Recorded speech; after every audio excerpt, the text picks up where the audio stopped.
Since I was born, but now I am getting youth.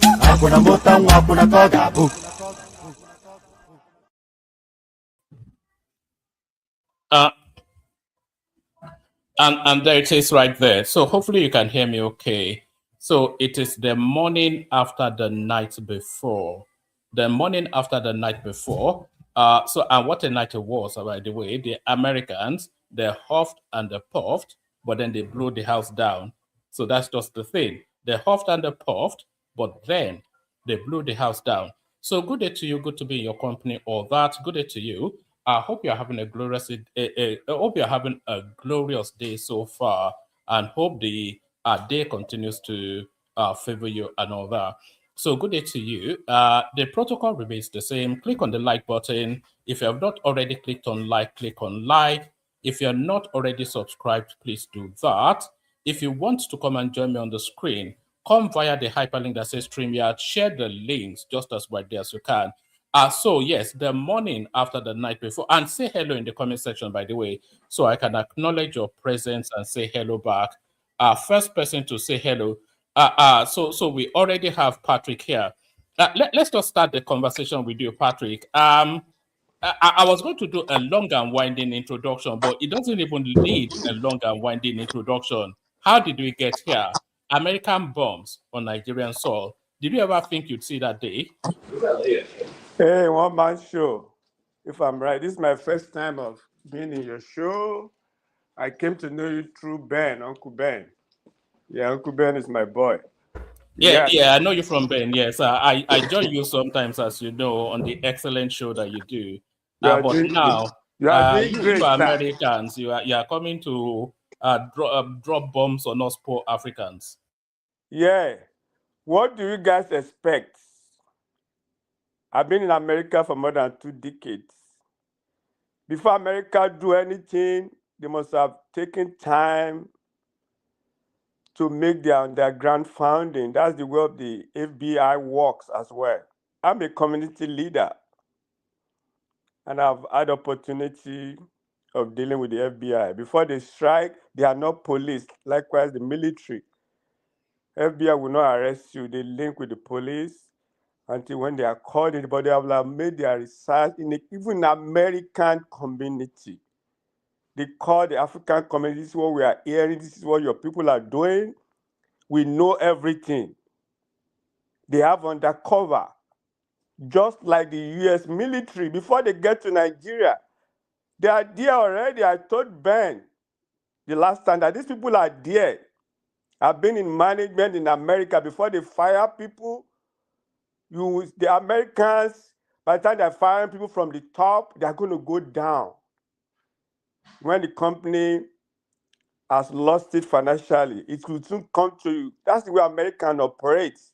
Before they go to anywhere, they will have done their underground. They have people on ground more than 2 years. Obama screwed up. I must tell you, he screwed up. Obama allies, allegedly, with Buhari, they funded Boko Haram. This thing has been there, allegedly. Ruben Abati even said it today. The weapon they bought during that time, they were not allowed to use it. Obama made a speech and said we should be expecting a change of government. These people knew everything. The missionaries are there. They are feeding Trump. So what do you expect? And this strike was in collaboration with Nigerian army. So I wasn't expecting less. If America want to deal with you, people can lose their job in America, they will still get another job. That's how we roll in America. It's not a good do or die. They know what they are doing. They know their targets. They are on ground. They are surveilling. They are working with the military. So what do we expect? Yeah. And Trump said if let me ask you this, Patrick. How okay. is the Nigerian community in America digesting this? What's the overall feel of it? Are they saying it's good news? Are they alarmed that their adopted country is bombing their home country? How are the Americans how are the Nigerians in America digesting this? Nobody's alarmed. When I woke up this morning, I asked my wife, do you know what is going on? She said she's aware. Nobody's freaking out. Let me use American English. We are not freaking out because we are expecting that. It's not as if they bombarded the whole of Nigeria. They have a place, it's section by section. They are targeting the Taliban, what's it called? The Boko Haram and other people, the people involved.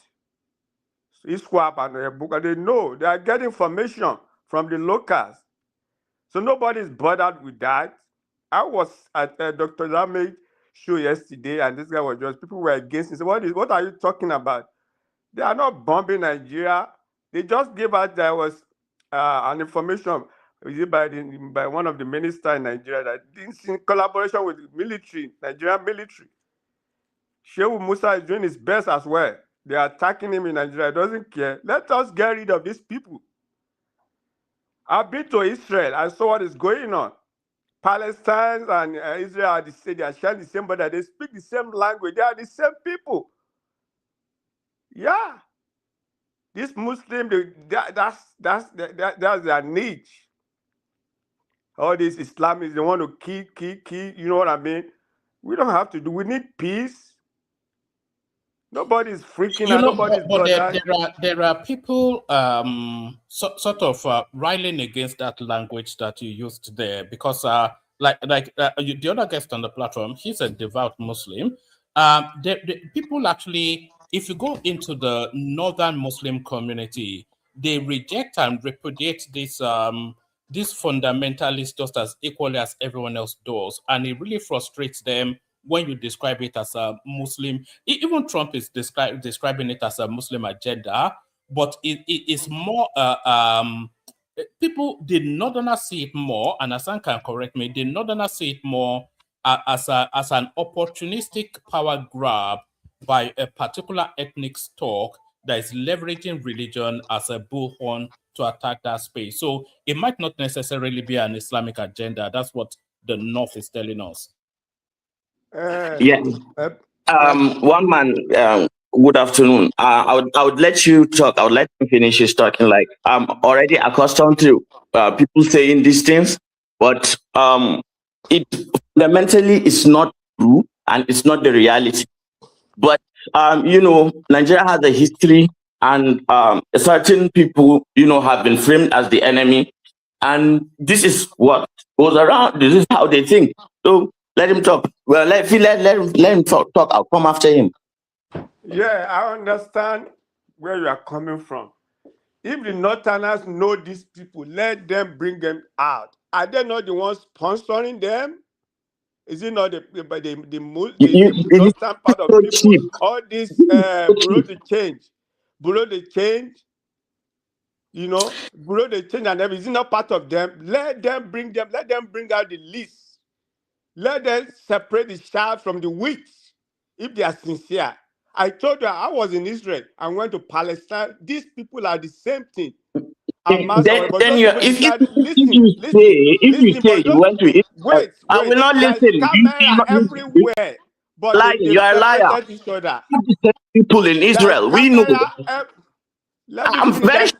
I've been to Israel before you. Listen I've gone to Israel before. I'm not. Why did you go to Israel?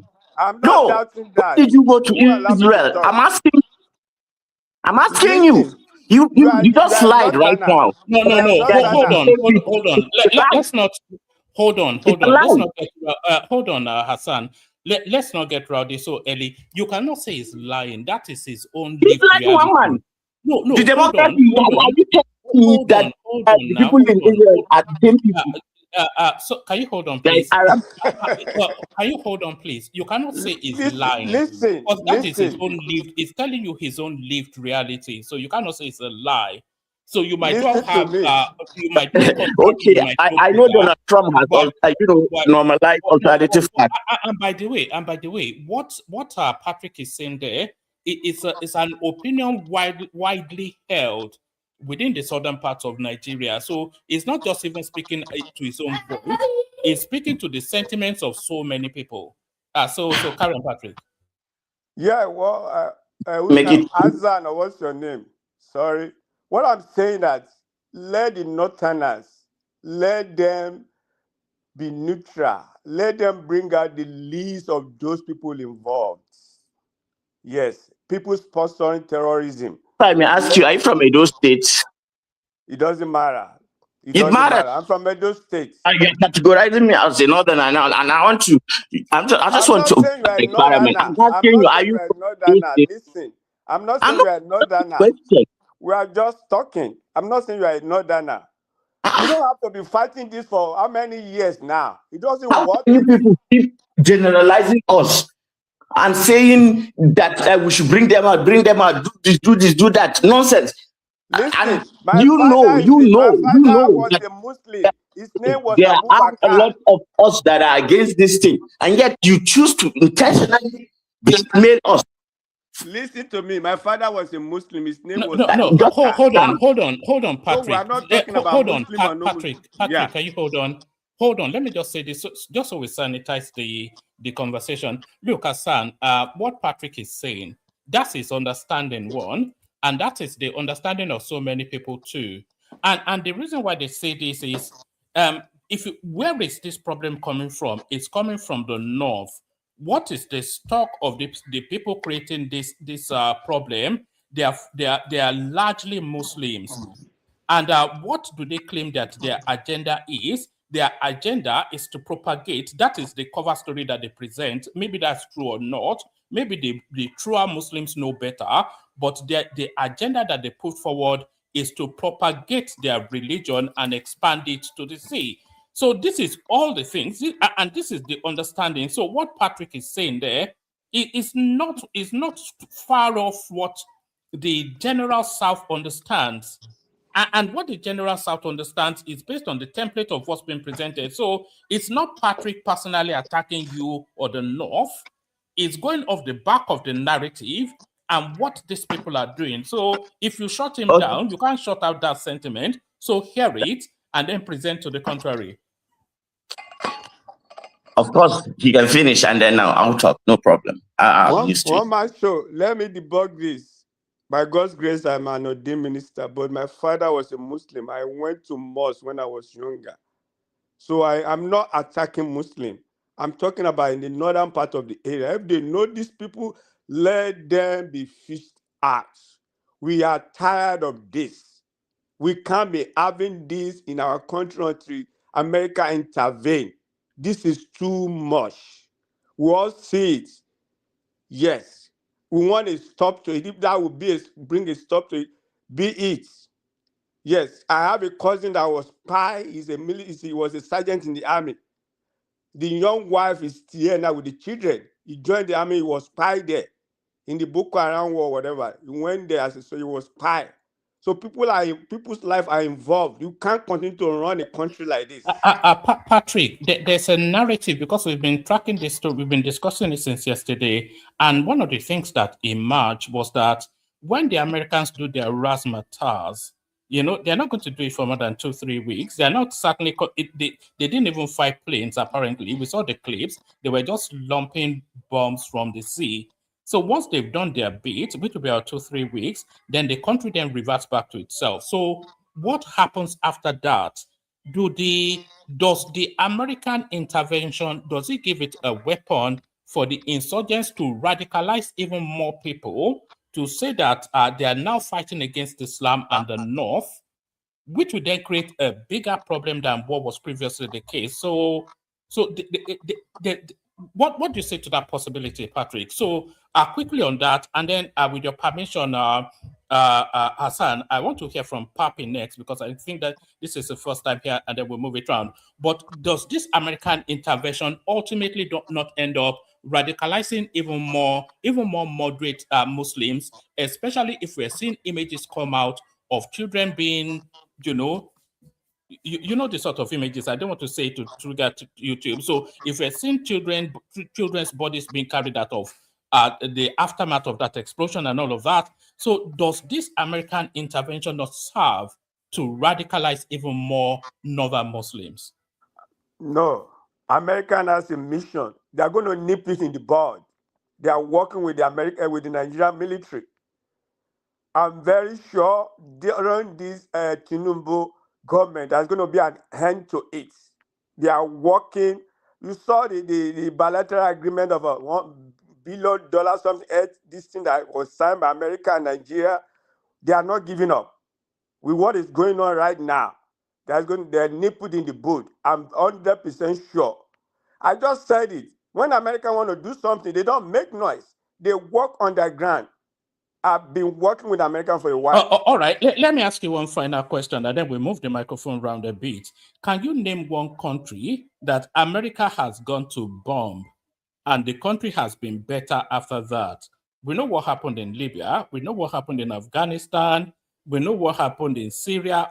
We know what happened in a lot of the countries that America has bombed.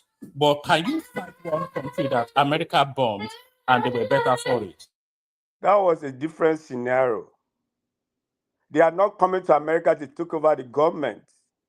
Let me be objective. I was not in support of America going to Libya or all those places. I'm mad, and that's why I'm mad at. I must be objective. I'm mad at Obama's government. Michelle was just carrying a paper, free our girls. They never did anything. No. I am not in support of that. They carted away all those young girls. Their life is ruined right now. Obama didn't do anything. They were colliding with Buhari. Was it not during Obama that Clinton was Secretary of State, that got Libya, Gaddafi kicked out, killed? No. I'm not sure. Yes, let me say 80%. I'm not sure Trump is ready. is going to do that with Nigeria. Was it not Trump that asked all the troops to leave Afghanistan because Democrats, they messed up? Yes, Democrats messed up. Nigeria is regarded as the giant of Africa. Did Obama visited Nigeria? No. Those are the precedent. But Trump is coming in a different dimension. They have a mission. They are not taking over the power from the government.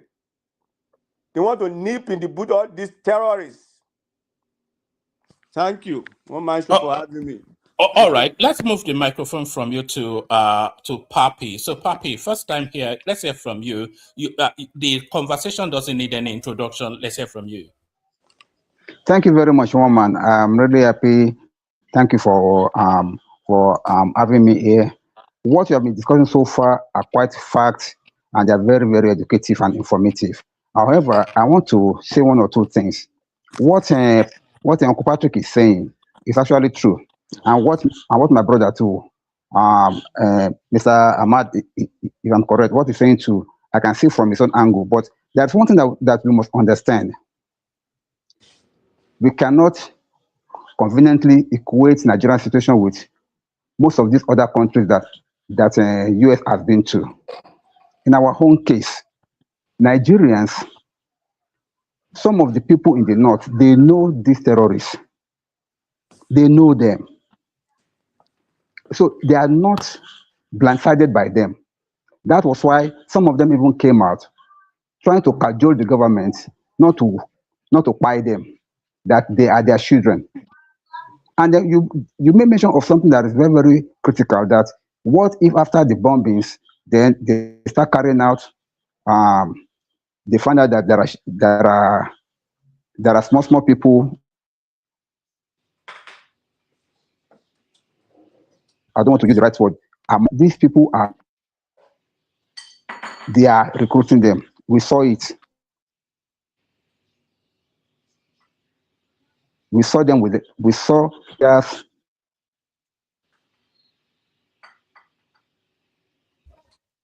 Sorry, are you there? You are dipping quite a bit. So if they're going to, if they're going to buy them like that, of course, we should expect something like that. But one thing that I'm so sure about is that based on the reconnaissance of the US government with the joint effort of Nigerian military, they did their findings.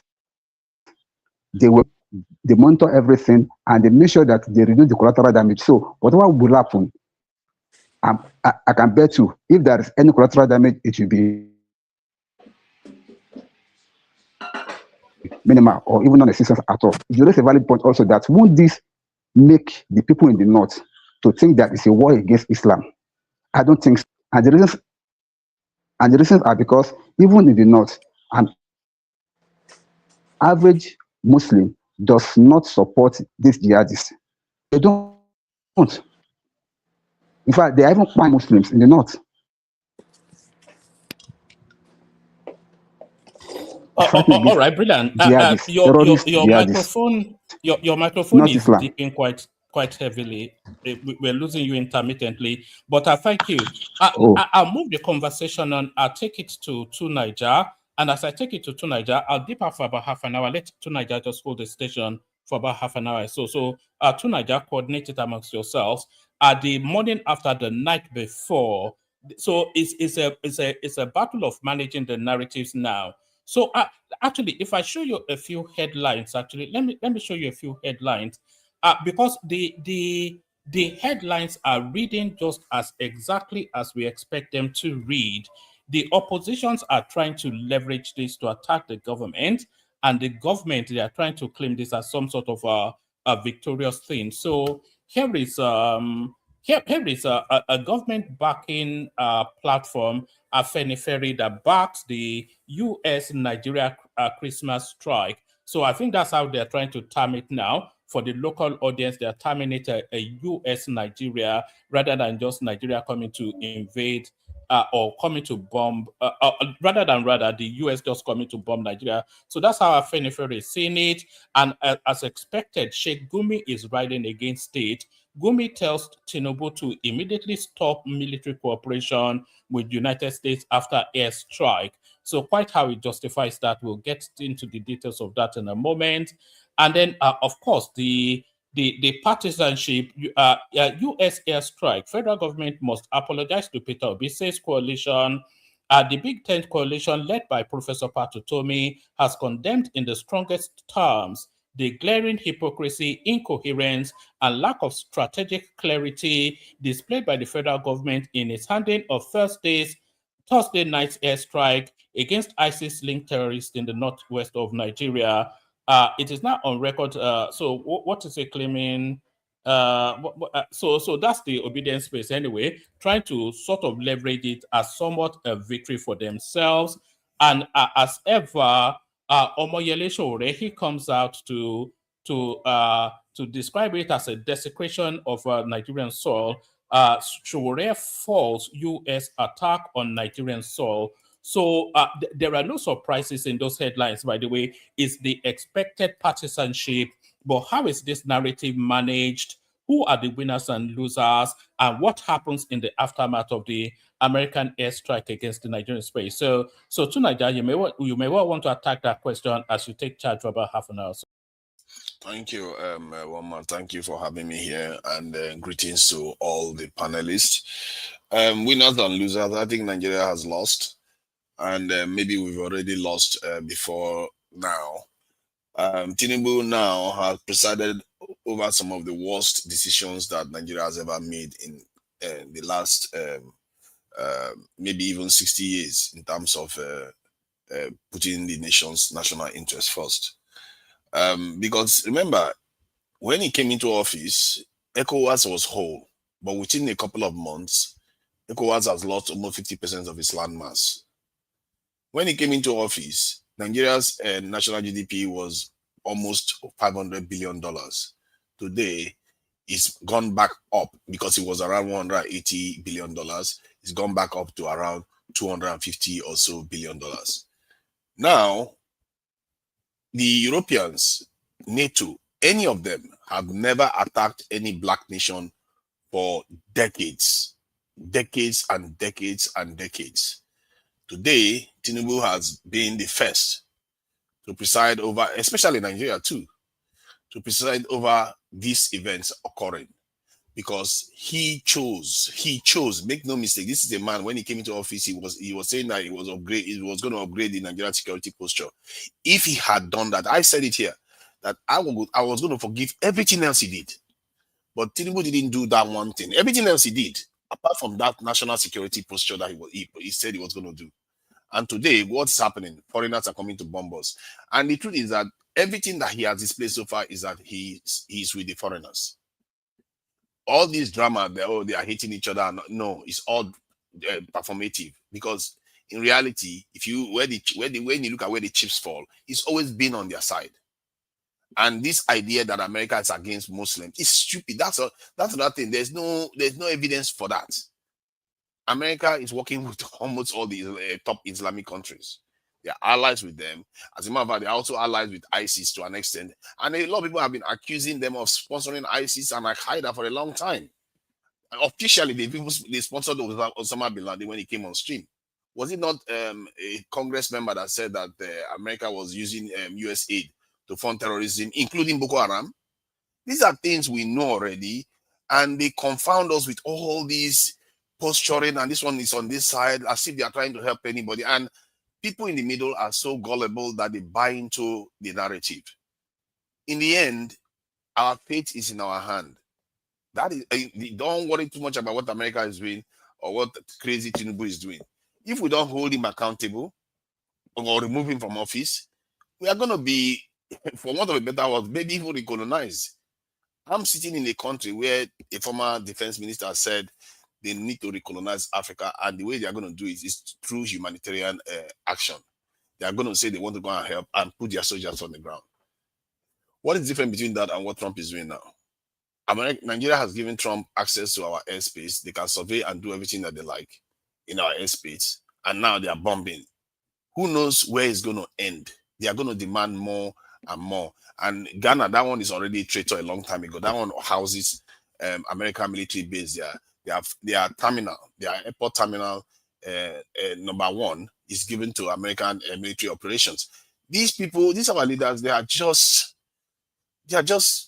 servants. They are just serving other people's interests without the consent of their own people. They are trading us as if we are still during those days when there is slavery, when they just negotiate our people and how much they are going to buy our people, as if we are in the slave market. The truth is that if these people were able to get anything, let's say, you know how the Japanese do business with America, even if we were once very bitter enemies, how South Korea does business with America or Taiwan. If our leaders were getting anything out of these people, I would have said it's respectable. All they do is sell their people out. Hence, I say plague on all their houses, on the bad leaders, on America, on all of them, because America doesn't have, it's not offering us anything.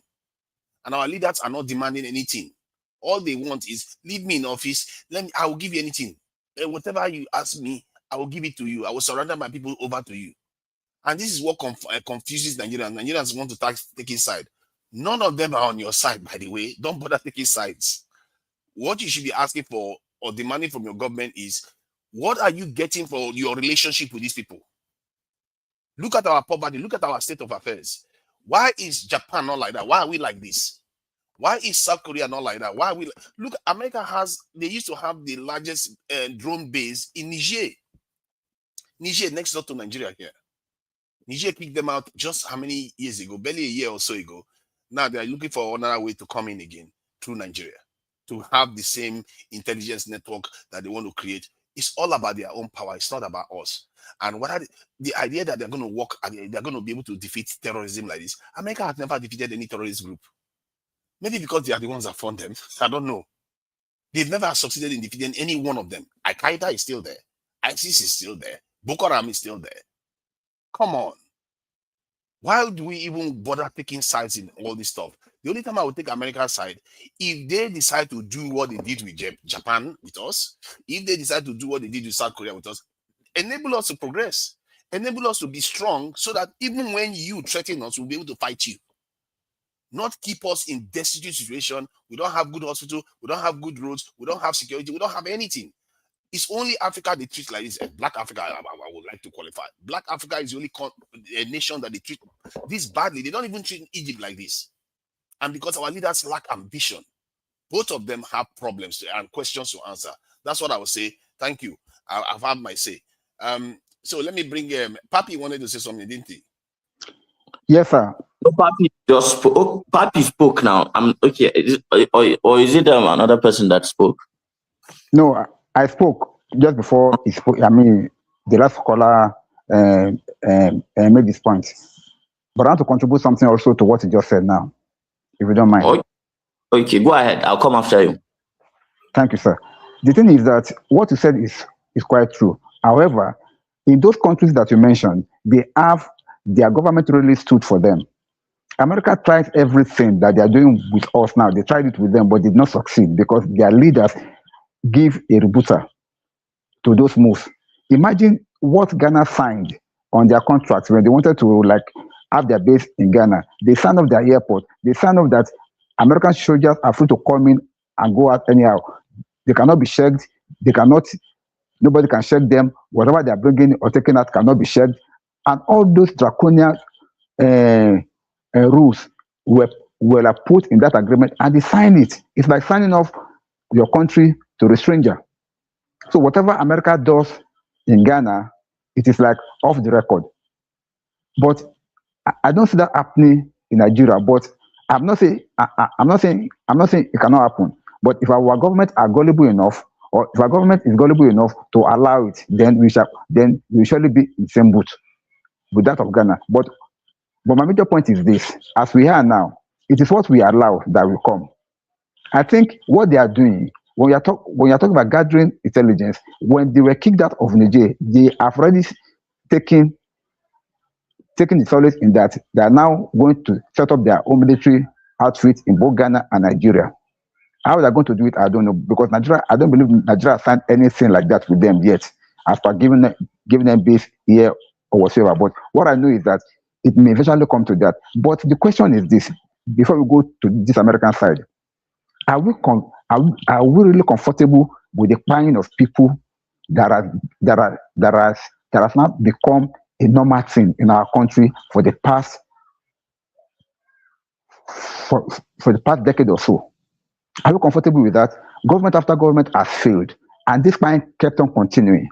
And we are at a kind of a helpless state that even we know that our government was helpless over the situation until the US came in and threatened.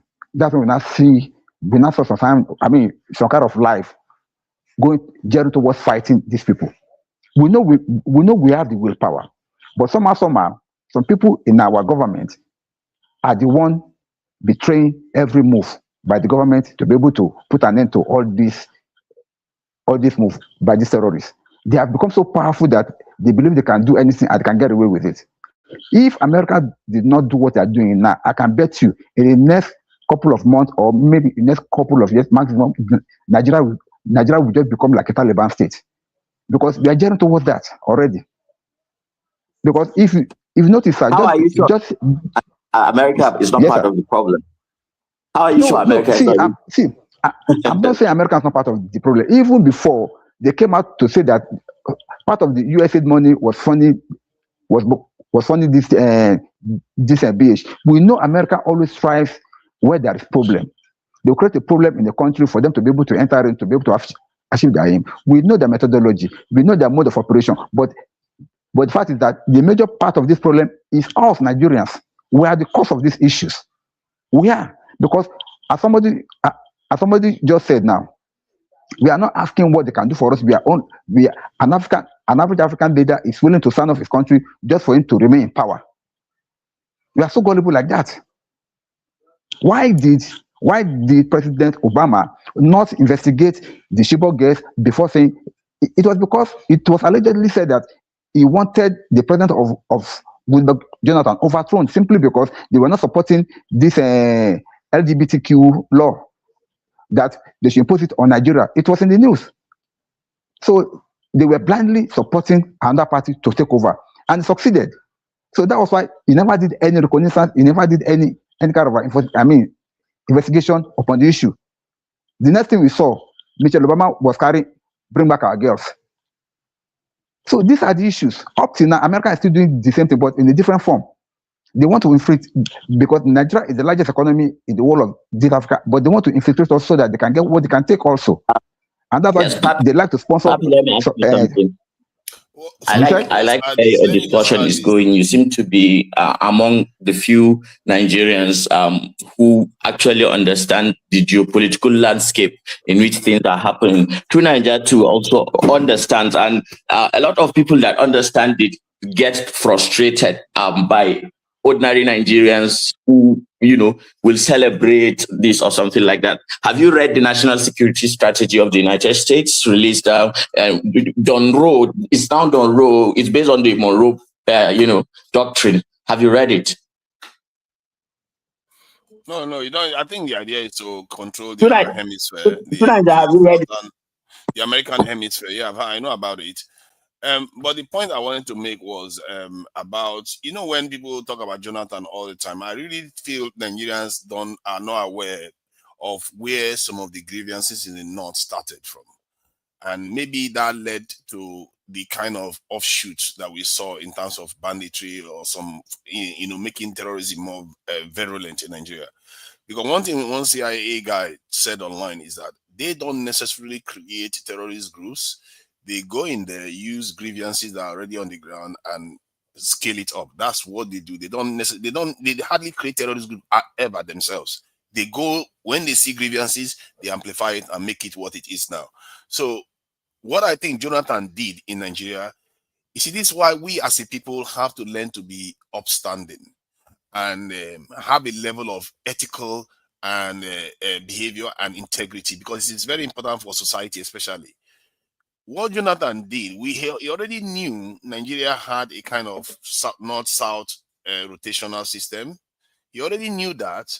So, but when Yaradua died, he could have said, okay, let me just serve the term and maybe wait, then step down and let some other person run that is from the north. Because mark my words, he would have been a president now again because he made that kind of sacrifice. Or he could have said, okay, even the first time he ran again and he won, he would have made sure he never ran again. He, again, probably would have been a president again now because he would have been so popular to do that. But our greed, short-sightedness, while he was doing that, he was pissing off the North. You see, our people don't understand. They don't understand that when you treat other people like idiots, they too want to do the same. And guess what? We are all losers for it. And a lot of people don't call Jonathan out for what he did then. As somebody from the South, and I've seen people betray each other left and right, I just think that we should do better. This generation that is coming, sorry, you are speaking on international platform. All this shit that you are spitting is who told you this thing that you are talking about? So if they are fighting, if they have big grievances, so it's bandits. So you didn't even greet us. You didn't even greet us. You didn't do anything. You come here from your goat farm and you start talking that all this song I'm talking is international. No, you can't. Yeah, you know, when you don't confuse people. What are that going to do with you? I'm talking about Jonathan. No, let me ask you. So it's the Northerners that told you that their grievances for banditry and terrorism is due to Jonathan that refused to relinquish the power? Yes. And see, you don't have hold on. Calm down. Confidently, you are telling lies and you are talking confidently. Calm down. I don't agree with that, sir. You will not agree with that, sir. Most of you don't perceive these things. You don't have empathy, but you expect some from other people. See, let me say this. When they run and when they defeat stop all this your theory. No, don't do that. Don't stop me from talking, please. Don't do that, please. Let me just because this is important. We get this thing through because you as a human being, you should know that too. When it's your turn to rule or your turn to do anything, somebody takes it away from you because of death. You are not going to be happy. You are not going to be happy, especially with that person. I know Hassan will be happy that you are supporting the Northerners now. No, I'm not. Oh my God! How can you not understand? Any right-thinking person cannot believe. Your problem is that you can't. Your problem is that you can't see beyond your nose. Do you know that Afenifere sees beyond you?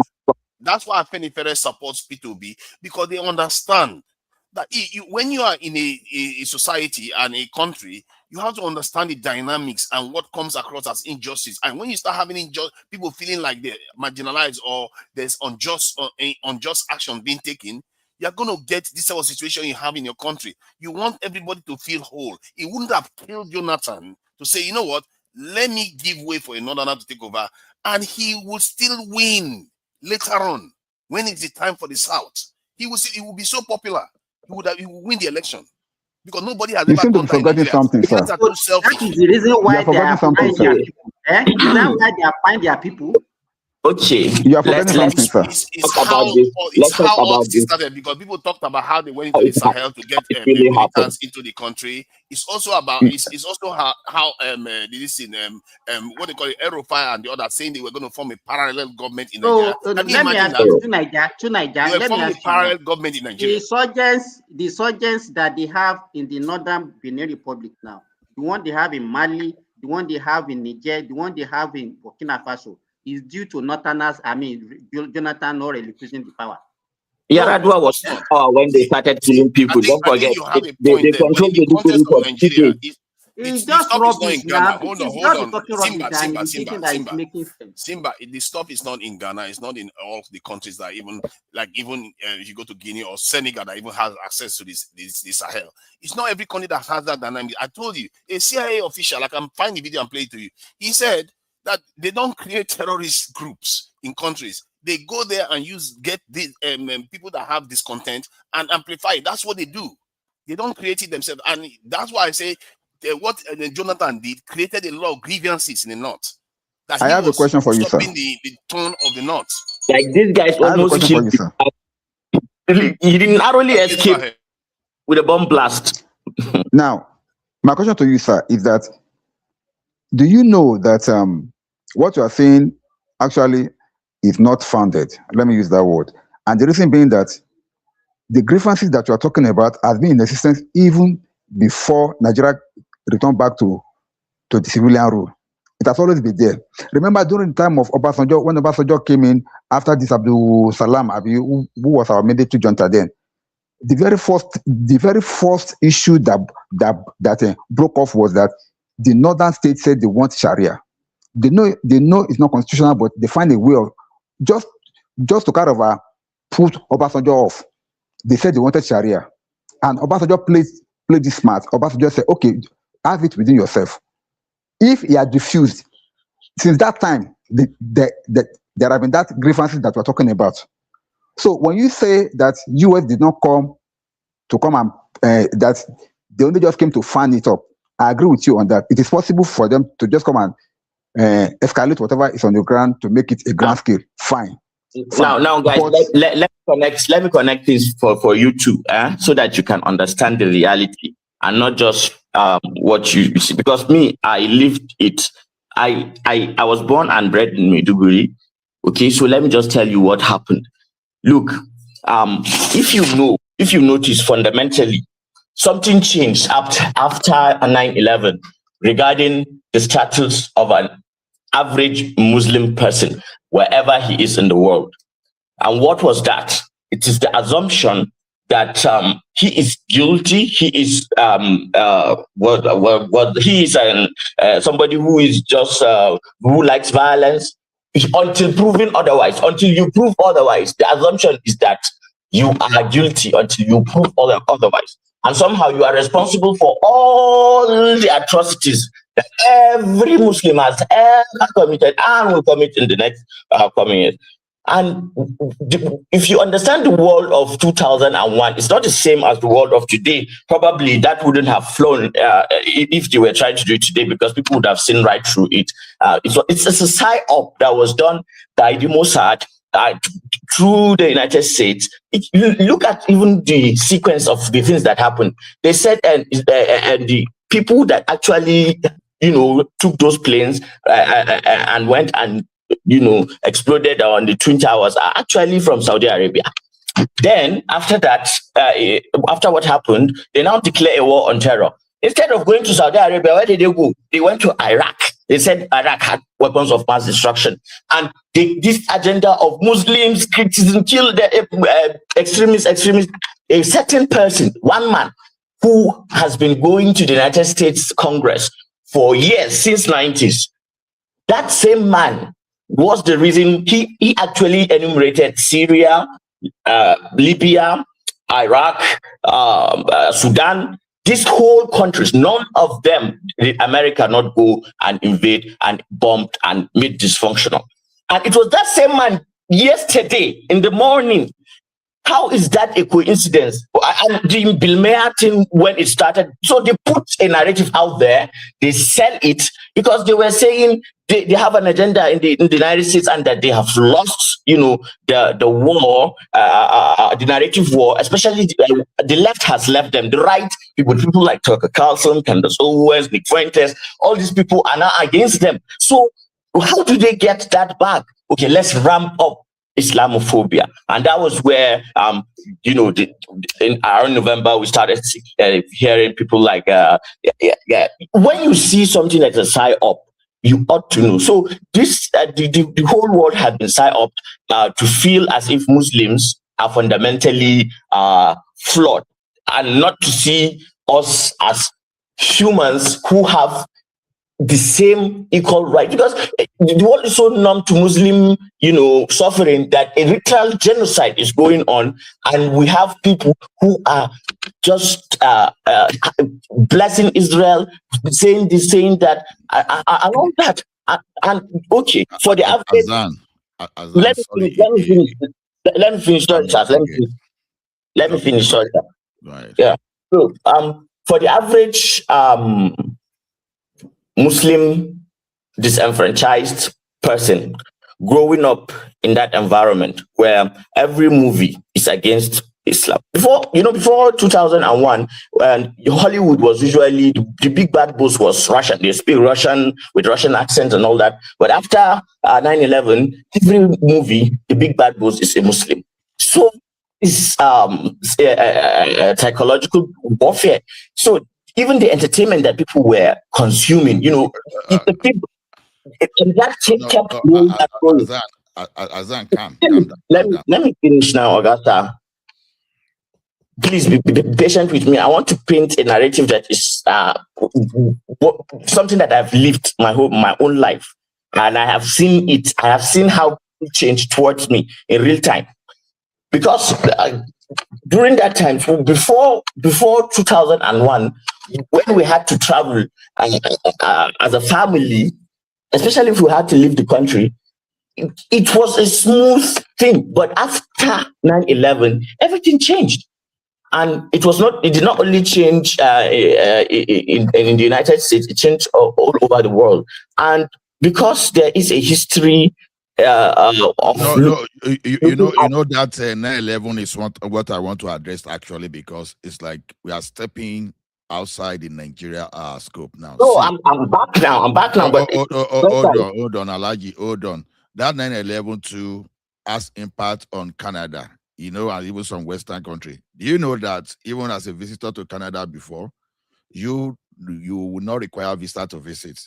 And a lot of things, and as a permanent resident of Canada before, you will not even need visa to. So it's not a matter of affecting the Islamic country. And these are the dangerous narratives that people are pushing. Yeah, we know that between Islamic and the Christianity world, you understand, I know that there are some like of competition, but it'd be good if we just focus on Nigerian situation only. You understand? Because hold on. This is one of the reasons that some of us were not buying this idea of tagging the terrorism in Nigeria as Christian genocide. We spoke on this at length, because this kind of sentiments can be counterproductive. We are not looking at the real enemy of the state. We are now dividing we now divide along the religious way. You understand? Simak rightly said something there the other time, even counter another wrong narrative from Nigeria. You understand? These guys, they have mastered how to use religion to come in with a colonialism ideology. The same thing that the Western people did earlier to us is the same thing that people that are using this religion through Islamic to do. So the intention is they don't see you and myself as common people, as they don't care about where we belong to. What they care about is how to subdue us and to rule over us, whether the ruling is good or not. You understand? They are just to suppress and throw themselves. That's the ideology. And we are falling into that trap now. Connection. The connection you made that I like, and yesterday somehow if you did not make it when we were actually in the middle of the argument, was seeing that the Americans are actually classist. There is a class consciousness. The reason why you see America hobnobbing with the Prince of Dubai or the Prince of Saudi Arabia is because these guys are tremendously wealthy, and that they have an agreement between them for the for the dollar to be backed by the crude oil of Saudi Arabia.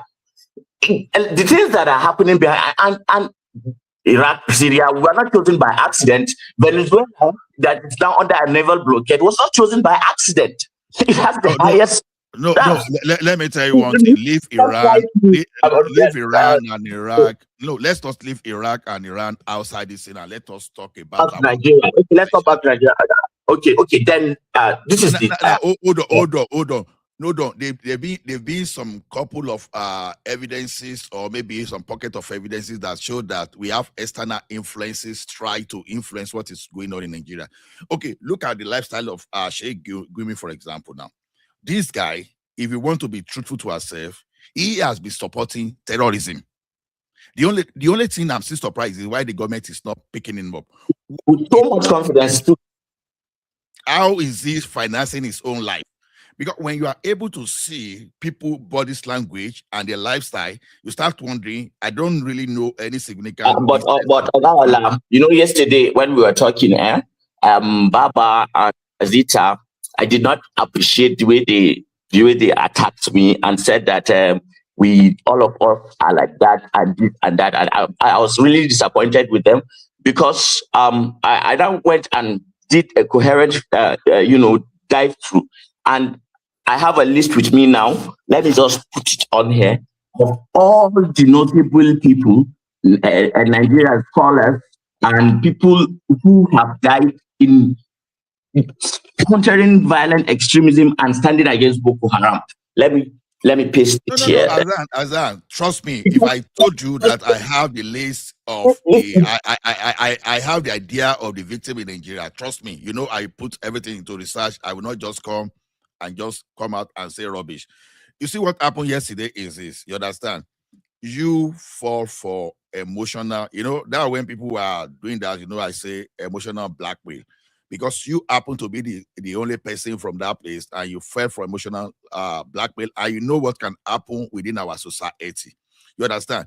That yesterday, in case you find yourself in such a situation next time, just try to calm down or you recuse yourself because you knew it was going to be that way. But you see, a person like me, I see beyond religion. Because people, when you mention religion in that country, the adrenaline just trigger as if when you look at everything from the religious angle, that everything will be resolved. These are the people that you are moving between Abuja and Kaduna Expressway. When those people are attacking, when they spray at random, they don't even know who is in that vehicle. Whether the person is a Christian, whether it's even a Fulani person like them or whosoever that is in that vehicle. All they have to is to just execute their evil agenda. So that's why we Nigerians, we have to be very careful from buying into this idea of our enemies are counting on the emotion of our emotions to go the wrong way and for us not to be able to control it. They are counting on it because if this thing, God forbid, is escalates and becomes something else, nobody will be a winner for it. I see a lot of people. Do you know that in the north, a lot of people are celebrating that the United States, but they are celebrating cautiously in the sense that nobody trusts the United States, especially Muslims. And if a Muslim does not trust the United States, he has every right not to, because just the blood of Muslims in that empire's hand. See, Azan, me as a Christian, I don't trust United States. And why don't I trust United States? Because United States of America, we always look after the interest of the United States of America and the Americans. Just take that on. When you know that, you know peace. Whatever America is doing in Nigeria, it has nothing to do with Christian or Muslim. It's purely transactional.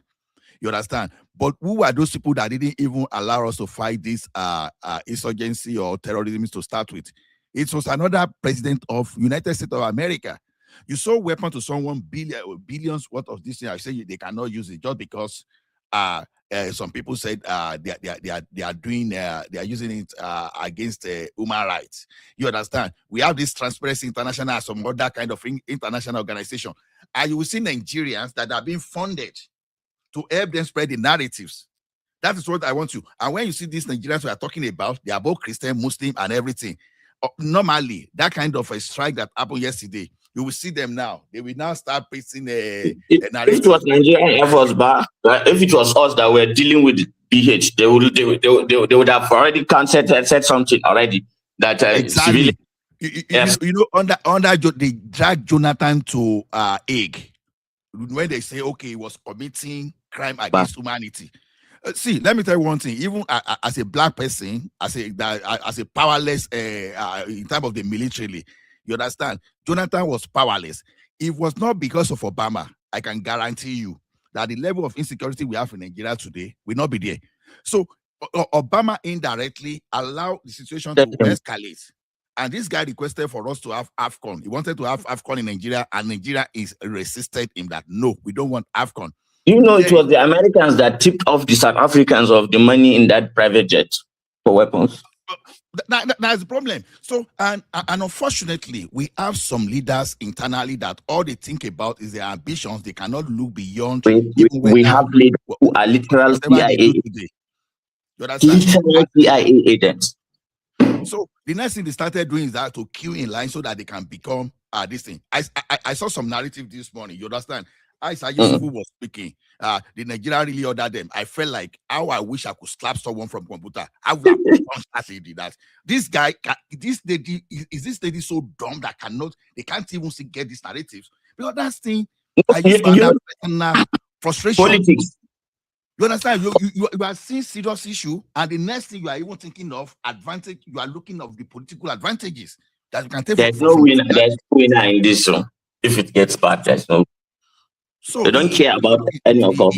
It's so terrible. I see you were struggling with you and Simba were struggling with two Nigeria. I said, okay, let me just quickly come and put my own kind of this. See what happened yesterday. I just want you to understand when things like that. Whenever you have things like that is happening, the best thing is if you can't have your way, sometimes you can just recuse yourself and let the tempo go down. You understand? Like you were saying now, because you are from the north, number one, I know the risk you are facing even for talking. If you talk too much, there are some people that know you there. So you want to be very careful too, right? Because of where you live. For even a person like Atiku to even move against particular crime in the north, as someone said, you lose my vote in the next day. Immediately, Atiku was shaking and retracted what he said. So we understand all these things. You understand? So Baba, at some point in sorry, and Ogala, at some point in a man's life, you have to be dedicated to your principles and stand by them. And as regards my religious and stance against BH, it is not something that is hidden. But I know that I'm under risk, and I put myself in this since 2013. It's not now, but I am okay. The thing that just gets me is the fact that people are brainwashed, and they think that they have they cannot see your own side of the story. They only see theirs, and they think that somehow they have some moral superiority. Why? In the real sense, they don't. Hello, Hassan. Yes, sir. Can I come in, please? I think Joel, you can come in. Yeah, you can call me. But one man, Simba, don't talk. I don't know where you were, so I just came to support Simba. The way Simba and Tunaya they speak, I said, may I quickly come in and support Simba and rescue Azam before people just begin to see him as something else. So. All right, go ahead, Simba. And Tunaya is the moderator anyway, not me. Okay, go ahead. So this is Joel. Thank you very much. Good morning, afternoon, evening, wherever you may be listening from, Joel of Nashville, on the One Man Show. What a beautiful gift from Trump on Christmas Day. We are out here. I don't know what the disagreement is all about. You have a cancer that is eating you up for over 20 years, and someone comes and help you cure a part of it, and you're angry. It's unfortunate. Did you get call it anything you want to call it? Hold on, please. You did not get that. Just who is angry? Hold on, please. You guys have been talking. Let me decided to say something that is out of context. No, hold on, please. But what I see here is American conspiracy, this and that. Well, the conspiracy has always been there. When the British left, they gave you guys the power. And since that time, you guys have been manipulating the... Hold on, please, let me finish. Because sometimes in this country, we don't like telling ourselves the truth. I will tell you the truth. No, you just tell me what you think. It's your opinion. Just go ahead. No, it's the truth too. It's the truth. It's no. But it's okay. It's okay. Whether the truth... Hold on now. Don't give another one. Tell us. Let me flow. Flow. Thank you. Like the Mississippi. The issue is simple. We have a Boko Haram problem.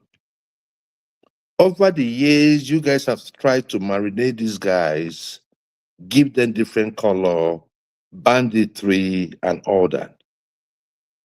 Is it not surprising that a Boko Haram just got tagged, a terrorist group, the other day, while IPOB has been tagged a terrorist group for over 2-3 years now, or 4 years? They are a terrorist group. It's an aberration. Hold on.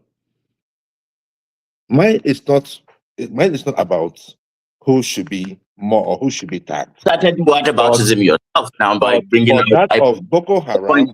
Hold on, please. Hold on. It's the same thing you're accusing us. The activities of Boko Haram preceded the activities of IPOB by years. Who is disputing that? So today, what we saw today from Trump was a decisive action, an action our leaders have refused to take. You can garnish it any way you want to garnish it. You can call it a conspiracy. Is it not also a conspiracy that when the British left Nigeria, the power was handed over to the Fulanis in Nigeria?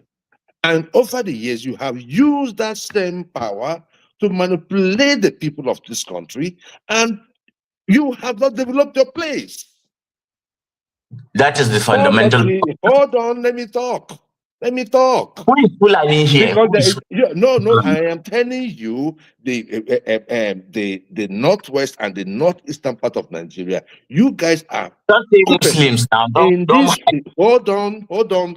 You know, I don't know how to go around issues. I will tell you the truth. Because we are in the same country.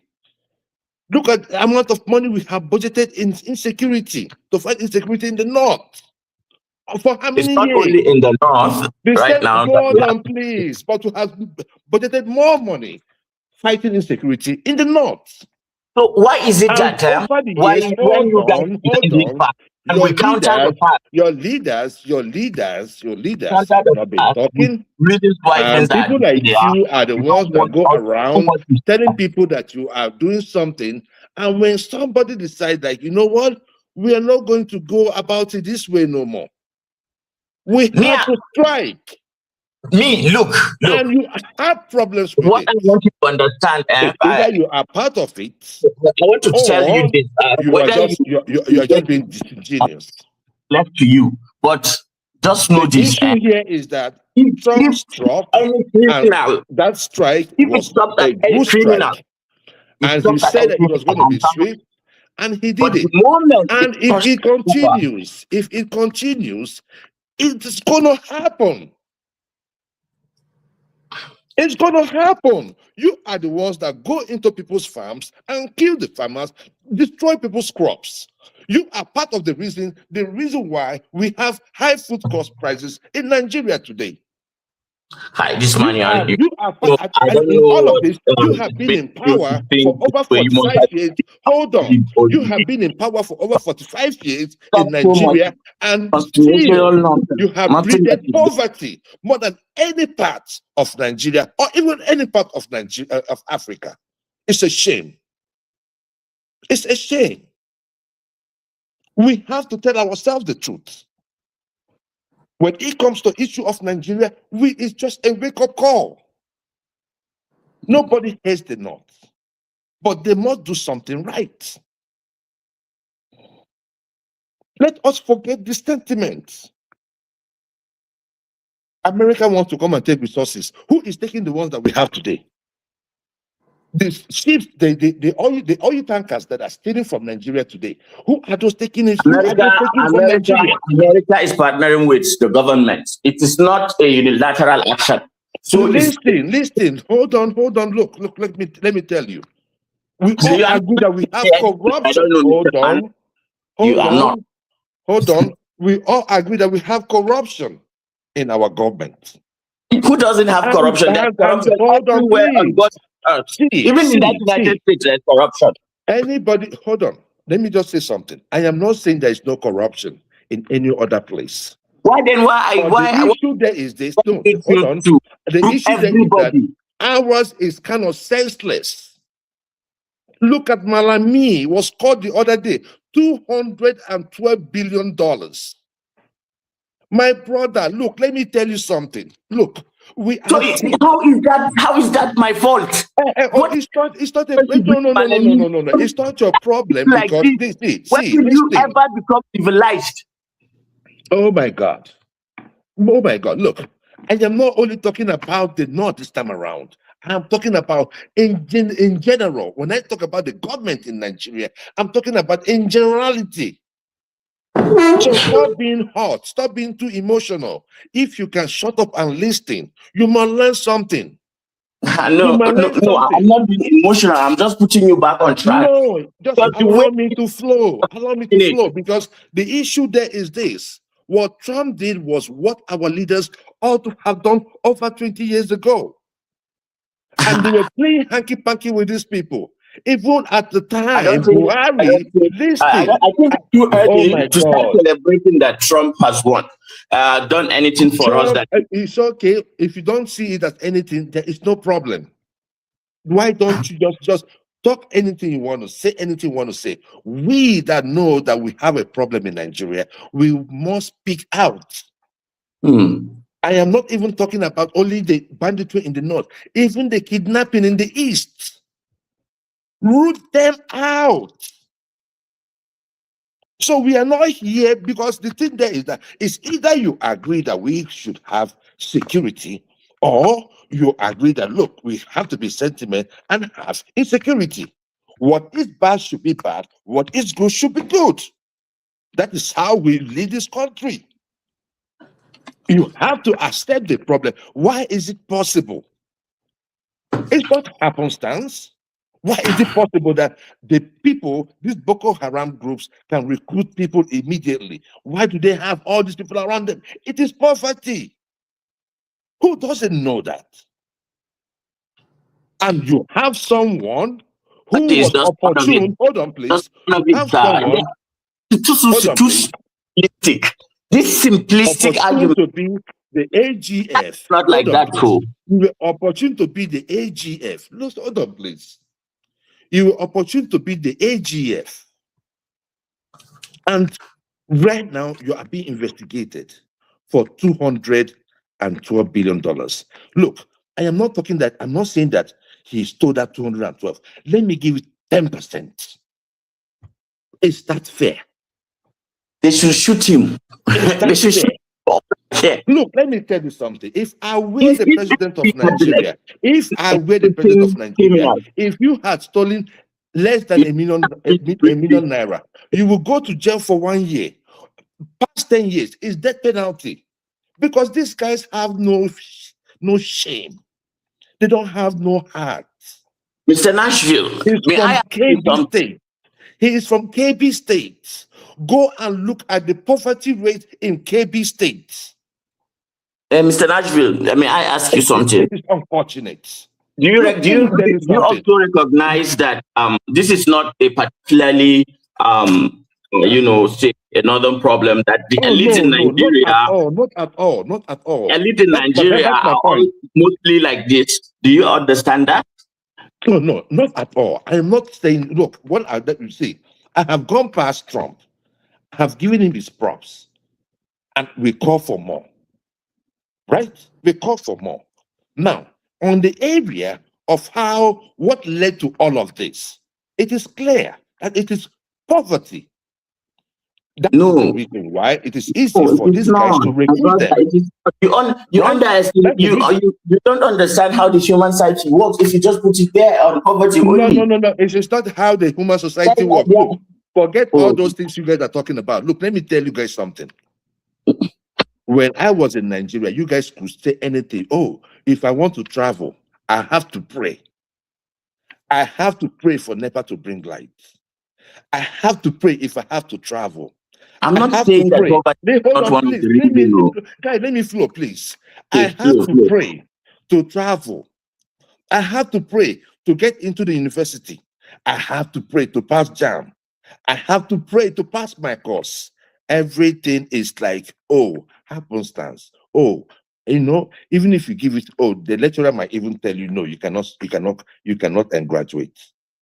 All those things have been debunked. When I came to the United States, I did not see any of this. That's to tell you, and they are more successful than you. That's to tell you that most of these stumbling blocks that we have are human-made. Religion in Nigeria have made Nigeria so docile. We are so docile. Oh, God, we do this. Oh, you have to pray. And what is happening? The religious leaders are cashing out. We need a recalibration. If what happened yesterday pained you so much, go back and fix your place. Go back and fix your place, because we cannot say that we do not have insecurity in a disproportionate manner in Nigeria. And it depends on who. It didn't hurt me. What happened didn't hurt me because government gave them who is committing the crime, right? You get a part. You get a part on the wrist. What hurts me? Thank you very much. Is some nice. Okay, thank you very much for your take.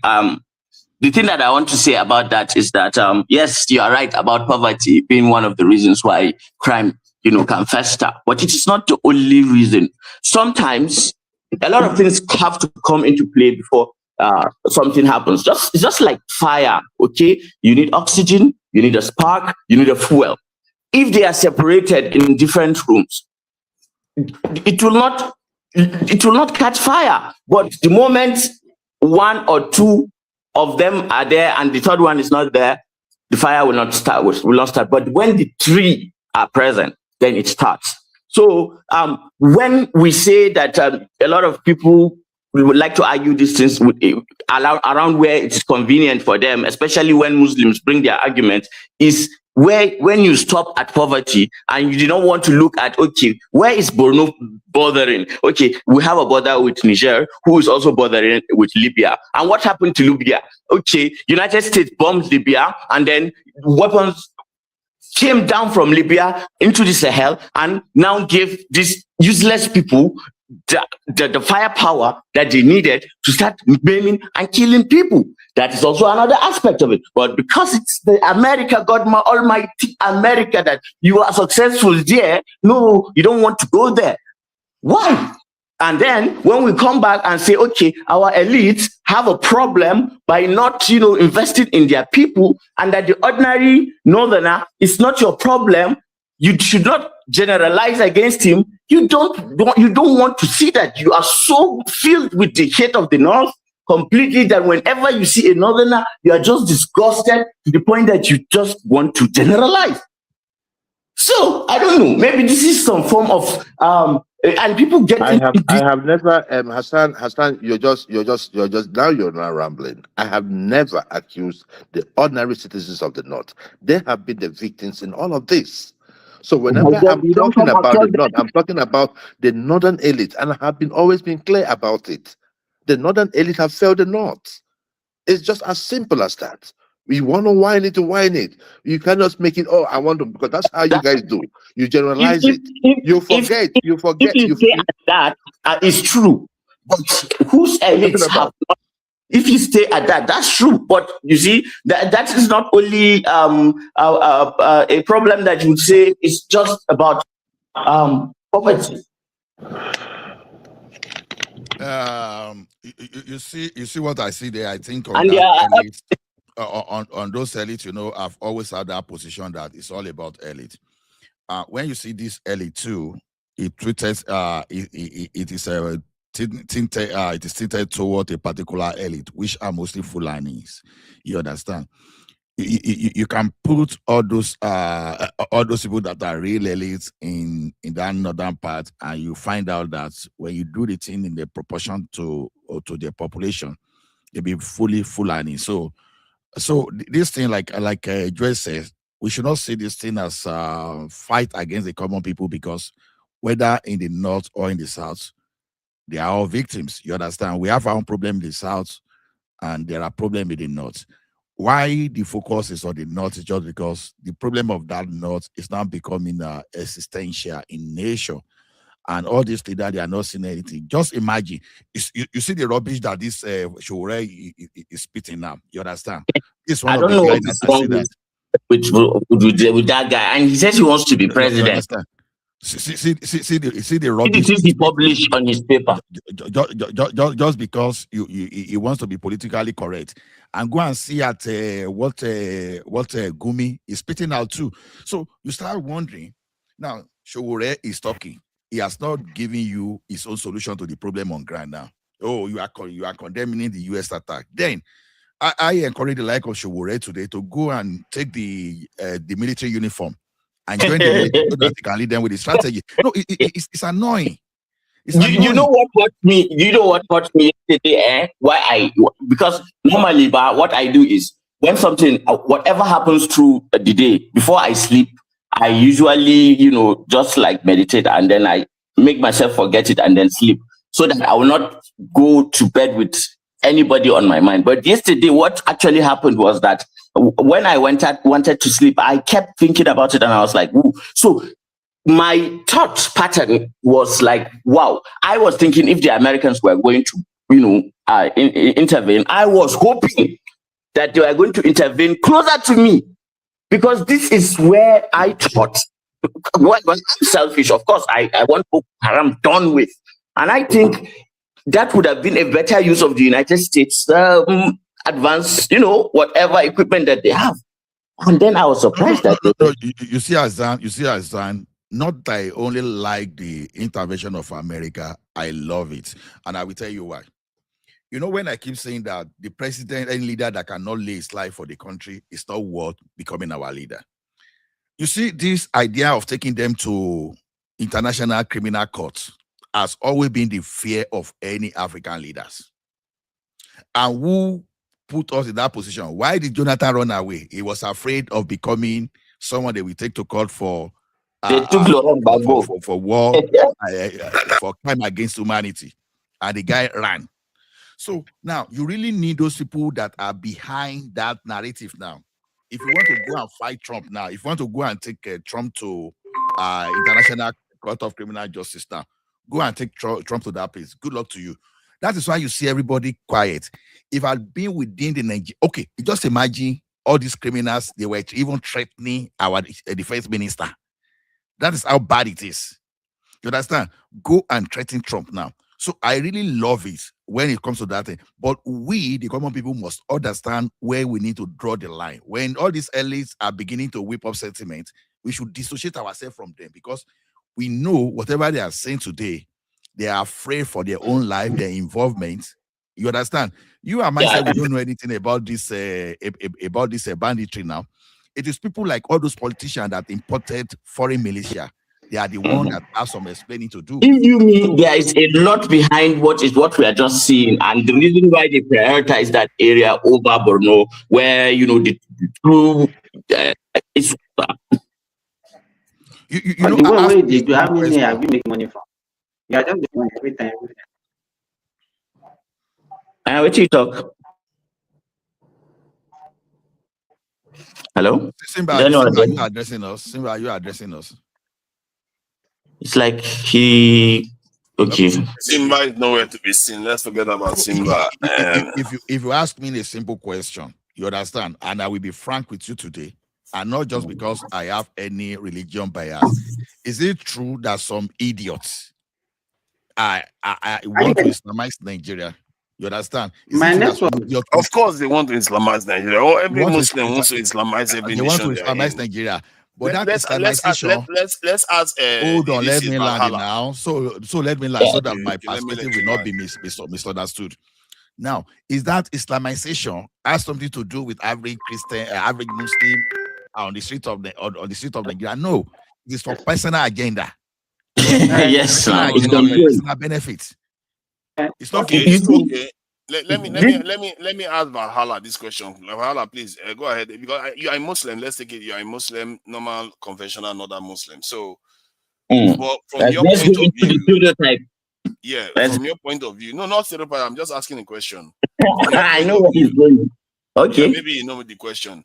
Maybe you already know. Then you probably know the answer you're going to give. Then that should make it simpler. So the idea is that for every Muslim in this world, the ideal governing system that they prefer to be ruled under is it not the Islamic order in terms of like Sharia kind of system or the Caliphate system? Is that not what they prefer?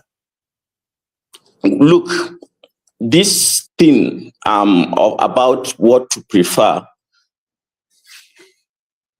it comes from Khawarij. You know, let me tell you something about Islam, which makes a lot of people become confused. When the Prophet died, right, there was no succession plan of clear terms. Okay, that when because the Prophet, of course, did not have a male son. So when the Prophet died, some of the Sahaba wanted Abu Bakr to be prophet, and some wanted Ali, who is related to the Prophet by blood, you know, to be prophet. Okay, to be his successor. And you know that thing fundamentally sparked something within the Islamic world about what is the true nature of the leadership system, and that comes within because after the Prophet left, of course, nobody else is the prophet. So those who came after him, you know, they thought out what they thought out. So the first four, who are Abu Bakr, Umar, Uthman, Ali, these are the Khulafa al-Rashidun, that is the first four caliphs that they are recognized as true, clean leaders of the Islamic faith that have not been corrupted in any way. But what happened? Because of this, you know, civil war, then someone else usurped, you know, the throne, and then there was one ruling in Syria, another one ruling from Medina, and then from then on, what happened. Then, of course, you know, empires that start with you know, revelation about spirituality, goodness, virtues, about God, then as they become big and powerful and gain more money and interest, of human beings who are in leading positions will always be human beings. They will take decisions that will be attributed to the faith, while in the true sense, if you don't understand the faith, you won't know. You would think they are doing it for the faith. But what I'm telling you is, fundamentally, a Muslim will want to be governed by the Quran, and it's true, that's Sharia. But there is something very different from the interpretation that our scholars give us around this. The Prophet said you must live according to the era in which you are born. For example, our problem fundamentally with Boko Haram, even when they started, was because they wanted us to live as if we are in 7th century Arabia, which is not possible. You see, the Prophet himself believed in knowledge, and he asked his disciples to follow knowledge, if it means that they are going to trek from here to China, seeking for knowledge, that they should seek knowledge and that they should use knowledge. So by default, we cannot go back to living as we are living in 7th century Arabia. So now, what does Sharia looks like? Okay, in true terms, today, you don't see the real Sharia anywhere. Let me just tell you the truth, because those Arab countries you are looking at, they are not even practicing the real Sharia. But at least it's the foundation. So there's a lot of misconceptions about what is actually happening, and that somehow every Muslim want to spread his religion. That is true. But at Jihad bil Nafs, the Prophet said you should be of good moral behavior and reach a point spiritually that you become an example of virtue. And that is what is expected of you. So, not necessarily to so in the teaching now, you have stated the teaching of your prophet, right? In your own estimation, do you think that the northern elites have followed that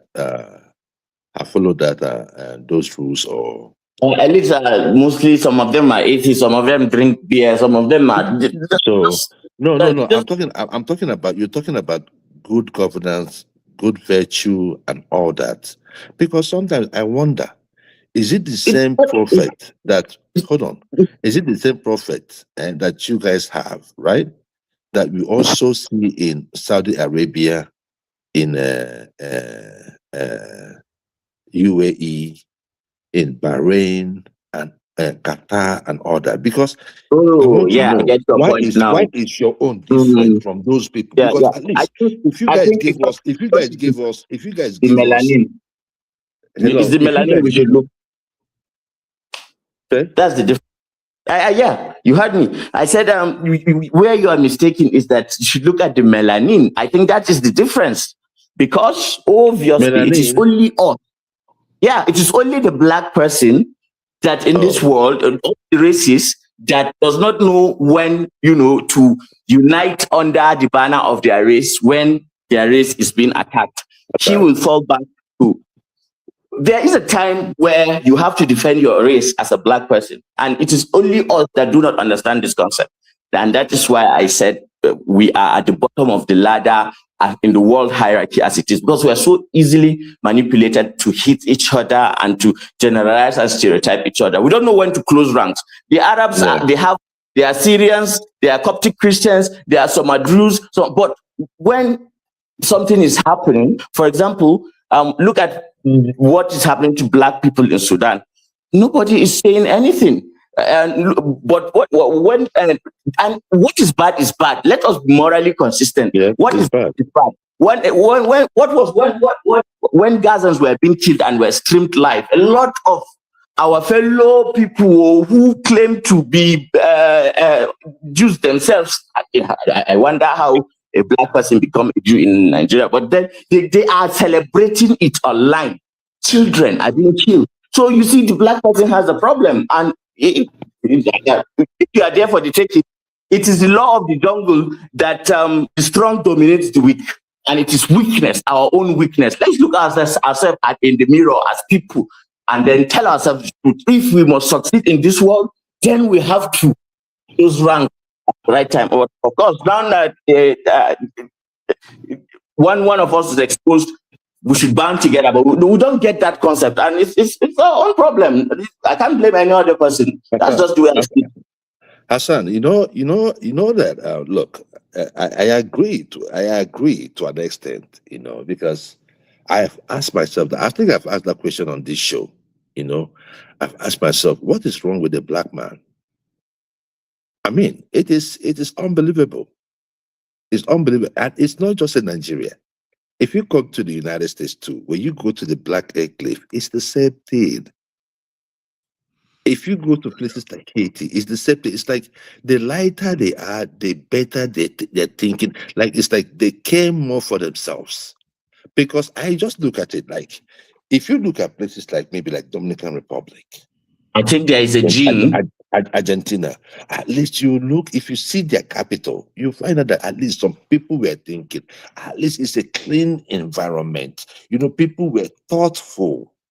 But in our case, everywhere, even if it is beautiful and we'll just turn it into a mess. It is something wrong, inherently wrong. I don't know what it is. But you see, one thing about us is I think we can use this opportunity to separate about religion and we as people that must survive, because it's unfortunate. Because if there's anything we need, let me tell you one thing. If I happen to be a military person today, maybe I was in the government as ministry head of, let's say back like 40 years ago, one thing I first of all do is to make sure that any traces of religion around our governance, I will erase it. Any our edifices that bear anything that can be traced to religion, I will demolish. Because the thing is this, exactly, I agree. Religion within our environment is really creating a problem. Ola, sorry. Early this morning when we were talking, I said that we are suffering from the triple heritage. People don't pay emphasis on what I said it this morning, but if people don't listen to people that are not eloquent. If you are very eloquent, they will. Our major problem. I understood we have been dividing and raped. And that is since slavery. You understand? So you see us, instead of us to have a collective goal, look at the way something that binded us together. We have been divided based on religion. You see the people like Hassan be defending Islam, people like Joel be defending Christianity, something that they even know little or nothing about. You understand? And those are the major problems that we have. And it's not. Let me finish what I'm saying. Joel, you know, you made mention of Dominican Republic. You know that Dominican Republic and Haiti, they were one country before. One was colonized by Spain. The other one was colonized by either Britain or something. So whatever you see in Dominican Republic today is not built by the black. It is by virtue of the colonial. We as black, we don't develop anything. We've lost, and you see our problem. And you will see our problem majorly is this. Now, this is how you you know, Ola, let me just finish what I'm saying. I live in Saudi Arabia. I'm a Muslim. Those people will not relate to me based on I'm a Muslim. They see themselves as you understand? They see themselves as Arab, as a Saudi first. Yes. You understand? But we don't see ourselves as black people first. We say, hey, this one is the Christian genocide, and then we'll be fighting. For how many months now that we'll be fighting? There's genocide. Simba, you're being economical with the truth. You're being economical with the truth. The fact is this. Who are those killing the Christians? Muslims. Who are those killing those Muslims you're talking about? Muslims. We have that issue. It's a problem. You cannot run away from it. Let me tell you. Joel, that's the kind of problem. That's part of the problem we are talking exactly. What is part of the problem? Okay. The issue there is that people have right to worship, right? Whether you're black or you're white. Hold on, Joel. You are not getting the point. Now, Muslim killing the Christian, thinking they are doing this job for God, and meanwhile, God did not send them this job. Now, let me back up Simba. I've been to United Arab Emirates. I greeted United Arab Emirates people, thinking that okay, I was just being diplomatic. I said, "Assalamu alaikum." They ignore me. You know, when we are praying with Arabs, they don't want our foot to touch their own. They remove it. You know, in prayer you have. Assalamu alaikum. They ignore me as if I did not exist. For real, I swear. Now, when you look at those people date now, so if I happen to be a Muslim now, you understand, and I think I'm just relating to a fellow Muslim. And you ignore me so it simply means that they don't. Allah, you cannot blame them. You cannot blame them. It's we that we have problem. They don't have problem. Exactly. Now, what we are saying is this: we as black people, we have to be black. Now, I see. We have problem of identity. We have problem of identity. And what is this sustaining part of Yoruba today? And although that thing is eroded already, is a Yoruba person will see themselves as Yoruba first of all. That is why you can see Christian and Muslim mixing up in the same house. But I think it's already eroded now. And this is the time we need to rescue ourselves. Myself, for example, I got married to someone from a Muslim background, Islamic background. I tell you, many people cannot accept that in our country today. I don't. And you know the funny thing, sir. I don't think you can go to United Arab Emirates or Saudi and say you want to go and marry Muslim there, for example. They don't do that. They don't do that. You go and marry the poor Arabs. So we have to be very careful. We have to see ourselves as this. You understand? Oyinbo, they have price on us. You know, if they have their way, they will push us out of our land. Of course. Arab world, if they see their way, they push us out of our land. You see China that they think, oh, just want to do business. Their business, the type of business they are doing, is that to us. Yeah, that's true. I'm even surprised. I'm more surprised that Jewel did not understand what we are talking about. It's just No, talking. People have the right to religion. See. I always see. See. This is the thing, right? There will always be interest, but I'll always look at what are we doing ourselves. Look, in simple terms, this is what I'm talking about. I was just talking about the environment, right? You said, oh, that they built Dominican Republic. No. After whoever built it, who is keeping it clean today? Who is making sure that the maintenance is So are going you on saying today? that the blacks Right? in Dominican So Republic? hold on. Yeah. How many? Let me tell you. What is the no? Wait. Forget the population. What about Argentina? Look, see. Let me tell you How something. many whites? Let me tell you the white population in Dominican Republic to the ratio of the black. How are they? Look, see. This is my point. The same thing that you see in South Africa. Let me tell you, don't exonerate black people are the same anywhere you find them in the world. And they are at the bottom ladder of telling you that it's the same thing everywhere. That's what I said here. You've not been listening to me.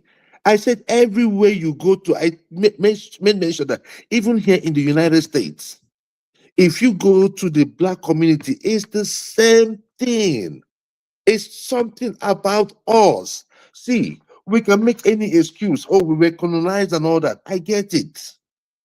But I told somebody yesterday, I said, I have been in Imo State before. A governor built a road. 6 months after, that road went bad. That is not colonialism. What happened with Malami, for instance, or Ngige? That is not colonialism. At some point, we have to take personal responsibility, regardless of what they are taking from us. If the ones that we have, that we managed it very well, for crying out loud, let's take a look at the North, for instance. 45 years in power under the military regime. If they had the interest of their own people at heart, they had the money, they had the power, they had everything to educate their people, to make their place look very beautiful. And nobody would have questioned them. Or even be, or something like maybe an agro powerhouse in the world. They could have done it. How much will it take? They did not do it. That is not colonialism. Look at what's happening in Chicago. Hold on. Let me give you this last one. Look at what is going on in Chicago. You spent 1.2 billion over 4 years catering for illegal immigrants.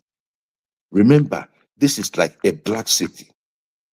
You brought in illegal immigrants, they pushed them to your state because you say you're a sanctuary state, you're a sanctuary city. And you spend 1.2 billion. In order to pay that 1.2 now, you have to raise taxes on the majority black population in your city. And it is just crime after crime after crime after crime.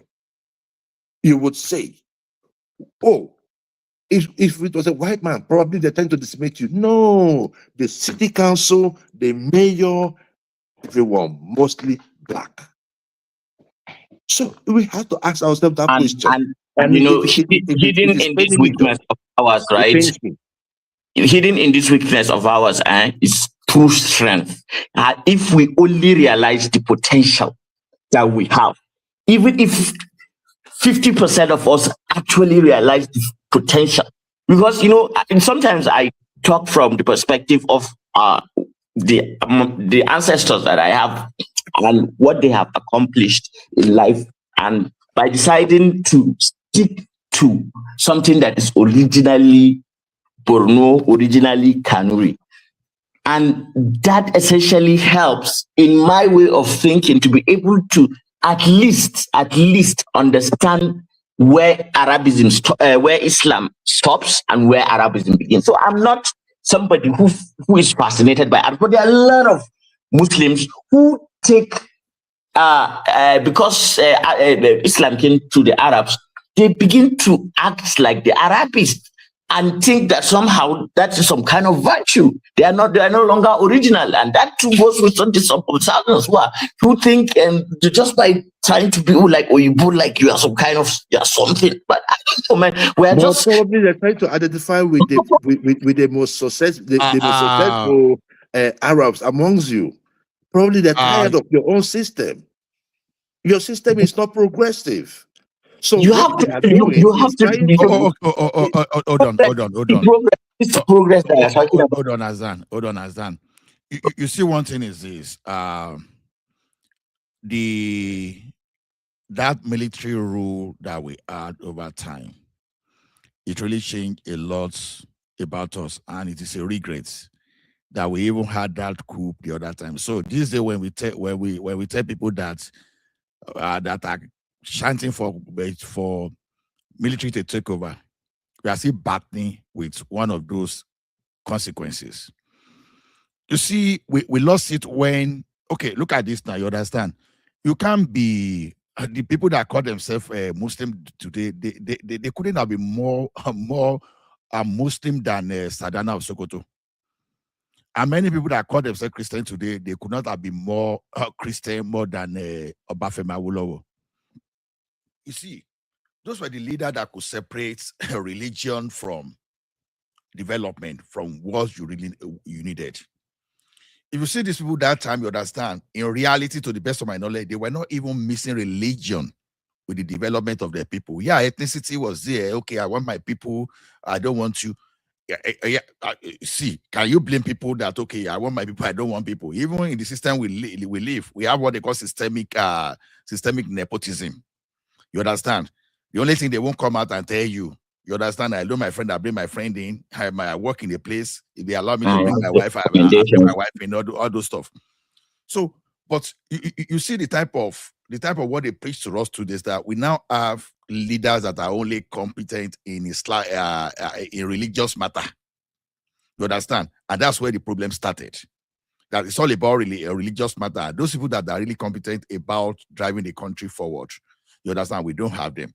And there's no better opportunity than now. That's why I'm saying whatever Trump is doing in that country today, this is the right time now for us to change the narrative.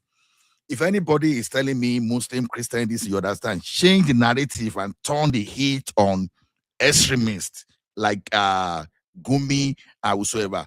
If anybody is from the South, they say, no, it's all about Christian. Turn the thing around and put the pressure on that person. You understand? This is not the time. You know, when you are telling me religious matter, you understand? I will be so, okay, that's your state. Okay, it be like, say, they allocated 100 billion. So what have you done with that 100 billion? You understand? That is what we should do now instead of helping these criminals to use the agenda. Religion has always been a weapon for political tools. So that when they say religion is politics, it's true. Because we see now, the easiest thing to capture us now is religion. If they want to, how did they even colonize us to start with? It's still religion. You understand? And what is they doing now is still religion. But it is for us now to just wake up. Anybody that is choosing religious sentiment now, we push the thing. We pull the heat on those people and let them know so it's not going to happen. You understand? I've seen, you understand? Azan, you see, I know that, like I said, I know you're in a difficult situation.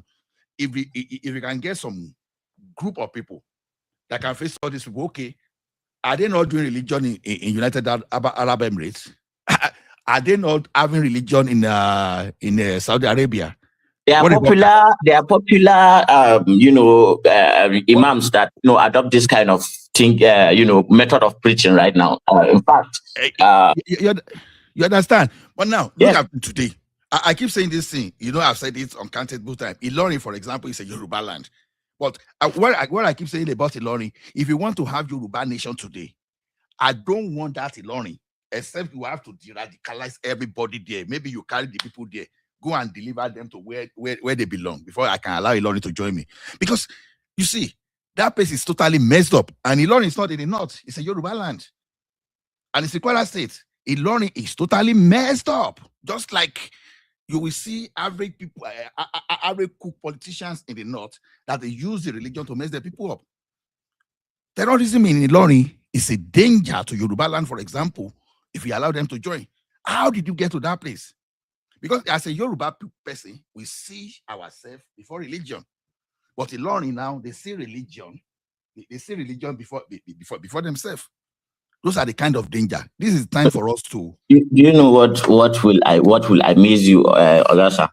If you go back a couple of decades ago, and you tell an average, northerner that this is what will be happening in the north, he will not believe it, because at that time he was still Muslim, still living his life, but open-minded, tolerant, accommodating. And then before you knew it, money and people were being sponsored to brainwash people. And it took time, but it took root. After that, what happened? So these things, I also think that the indigenous. This is the time you start paying attention to your clergy. For example, now you see. Yeah, of course. Now we are. I like what is happening in at least in some part of the world today. If you're a pastor, for example, when I know that you don't have a job other than preaching, I start paying attention to you, because number one, I want to know why you don't have a job, because nothing in the ministry says you should not have your job, even when you have your this, you understand. But if you're a jobless pastor, that everything about you is only preaching, and you are saying full-time ministry. As a Christian, I know that there's no such thing as full-time ministry without you having your job, because Jesus himself was a carpenter. You understand? All those Peter, all those Paul, they had their own job, daily job. But if your job is to indoctrinate people and to con people, then to me, I don't respect you. Oshibajo, for example, was still a pastor while still being the VP of the country. He was still doing his job, and he's still a lawyer today. So what I'm saying is this: start paying attention to your clergies, because number one, some of them, they are living based on foreign money they are collecting, and they are doing the bidding of their masters. And some of them in politics too, they are being, you understand, they are being paid to do whatever they have. Like I told you, as they have them in the north, we have them in the south. The only difference, the difference between the south is this: the south, we go to LGBT, okay, maybe I can't say the, you understand, all those people that will be promoting anti-human establishment in the name of NGO. In the name of NGO, they'll be correcting foreign guard. Before you know, they see a man, your physiology is actually like a woman. Look at all those evil things. It's happening already now. It's happening already. Exactly. So all those foreign ideology, you understand? Our people can do anything for money. That thing happened to China twice. They brought China down because of all this stupid foreign ideology. Nigeria was about to be brought down. But some people cannot just see the queue around the religion. Our matter is not religion. It's for someone that still believes that we should go back to pre-colonial era and be recolonized. They feel we do not deserve to live on these lands, and that they are destined to control the lands and the resources, and they want to do what they want to do to get it. That is the brutality of nature, and that is what the African do not understand. That there is a level where if you don't, I don't know what, if you are, say, a carnivore, for example, you have to kill something that is alive for you to eat, right? So the African does not, it's like a carnivore that does not understand that it's a carnivore, and it doesn't want to eat. So it's going to die. You are going to die if that's just it, what we are doing. Hassan, see, you see, there's a reason why I'm a very practical person. There's a reason why I support P2B. See, we are here talking. You have land behind you. Practical things. You see, it is not, we don't have to make it look so fanciful. There is land there. Cultivate it. If you cultivate it, in 1 year, it's going to give us this. In 2 years, it's going to give us this. Baby steps. We take it. It is not rocket science. I've been here for some time. It is not rocket science, Hassan. Which land? To build a good road, to have, social programs, that helps you, right? To have power. You see, okay, let me just tell you what happened. So our energy cost started going up, right? So everybody was like, "Oh, energy cost is going up." So it happened to be that they were shutting down the diesel powered power plants in favor of, solar power and wind energy and all that, green energy nonsense. And what happened? The energy prices, because it was so expensive. So the energy prices had to go up. Now, this is the fraud. So it happened to be that you have electric cars, but you have chargers that is powered by diesel. Make it make sense. So what did Trump do? Trump is saying, no, gave licenses to 1,600 power companies. Remove the bureaucracy, and told them, hey, go ahead. So they are reviving some power plants that were shut down because of this green energy scam. And what is this point? If he has enough power, the energy cost will go low. Will go low. Then the companies will now get energy prices at lower prices, which will now in turn turn down the prices of commodities in the market. Simple, practical things. Hassan, No, I am telling you, like Joe. I understand where you are going to. Let me tell you something. You want to become a doctor, you want to become a pilot, you want to become anything in life, you must have good health, both mental and physical health. If you don't have physical and mental health, you understand, your dream is remain a dream. We are talking of the fundamental issues now that some people don't even want Nigeria to even move forward. We are fighting. Okay, let me give an example. Colonial master, they came to our country. We were moving at our own pace, developing at our own pace. But they came here, they said, okay, you are not going to proceed. We want to conquer you and rule over you. They engaged us in war. That's the first thing we were fighting for, was for us to survive first. It's only when we survive that we can start thinking of a progress. Nigeria, the state we are at is this: we take a step forward, 200 years backward. That is exactly what is happening. Obasanjo came, thought he was going to build a system. Do I continue? They built the staff. What happened when another government got to that place? They reversed all back, even took us into the worst debt. See, we have to even, first of all, deal with the fundamental issues, first of all. It is only when we do that, because our health situation is what we have as it is now.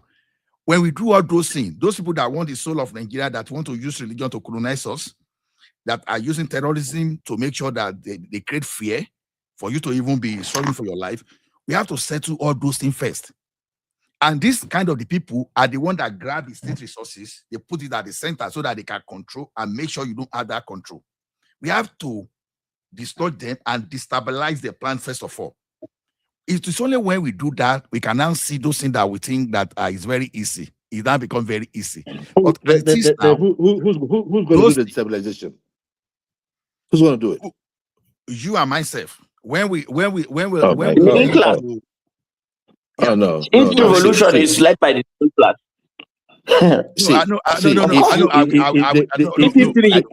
Are you calling for a revolution? No, give me opportunity. If history is a judge, because that is the only way you can do it. Because if they've captured the institutions of governance. Hold on, Joel.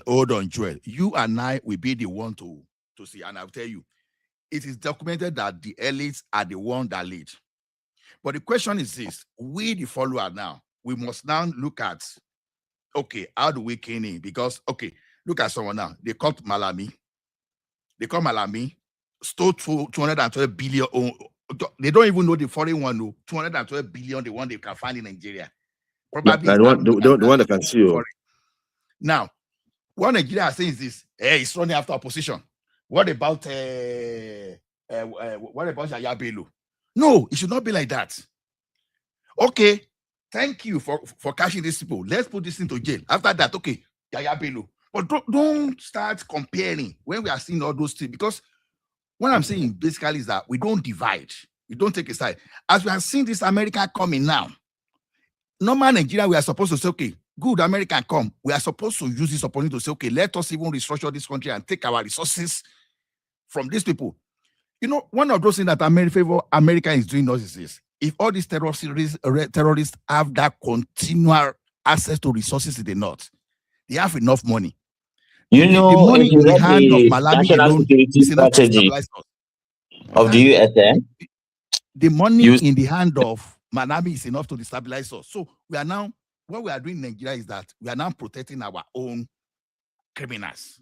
Let us protect our own criminals instead of for us using the opportunity that, okay, this is an opportunity to dislodge all these criminals that call themselves our leaders.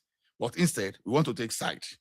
No, but I don't think it's taking sides. I also think like, no, you've mentioned Peter Obi today. Which I didn't find which I didn't appreciate. If we have to do anything on corruption, right, it has to be sweeping, right? If we cut Yaya Bello, we get him into court, give him his charges, jail him if we have to, and we move on.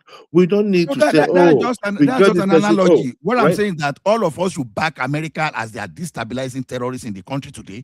And we don't move from that place. That's a given. That's a given. But if we're talking about corruption, you were talking about you were the one that mentioned. That's the reason why it was just an analogy. How we side our own criminals. You understand? Because this one is from the south. Nobody's siding anybody. But all we're saying is that, look, I just heard you mention Obi. That's the problem I have. We have to do it right. For politics. It should be matter for the progress of the country. I heard you mention Obi. Why I support Obi is this.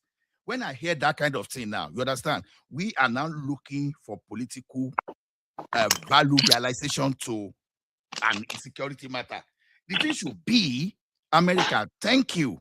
Nigerians, okay, America, thank you. Let American airport destabilize, and we move from that place, and we take our resources away from that center, and let everybody. Let me tell you one thing: if you take resources away from the center, you reduce resources that all these criminal in the other parts. In the other part of the country, of course, that's the point. Of course. Okay. People want Madam AI to speak. So, Madam AI, if you are there, please speak up. Or maybe Midwest want to speak. Anyone that want to speak. Anyone else? Let's not speak. Thank you, Ola. You see, the thing is this. What I want to say is this: Nigeria issue is very complex. It's complex because, as you said earlier, like somebody you want to train a doctor, you want to train a scientist, you want to train a highly qualified people. I feel the most important thing about that subject is the history about what they want to study. I don't think any field in this world ignore history about what they want to teach people. Now, look at Nigeria's situation. We are having a generation that doesn't know where they were coming from. And now to move forward is a problem. To be honestly speaking, we are tribal people. If America is attacking the northern part of Nigeria, the northern people actually, they have a problem.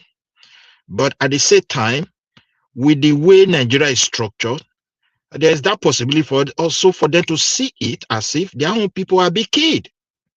That's why we're in a serious situation. So take, for example, the corruption you just mentioned. What is this man's name from Delta State, the former CBN governor? I think they've arrested him for so long. And now they go after Malami. Who are they arresting from the western part of Nigeria? You want to tell me those guys, they are not corrupt? If you want to treat corruption in Nigeria, no single governor will remain. That is called, if you want to fight corruption. The one of Malami has something to do with politics. Take it or you leave it. I'm not an outside person. I'm not a Fulani. God bless you. So I am not. The one with what is this man from Delta, the former CBN, is because of where he belongs and the role he play against Tinubu. That's why he's there. If Tinubu is serious, less than 2 months before they hand over power to him, Nigeria was having airway. What happened to those planes? Those guys that were involved, has he arrested them? No. So let us spade a spade. The truth of the matter is that this country, the way it is, either the Mr. President of Tinubu decide to do this way, look, this power is too much in the central. If it is state or regional government, let's discuss it. The Northerners will not take decision. If they need American help, they will discuss with America on their own. They will put their concerns to America. Never happen. Wait, and they will put their concerns before United States, their interest and the interest of United States. The West have solution to their problem. The East have solution to their problem. The Midwest have solution. The South Side, the Middle Belt, everybody have solution. And this is what I believe about Nigeria. But the system of we are together, when power of the center don't come to your region, you become like somebody that is intoxicated with we are left out. Like what is killing the Southeast, for example. No matter whatever you give to us, if you don't give them the chance to be the president of the country, they are not going to be satisfied. Everybody want to be president because once you are there, you start shaping the country. Those military guys who rule this country, they kill the country because they are the one who shape Nigeria to a point whereby the Northerners will become the dominant power. They were just after who we rule, who we dominate. They did not even have clue of problem solving. Now we are now in a terrible situation where we have to solve problem and there's no mechanism on ground. America is not the one telling Nigeria, look, they are buying you. It is Israeli that will come and tell us terrorists is in our country. Let me put the position to you. Can you I just speak, fell for the please? same thing. When is you will come in. I don't call you now. You just come. You will speak.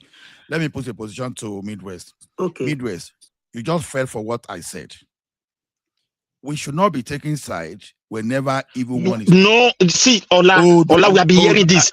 The side is naturally there. Let us not be pretending about it. It's a natural something. Hold on. I don't understand. I want to move the conversation on to Madam AI, but I'm just telling you that when they pick up evil men, whether they are from your region or not from your religion, don't let us find any political reason because we are all victims. I don't see how a goat should be fighting that why not pick tiger when a lion is accused of spying all animals in the bush. I say, okay, I don't you see that tiger is spying too? Don't fall for all those kind of things. It doesn't help us in any way. Let's be honest. We're in a country of suspicion. So everyone is suspecting one another. Any move we move, people will think of their tribe. Just hold on a moment, please. Let me land this point. We have to be honest about this issue. Hold on. You've made your point. We are moving to Madam AI after this. Okay. The thing I'm telling you that I just see the arrogance of the three major tribes of that country. You are not even paying attention. We are talking as if Yoruba, Igbo, and Hausa, Fulani are the only person that is entitled to. What about Jukuman? What about Ibiraman? So when we speak sometimes that we should not be the thing is that the rest tribes are victim. Wait a little bit, Ola. You cut me off, but let me land this my point. The three tribes, they were opportune. The British shaped them that way. However, we know we have many tribes. But however, those military guys that rule the country have shaped Nigeria into a place where the Northerners will always have the dominance influence. They were very conscious of it. It was just saying we should move. We should be very sensitive and move away and stop fighting. See, the only way we can be sensitive is to call spade a spade instead of we turning around. These things, we are into a very serious problem. Tribalism is there. How can we solve it? Let's identify it by ourselves now. The regional and religious influence on our thinking is there. Let us admit all these factors on our own and come together and think of solution. Okay. So you actually believe that the prosecution of Emefiele is tribal? Like after you saw under Buhari government the actions of Emefiele, so you have to come here and say prosecution of that man is tribal. Are you serious? Listen to me. You are just entitled to your opinion. Those guys who bought the airline. Wait, hold on a moment. Those guys who bought Nigeria airline, where are they? They are free men. Well, Those who consume Niger Delta money, they are free men. Governors who loot people dry, even to give them bag of rice, they are free men. What are you talking about? Are you serious to control? Those are political motivation. If that guy campaign for Tinubu, they will not arrest him. So hold on. Let me if get he this has right. campaign, if he has put resources to support Tinubu election, they won't have arrested him. Did Yaya Bello campaign for Tinubu? Where is it today? Is it not? Is it not? Does it not currently have a case under EFCC now? Then let's leave them and the EFCC. If the EFCC is serious, their prison will be filled up. Will not even have all these appointees. They won't pick all of them. Is Emefiele in prison as we speak now? Is he in prison? I don't even know where he is. He has been disgraced. I think they detain him, whether they free him or not. What is your point? What is your point? Get my point very clear. Nigerian government is not serious when it comes to corruption. It's a look, I just told you Yaya Bello campaigned for Tinubu and he's being prosecuted by the EFCC. They don't have to lock you up while you have a case going on. Yeah, Emefiele is not currently in prison. Let's go away from there. They are serious. They are really doing corruption and everything is moving. So I don't want to dwell on those things. You're the one that brought tribal lineage into the conversation. I did not bring in tribal. Tribal is real in Nigeria. It's just that people try to be political corrected and be pretending. And here we are today. It's a simple question. You brought tribe into it, and I'm asking you. I don't know for you whether you don't know there's tribe in Nigeria, but for me, I'm fully convinced that there's tribalism issue in Nigeria. There's religion issue in Nigeria. We are very divided people. We lack trust over ourselves. You didn't think it was a tribal issue for Malami to be prosecuted? Because I heard you say that. Malami is different. Malami is also a tribal issue. If Nigeria government is serious. The prosecution of Malami is a tribal issue. If we have a government that is serious today with the current situation, they will declare state of emergency against corruption. And many of your political appointees in their houses, they will be picking all of them. So in your mind, everybody is corrupt except if the government go and pick them up. If they don't pick them up, then the government is not doing their job. We have to have conversation that make us look like we are grown up on this platform. We can't just be talking as if it's a beer parlor. We're in a beer parlor where we just say anything. You are the one talking like a beer parlor where people try to deceive one another to consume more alcohol. You are living in a country that is so divided. You don't want to admit it. You are living in a country whereby tribe is killing us. You don't want to admit it. You live in a country where religion is seeking us. You don't want to admit it. What are you talking about here? Hold on, Midwest. Okay, hold on, Midwest. Madam A, are you there? It's your turn. Then after you, Akim. Madam A, are you there? Madam A, I don't go kitchen again. Then progressive. So, okay. Yeah, okay. Go ahead, Madam A. By the way, wait till now they talk no verse. So that I don't start talking about what people have just said. I overheard them saying. Just so tell me what you're talking about. No, we are talking about this Trump the strike in the northeast in the northwestern part of the country. Why that particular location? What are the impacts? So should Nigeria be afraid of the consequences in the long term, from the positive lens or from the negative lens? So okay, first of all. So what's the implication? What's the implication to us diplomatically and how people perceive Nigeria? Okay, first of all, I love that question that you asked. Why that particular location? That's a smart question. I know why you asked that question because every average Nigerian and every average media houses and their propaganda and every content creator believe that Maiduguri is the epic center for Boko Haram, right? So everyone believes that if the United States is going to do their first strike or do anything, it should be in Maiduguri, Borno State, or maybe Zamfara. But as I said before, and as I've been saying here 2 months ago, that people laughed at me and abused me and even call me all manner of names. I don't really do care anyway. They have their information. And it should be a concern to Nigerians. They should think twice. Why Sokoto? Because Sokoto State has not been bringing out bad news. All these raising down houses, taking over farms, buying people, running helter-skelter, it's not much from Sokoto State. Are you with me, Ola? Are you with me? Hello? I hear you. I hear you. Good. It is not much from Sokoto State. I don't even think if there is any chaos in Sokoto, I can count up to 10. So why Sokoto State? That should have given you people concern, not all these things you people say. It's much, much than what you people think. But I want to say this. For those who want to take it as tribalistic, is their business. You want to take it as a religion, it is your business. But I want to let us know this, and I'm saying this in a global platform. Americans own terrorism. They decide who is a terrorist. They know who they are. They name them. And since I was born, I am now an old hag woman. They can go into any country where they believe that a terrorist is in and wire the person. They are the only country on earth that does that. They don't really need instructions or accolade or go ahead from the president or administration of that country.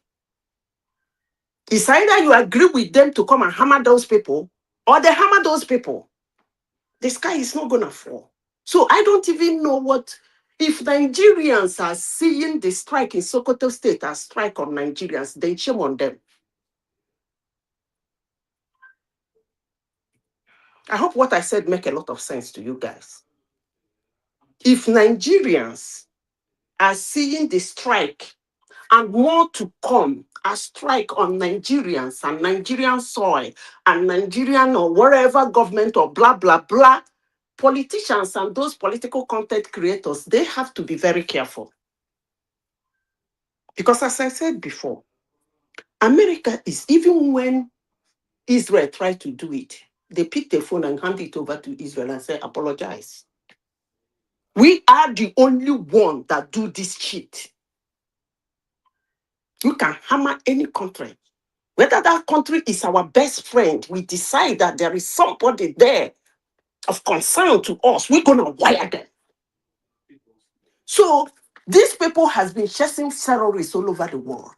And if Nigerians believe that America will sit down and turn somebody's terrorist and see that person in Nigeria and hammer the person, and Nigerians get up to have a beautiful argument and take sides and take opponents and take propaganda that they are against Nigeria and Nigerian government and Nigerian line, that wish you people luck. But I will advise most of you that have been around to go and check. This is what America do. It is their job. They know them. They know where to find them. They decide when to take them out. Whether the government agree or the government doesn't agree, they are not chasing you. They are not chasing your government. They are not chasing citizens of Nigeria. But if there is any citizen of Nigeria that they have tagged terrorists, it's no longer a citizen of Nigeria. It is a person of concern to America. So whether he's in Nigeria or he's outside Nigeria, they're going to wire them, Why? Nothing will happen. So what is all this argument all about? If I may ask. I don't get it. Why are people making it a Nigerian thing? Why are people making it the attack to Nigerians? When has Nigerians become terrorists? When are we individually tagged terrorists? I am not getting it. Honestly, because I listen to people say all manner of things. But Ola, I just want to clarify something. Whether you believe me or you don't believe me, that is the shit. Hello? No, I can hear you, but you know, I want to know I want to go to 5-way now. I will need the empirical facts of why I should believe you. Because if you told me that I'm a woman now, for example, then you have to prove it to me because I know that I'm a man. Okay, you said they have to prove that they are terrorists, right? No, you are saying you are saying that when you say something they don't believe you, that you don't care. I said, why should I believe you if you don't put facts on the ground? So you have to put facts on the ground for me to So believe what you. is the fact you need? The fact that Americans, No. hold on. The fact that I'm talking Americans have, generally. hold on, understand. Okay. I don't even care. Forget about whether you believe me or not. That I'm not going to push any narrative for you. But what I'm telling you is a fact everybody knows. Believing me, you don't know that Americans go around the world wiring terrorists. In any country they found them. Is it what you want to believe? Or you don't want to believe? Or you don't want to believe that America enter any country, they think they have found somebody of concern to them and wire the person without even talking to the president of the nation. Is that what you want to believe or what you don't want to believe me? Is it No, that Americans... of course, that one is straightforward to believe, but don't forget that So, I can say, hold on, Obama... I can say, okay, good, go ahead. Okay, it's good you mentioned Obama. Please go ahead. Hello? Hello, it's good you mentioned Obama. Please go ahead. I wanted to mention him. Yeah, go ahead. What are you going not to believe or you don't want to believe that even America can decide that their own citizen born in their land, they can decide that he's a terrorist and they wire him? Is that what you don't want to believe? Let alone a Nigerian. Come on now. No, These are what they do for a living. So why are Nigeria? My question Madazita, let me ask you a question. So, okay, with ahead. this bombing, do you see it like a solution to our problem? Obviously, Will it it's the solve our solution problem? to your problem. It's the solution. Because if you have any other solution that would have worked, you have used it long ago. This thing has Where been America going have on. it? Hold on now. Hold on. Calm down. Yeah. Your body Okay. should calm down. Be coming down. Nobody is after Nigerians. But any Nigerian who is a terrorist will be gone down. Period. But that's by the way. If you have any solution for the past almost more than 15 years, this shenanigan has been going on and it's not getting better. It's getting worse by the day. You would have used it to at least calm it down, not making it worse. But from the look of things, it's getting worse. And I want to say this. I said it yesterday and I will say it again. Anything that anybody wants to do with the security in Nigeria, the insecurity and the security of Nigeria and Nigerians, and decide to run it with Nigerian military, it will not work. America has to put out what they have to put out. It's just a situation between the 12 days war between Israel and that's the recent one, and Iran. And US went to throw oh heaven bomb in Iran. Two, they didn't throw one. Oh heaven bomb in Iran. The catastrophe is still on. And Iran has to clear face with its citizens. We will retaliate, we will retaliate. Have you seen where you are retaliating to somebody? You have to call the person and tell the person you want to throw bomb to get your face back. And you throw a bomb that doesn't destroy anything, doesn't kill anybody. Your citizens will do, yeah. That's exactly what is going on now. The Nigerian government has to hold their own side. America has to hold their own side. But if I tell you, you should ask yourself the simple question, why should you? It is important that Nigerians ask themselves that question. Somebody said it yesterday night. My family on the background were rolling on the floor. They call it an intelligent observation. Why Sokoto? I laugh in Spanish. The most unnecessary place anybody in Nigeria will believe there was strike. That shows you how deep it is. No, That I shows know you why how bad Sokoto it is. anyway. I know why Sokoto, but at least it's good for Nigeria Okay, no to problem. give them Since you freedom. know why Sokoto, hallelujah, praise God for you. Madazita, Hold is on, it not also Midwest, hold on. Let us hear Progressive now, so that we now throw it upon after. Progressive, what's your take on the matter? Progressive, Akin, where you go now? Okay, Hi, Midwest. Ola. Okay. Hi, Ola. How are you? Okay, I'm good. Thank you. Merry Yeah, Christmas. Merry Christmas to you and to everyone on the platform. Thank you. Yeah. So what's the take on the matter? So basically, I the way I see it, right? I think what we are not looking at is the fact that the lay law. I think the lay law is an act of Congress.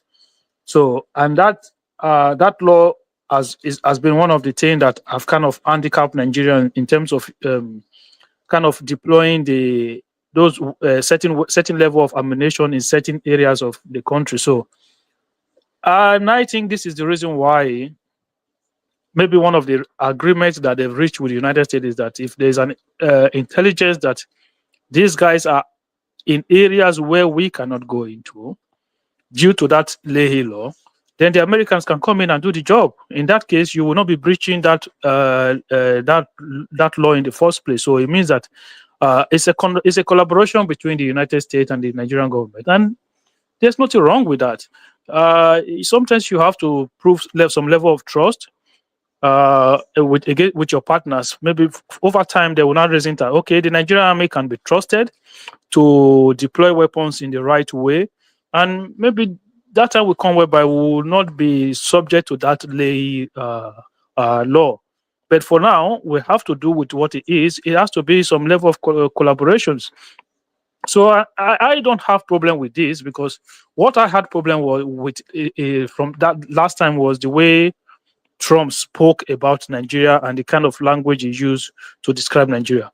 I didn't like that. If you're going to help somebody, you don't need to dehumanize them. You don't need to talk to them. You talk them down. We can have collaborations like this against those non-state actors, against terrorist organizations. There's nothing wrong with it, and I don't know why anybody would be against it. It's nothing against our sovereignty. We have porous borders. We have elements coming into our country that we don't know where they come from, who are taking advantage of our weak borders to cause harm within our society, and we have to find a way to deal with it. If it means collaborating with anybody, that's what we have to do, and we have to commend the American government for coming in to support our people, to support our government as well. So, in my opinion, I think it's a welcome development. That's all. Okay, thank you. Can I ask you a question? Midwest. Okay, no, go ahead. this is progressive. Oh, progressive. Okay. Yeah. Thank you for your submission. I love the way you put everything out. But let me ask you a question. That's the same question I asked. Is it Aizon or somebody yesterday? Do you think Nigerian government has an option to say no? I don't think it was. I don't think we were put in that position. And if we were put in that position, I don't think we will be able to say no, because you have to understand that this is not the first time. There was a time whereby an American was kidnapped in the northern part of Nigeria, and the U.S. Navy had to come in to rescue that person. And if they have to do it, because don't forget, ISIS is a world recognized terrorist organization, and there are certain countries where you will have ISIS cell that American will not go into. That's country like you're talking about your United Kingdom and your maybe France, Germany. These they are Western powers as well. So because they trust those countries with with intelligence, they trust them with the manpower to be able to clear those cells out themselves. But with the problem we have, I think part of the problem we have is that our military is kind of partly infiltrated. So it's they will Boko not. Haram. So they will not be able to fully trust us with intelligence to the same level that they will trust these other countries. So they will mostly have to come in and say, look, we know that there are certain area, but we cannot give this intelligence, but we're just letting you know we're going to come in and you can be back up, and then we're going to do this job. And they will do it, and then that's it. So until that time comes where this Nigerian military will be able, they will be able to trust us to a certain level to say, okay, we can trust you with information. We can see that you've done the job, you've cleaned your houses. But for now, I don't think we are there. I think we have to work hard to get to that point. And look, if you look at, like, say, the Egyptian army now, they operate on a different level with the Egyptian army. You will never see them say they want to go into Egypt, because they give them full support, machineries, weapons. It's the way America supports Egyptian army. It's almost at the same level they support Israel. They have not given them opportunity to do so. The day they give them opportunity, this story you're saying will be very... No, this is what I'm saying, because the Egyptian army does its job. There's no need for that level of interference. Whereas the Nigerian army is being infiltrated. And if America can share certain intelligence with Egypt, but they can't share it with Nigeria. Because if they share intelligence with Nigeria, those terrorists we have those intelligence, whether you like it or not, one way or the other, that intelligence will leak to those terrorists. So if organizations can get to a Nigerian sergeant, and by that Nigerian sergeant, just like ambush, you have to understand that these are information that have leaked to those people to tell them what about this military sergeant was going to be, the level of security that he was going to have. So we cannot be complaining about the situation that we find ourselves today until we fix the problem from the root causes, and we haven't done that. I think the only area you seem to have gotten right is that we need to get our act together. Tunaja, I can't hear you. Your mic. You are too far from the microphone. I think what you got right was that we need to get our house in order, and this is why I've been calling for changing our security posture a long time ago, because Egypt operates on a totally different level from the way we do. Egypt is strategic for Americans because of the Suez Canal and the West.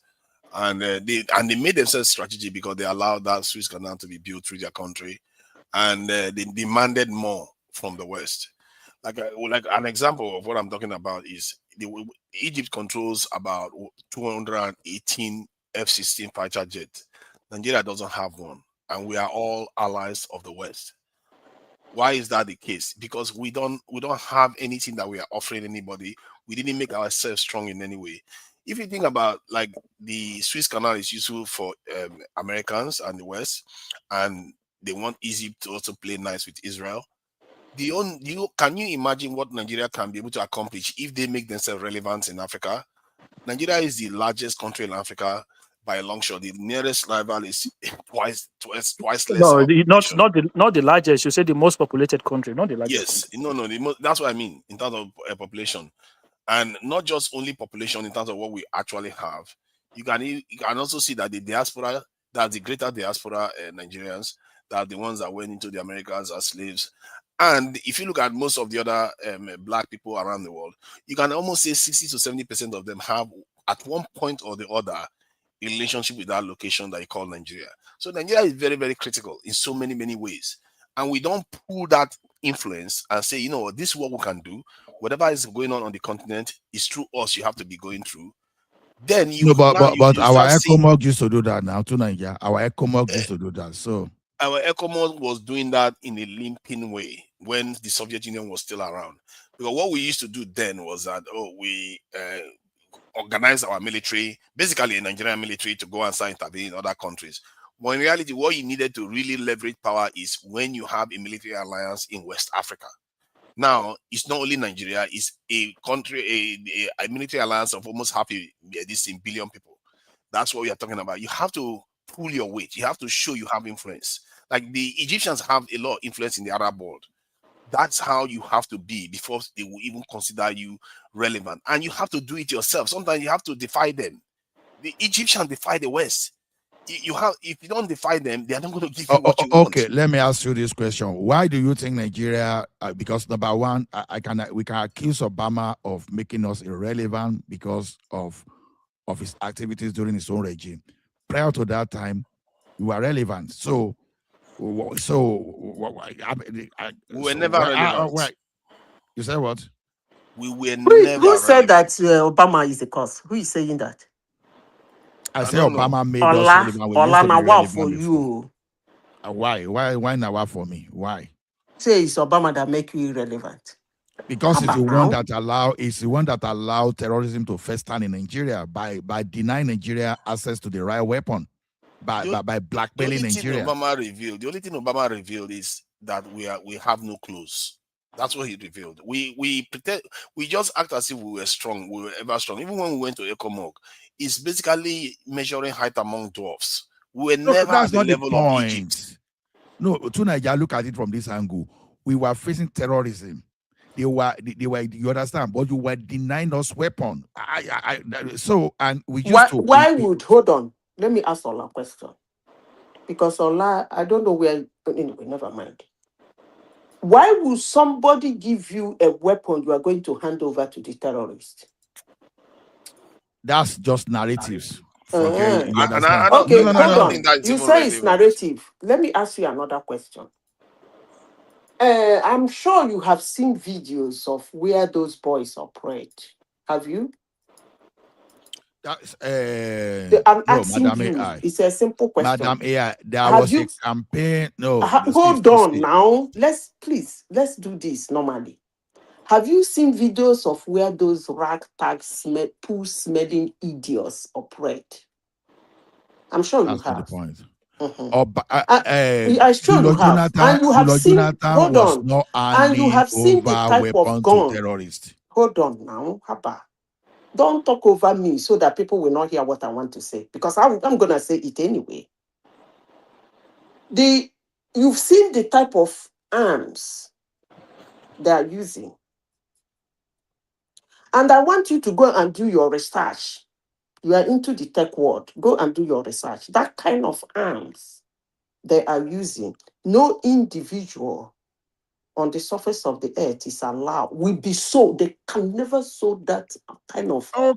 Okay, Madam Zita. Hold on now. Hold on. You are saying that. No, you've answered. You said what Obama said. Hold on. You said what Obama is a premonition that they said they're not going to give you weapons because you are going to hand it over to the boys. Let me you said it's a premonition. And I am not asking you, the guns the boys are holding, is it a gun an individual can buy? Let me respond to you, please. Let me respond to you. Why did you? Okay, look at this. You understand? Nigeria, our military pact with you. You were giving us technical support. We got some weapon from you.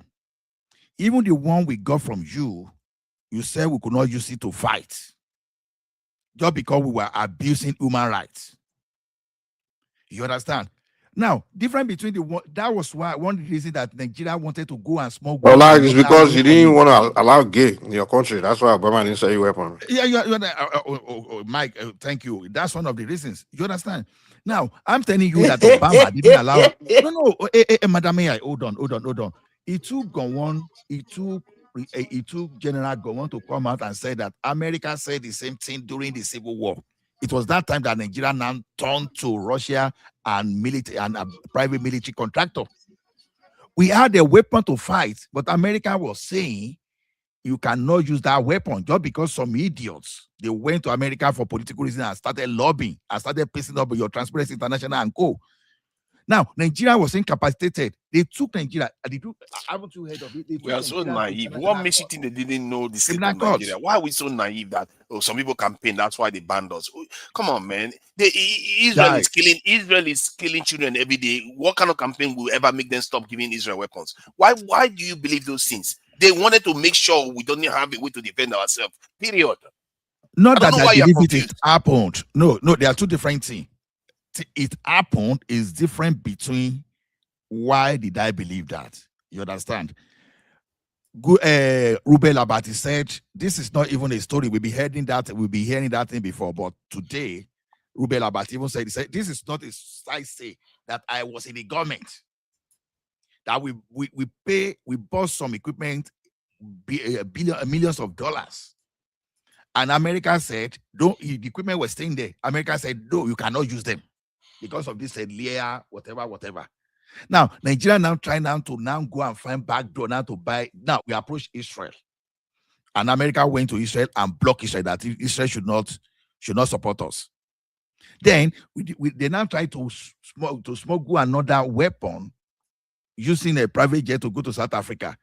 They tip them off and they block us from that place. Now, what I'm saying is this: in our attempt to fight terrorism, Obama was blocking Nigeria until this thing started growing. It was under Trump that it was Trump that gave us weapon. It was one that gave us weapon. It's a weapon. So Obama indirectly allowed terrorism to fester in Nigeria, and it was the one that destroyed Libya. We should not forget too. Yeah. So what are we talking about? Why are we pretending as if we don't know? If Trump gave you, my point is that if Trump gave you weapon, it's not because he had, in terms of ultimate goal against that's for Nigeria, like a good intention. He just did it because of financial reasons. He doesn't like Muslims. He doesn't like Muslims. That's why he gave us weapons. Hold on. For somebody that doesn't like Muslims, he's very, very close to them. In Qatar, in Saudi Arabia, that he went and he still doesn't like them. Yeah, no, believe that. Believe what you want to believe. You see, this is the thing about our people. We see, but he's doing business with the countries now. It doesn't mean he's not just doing ordinary business. He made Netanyahu apologize to Qatar leader because of what Netanyahu when you don't start don't start if you're doing dumb. Oh my God! Because I heard you earlier saying Mike, Jonathan. I mean, that's why I tell you something that's false. You want to turn this show to Dr. Damages, where you guys just talk ding dong and dong. Stop with your nonsense. Don't start that. Yeah, I've been listening to you all this, like you're saying a bunch of stuff, like just ridiculous. You said earlier that it was Jonathan that created the problem because he didn't allow not to rule. I'm like, what is this guy? Well, come on, man. Because you see, unethical behavior. That's what you guys you say. All right. See, when I listen to that Dr. Damages, everything you guys say is what in the name of promoting. Is it like the name of promoting Obi or promoting Biafra? That's what you guys do there. And you guys do all manners of ding dong. Hold on, stop it. See, you spend a long time holding grievances against me because you thought I was unfair to you on the panel. You did. Imagine that when entire part of the North feels the same way. Your problem is that you don't have empathy. You think from your own point of view, you don't care about other people's feelings. What the hell are you talking about? You spent more than a year, 2 years, even till today, you still against me because you felt I was unfair to you on a panel. What makes you think the Northerners didn't feel it was unfair to them after Southerners ruled for? And he has been attacking you for over a year because of that too. Yeah. Mike always come here to ask you. I don't know why. Come on now, give it a shot. And he can't be honest. What are you talking about? He holding grudge for more than a year. He won't let it go. You know, he expects Northerners to let it go. Because I come to call out the ding dong thing you say, doesn't mean I hold a grudge against you. I mean, come on, everybody here was like, I mean, you said things that's like, come on now. You're not talking to dummies here now. Wow. Everything I'm saying is based on fact. I mean, when you guys say those ding dong thing on Dr. Damages, if people buy it, they believe it. You know? Because those people have low IQ, people that follow you guys have low IQ. But here, you're talking to high IQ people here. So you have to put that in mind when you come. You understand? Insult people all you like. It's not going to make a difference. I mean, you got to I mean, come on now. It's very insulting when you think you can just say some ding dong things and think people like me or what Jonathan did may have created the avenue. It doesn't mean that it wouldn't have happened still, but that's the one that they use to foster this instability that we are seeing today.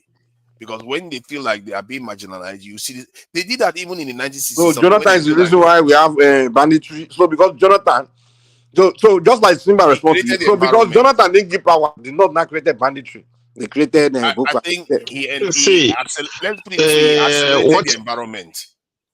Wait, to Niger, look, what you are saying, you are not far from the truth. Because over concentration of power in the central make people to feel once they don't have chances to eat, it drives them to a point where they believe they are being marginalized. Take, for example, if the former Senate president is the president of the Nigeria today, is not from the western part of Nigeria, everybody from western part of Nigeria, their voice and tone will change. So we have to admit this fact. Now that America is the western part, you talking about Southwest? The entire, I would have said the entire South anyway, because the entire South was already seeing it like power must come to them. Let's put it that way. Midwest, Southwesterners, they don't reason like that. I'm sorry.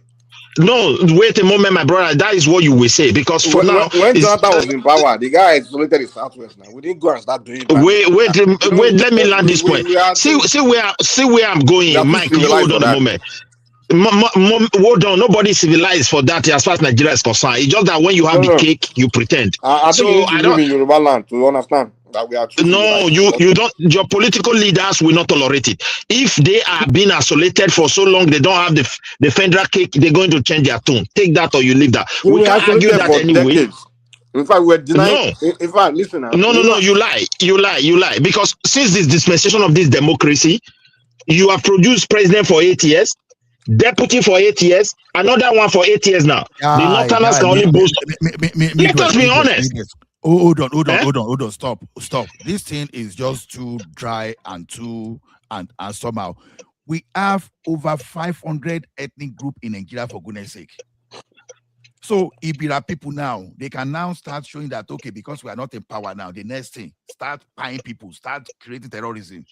I did not talk about. I did talk about pie. I'm not talking about pie. Don't bring pie. I'm not in a. I know Yoruba will not be pie people if they don't give power to them, but they are not going to be silent. Don't bring pie to it, please.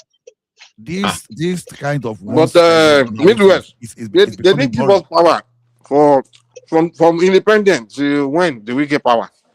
From independence. Wait. From 1960, it was until 1970 before first Yoruba man become president. Were we crying before? Were we brewing everything up because of that? And then after, hold on now. Wait. Obasanjo came into power by circumstance, by assassination of Murtala Mohammed, and then he only ruled for 4 years or so or less. And then wait. From then, we didn't get power since 1979 until 1999. We didn't cry in between. I mean, who cares? I mean, come on now. No, Mike, wait. Hold on.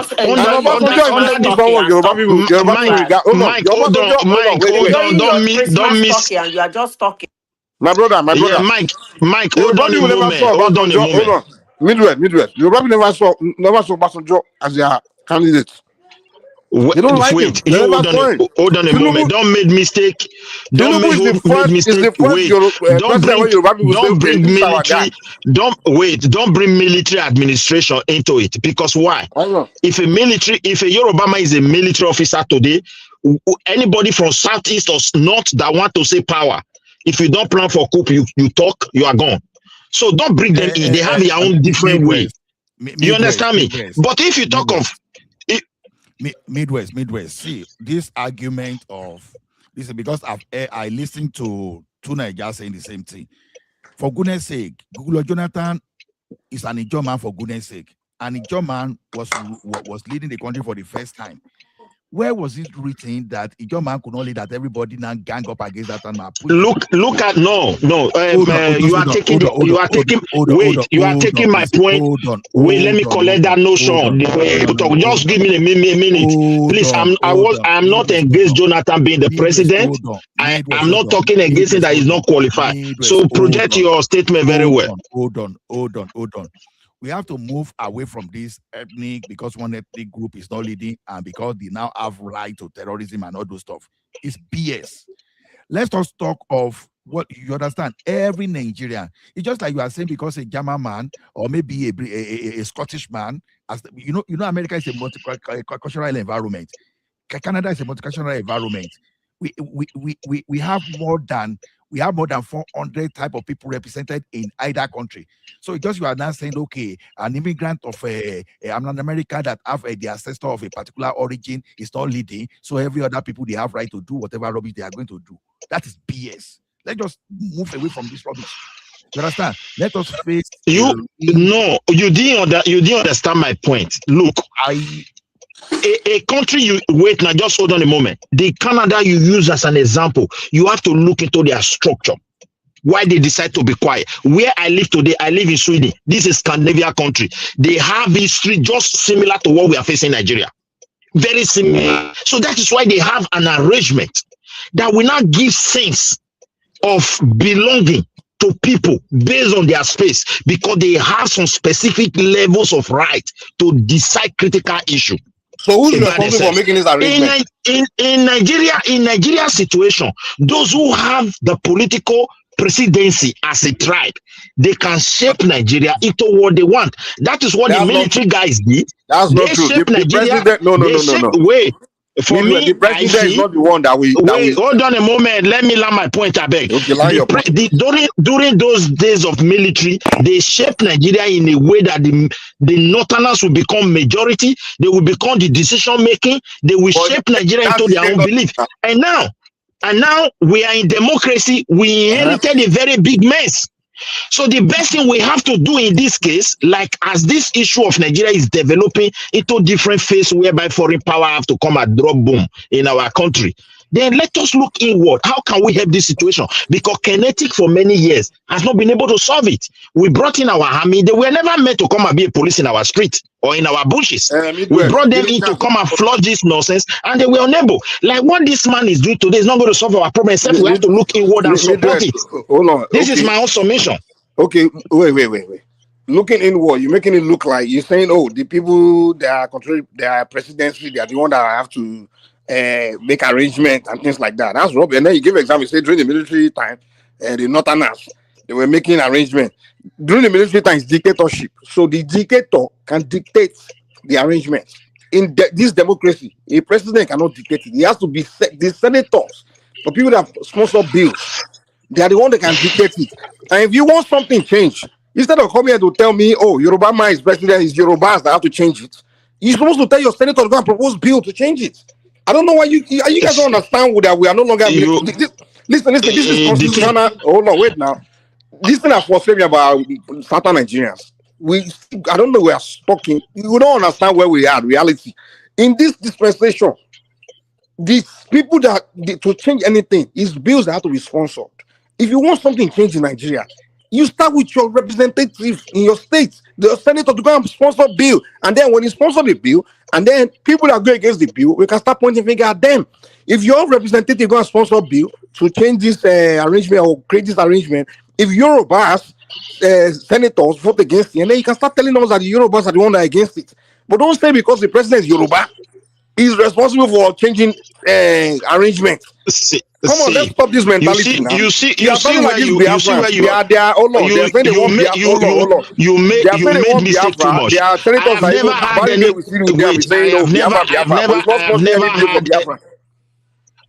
have never had anybody come here to say because Yoruba is a president, this and that, the word you are just saying. You're getting people wrong. When Fulani Man was there, the past president, in fact, these things were getting worse. They were playing different game of tribal and religion and affiliation. We know how they treated this issue with soft glove for many years, and here we are. So we still have a president today, yes, who is a Yoruba man. Get what I'm saying? Who is a Yoruba man? Who is from certain part of Nigeria? They have to look inward and say, why are we in this mess? How can we solve this problem? For me, this is the hard time to restructure Nigeria. The Northerners have solution to this problem. Take it or you leave it. If you want to restructure Nigeria, who's responsible to restructure Nigeria right now? The president should know that this country, they can't govern it and achieve success with the structure on ground. So is the president that will restructure Nigeria? Wait now, hold on. There is too much, Mike, whether you like it or not, there's too much power in the hands of president of Nigeria. They can decide what to do. They can decide, they can influence, they can take decision. Even the Senate, as we speak today, the Senate president. Let's calm down, man. Let's calm down. Let's try to understand what we are saying here. If we have to restructure Nigeria in the sense of region, whatever, maybe whether it's state, let state go. Land now. Let's not do argument. Let's not understand. Let's not do blind arguments. Let's understand each other's position one at a time. I'm trying to make it simple. If you want to change Nigeria to maybe region, whatever structure, Is it not law that the constitutional things that he's going to be through bills, sponsored and things like that? He created a bill to say, okay, this is what we want to do it. Just like some people want to create states. Is it not senators that are trying to sponsor it, and among themselves they have to vote, right? So you telling me, wait now, you telling me that if president can wake up one day and begin to design create states like the military time, or say, okay, from now on, region this, he can do that. We live in democracy now. It's different. Mike, wait, hold on a moment. See where I'm coming from. We must agree that this current system is not helping situation. Okay, now if we agree, it is our time. Those who have power, it can be president, it can be senate president, it can be someone representing me, it can be somebody. Hold on a moment. You hold on a moment. It can be somebody that is representing you. They have to see the reality that look. You listen to, no, wait, you can't take Nigeria president away. They have too much power. And that is the real problem we have. That is the real problem. There's too much excessive power in the hands of president of Nigeria. You take it or you leave it. I'm telling you, the president cannot make law. He cannot make the country. He's senator. He's the senate that makes the law. I'm not telling you he can make a law. Get it very clear. But that's what you're telling me. Anyone can change it. The president can change it. I'm like, no, he doesn't have the power. It's the Senate that makes the law. If you want anything changed, like constitutionally, it's the Senate. Look, my dear brother, with the situation we find ourselves, I'm not saying the president can wake up overnight and say, state is not a region. That's not what I'm saying. Maybe you don't understand me. I know there should be a process to it. But however, we must admit the fact that there is a problem here. Let's look at what as a country, as a people, as a leader. This is what I'm trying to tell you. I'm not saying Tinubu will wake up and now say Nigeria is not a regional government. It can never happen that way. It's not possible. Even the military self, if you try it, maybe there can be some kind of mutiny overnight. No, the military can, the dictator can wake up. He can create. Wait, my brother, have you not seen military dictators? The president cannot do the same.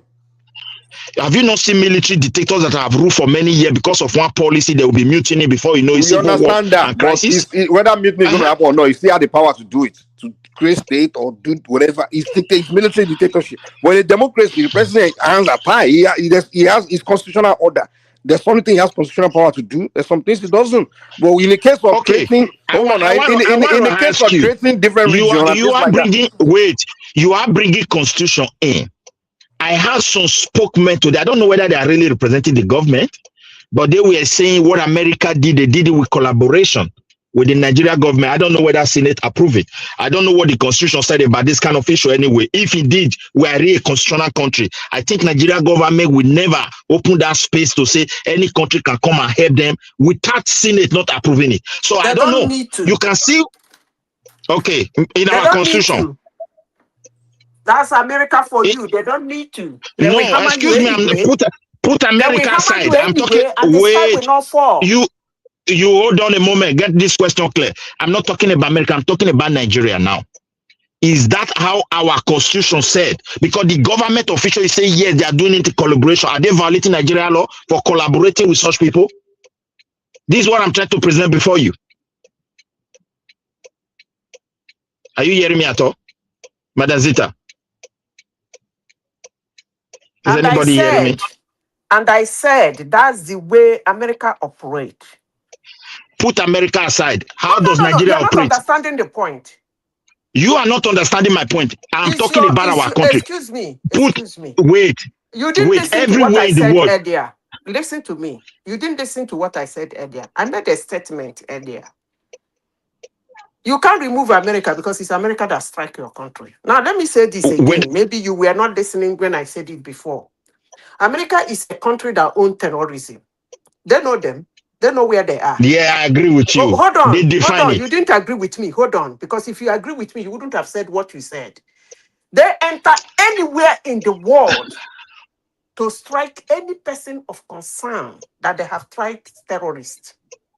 Whether your government is agreeing to it, your government is not agreeing to it, that's your shit. But they're going to strike them anyway. Madam Sita, hold on a moment. Listen, the government official, Nigeria government official, when I listen to some of them, I don't really know. I need to go back anyway. I don't know whether it's official. I stand to be corrected. They said America did what they did with collaboration with Nigeria, either security agent or maybe Nigeria government. And I Now, am if that is telling you, I am telling wait, hold on a moment for me now. I'm asking the mic. You don't get what I'm saying. If that is the case, do we need Senate to approve any such military collaboration or whatever before any action? Or do we need president collaboration? Now, if America does it on their own and our statement is saying, look, this is America helping us, and somehow distant this government, it means you are not violating our law. But if the government is collaborating and the constitution said the Senate must approve it, don't you see we are violating our law? Put America aside now. This is what I'm trying to present before now, you. who is violating Talk about your ourselves. law? Hold on. So You said, don't you think the they are violating your law? So who is violating your law? The government himself, Is who said they are violating whose collaborating, law? the country's law that they represent. Oh, really? Okay, And if then, the law, hold on. Wait, Zita, you don't get. You are putting No, argument. hold on now, I agree hold with you on, what you are hold on. saying. You see, You are just bringing unnecessary argument here. Listen, no, I listen to you carefully. You said they Put are America violating aside. the law. They are violating the law that they represent. Yes, if they say And they are then, collaborating, hold on. For example, listen to what I'm saying. I am not saying, for example, just put it, for example, I'm not saying fact here. But if the Constitution of Nigeria address it clearly, that in any collaboration of any military intervention, that the Senate must approve, just for example, and somebody decided to act on their own without the Senate approval, and the government official is saying, yes, we're in collaboration, and the Senate did not do their work. This is what I'm trying to present. Forget about what America is doing. Midwest. I Why understand not? and Midwest. Why not I want ask to ask you a question. Madam Zita, 1 second.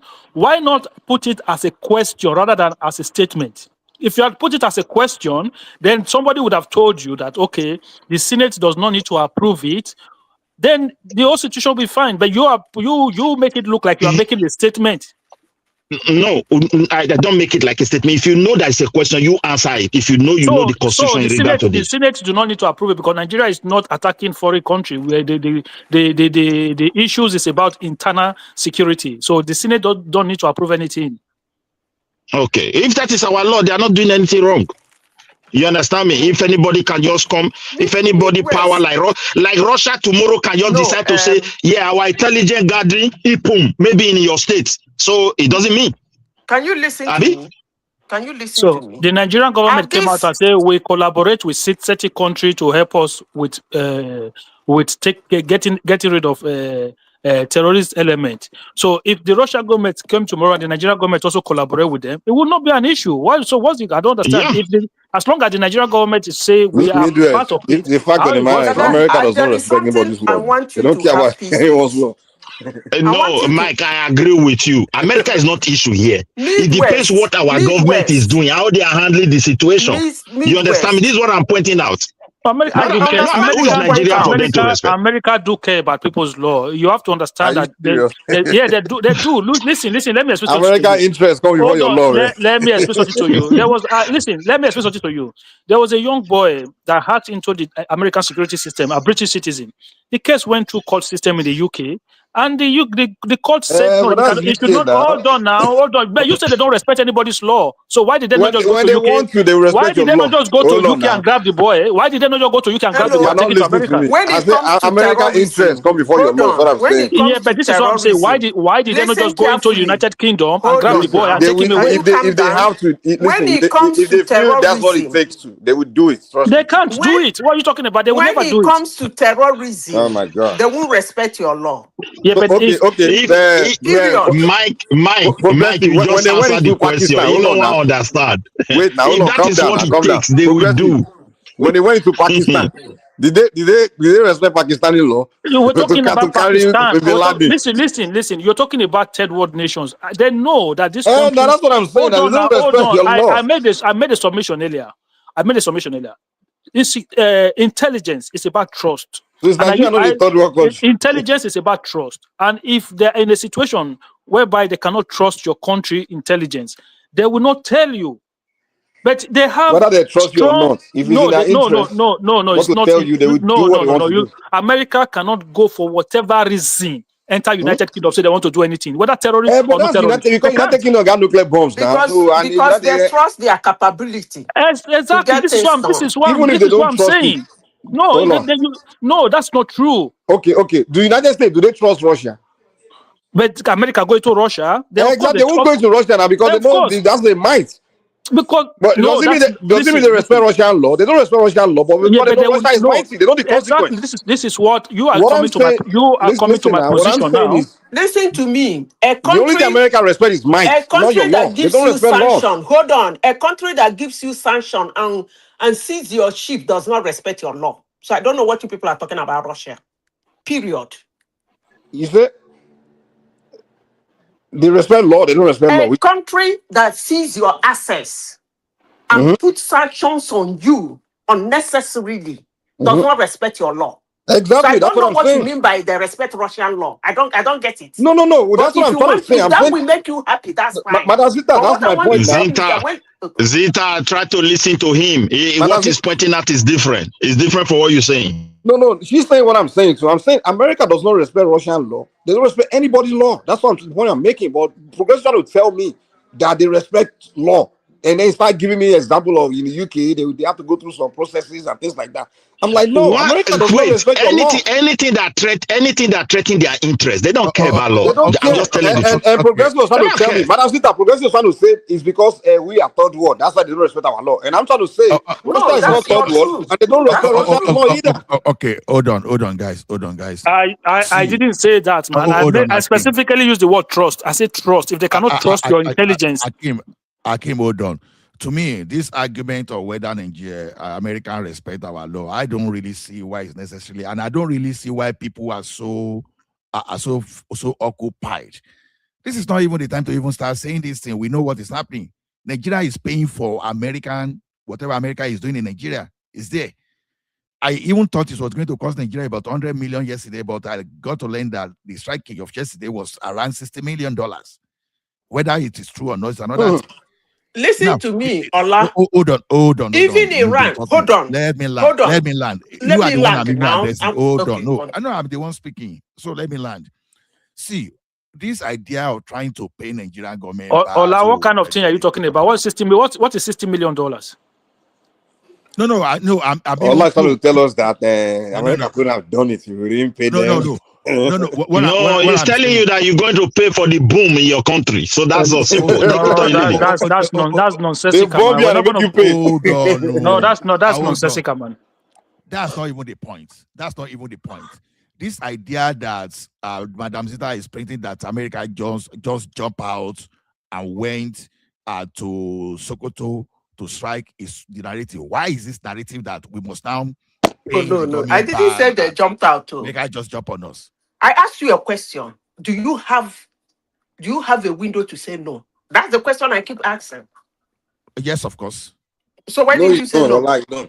Come on, man. Don't be like that. No, hold on. So why didn't you say no? If America wants to strike, even if you say no, they will do. Hold on. Please. Hold let me finish. Let me correct an impression you just said. You asked me a question. Hold on. Hold on. You don't have a window to say no, please. Let me say this. Let me tell you please. why. Let me say correct what you have just said. Stop quieting me. Ola, when America strike your country, you pay. Even in Iran.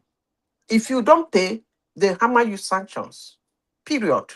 So this question of Nigeria is paying for it. It doesn't. I don't know the propaganda you are trying to push, but I wish you luck. Can now please respond to you, right?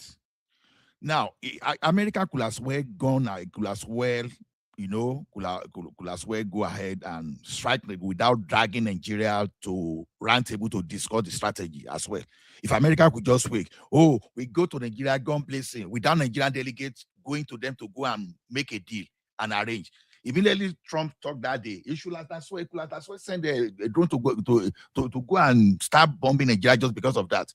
See, there are some things sometimes I don't know why we like the marketing ourselves. Let us even have a little pride in ourselves to some extent. It is true that America forced us to the round table. It was true that America forced us to the round table, but they still forced us. We still negotiated.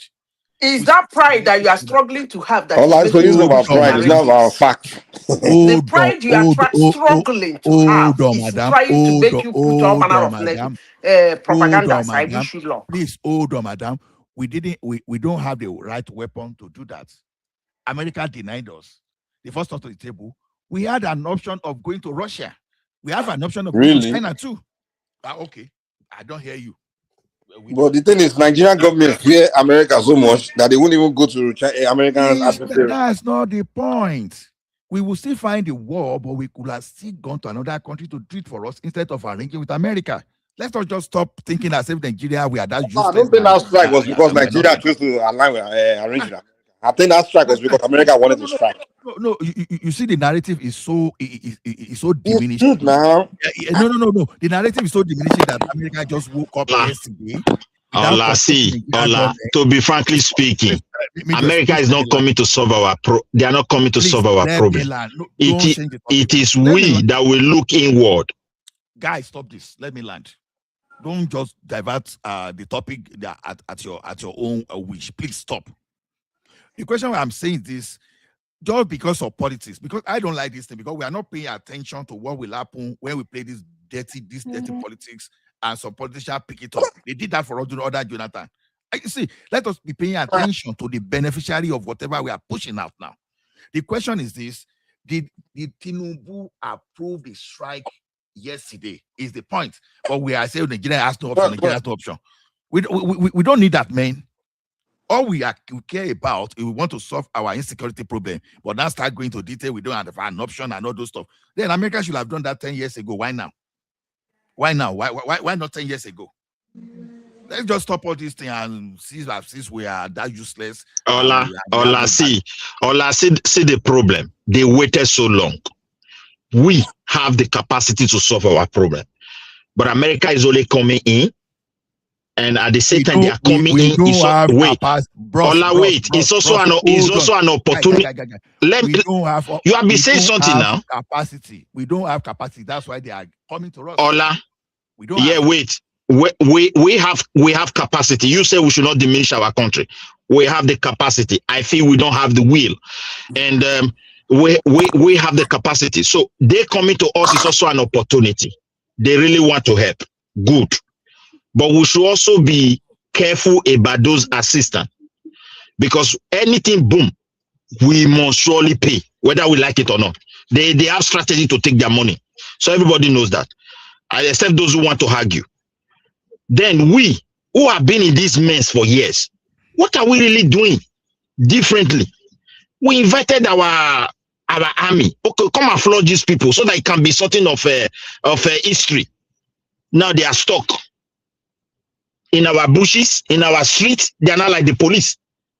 And the more they continue to familiar with the civilians, in their midst, sometimes out of those emotional pains and all, sometimes they violate some laws. People will come to do that, see finish. Gradually, you see them dragging in the street. It's very dangerous for a country. That's why they keep them somewhere. I'm just telling you the truth. And now, a new country is in. What are we doing differently? Now, nothing. We are now waiting America to come and solve it. It's not going to work that out, because there's a political dimension to it. There's a religious dimension. There's ethnic dimension. It's a multifaceted problem. So let them admit the fact and look at our political system that is creating this problem. Everybody wants tribe to be president. Reduce the power. Midwest, when I say we don't have capacity, you understand? Capacity is not all about equipment alone. Even your that way power is one of those things. JEJ, instead of him sitting down and face these people air to air on, you understand, he ran away. He said the blood of a single Nigeria is not worth my ambition. When you even knew that this problem will escalate to this level, he said Boko Harams were in his government. So when your military, your security architecture, you understand, already infiltrated, you can't claim to have capacity. It's not about weapon only. It's even about coordination, where a brigade commander was isolated from his troop. Should I not even tell you something? A brigade commander. We are not even talking of a rank and file soldier. A brigade commander, not second lieutenant, not lieutenant. You understand? With heavy security. You understand? You should be asking, how was he isolated? How did ISWAP terrorists get to that guy before Nigerian military could even get to? So when you have people leaking information within your organization, you lack capacity. It's not all about weapon alone. You understand? Even like you are saying different things with both sides of your mouth.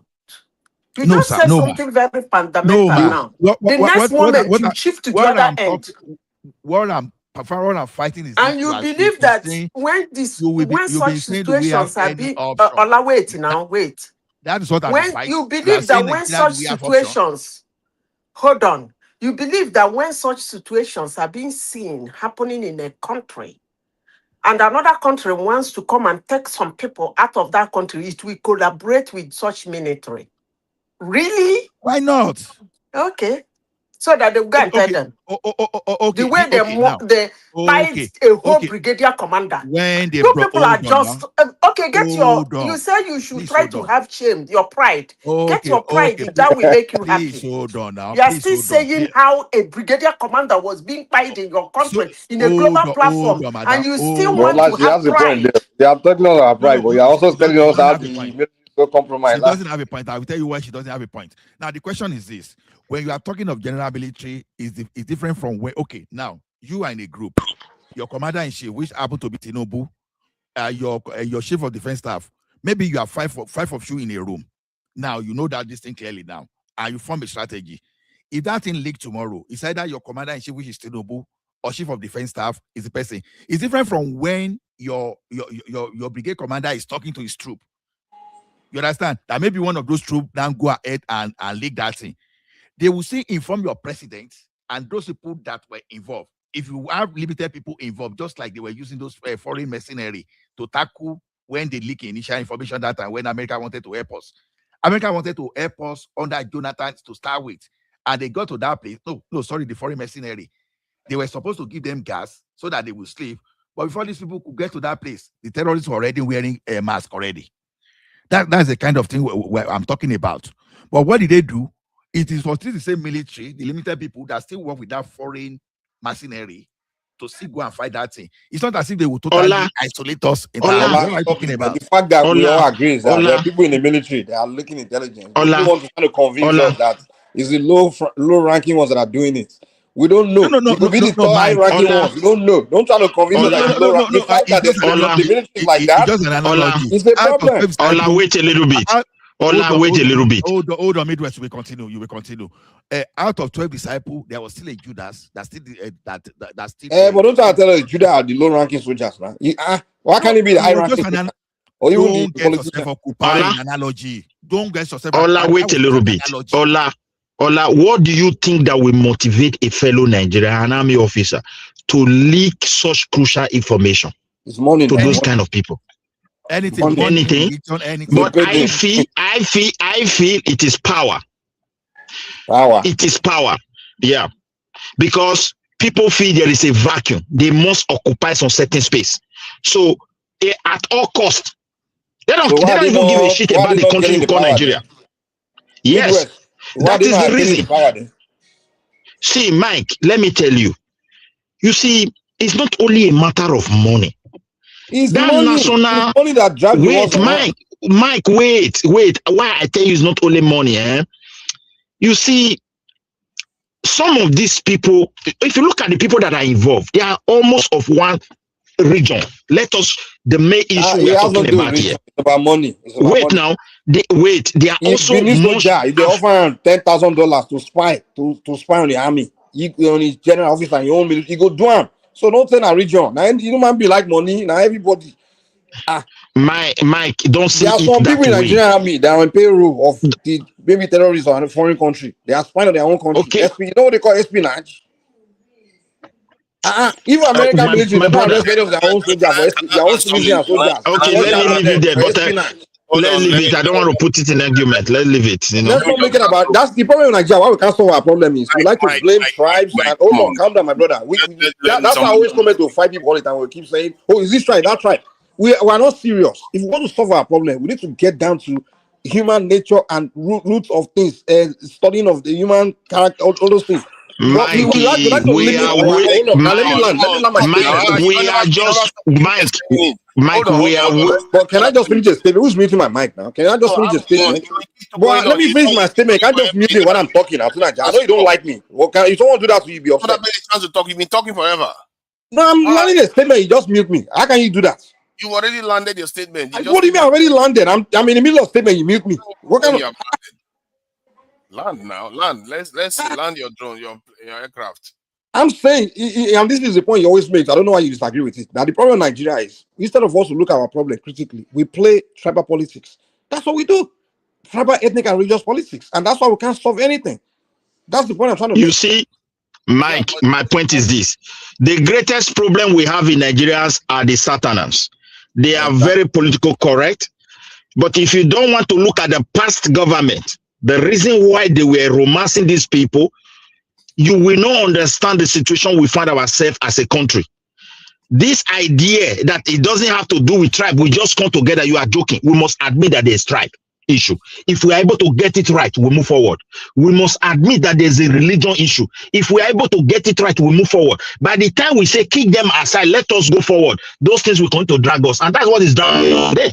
The early leaders of this country, they saw it. All these Ahmadu Bello and all of them, they were aware. Those guys were really gift to our future. If you look at what they were pointing out those days, it's what we are facing today. How can somebody, you just see, because people belong to your tribe, they were growing, they were affiliating, they were advancing, you just decide to be turning blind eyes. The law was not catching them, the law was not effective, and even the security agents, within among them, they were betraying themselves. Who does that to their country? Give them their region, whether they will do that to their region. That is why I say this is opportunity. This is opportunity. If Tinubu let him be putting tax law, let him be putting one day we will surprise how that country will become. Okay, see. This is opportunity. Let's miss this one and let's wait a little bit and see what will happen in the nearest future. See, 1 minute you are saying is because we lack power and there's nothing happening to people, and that's why they do things. And to an extent, lacking power is generally accurate in the sense of the word, but in terms of the way you are going with it, for me, I believe it's wrong. And Mike too got some things right in terms of regarding why we do things based on tribe all the time. It's like people that you expect to have outgrown these things can't seem to see beyond tribe at all. And in reality, what is going on is that if your military and your security system were strong, there will be, and there's consequence for people that break the law. If they bribe that person, the person will have to calculate that if they get caught, that could be their life on the line. And if it's their life that are on the line, they may reject even $100,000 or $1 million. If they knew the chance of getting caught is quite high, because it affects their family, it doesn't only affect them individually. So a system that you build, it has to be strong. Unfortunately, Nigeria hasn't had the opportunity to build such a system. And it turns out that, based on, results that we see all over the world, it takes strong men to, or for want of a better word, a strong man, but in reality, it's the nation backing a very powerful leader to do what needs to be done to create a strong system. And we haven't had that. We've not had the most powerful individual leader that we've ever had. Maybe you can say it's even Abacha. Nothing. And him is like a toddler that hasn't even left its mother, his pram, compared to actual leaders out there that are powerful, that make big decisions that affect whole generations to come. So we don't have that. And we have to recognize that we don't have it. If you don't have those leaders, how do you achieve what such leaders can achieve in such a system? Personally, the way I look at it is that the people themselves have to be demanding specific things. It's very, very simple, because those specific things that you demand might lead us to a point whereby we arrive at strong institutions without necessarily having those type of powerful leaders. Like I said, if you demand for national security, if you focus on your national security, your politicians traveling overseas for treatment, you open your eye and say, no, that's not a good idea. And your security forces are very thin on the ground. If you don't close all this gap, if you just have sacrificed your natural instinct of worrying about education and all those things first, if you focus on all these things, you'll be surprised how things start changing, because your leaders themselves will start changing their behavior, because they would start thinking, why should that guy talk to me? How dare he talk to me? I have my own army. You can't talk to me like that. I have to do things that I think is good for my people. But if you don't have any form of protection at all, what do you expect to happen? Yeah, the problem with you is this: you believe that the way human being can change his behaviors by preaching to them and preaching morality to them and telling them if you do it's not good. It's not. That's not the way the world works. You can't That's what I human being. believe. Oh no, what you do is human being. You say I No matter believe, how but that's holy, what I calm believe. down now. You always they will listen to your conversation all the time. You should think. You should stop being like this. You should if they did it, you will do that. No, that's not the way the world works. You have listen. You America, the advanced country in the world. The next man next to the president that they hire, they believe they don't clearance on him. They still don't trust him. You have to put system in place to monitor, make sure human beings don't do the wrong thing. Thank you, Mike. Even the president himself.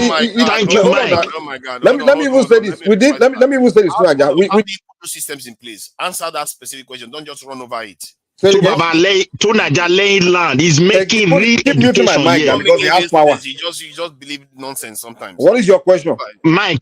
Please laying land this point. That guy has I said, please tell me, how do you build such a system that makes people accountable? How do you do that? You use your brain. That's how you build it. For example, let me give you an example. Hold on now. Let me give you an example. You tell me how you do it. Then if you shut up, man, I will tell you now. You keep muting my mic. You ask me a question, you mute my mic. Go ahead. First of all, you study human nature and things you want to do. The first thing you consider is the human nature. United States, for example, the information they will call classified to this degree, to that level. The level of there's level of security clearance to be for every information, right? One information will say, okay, this information can only get to this level of person. This information cannot go beyond even the information that even the president himself he can't even take home. So you understand human nature first. So those are the things you have to study, and then your troops and everybody you have to compartmentalize every arrangement, every division where you can't trust. That's the thing. Don't trust. That's what I call a system. A system where it's you will spy within your own military, your own system. You have a department that's found everybody. You spy your own ministers. I guarantee you, Sonaja, if the son of Hamas leader can be on Israel payroll spying on Hamas, the son of their leader. Imagine how many. I'm talking about Russia, even America themselves have arrested many of their own politicians and soldiers where for espionage. Imagine how many Nigerian politicians or even soldiers that are on the payroll of another countries. What do you call it? I don't want to mention maybe Mossad, CIA or something. Exactly. So those are the things you have to understand. You have to understand human nature. You can't just trust human beings. On the solution that I reached already. The solution you're only preaching to them. Oh my God, I heard you out. The solution. Tunaja, wait. Let me ask something to you. You asked that question. You just support what he said and repeat what he said. There's no point of doing that. See, let's get somewhere here because you can have your chance to add to it, but let's try to get somewhere so I can have a baseline of conversation. What you said that makes a big difference is setting example with people, and specifically powerful people. There is a reason why when a bully or somebody wants to take over an environment, they look for the biggest person that has the biggest influence and they defeat that person wholeheartedly. After they defeat that person, everybody else falls in line. That is why the people that can be able to do those type of things tend to be powerful leaders. If you are not powerful leader, how can you go after powerful people? It's very, very hard to do that. This is why I told you the top of the chain is powerful leaders. If you look at other countries, the pattern repeats itself. From Mao Zedong, Lin Kuan Yew, what's his name? Even in Ghana, Jerry Rawlings. You saw the system he put in place is still intact. And if you look at in the Americas too, you have to have powerful people that don't fear anybody, that are willing to prosecute anybody that does anything wrong. After that person does, it sets an example, that person goes away, the system will still remain functional. Because if so person has been prosecuted by this system, who are you that comes after that person that shouldn't be. Okay, Mike, let me come in there. And not Mike Tonaja. Look, my dear brother, what Mike is saying is this. When Mike is referring to a system, how it is being done. If you want to gather information, where should the file go to? Who should you ask? If you collect this information, who should see it? Who should be responsible? Any attempt to go away from that chain, you are violating the law already. You can even be killed. That's why he said, even the president office, there are files there. If the president don't have right to take it to his house to go and study anything you want to study about that file, you sit in the office, you study alone. And if that thing leak tomorrow or anything related to it, those who are in charge to find out who should be responsible for the known to target. You see it now. Now, that is why you have people who read history, people who read philosophy, people who wrote sociology and anthropology. When you get to a country who is telling you they don't know what anthropology stands for, that's why they can never progress. I'm just telling you the truth. You get to a country, you train a philosopher, all you want is to go and end up as a custom. Even to a point you kill history from your school.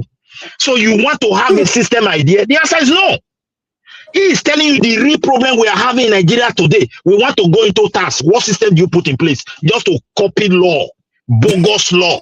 And at the end, you create task force that will be using stick and cutlass where you did not be number until they pay your tax. Can't we use common sense? People when come and say me that they use number, you think they did not crack their head before they reach there? To the extent we are so mumu that we can't even copy and put in our own place and use it. Just to write law, that's all. Because they believe they want to control the common man, the wicked society. And that power they belong to, they are not going to be there forever. When another person comes in, they start shaping it, they will be crying. So this is what Mike is presenting before you. There's no two ways about it. The system is porous. We can't go forward like this. Those guys who turn blind eyes, those leaders from North, for things to become like this, all they want is just power. They did not know that the problem will become so like this. It will become so big, so confusing. Their home is that when they do it, they will always have the presidential power. They will continue to shape. No room for problem solving. I think your biggest. This is my own submission. Your biggest error is that assuming that it's only one side. All parts of Nigeria is complicit in the problems that we are facing. At least not all parts. Some parts are just victim.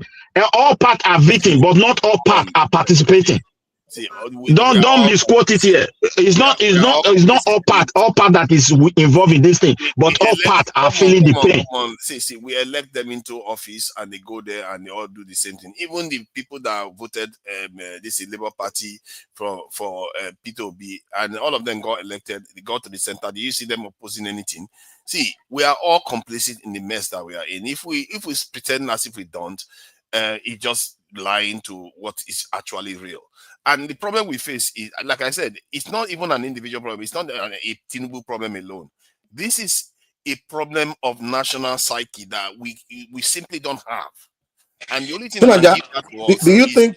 Yeah, I think you both have a point. Millie also have a point where, in a situation, people of particular region, usually not particular, but everyone, it just seems like when something is going wrong within their own space, they find it. It's like sometimes they become very defensive, or they find it difficult to condemn it when others are complaining. Do you think we have to do it because we are so used to pointing finger at each other that to the point everybody now becoming so defensive, to the point where something bad is not happening in your place and people are having conversation, people from other places are having conversation about it, you naturally just jump into that defensive mode, or you find it so difficult to start condemning it because you feel like, oh, they're going to blackmail me anyway.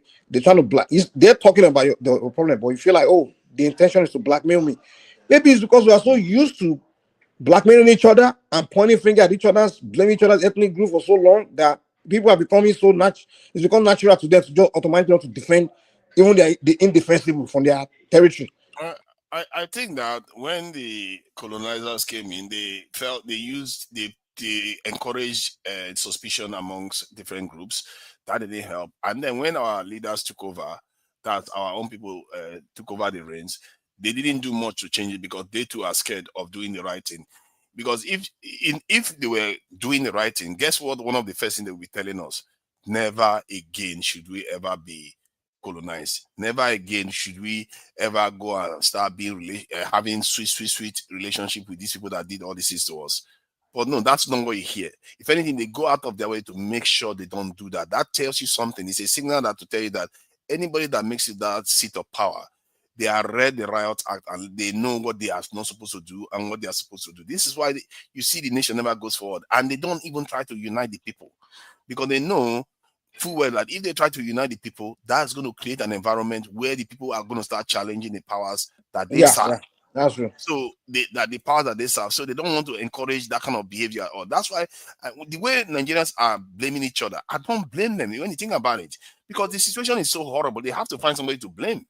What else can you do? When but even in a situation whereby at the point you do something for so long, you got to like step back and like, dude, I'm tired of doing this. Like since I was born, it's almost like, I come here to challenge my Yoruba people all the time. Like since I was born, it's like it's almost like, oh, every little problem they have, they just point finger and like, come on now. Even when we're trying to solve a problem, they won't focus on that problem that we're trying to solve. They are more concerned about blackmailing that region they don't like. They don't know anything else. They have to find somebody to blame. They keep seeing their leaders. Almost all of Nigerians hate their leaders, apart from the one in their locality. They tend to hate to the point where there was time I got into it with I can't remember a couple of people. Mike, have you seen here? Let me say this now. Tinubu became president, right? And Tinubu appointed Yoruba man as the chief of pretty much all the security architecture upon Yorubas. And the Yoruba person was telling me here that it's not an us. They are controlling, they are the problem. They are controlling the reason why the military is not doing it. I'm like, oh no. Did you just it's like he's repeating the same thing he was saying a year before, 2 years before. I'm like, so you are so used to repeating the same thing that now you're so blind that your brother is now in charge now. And your brother he's so used to that pointing finger at that region, that other places, that he forget that his own brother is now in charge, even in charge of the military, in charge of. I'm like, Nigeria, it's like we are not. Mike, it's like when we talk now, it's not really brain that we are using to talk. It's just some script.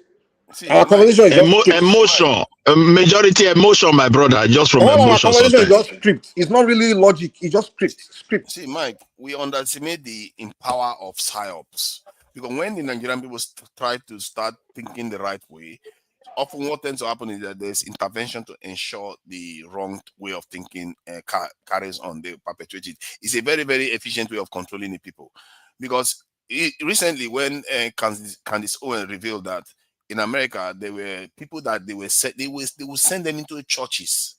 They will go into churches and deliberately go and lie. That they will lie and tell lies about leaders in America. This is in America, not to mention what will happen in Nigeria.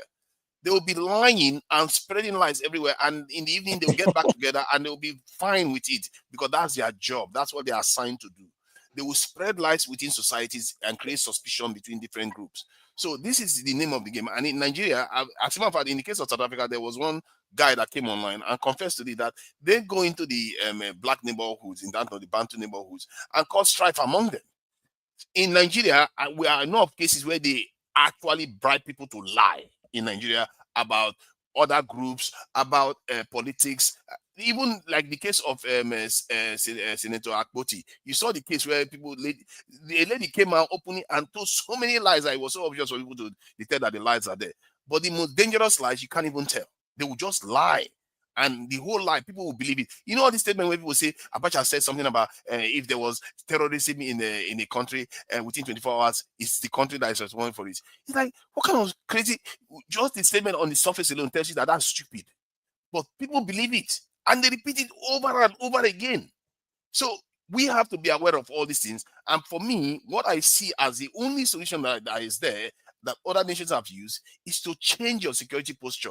Because to me, security is like your immune system in a nation.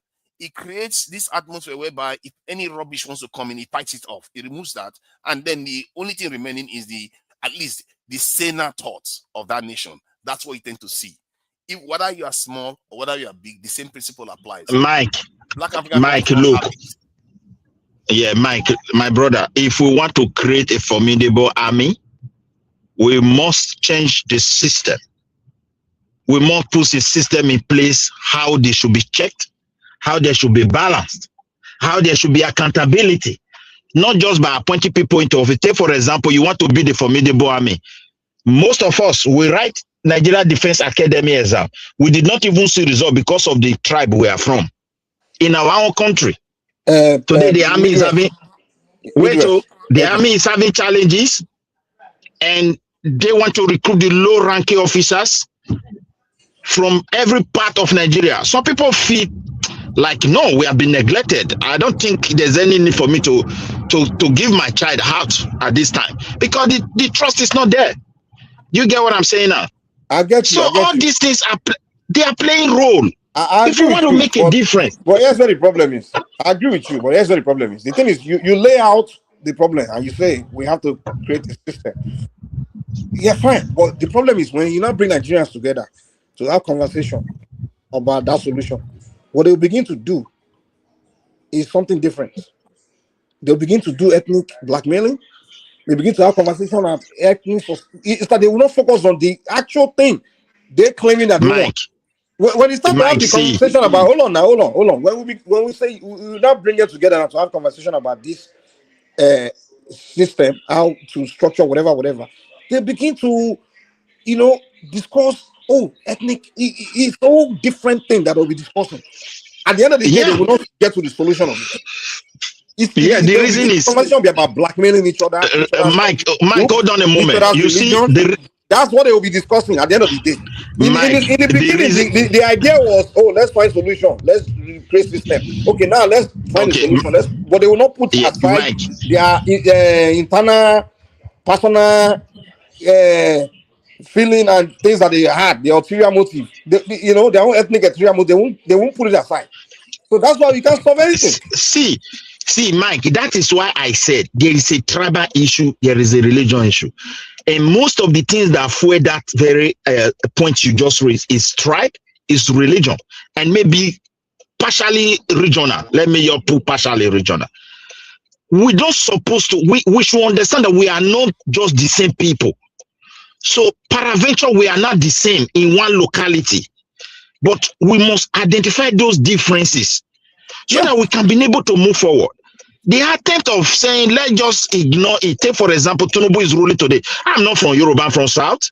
If whatever the Tinubu is doing, the next election, a northerner want to take power, is going to play into my psyche because of what they did to Jonathan. Whether you get it right or not, let it remain. I'm just talking for myself now. I'm talking about my own self, and I feel many Nigerians. Wait, Mike. I feel many Nigerians from certain part of Nigeria will look at it very well. For this people to come carry and make this man continue. Because why? Those things are already in us. But hold on. You said they treated Jonathan. Because the reason is those guys that want to carry it, they are not going to do better than him. I'm fully convinced. Midwest. You are worried about how Southerners felt the way Jonathan was treated. How about you feeling the way the Northerners felt that when they had a democracy, Obasanjo ruled, which is a Southern leader, for 8 years, a Northern leader gets into office, within 2 years he's dead. Then the Southern leader went on to run the term complete. Then won an election after that. Then want to win another election again. Don't you think that that Southern leader Mike, listen, to Nigerians, I mean to say, I also agree with you to some extent on that. So in that case, let us admit that there is a problem here. How can we solve it? That's what I'm trying to point to you. To solve that problem in terms of presidency is a simple problem. You create a presidential council. You elect one leader. I think we must identify it and agree. We refuse to agree. We decide to pretend they bury it. That's just the truth. No. I'm just telling you now. You say what's the solution? I told you just now. You have a presidential council system where you have 6 leaders at the same time from all the 6. And you have 6 head at the same time. Yeah, but wait. That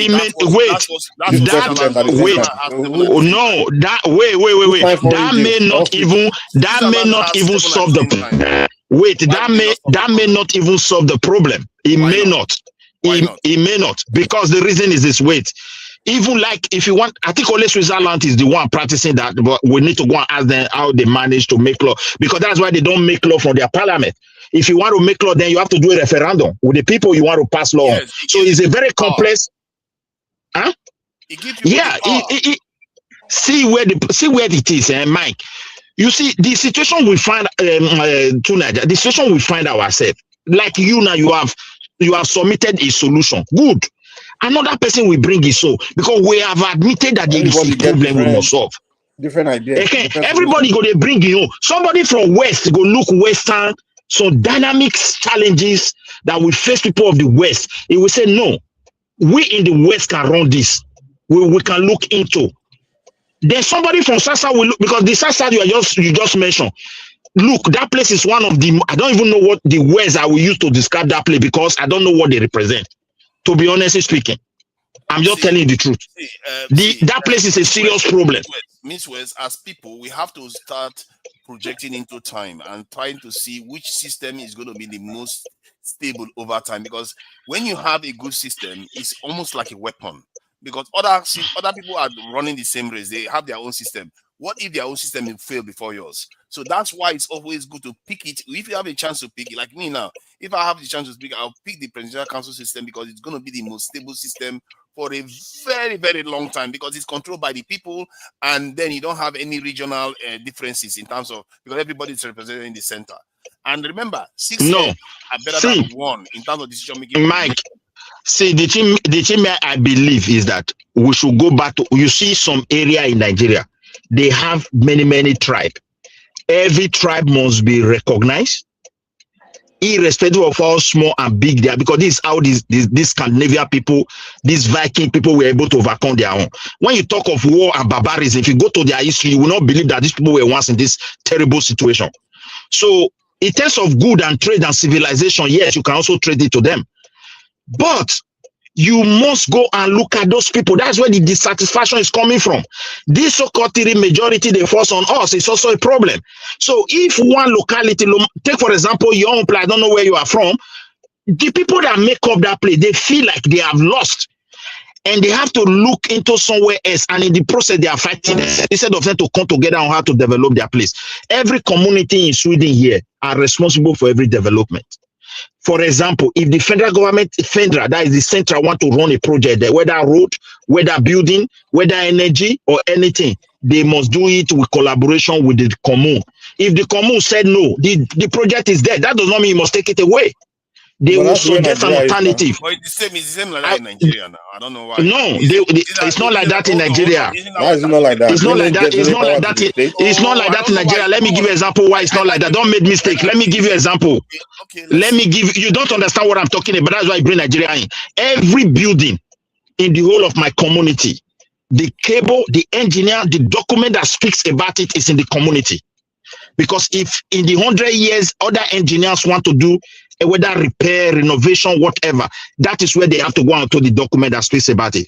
Every federal road that pass through there, the electricity, the wiring, the plumbing and everything, material use, document that speaks about it. Well, it's the states in Nigeria now. It's not federal government. Not only documentation, talking about authorization, yeah. Don't silence that authorization with documentation, because when you don't have authority, when you don't have authority, you cannot document. So take for example, they want to construct some federal road. By the time they bring their federal survey, the commune can tell them, look, so years ago, that thing you are saying, it was the Viking that built it. So therefore, this road must go and take another place. And that place is going to cost money. They have to go and dig. It's their own business. So there are some senses of, look at the central road you are building now. It's the same thing in Nigeria. Okay, what I'm saying that is different from Nigeria, you don't know? No. I don't understand you. The only thing that appears to be different is documentation that you are describing, which is not part of the structure of a nation. Nigeria, Dangote was supposed to be in other states. Because the state wasn't accommodating, he moved it to somewhere else. Look at where this one is talking about. Now he's talking about Dangote. You don't even understand what I'm talking about. That's why you went to that level. We are talking about different things entirely. It's not the same. Please, you can talk about private investment. Midway, what he's telling you is that it's similar. We can That's hear what he's you. telling me. It's not. It's still similar. It's not similar. They are not. They are far away. It's not They are federal far government away. that control everything in Nigeria. States How control can you not things. know See, what is That's the see, point he's Mike. making. And that's the point you're trying to tell us. Look at what I'm saying. Oh, You don't understand. You see We get your that point, man. that grassroots authority, Nigeria have stolen from our citizens, whereby they don't really know who exactly is responsible for their day-to-day need as people under government. That is why it is easy for the state. Wait, that is why it is easy for the state governor to tell you it is Mr. Tinubu, and Mr. Tinubu will tell you it is Mr. Because you are not educated to know. It's not because Nigerian state. The day to day, who take the day to day of their life, they don't care to know. But They don't whether care to know. there It's are people ignorance like now. that, there is. You have to think long term. That's why I keep saying, if you want a system that is the most stable, I believe that the Swiss system, no nation is going to break that nation up except they choose themselves. No nation can. Because now it's not only about one family, it's not about one leader, it's about the people themselves. It makes them extremely resilient people. They are not going to take nonsense. Well, hold because on. like let me explain something. Let me show you something. They are the only country in the world. Because of that, you said they are the ones that run only that system. Now, guess what else they did? They are the only country in the world that if they start a war today, all their citizens have bunkers where they are going to go and hide. All of them. They didn't cater for only one. Everybody is catered for. That's the only country that has done that. Can you imagine that? That tells you what happens when the people have power. They fight for no, themselves. Mike, it's not like that. The thing is this, I agree with you. You know, when people, the reason why they designed that system, you have to know their history. You have to know those who surrounded them, how powerful they were, and at the same time, how they fail to respect laws, like Hitler's, Germany, So they France, design their own system based on their own unique circumstances, right? So why do you want to go and copy and paste their system? So, hold on, why do you want to go and copy and paste their own system when you have your own unique circumstances? No, Mike, you have to know whether their circumstances is similar to ours. You understand me now? It can be. It's actually quite similar to ours, actually. It is similar do to they ours speak to some 300 level. languages? They are diverse. No, listen, look at what Swiss did. Swiss wasn't having problem. See what the Swiss, why they go into that problem. Swiss citizens, there are the ones who speak German today. They don't speak French. There are parts that speak French. There are Roma indigenous, which is like partially like Italian Roma of ancient time. They don't refer to these are components, like another tribe is also there. So when those kings came together, there was a lot of distrust, like the way we are in Nigeria. So they now agree. You see the situation now. They now agree, okay, but we can't go on our separate. If we go, we become too small.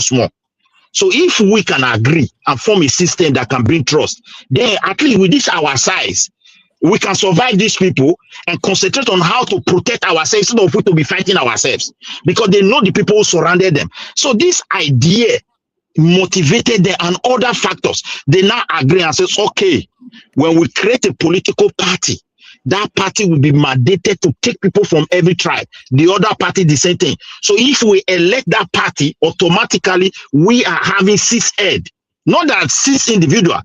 You see the way it is now. So when they elect those 6 heads, they're making law. They will not say if the law is affecting one particular region, let the people vote and see whether they accept it. Have 300 heads, man.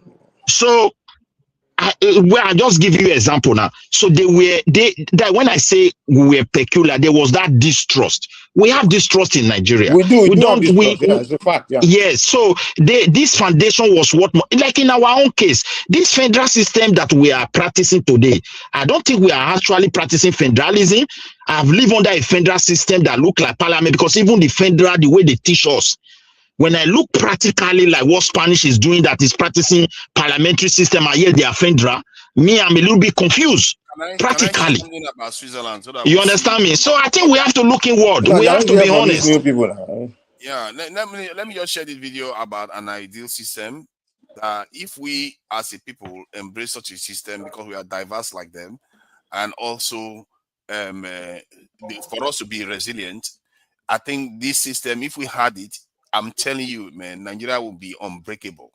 I'm telling you, it will be invisible. Let You me want to show go you. and copy and paste somebody's system, and you believe like that you're breaking. No. Of course, you have the Nigerian peculiarities now. They are not as big as Nigeria. They are not as this thing. Well, how do I put it? They are not as diverse as Nigeria. Nigeria is even more diverse than they are. That's even more reason why we want to go in that direction, because they too are diverse and they saw it and they anticipated and did what they needed to do. Okay, summarize that system. Let me hear you. Summarize. I think they are going to show it in this. They will explain. You don't need to watch long video too, Naja. Just break it down, man. It's not a very long one. I know you. We played documentary at last 20 minutes. We saw them. We're watching. No. Okay, can just explain. Hold on. It's not going to be more than 10 minutes. But you can explain it now. You don't have to play videos. Okay. I've already just explain what it is, and we know.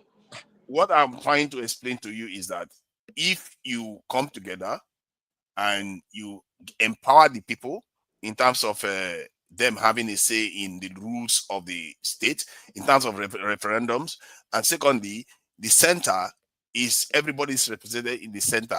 They invented that system, a system whereby you have a presidential council as the ultimate power in the state, where you don't have one president just running, telling everybody what to do. It's not what we have in Nigeria. No, that's what we have, where one person tells you what you want to do. We don't have representatives. No. They have representatives too, but the presidential council is different. The president, when you elect a president as one person, they have 7 of them.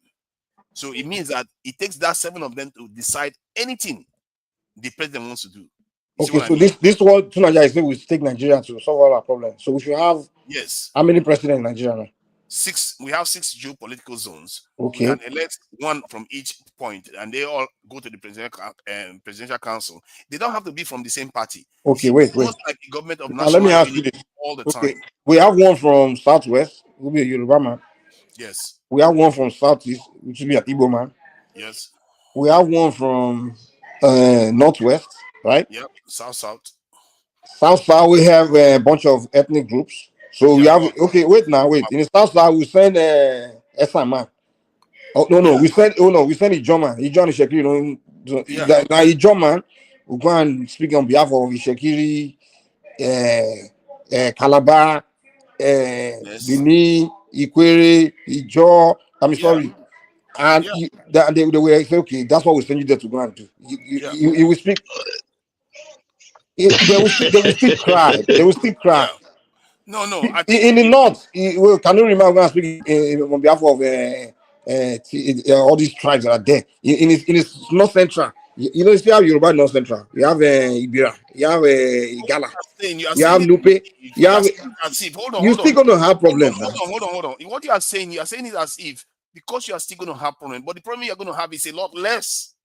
You are going to create a more stable system compared to Mike, it will never work. It will never work. I'm telling you. But it's a good suggestion. It's a good suggestion, but it will never work. The thing that will solve our copy and paste. That's our problem in Nigeria. Because something works somewhere else, you just go and copy and paste it. Let's put Midwest on the hot seat now. Let him tell us why it will not work compared to what we have now and what. Hold on. No, because when people talk, they are very flippant. Hold on. I'm not talking. I just want to correct something. Tiger in the city, Alozie to it. I beg. All just they listen for almost 1 hour. I know they talk. So differentiate between my voice and that of a mic and Tunaja. So I beg. No, put my identity for waiting. I know deal. Thank you. Look at that. Tunaja, so you said we need 6 presidents, or 6. Yes, we say you have 6 political. So why not 10? Of them. They are the political zones that we have. Except 10 political zones. Okay, so remember, political zone is not a region when it was created. That region too was not the region when it was created. I don't know where you are making what point. So every election we go and elect, we go and vote for 6 presidents. Is that what I don't understand? Can you explain? Yes, if you don't understand it, remember at the core of it is to make the system more representative. Okay, so in every geopolitical zones. So who would be the president then? The 6 of them hold the same power. They are all representing. No, in Switzerland. Wait, in Switzerland, you're not letting me finish what I'm saying. Yeah, finish. They select one person at a time to be their spokesman. Because when the 6 get there, they select one person to be their spokesman, one at a time. I think each year, one last year, then they replace it with another person. Often they just that's what they do in Switzerland. Okay, so Tunaja, let me get this right. So we elect 6 president, right? One of them come take away subsidy. 1 year later, another one come put subsidies back again. Yeah. So the following year, another one remove dollar. The other one, then the next year, another one put. Like, is that what you're trying to say? Now, see, that's very, very good question. They throw chair every day. See, that's a very good question you asked, but you forget the way it's supposed to work is that they have to make decisions together. It's not one person dominates, and they have to make decisions together. So what if they don't agree? What if they don't agree on it? What if they don't agree? Often, if they don't agree, they don't do anything on that issue. So the reason why we have one king is so that way we don't kill each other. Let me Mike. If they don't agree, hold on. If they don't agree, then they can take it to the people. The people will decide then. How will the people decide? How? Referendum. So do you know how many issues president have to decide on a daily basis? Like 1,000 issues. No. Hold on. No. Most of them are procedural. On a daily basis, a president has to look at issues, documents every day, and you have to make a decision. Tunaja, let me recommend something. So that you see. So we do it. What about we do it like this? We change the constitution. We pass the bill that empowers just only political parties, right? So every election cycles, each party must produce every single political party must produce candidate from one region.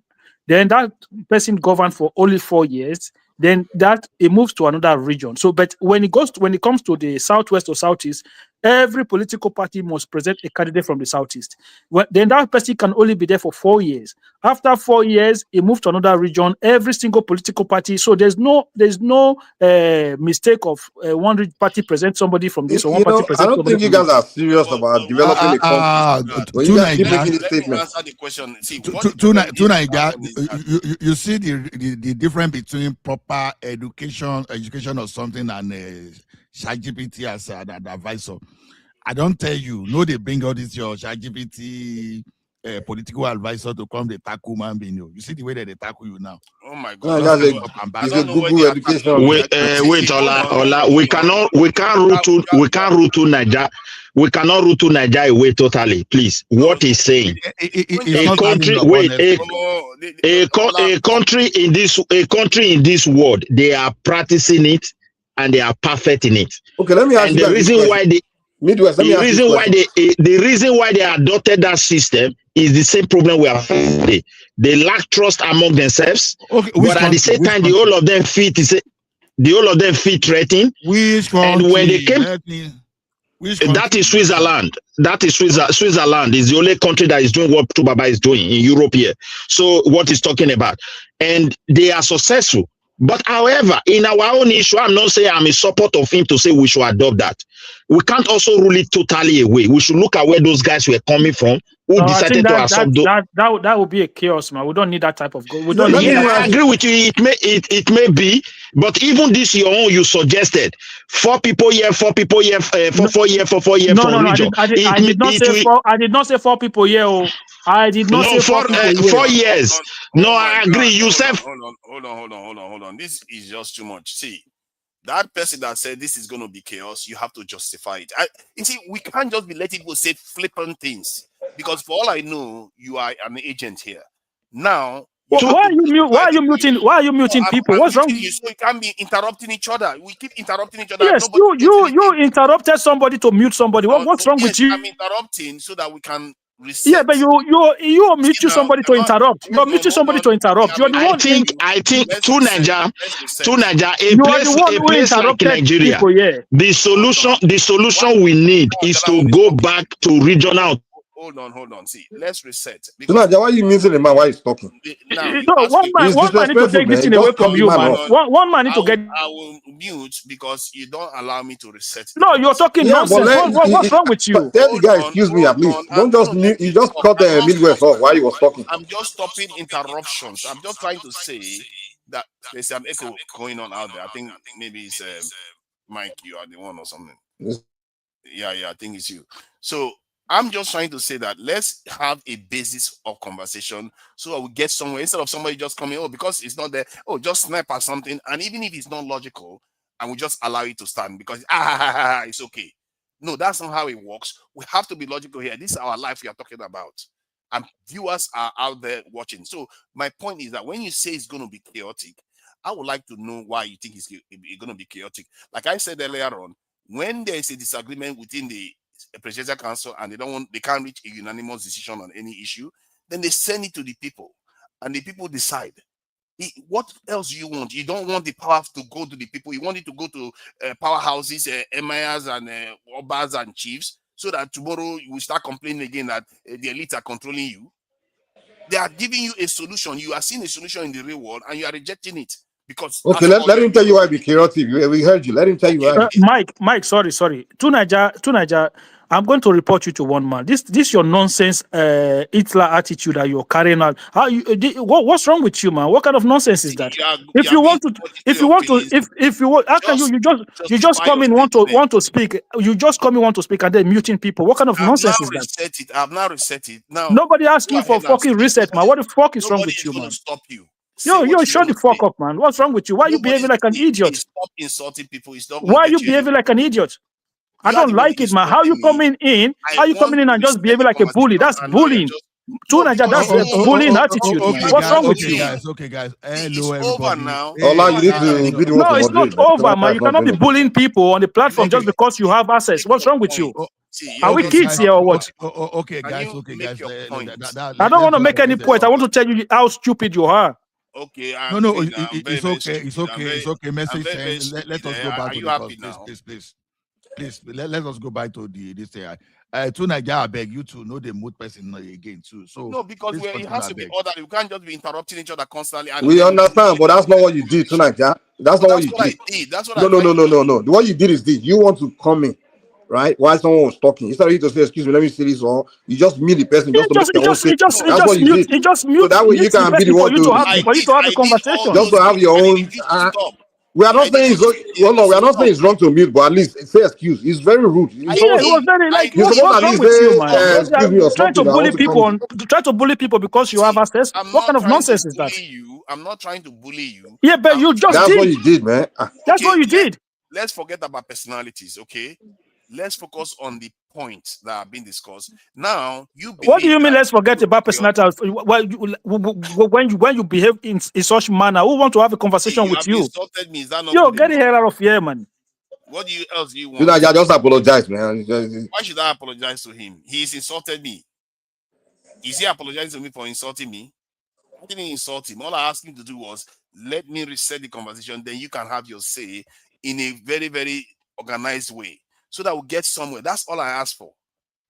So if you want to make your point why the system is going to be chaotic, go ahead and make your point. I've already okay. Let's move on. Let him make the point now. So now you already asked, you still want to keep talking. Let him make the point now. Okay, let him go ahead. I don't think he's even here now. He's gone. So he's already gotten angry and left this. Yeah, what you did, I have to say, I admit it was. I mean, you should at least say excuse. It's okay, sir. It's okay. See, Mike, you see, the reason why I did that because I've been in conversations with a lot of Nigerians and a lot of black people. To be fair, when we're having conversation and we are trying to get to somewhere, it's somewhere insightful in the conversation. You hear somebody will just come say one thing, and the other person will say one thing, and the person that wins the argument that day. It's not necessarily the right one because nobody bothered to went deep into the issue that the people that the muting is not really the problem. It's the way you did it. You could at least say, okay, guys, excuse me, or something like that, and then if they keep going, just mute them. We know that you're ready to excuse me. But what? Hold on now, calm down. No. What you did is you were trying to make your own points. Why they were making a point, and just mute them just to throw your own points. And then you are now claiming that the reason you did it was because you want to reset. But that's not what you did. No. You did, when you mute them, you didn't do a reset. You mute them to make your own point. Hold on, you want me to? It was when he was getting angry that he now started saying, "Oh, I'm trying to reset." Come on. I can play the video, and if I'm wrong, I will apologize. And you did it to me first earlier. I just kind of like I took it as if because you don't like me. But man, when you now did it to him and the other Midwest, I'm like, So I know you don't hate them, but when you did it to them, I'm like, okay, now you're just doing it just for your own sake, not because you have issue with them. I know you don't have issue with the guy, you don't have issue with Midwest, But I know you have issue with me. So when you did it to me earlier, I took it as okay because you have issue with you. I don't know why you book it. See, I've been on many conversations. I'm here on a conversation to actually learn.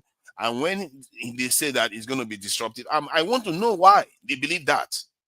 Yeah, but then, in fact, he was even trying to explain the destructive part before he mute him just to make your own point. No, That's what he was trying to do.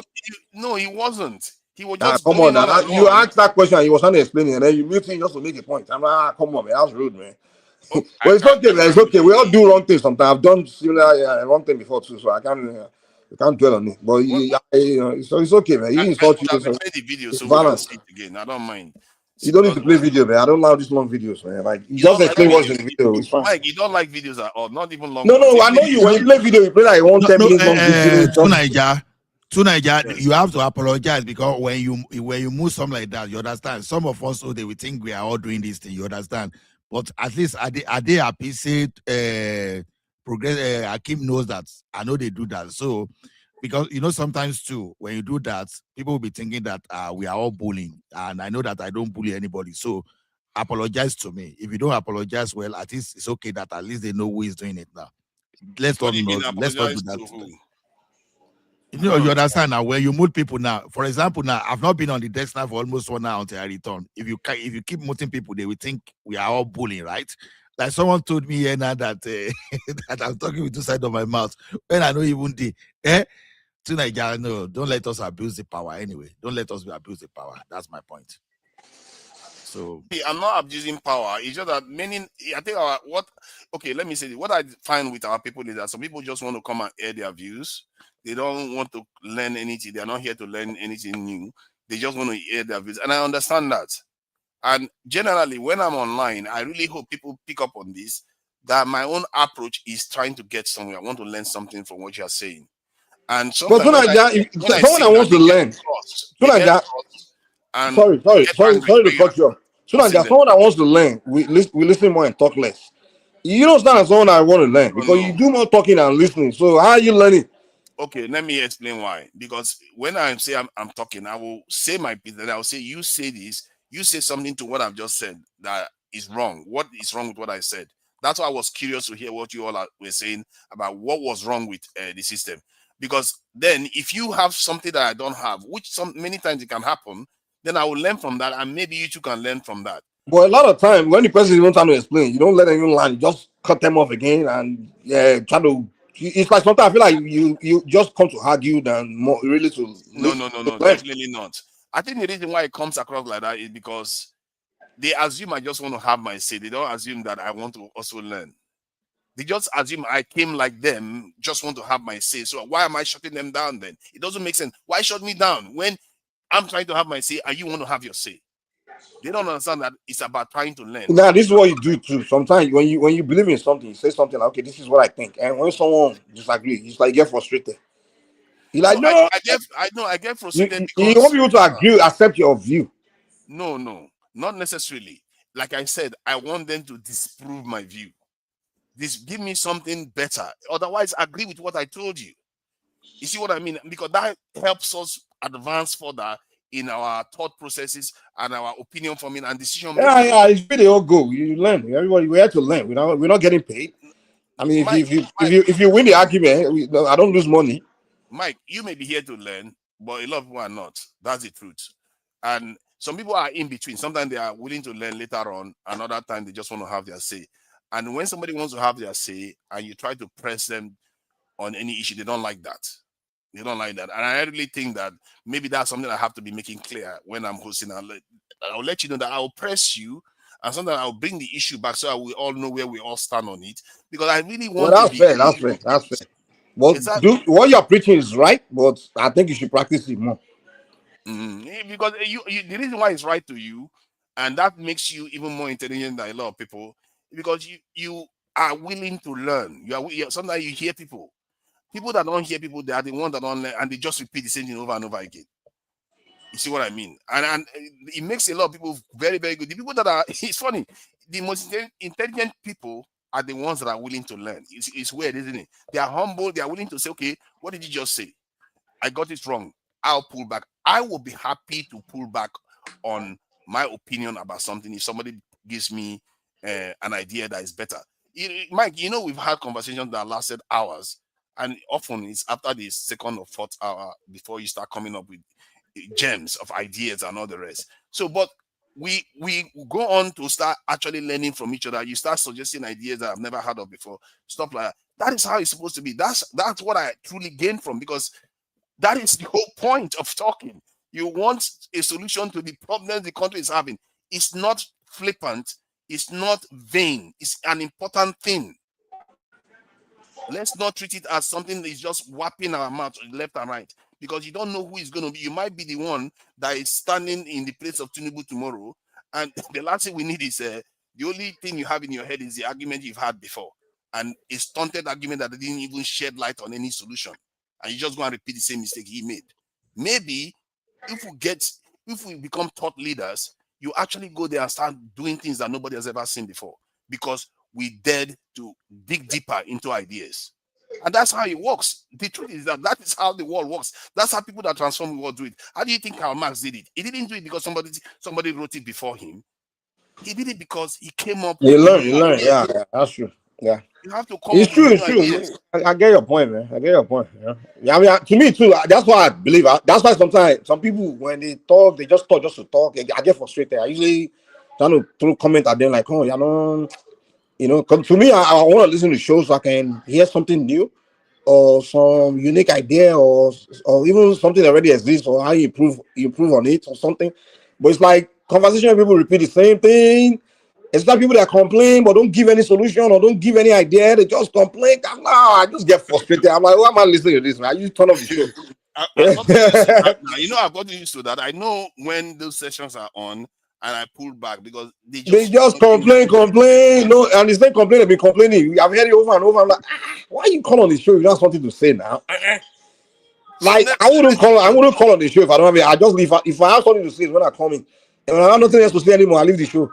You know, but some people want to just be there. It's like they just come and run their mouth and just to talk. You know, I'm like, dude, people are listening, man. People want. You know, that part of it, I've also made my peace with it, because you know what Dr. Damages does is that he does this have your say session, and you find that a lot of people like it because they just come and air their views. They don't. They just come and have their say. They really don't have nothing to say. Yes. Because people just want to let the steam out sometimes. Yeah. Some people just gonna let it steam out. Yeah, hatred and frustration, and some of them maybe they're angry with their wife. They just want to come on the show and steam out something. And it has value. It also has value, and I have recognized that too. And when I'm in those type of sessions, I try not to press people. I just let them have their say. Sometimes I even zone off, and then they finish their say. Then the next person goes. But when I'm in the mood to want to actually learn, especially on critical topics, like security. Yeah. When it's time to do critical topics where you want to really get something, that's when you should kick all this have your people away and bring people that really come to, sometimes you have some people that are dead and that okay, they want to open their mouth and talk. You get some logic. And then it will mix it up with the have your say people, and then I'm like, oh, I was just enjoying this guy. This have your say guy, don't enter. Just make the show. A pinpoint. When you want to listen to the show, you have to be forwarding it to when person making sense. Yeah, you know how it feels. That's exactly how it feels. That's how it exactly feels to me sometimes, and I have to be better at making it clear. To Niger, shut up. Shut up. Mike, shut up to this guy. You guys haven't gone to retirement, guys. Shut up. You didn't retire. You did not come out for retirement.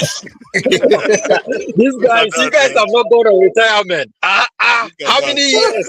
You still talking about critical conversation? Are you recovering from all the things that you I didn't say you not go overthrow for Biafra Cameroon, man. I don't know. Mike, I just came back though. I was in Cameroon a few months ago, man. It's crazy. Wow. That this is wahala, man. Nothing they happen. For me, I teaching Cameroonians, showing Cameroonians. You know, if you don't win election again, I'm 99. Nothing they happen, Mike. I say everybody is just in hiding, man. You cannot say anything in Cameroon. Really? Anything is sometimes Tunaja, we Nigerians sometimes, man. We look at Nigeria, look at the countries that surround Nigeria, most countries in Africa. Exactly. They don't have it as good as we do, but we are the one that complain the most. about our country. Exactly. And I keep trying to tell Nigerians that sometimes We complain the most. We condemn our. But if you look at the country next door, man, they don't want you to make good. You don't have that kind of freedom. Look at Nigeria. We've changed president for the past how many this now? We still complaining that okay, you're supposed to be. We're still saying we need 6 presidents. Cameroon can't even get rid of one way they get for the past 40 years. In as much as we have to aspire. In as much as I blame Nigeria, well, but when it comes to freedom, man, it's Nigeria where we insult our president every day. Fishing on the street, they insult the president, they insult inspector police, and people say Nigeria is the worst country. Go Cameroon, go try that one. Do you guys think that we should shun the Cameroonians because of the disgrace they represent? Which disgrace? Yeah, disgrace. This guy talking about this. Not disgrace. Like the 7-year-old president, he got himself elected in their country. You know, the guy has been in office for years, decades, and he still managed to defeat all Cameroonians. We complain our president coming from this place, that place. For Cameroon, that president come from one place for 40 years. Mike, you haven't gone on retirement. Nigeria haven't gone on retirement. Everybody has gone on retirement and come back. And these guys are still kicking it on YouTube. What the heck is happening, man? I say this, we should stop talking to Cameroonians. There's no point. Because they are people, they are completely useless. They allow their leaders to after many years. Every young man in Cameroon should be ashamed. Wow. You know our president have to leave power because Nigeria will give. We will talk. Nigeria will not.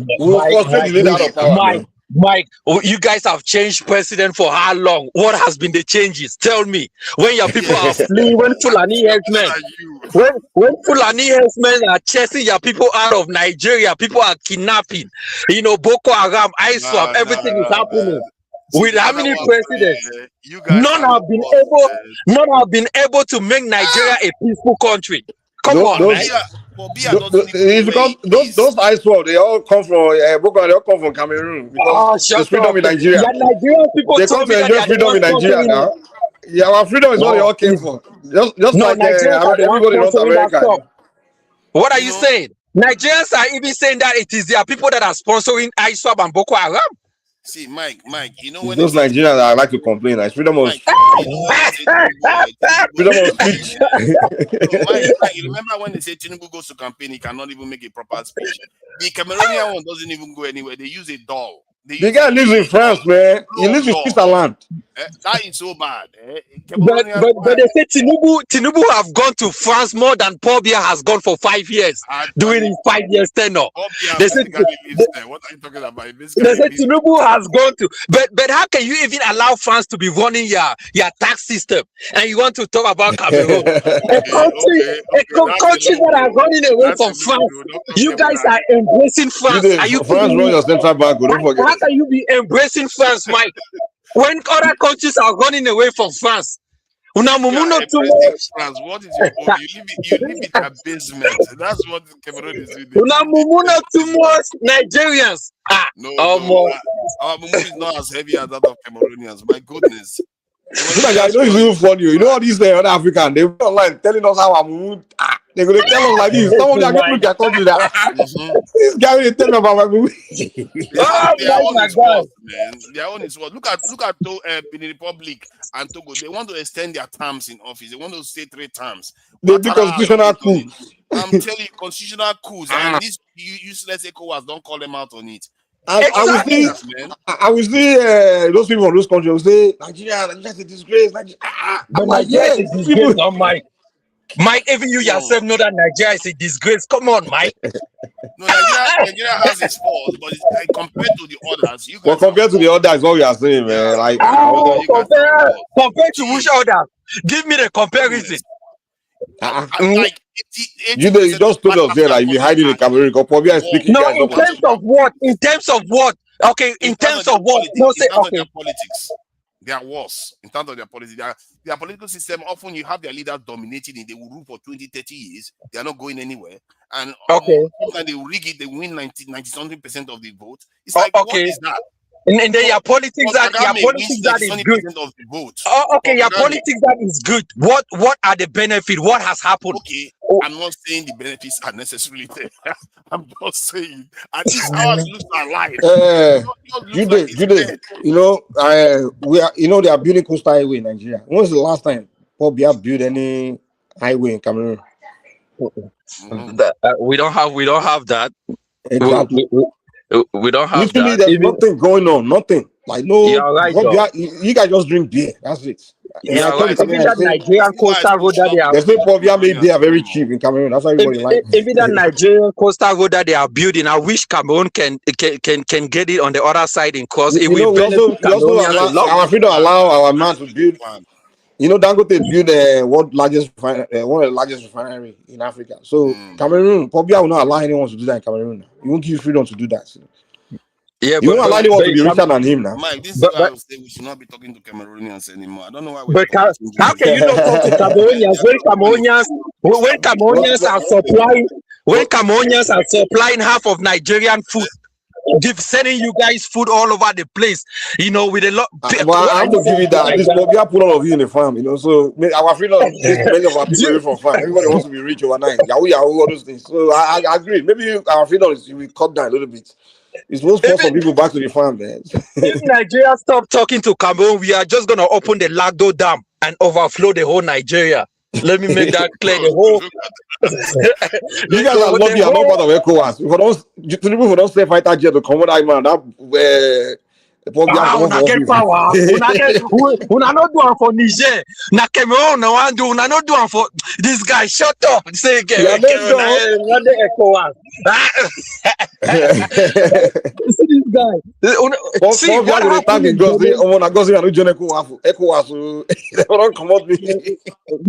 Mike, shut up. What happened in Benin? Mike, let me tell you. What happened in Benin was a Which ECOWAS? ECOWAS won and if you take over Guinea-Bissau, Niger, Burkina Faso, Mali. You say ECOWAS. These guys are almost stop now. Why are you even talking? Everything you describe of Nigeria, yours is worse. It's like there's no matrix you talk about for Nigeria that Cameroon is not worse. You did just a play, man. You're the true, man. No. When it comes, let me finish. When it comes to security, okay, to Nigeria, hold on. To Nigeria, when it comes to security, Nigeria cannot compare with Cameroon. The security in Cameroon is top notch, better than that of Nigeria. I'm telling you, when it comes to security, Cameroon, Nigeria cannot come. Yes, your politics is good. Yes, your economy is a little bit, but there are certain things that Nigeria have a lot of flaws more than other African countries. You know why there's security in Cameroon? They go there when Al Qaeda gets there, they say there's no point, they're already dead. Let's move on. Which Al Qaeda? Is there Al Qaeda in Africa? Where you are talking? I saw them go to Cameroon like, oh no, they're already dead. You know, Cameroon are the training ground for Al Qaeda, man. That's where they all train. Oh my guy, I miss you guys though. I miss you guys, man. Back in the days, I miss you guys, Mike. Jude was the general of the diaspora war. Jude, the NBA, they miss you, man. Look at that, man. Even that lady from Haiti, what is her name? That one that used to do YouTube back in the days, man. Oh, Bijou, whatever, Bijou, something like that. Yeah, Bijou. Man, my guy. You must be there. I don't know, man. Anymore. She's not doing live streams anymore. She just does a little bit of short clips now and again. She doesn't do live streams. That woman should to Nigeria, with that guy from Gambia, with that other guy from Gambia too. That Dow guy. Oh, no doubt. That one. That is still around. He's still around, getting busy. Pan-African and NBA, man. Life here too. To Nigeria, are you still Pan-African? Are you still Pan-African? Of course, I'm Pan-African. Hello, Tunaja will pan down to FBA. Tunaja was kissing like Mrs. Street. He apologized like Mrs. for slavery. Hello. the caveat I will add there is that I'm a nationalist Pan-African because I believe that as a nation you have to. So Naija, if you move come America, all you guys in UK, black UK, that will come to you know, as me and you used to say, the people that support the LGA guys are these Africans in Europe. You know, like these begging black Americans to unite to Pan-Africa. Yeah, they see black Americans as their superior. You know, as their superior, exactly. One voice, man, one voice. I'll see all this jagging, all of them. They'll be pandering to black Americans. If you move to America, man, well, you get to know those people, man. You go change your mind. Oh, come on, Mike has started now. He started now. Yeah, Mike is living. If you move to America, man, when you interact with black Americans, boy, you go change your mind. Black Americans have tortured you when you were younger. You won't let it go. No, right? Right now I can't deal with you. Oh boy. This guy. When they come online, you are happy with them. Oh, Akata. Oh, they should come and develop Africa as if they even have the skills to develop Africa. Man. So, you know, they see them as you know, before we came to America, we think that these people are so smart, superior, intelligent. We see them. We think of America. We think of them like these brain people, very advanced people. Until you come to America, you're like, these people here, they are very backward.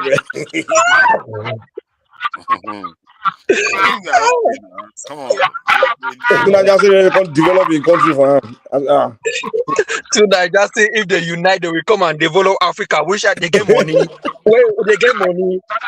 Oh my God! See, we like it or not, they can prove very, very strategic for Africans. Which strategic? No, because they have proximity to power. One. They don't get anything to any power, man. That's what you think because because you live in UK. You're from far. You think they are already citizens of the US. That's proximity. Let me show you what. Okay, so you are citizen of UK. Doesn't mean you have proximity to UK power. Africans have more proximity to America than black Americans. What are you talking about? Actually, no. Black Americans have it, and we do. So Naija, if you move to America, you'll find that they are not as relevant as you think, man. Trust me.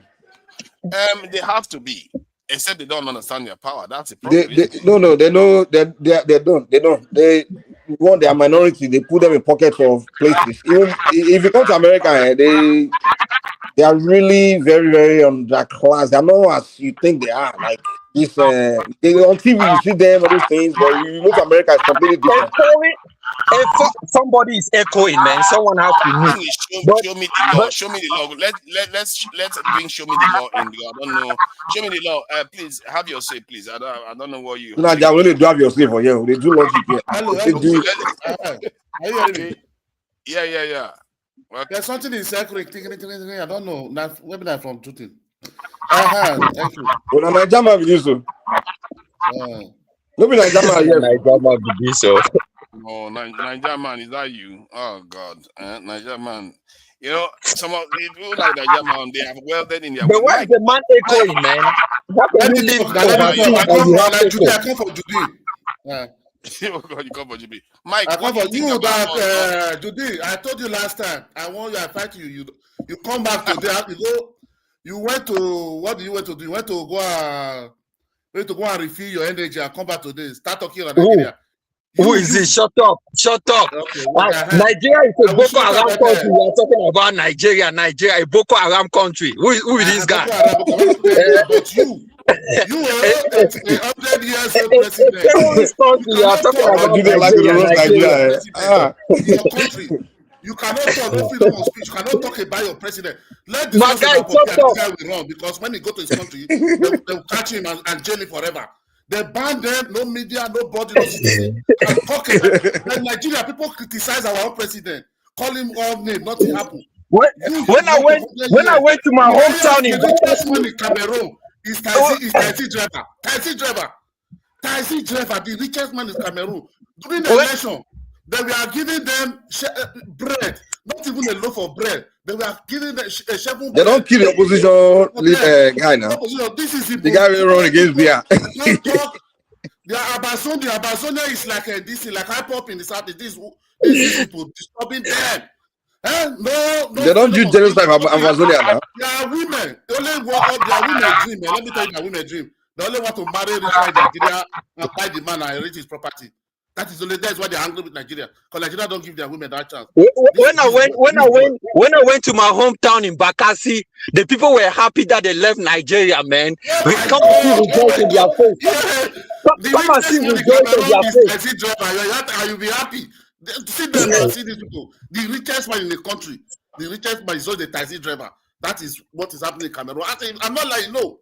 I'm saying the truth. I told him the last time. I show him everything. So, which is no. A country that they told you 100 years is ruling you. And they told you none of you should criticize him, none of you should talk about Cameroon. None of them, no Cameroon man or woman can talk about their president. They're not born aware. It's fact. Ask him, it's fact.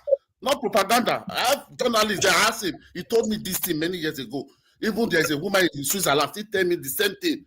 None of them, they didn't born them well. Because if you criticize the president, anytime you come to that country, they will jail you. Many people are in jail in that country. They never jail people in Nigeria before when they talk against Tinubu.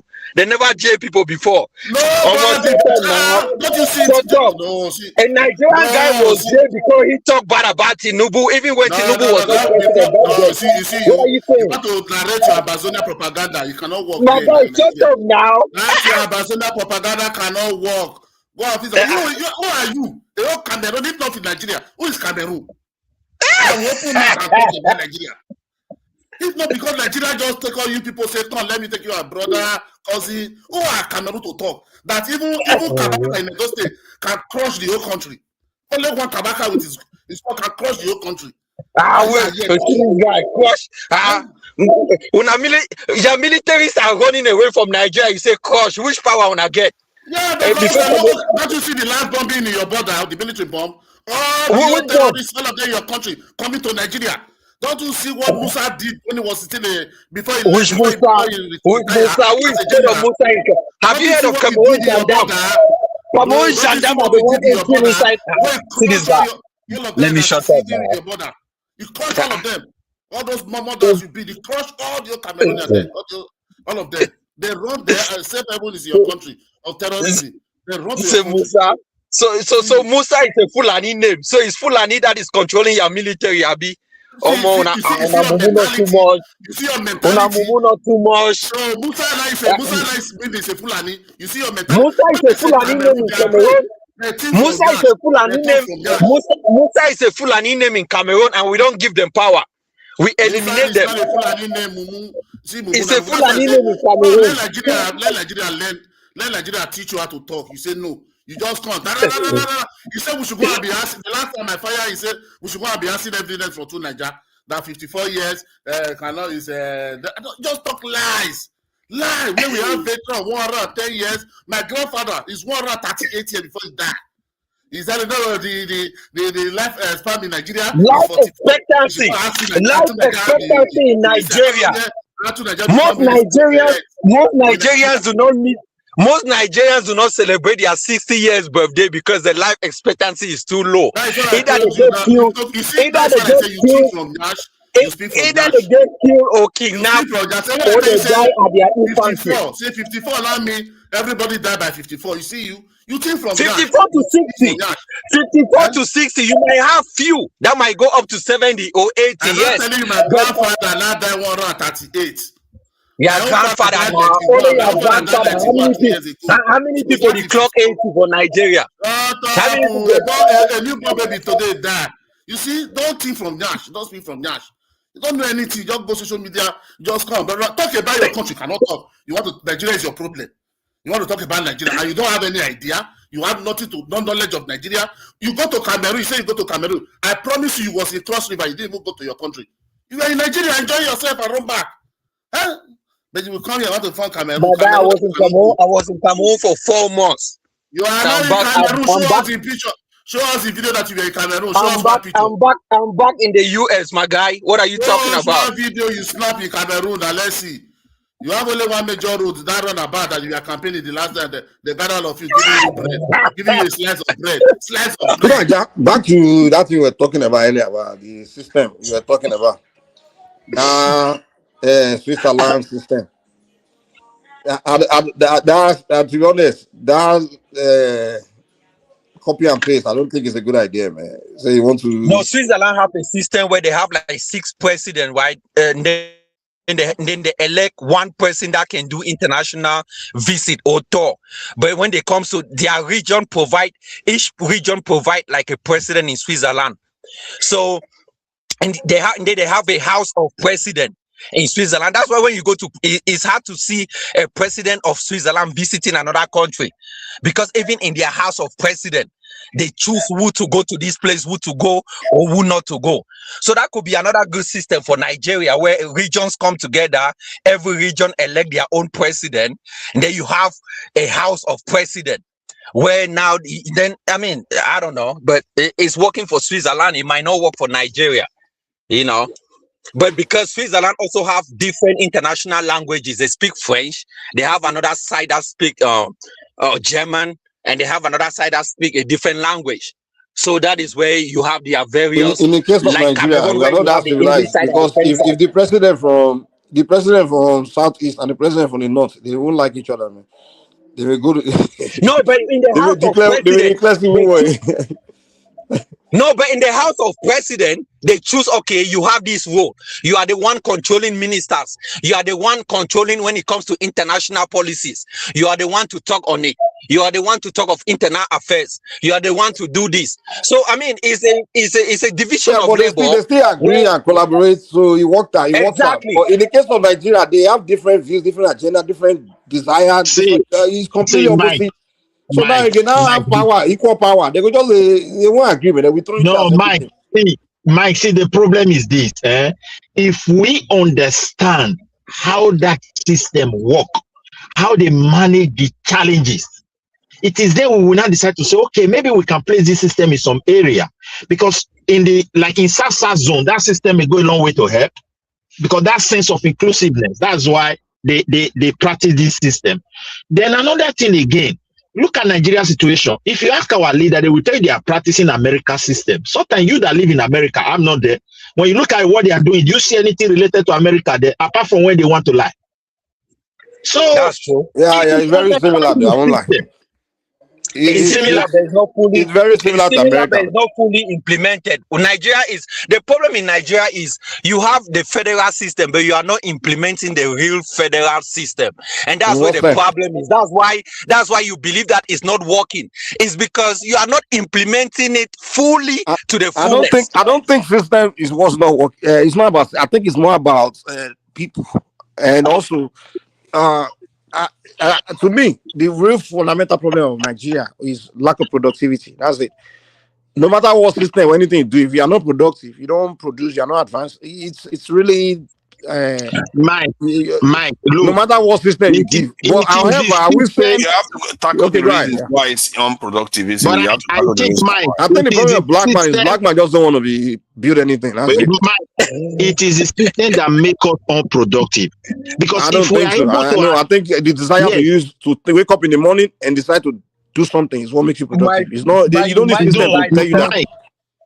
Mike, it is the system that makes us unproductive. Let me give you an example. Because if you see all the black countries in Africa, they have similar stories. But when you see the North African countries, the light-skinned Arab in the north, Morocco, go and see how those. I mean, I'm watching at the African Cup of Nations. Look at how the road places. Is clean, you know. It seems like. Places that are I think blacks, man, we just like to think our problem is external, you know, or somewhere else, or look somewhere else, or point finger to something else. Black man, Mike, listen now. The reason why those North Africa is just point to, they have a stable government already, whether being dictator, whether being king or whatever they have, like in Morocco, they are stable in it. So Nigeria is not stable. We have stability. No, it's not stable. It's not stable because it's not stable. Look, that was not like stable. Tinubu, you see, is not stable. I'm not convinced. Tinubu now, you see that office of the presidency of Nigeria is too hot. Some of the fire, they are not visible. I'm telling you the truth. So if you can't see and you believe he exists. Yes, he exists because what is this guy talking about? How So you the talking about the a fire is the country is reason not why you stable? can't Few develop your years country. Come ago, on now. You few can't. years ago, Algeria overthrew their dictator in power. Egypt did the same thing, but Egypt is now building a new capital within how many years? And you are saying it's stable. Nigeria has been stable for a long time. I'm talking about these countries Exactly. just came out of dictatorial regime. Even Libya, as we speak now, is doing a deep construction, and you are talking about stability. Come on, man. For any country that is stable, Nigeria is stable. They should start doing things. Wait. Who told you Nigerians they are not constructing? You think Nigeria is not building? Nigeria is not like Cameroon, like your place where you have only one. When we talk of So construction, we are don't not talking come here about and say we are not bureaucracy. building. But it is My the guy, we are not wait. It talking is about the bureaucracy. I'm talking about things that you build as compared to European countries. If you look at Morocco, you think you are living in Spain. I think what he's saying is advancement. He's saying like we are not advancing like other people. That's what he's saying. Of course, Nigeria is advancing better than most Africans. Mike, look at my point. Look at my point. When I say when it's stable, like as it is today, there are fundamental issues that Nigeria fail to address. It's consuming us.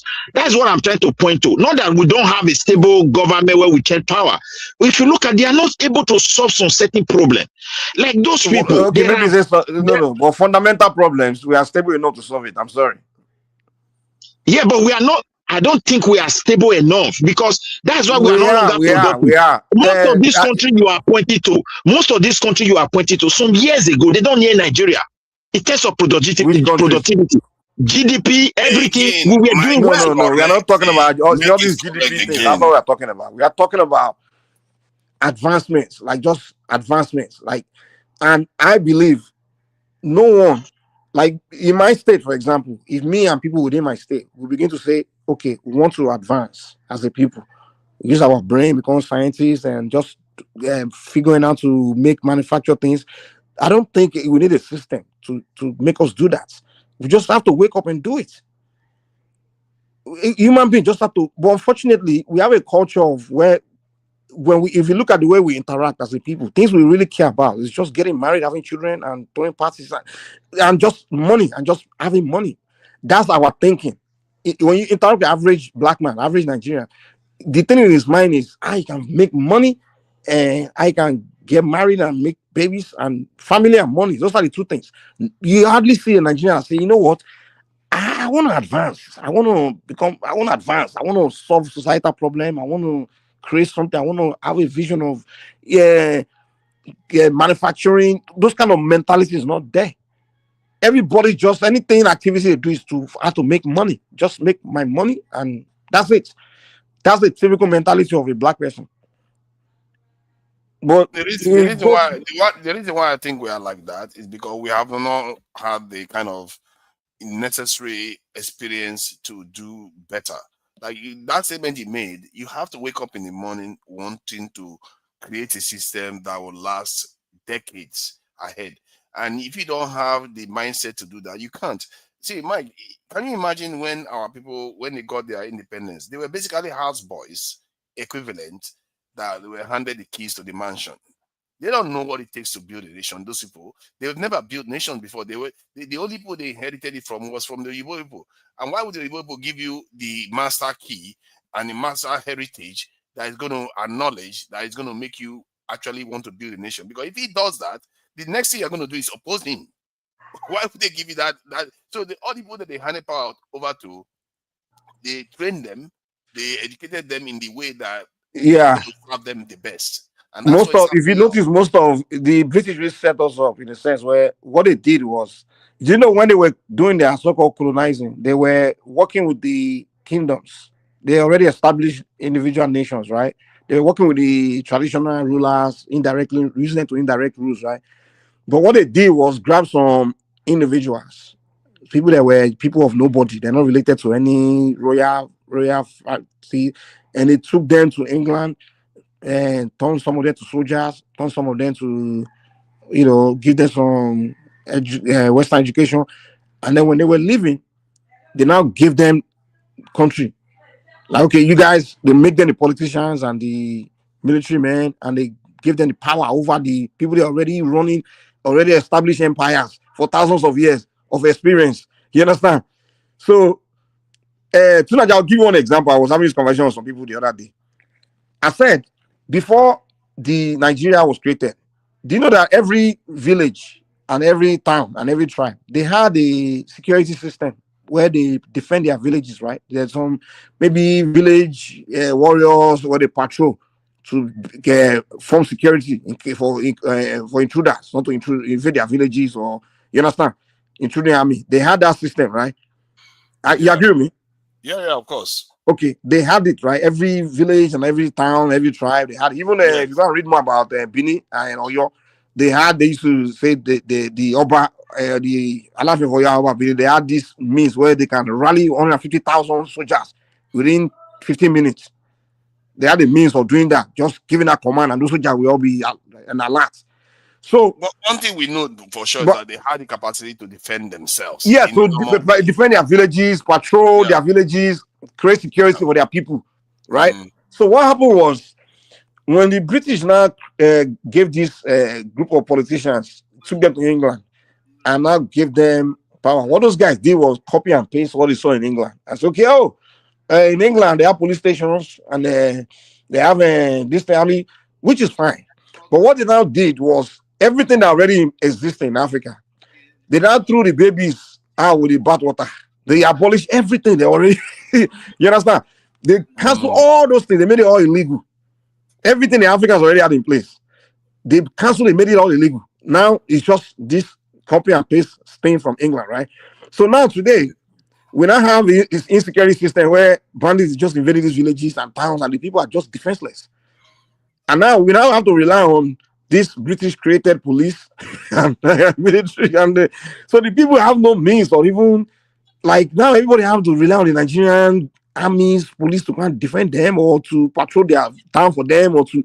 So the mistake we made was that from that job where you just abolished everything you had in place already, where you could have just, unlike every other society, like the Chinese people, other places where Europeans were, the people just took whatever good the Europeans brought and used it to make whatever they had existing better. You understand? Yeah, but you see, the Chinese and all those people, they were forced to do it.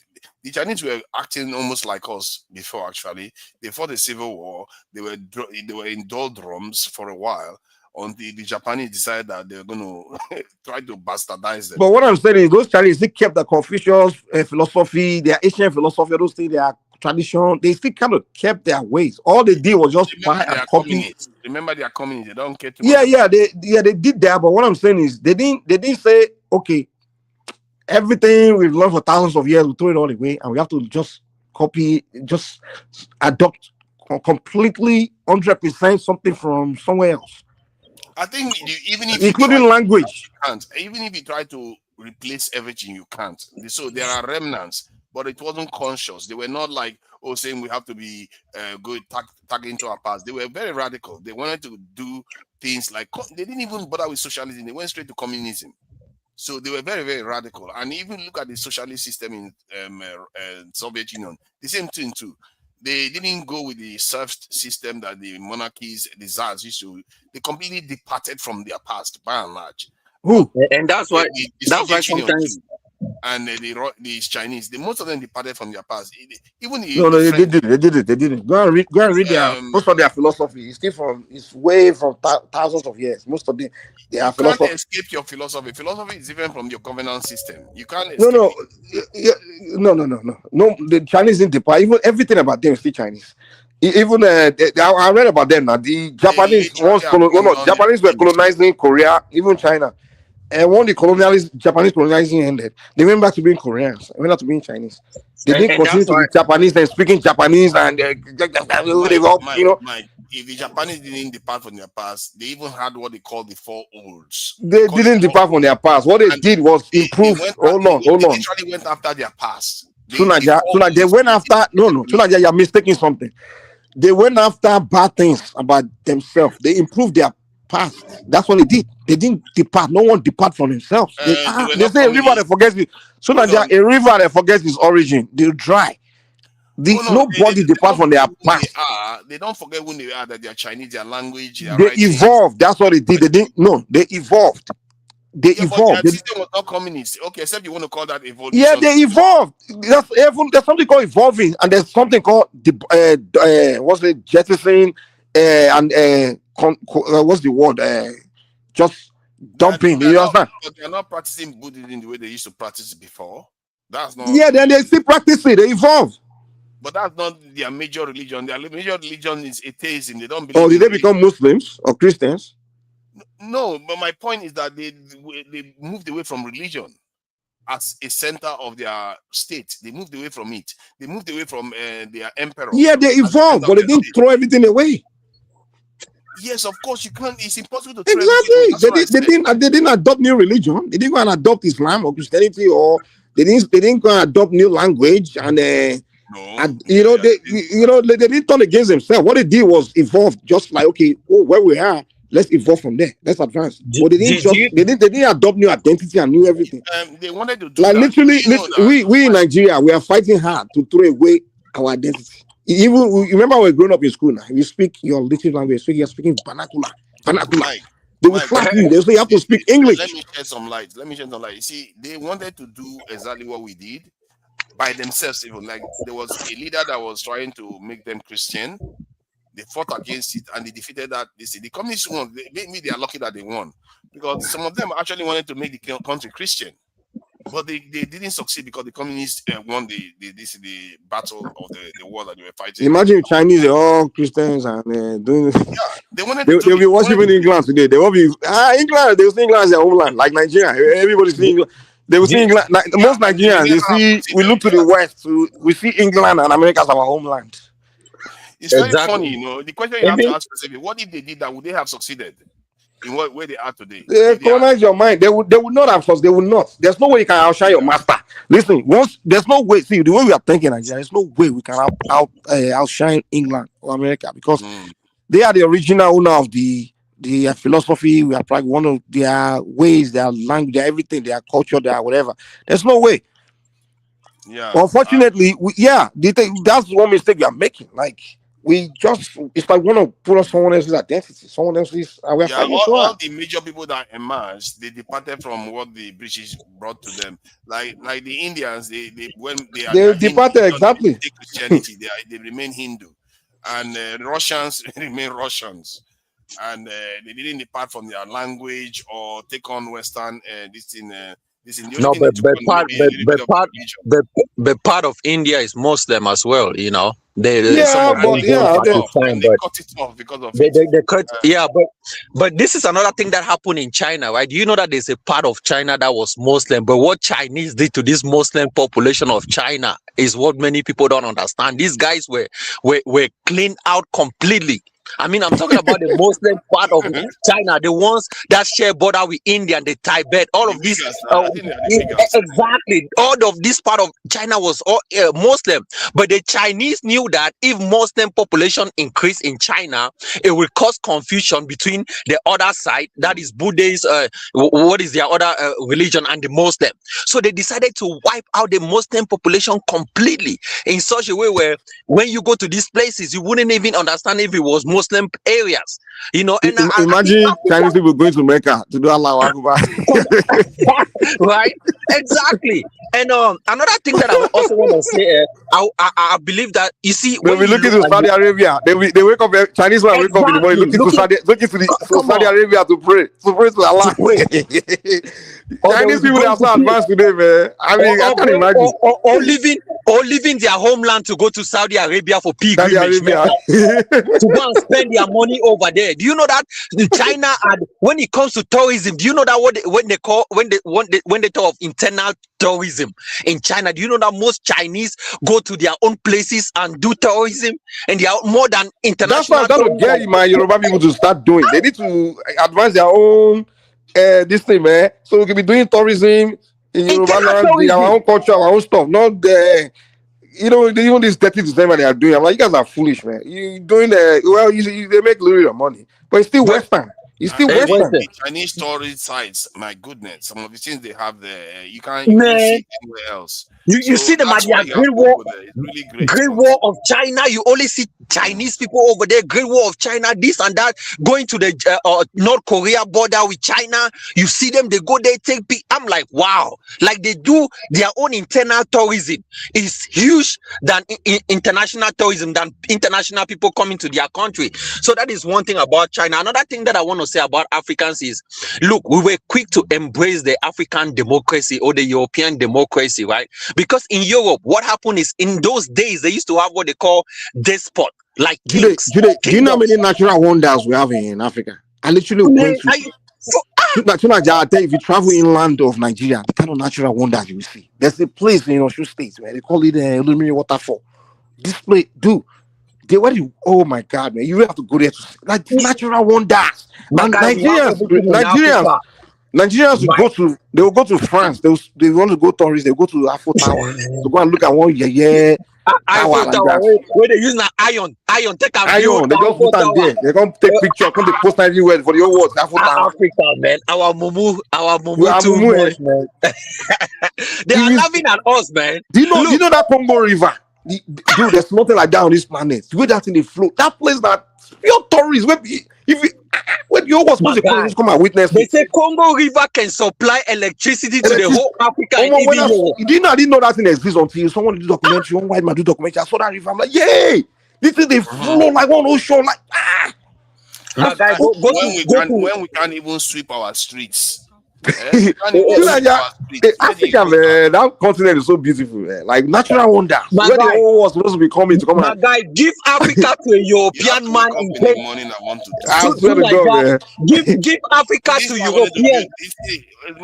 Just hold on. This is why I wanted to play that this video for you about Switzerland. So you see what they were able to achieve within a very short period of time. You'll be shocked what these people were able to build. So Naija, it's not because of system, it's because they choose. It's their thinking.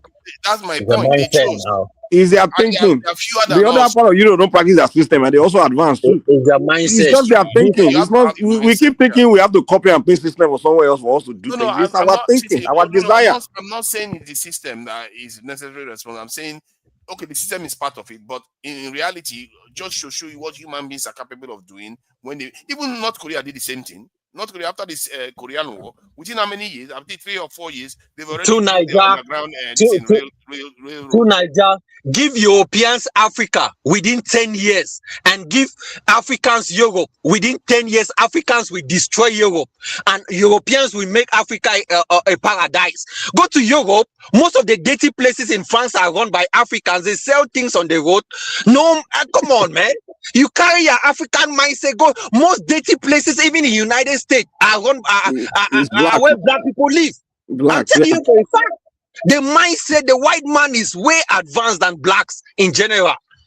I'm telling you. It's something about I'd see that nature in us too. Like when I interact with a white man, Asian man, the kind of things they worry about, things they think about, it's just different. But when I interact with my blacks, it's like we think of we have different interests in life. They don't believe environment should be something going on in the environment. Yeah, well, we can hear you. Oh, okay. You kept sending me out of the platform when I came to counter what Judah is saying.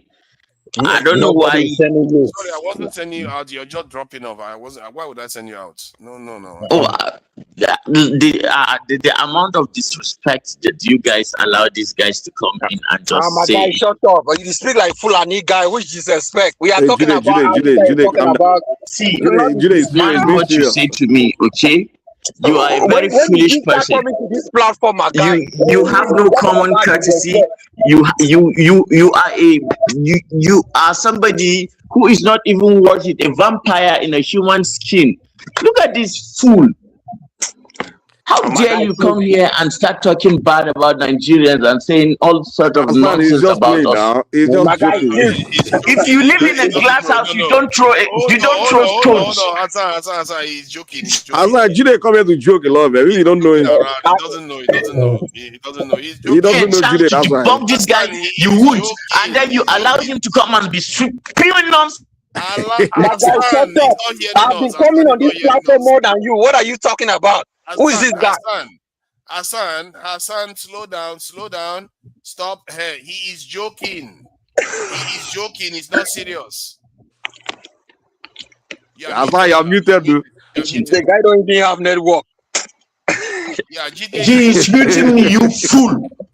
Jide is joking, Hassan. Calm down. He is not joking. This is not the first time. If you guys do not understand my history with this guy, then maybe you should go. This is like the 6th time we are meeting. Oh, Judah, you guys have met before? No, I mean, I think I came here, I think 2-3 days ago. Don't change that lie. You are a hypocrite. Okay, wait, guys. Understand this guy. I've been coming on this came platform here more than you do. and exposed and said some things about Nigerians in general, and he said all of us are stupid, that we interbred like rabbits, and that our governors, our president is useless. Can you imagine for somebody who Paul Biya is his president coming to say that Tinubu is all sort of names? We talk about Africa. We talk about Paul Biya. Paul Biya is a fool. Now. You are a fool. You don't talk about Africa. You talk in terms of northern Cameroon, southern Cameroon, Bakassi, Nigeria, all sorts of nonsense. Northern Nigeria. Be careful what you say about Nigeria. Just because people are willing to tolerate you because they don't know you enough. I know you enough. And I've interacted with people like you, the Saras, the Bananas, and a lot of people like you in Yaoundé, in all those nonsense places that are semi-gutter places. If their president actually has a car that people push them. He was talking in a forum and was fighting. And when he says 2 words, he fights. When he says the 3rd word, he has to be reminded of what he is saying. Now, I mean, this Fulani guy does not even know in the hell with somebody with that kind of person has the moral rectitude to come on this platform and begin to lecture us about some form of governance and anything like that. The next thing he's going to say, you are Muslim, you are what? Cheap, intellectually shallow bullshit. Man, know your place. Know your place. Know your goddamn place. You cannot stand. You cannot. You have the luxury of the internet because you have a screen between us that you can see all this nonsense. And somehow Nigerians, we are the only ones that allow people like this to come in between us and abuse us, and we think it's somehow banter. We have to draw a line about these things. I don't understand why you guys feel the way you feel about these things. Because you had when I was saying it is not banter. It is not banter. He made a lot of things and said a lot of things about our religion, our people, our soldiers. If you see the disrespect on our armed forces, how can I take that lightly? This is a matter of life and death. Did you hear him say something about the gendarme? Do you know what that gendarme is? No, see, when he came here, you know what I said? I said we should buy. You don't have the complete context. Yeah, I think I have a context because I've been talking to him for years. To Nigeria, you don't. To Nigeria, have you been to Marwa? No. Have you been to Yaoundé? No. Have you been to Gaoundéré? No. Why? Have you been to what do they call that? The useless, dirty river that crosses and you know, does all sorts of damage on us. You have been a little bit aggressive, as you can see. Jide has. I am aggressive because I take the. Oh, he's gone out again. I didn't take you out, just in case. So you should take it easy, man. I don't know why he's so. To Nigeria, allow him to be aggressive now. Everybody have their say, but when I come here, I talk on Nigeria, we talk on Gabon, we talk on everything, man.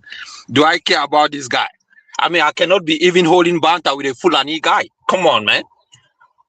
Come on. Fulani guy that we are chasing them out of Cameroon to, they should take their stuff to Nigeria. We don't need them in Cameroon. We don't need them.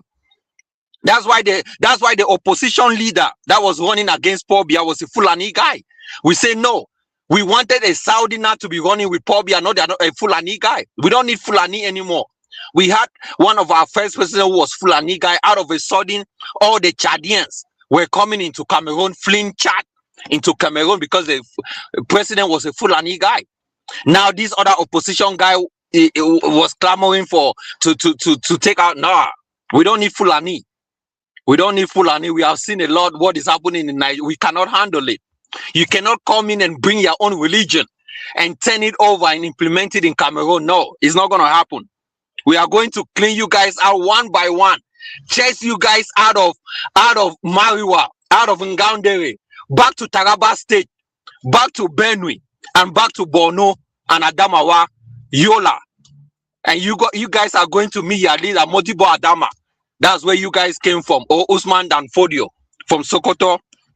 We don't need you guys in Cameroon. You know, I'm letting you know. So if you have your Fulani herdsmen that are preparing to come down to Cameroon for vegetation, we don't accept that. How does that fit into your Pan-African? Tunaja, I've never been a Pan-African. I've always been that person where you stay in your own area and develop it and have a clean mindset. Once everything is developed, then we can start talking about Pan-African. You cannot Pan-African with the people that see you as an enemy or as a threat to their own religion. It doesn't make sense. I'm a person that eats pork. I love being outside party. If I move to a Fulani place, I also want to experience my lifestyle like that. But when I go there, I cannot do that because, hey, I eat pork, I might get killed.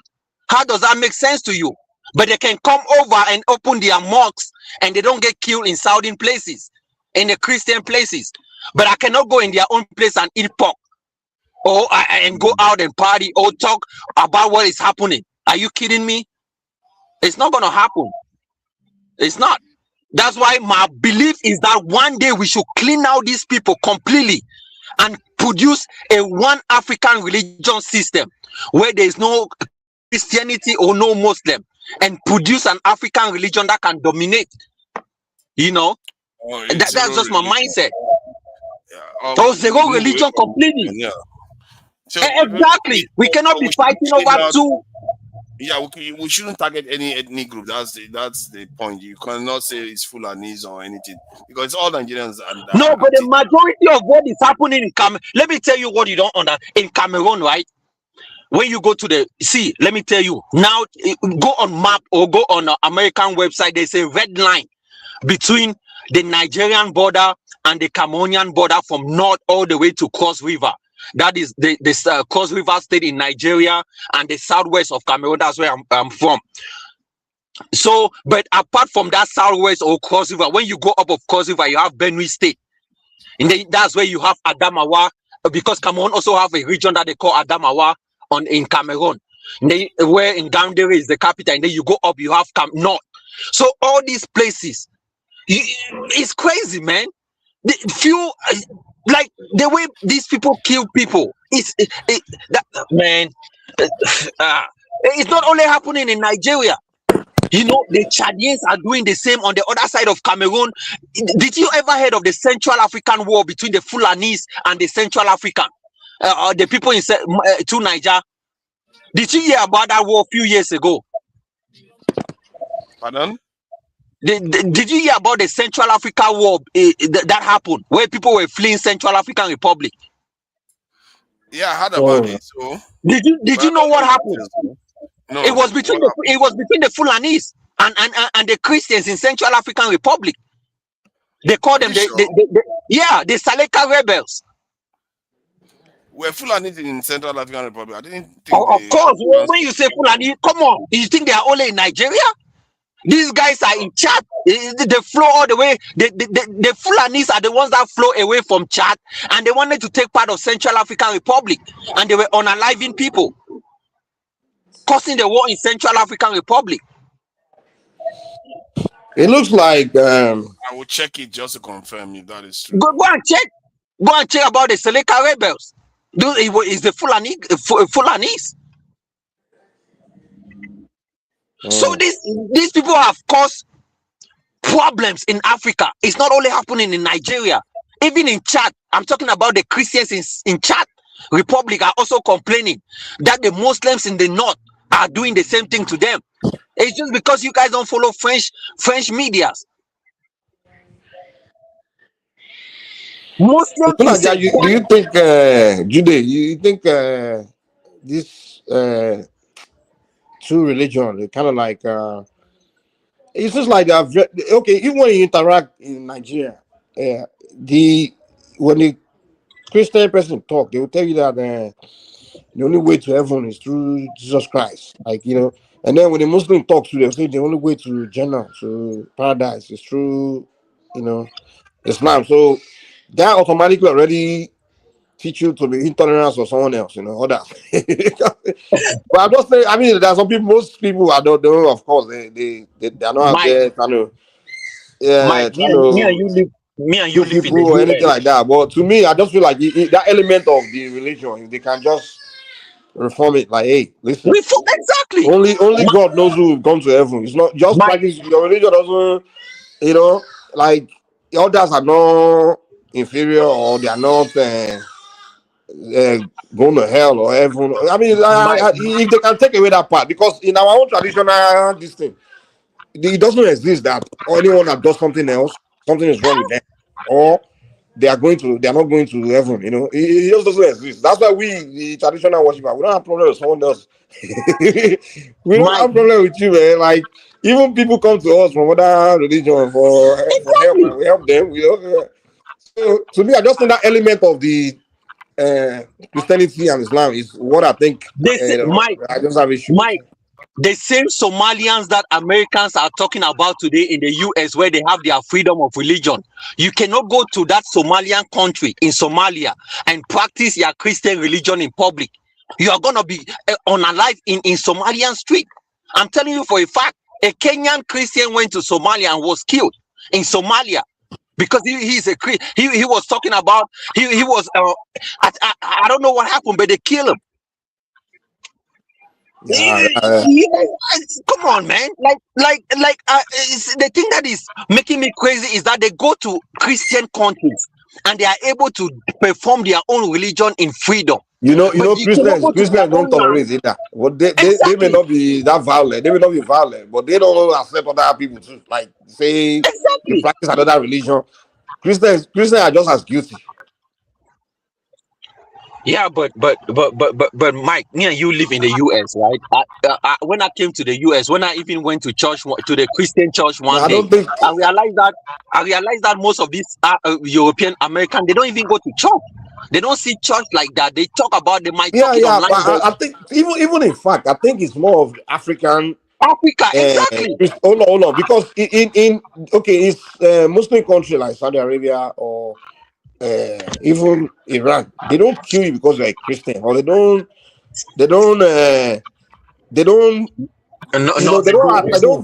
the attack like, okay, you have to. They don't do that. To be honest, the only thing they can do is maybe if you go and break their law, maybe they can prosecute you for that.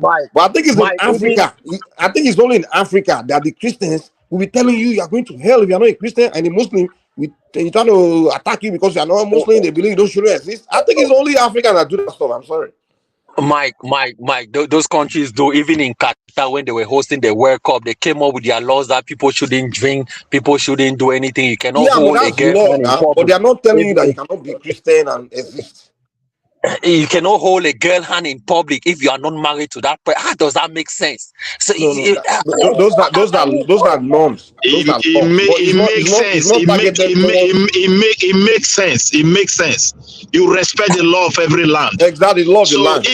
Even the Europeans, the Americans, they agree to it. They understand that those people are protected. The land in Nigeria, that is a law. That is not the law of the land in Nigeria. But why should I be killed because I hold a person hand in Maduguri? No. In Nigeria we don't have those laws. Are you not referring to South Middle East? They unalive someone because she killed someone because she said something about Muhammad. Why should they know? Isn't that freedom of speech? No. See now, wait a moment. The reason is this. That is why in Nigeria case, we have a very serious problem when it comes to the so-called secularism, because Nigeria is like a place where one is trying to conquer the other. We fail to admit that fact. So those people believe in their fundamental ideology. Why not give them their region so that they can take responsibility for employment? Take responsibility. Wait, Mike, a moment. they take responsibility for job creation. They have to take responsibility for security to some certain levels. They have to take responsibility for development. So in that case, it's left for them whether they will start buying people. If they do that, industry will leave them. They come to my place, I have a right to deport them, even when we are still the same country. Or they should tell me what they want to do in my place. If they have a job, you stay. You have a business. If you have a registered business, you have a right to stay. If you are coming to live with somebody, you get the whole point. You get the whole point. But Jude, the guy in the north that's saying if you insult Mohammed that they will kill you in the north, that guy will not come to Benin City where Midwest is from, or Lagos where I'm from, and tell me that if I say something about Mohammed, will kill me there. They don't do that. It's in their territory that they attack you. You understand? So Midwest is right. That's why we have to allow everybody. That's why Nigeria, we have to create, like we did in the beginning, where people control their own, governing their own space, their own laws, their own rules. That's how that's why I agree with Midwest. We should acknowledge that that's the way. But the idea of telling everybody, oh, secularity, we are one, and this and that, you are free to go anywhere in Nigeria, you can go and do whatever, knowing the reality that in our different regions, we have different rules and way of life. Like, if you go back to those ways, you will fail. Which way are you talking about? Like you said, you should go back to the system that you're using before. You are already failing. You are failing. You don't want to repeat. You are already failing. What do you mean by you will fail? I'm not saying the boss right now. He doesn't want to have conversation. Okay, go ahead. So the point I'm making is that if you have a system that failed before, which system? Be specific now. The regional system that you had, and even before that regional system, remember what was happening there. But let me correct you before you go for that. I'm sorry. I didn't say we have to go to exact same region or something. What I said was allow people to create laws on their own territory, their own spaces. Or So are you talking about state that's the point I'm making. It's already happening now. States have national assemblies, state assemblies. We know that they pass their own laws. They take their own tax. They do so many things. State governors. Yeah, we do, but there's things. Okay. Anyway, go ahead. Mike, wait. Mike. Look at the point. Look at where we come. You decide, like you decide who comes in and out. Mike, if you look at the northern part of Nigeria, there is no single state that said if a Nigerian citizen makes also statement, stone that person to death. No state that have it. Now, but at the same time, people can enforce that law and the state will protect them. That's to say something is wrong. Exactly. Because those states, what they are doing is illegal, but you can't challenge them because of the structure of ground. You have a situation constitution versus culture. That's what you have a situation with. They have the Islamic culture in the north, but the Nigerian constitution does not allow them to fully carry out the Islamic law. You understand their ways. And it's a problem because now me as a Southerner, I don't understand Nigerian law. That Nigerian law give me freedom of speech. And I'll go to their territory, and I wouldn't do that. I'm not that stupid. But maybe a low IQ Southerner will not go to the place and the law allow me to say to hell with Muhammad, right? But the people in their own moral law, their own religious law, is a death sentence. So Midway is what we are saying. So there's a conflict between the Nigerian state and the people's way of life in different respective regions. So there's a problem. I mean, I get it. I get it if that's law, right? Because in the United States, I live in the state of Utah, right? In this state, the marijuana is illegal, but my next state, Colorado, weed is legal. So I get it. If you go there and get weed and come to Utah, it's a crime. It's a criminal crime. If you go to look at it. No, my brother, there's a difference here. No, in America, this is law. In Nigeria, this is not law in any state or local government of Federal.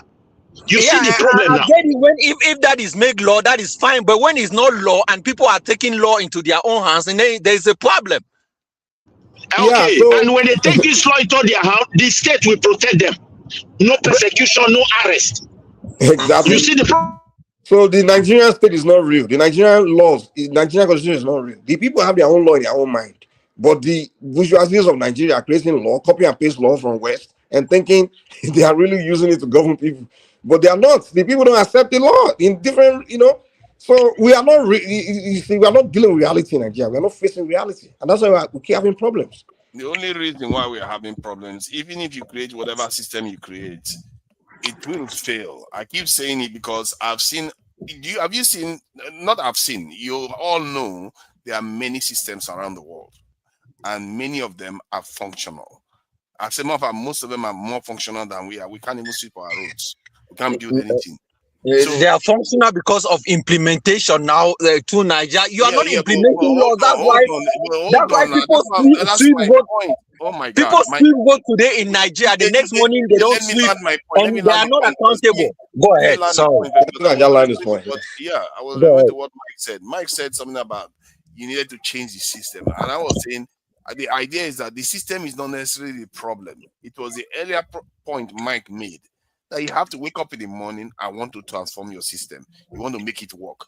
If you don't have that drive to do it, forget it. The rest is just detail. You're going to change any system, it will wreck it. It will still not work because the system is bleeding. It's not strong. It's not made up of people that want to build anything. That's not what I said. I said if you want to advance. I didn't say wake up in the morning and decide to change system. I'm saying to advance as an individual or as a community, you just have to wake up in the morning and make that choice to advance, meaning use your brain to think, to manufacture. That's what I'm saying. But when we're talking about system, meaning the laws that govern people, way of life, the rules, all those things. And that's why I said what you're saying is more fundamental. It's more, you have to make that choice. The law that governs people, a system that governs people, that's a whole different conversation. That one, you have to study the people and you have to make the law that matches the way of life of the people. And in the case of Nigeria, it's almost virtually impossible to have one law or way of life, one way of life that can govern the entire Nigeria. No, it can govern all of them. You see, the Chinese will have Russia had more than 100 million tribes and very, very massive. Yeah, they are able to use one system. Very massive country. They are able to use one system to govern this. Wait, Let me land my point. You can speak. See, Mike, the point I'm responding to is when you said you have to wake up in the morning and decide. What the drive to decide is very, very important, because I see that in children to where you ask yourself, what can you do to inspire this child to be self-driving? You have to have that drive, and that's why I tell you that our society doesn't have it. We just don't have it because we have not been given a reason. Since we don't have it, so that kills your argument. That's my point. We are done. That's why we can't even secure our country until something happens to us that gives us that drive. And focus on what we are discussing here. We're talking about. But that's what I'm focused on the point you made. The law, like the point is this: in different parts of Nigeria, their way of life is completely different. In the northern place, they have Islamic belief, strong way of life. Yeah, and where you come from, you don't have that. You don't have that. That's not you. That does not matter. Now, what Nigeria is saying that if you go to China, the person from West China is different from a person from Tibet, but they all have the same law. They have the different way of life, but the system of law is the same. Because of implementation. If they say don't throw dead in this place, exactly. Hold on. See, make I put something there where you mention, my brother, you mentioned China, you mentioned Russia. It's as if you don't know the history of these people. These people have lived for quite hundreds and hundreds of years under communism. And that communism, you see, their bureaucratic procedure is so strong. And as a result of that, when they came into capitalism, they understand how capitalism works. And they know area of their shortcomings. Singapore that have not lived for a long time, how did they become united under one system that they have built their country? Put Singapore aside. I'm still talking about China and Russia. So originally, these people are already one under a strong system. Which one? China is bigger than Nigeria in terms of land mass, population. One Nigeria. And they are still wait, and they are one under communism. And that communism. One Nigeria. Are you listening? Okay, I promise to be gentle right now. I've calmed down. Okay, let me just put some things into perspective. You see, the places we call Cameroon today, these are our ancient native lands. Some part of Cameroon, we ruled over them. And let me tell you about the history of these people. They were rolling about, they were living naked, like naked, and literally naked just 150 years ago. What tribe are you from? So you guys used to be naked. Let me tell him his damn history. He's telling me that I'm Fulani. A Fulani guy that came from Saudi Arabia telling me allowing a foreigner to come into our discourse and give him the chance to misrepresent reality. Who is moderating? I bet more than not the go that kind nakedness. More than not the he's telling me about it. All right, I'll take both of you backstage if we can. Yeah, don't allow that nakedness. Even documentary are there. Some large portion of Bonu were still naked in some 1930 something year. All of them documentary day. Even the Bonu they claim they were never Muslims when they were great. It's just like what they are doing in Egypt today, digging everything out of the soil, and people are presenting themselves as Muslims. Those who made it to the restaurant. The answer is no. Come on. So they should not be. They should not be bringing those things here. Don't do that now. There is the Kikanen Bono Empire that everybody knows. Jesus Christ, why are we doing this? Of course, some people are going to be naked. Those days, even some part of the only reason why you people were wearing clothes because it was very cold. You have some people naked in a continent where they don't have any temperature. This is a problem. But the Bono Empire. Now, were you guys naked before the British came? No, some people were naked now. Some people will be naked. You know what I heard, man? In fact, they said when the British came, the only people that were wearing clothes in the southern Nigeria were this Benin Kingdom and the Southwest in the Oyo Empire. They say those guys, those are your mothers. South, you guys there were naked, man. What's the big deal about clothes anyway? My brother, no. After we got the independent, even when we got the independent, nakedness was an issue in the Southeast. Newspaper they carry out. What are you talking about? You're talking nonsense. Okay, bro. Yo, can I come in? This guy's talking funny, about bro. that nakedness is an issue. Can I come in? Even the Benin, let us be honest. Even the Benin you make, even the Benin you make. You're not being honest because the truth is that I have to be honest. Wait, even the Benin you mentioned, let me be honest with you. There are age groups. When he believes something, okay, let me just let him have his say. He's not here to learn. Let him just carry on. He's not here to learn. Carry on. Say what you want to say. Wait, what is two Baba Benin where I'm from? There are age groups that were still naked. What are you talking about? Let us be honest. Even the Oyo, they were age group. They were age group. They keep quiet a lot. You guys need to tell people what actually is the reality. The age group in a western region as civilized as an Ojo, they were still age group that were naked. So all these things, although there are age groups that cover their body very well, the women they cover to some extent. You get factory where they manufacture clothes. Is it not this animal skin they were using, and maybe a few of other things that they use to cover their body? They've been doing fabric in Southwest for thousands. See, a lot of people from Benin, they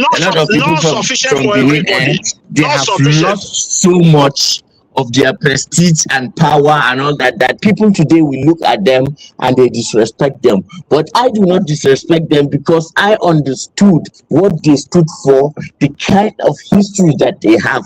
So a Benin man is an honorable and accomplished person over generations and generations. He has every right to talk and put things in perspective. But I don't think a lot of Benin people do that today. But that does not change the history.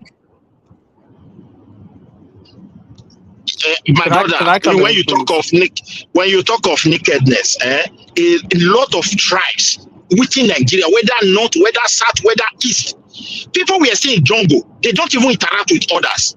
They were naked. Videos are there. But the thing is this: when you talk of civilization, we can't take Borno away. We can't take Oyo away. We can't take Benin away. And so many empires in Nigeria. You understand? Even the Calabar, where the old Nigeria was formed. I get the feeling that if any foreigner comes to castigate the South and castigate the North, you guys like it. It's just like throwing wet meat at carnivores. You like it, you swallow it whole. But if you were to be attacking the Edo Kingdom or something like that, you would like it.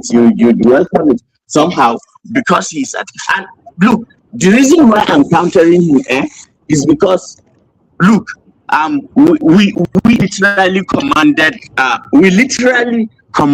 Cameroonian armed forces. What happened to him? Maybe network. Okay, I think it's network. See, we can go round and round. Did you notice that every time he mentioned Cameroon, his network goes off because what the history that he's saying is wrong. But despite the fact, yes, even South Africa, it cannot also be so wrong. Let us be honest. Large portions of Cameroon still voted to join Nigeria. They did not do it because they don't have connection. You understand me? They were really having connection with that Kanu Empire. That's why they did it like Adamawa everywhere. These countries even came about when? It may be after 1960 when most countries gained independence. But before that, I could tell you that the Kanem Borno, because even the Kanem, do you know where the Kanem is located right now in Chad? There's a region in Chad called Kanem, and there's a state in Nigeria called Borno, and even part of northern Cameroon, Kuseri, was all the Kanem Borno Empire. So you cannot say that part was all Nigeria. I mean, if part is in Chad, maybe that could also be Chad as well. Maybe that was also Cameroon. I'm not saying. I don't see the big deal in all these civilizations. No, we did not say. Wait, we did not say. I'm not a supporter of people who say it's part of Nigeria. Nigeria is a baby when you use the word Kanem Borno Empire. So it's like your empire. So I'm not saying they were part of Nigeria, but they were part of the empire of Kanem Borno and last portion of. That's true. Yeah. But wait, I don't see the point in all these civilizations because, no offense, at least the Oyo, we know they did iron stuff.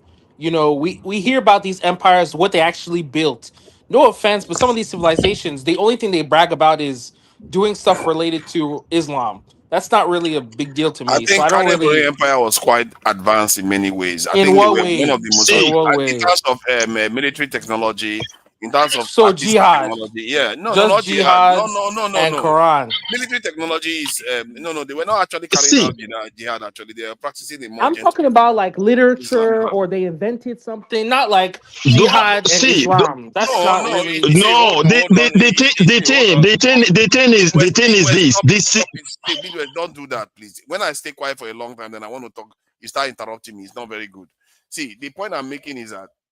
Just because they have weapons doesn't mean it's always for jihad. Even if it's for jihad, so what? It's still an advancement that they are using. And they have a rich culture where they control a lot of territories and they carry out a lot of trade from this. They were mostly peaceful, to be fair. They were mostly people. That's why I don't think we should be giving some of these I want to be polite, but some of these civilizations, the only thing they did was do jihad and do Quran investigations, which is cool, but you can't compare that to civilizations that actually invented stuff. Look at the Benin Empire. They built walls. I mean, I'm talking about building infrastructure, not just, we investigated the Quran, we did a jihad against these people. That's not a big accomplishment for a civilization. No, my dear brother, look, the thing is this. Those people did more than that. They were already civilized before the religion came. The religion was not the one that built it. So they also encounter, civilization. You grow to a point, you encounter strange things. If those things empower you, they start changing you. So there was a time they started encountering those things. And even when they encounter that Islam, it's of different version. Some will come as a trader, some come as a friend, and they also have their own culture and they also buy into it. It's just like what you have in the western part of Nigeria today. Everybody living side by side. Perhaps tomorrow, another group that is true fundamental may look for a way to establish different things. Before you know, it start growing into different things. So these are human nature. The thing is that we can't take Kane Bonu away from Africa civilization. No way. It's just because we don't want to know where we are coming from. And some of these things are our problem today. The North Africans know where they are coming from. And that's why they are advancing. They understand the governance more than us. We can't clean our streets. We cannot develop anything, just budget and borrowing. And at the end, you go there. Even when they build new thing, there's no culture to maintain it. We just celebrate it. We just pray, oh, it's good. But no, if you look at it, the culture on ground to maintain, like what they are doing in Morocco, Algeria, and all those places, you will not see it there. They may try. As time progresses, you will start seeing the failures. As far as the money is flowing, they can try. But I know Lagos is trying. I give it to them. I pray for those kind of people to continue to be an example to the rest of Nigeria, and other people will follow. Because we can't take Lagos away with what they are doing now, with the way they are progressing on it. I understand that it sees challenges, but we must give it to the leaders who try to put these structures in place. Every other place Nigeria is rocky. You see the roof is zero. Everywhere, poto. And you see they show you one center that they are built. We can't continue like that. That is, for me, we must know where we're coming from. And what really happened to our people. How do they lost everything like this? You know? Yeah, I think they were originally the Kane Borno Empire started somewhere in Chad. They later on moved to Borno as we know it today, and that was over 700 years ago. But that said, it was an advanced civilization. There was a time it was actually as high as all the way to Libya. That is quite a wide area that they were dominating. Yep. Yeah, So they dominate. it's not a small influence that they had, and the Benin Empire manufactured quite a lot of things too. So empires are different. You can't say that they have to be the same. But let's bring it back to the modern situation that we face. Based on the evidence we see so far, when nations want to advance, they often change their systems. Like in a way, if you look at the Russians, the Chinese, the Singaporeans, but the Indians didn't necessarily change significantly. The Indians carried out yeah, go ahead. My guy, go and fix your mic. He has a mic issue, man. Why do you like going at this Mahala so much? Let him be. No, we also have to respect him because maybe it's from our side. You know, sometimes the network there is somehow. Yeah. Yeah, it's on the ground actually in Nigeria. Well, Tunaj, I want to comment on the fiscal responsibility stuff. Like when we were talking about policies, if I go to this state, I can't do this. I feel like it's because of fiscal responsibility and those allocations. Because I don't even think when you say, oh, you can't, buy and sell beer in this area, or oh no, you can't do something related to Jesus Christ in this area. Who's funding these ideologies? Because a lot of the reason why the UAE and Qatar are not like radical is because they can't afford it. They just can't afford it. They want the World Cup. They want to be modern. They can't afford to have these barbaric ideas. And I think maybe in Nigeria specifically, because of those allocations, people are having policies that are not fiscally sensible. If they had to, pay for everything they're doing, they couldn't have those ideas. What do you think?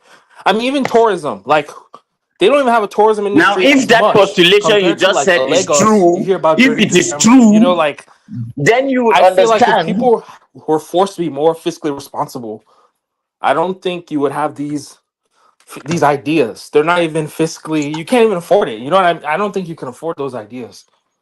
You can if you change your way of looking at it, because when you say you can't afford it, it's going to cost you more. And they maintain their real identity and navigated. I mean, think about, so let's say every state in Nigeria was its own country, right? If every state in Nigeria was its own country, they will be more concerned about their identity to the public. So when you hear about beheadings, all this other stuff, that's bad propaganda. But because other states can kind of help them, they can do bad things and they can still afford to do those bad things.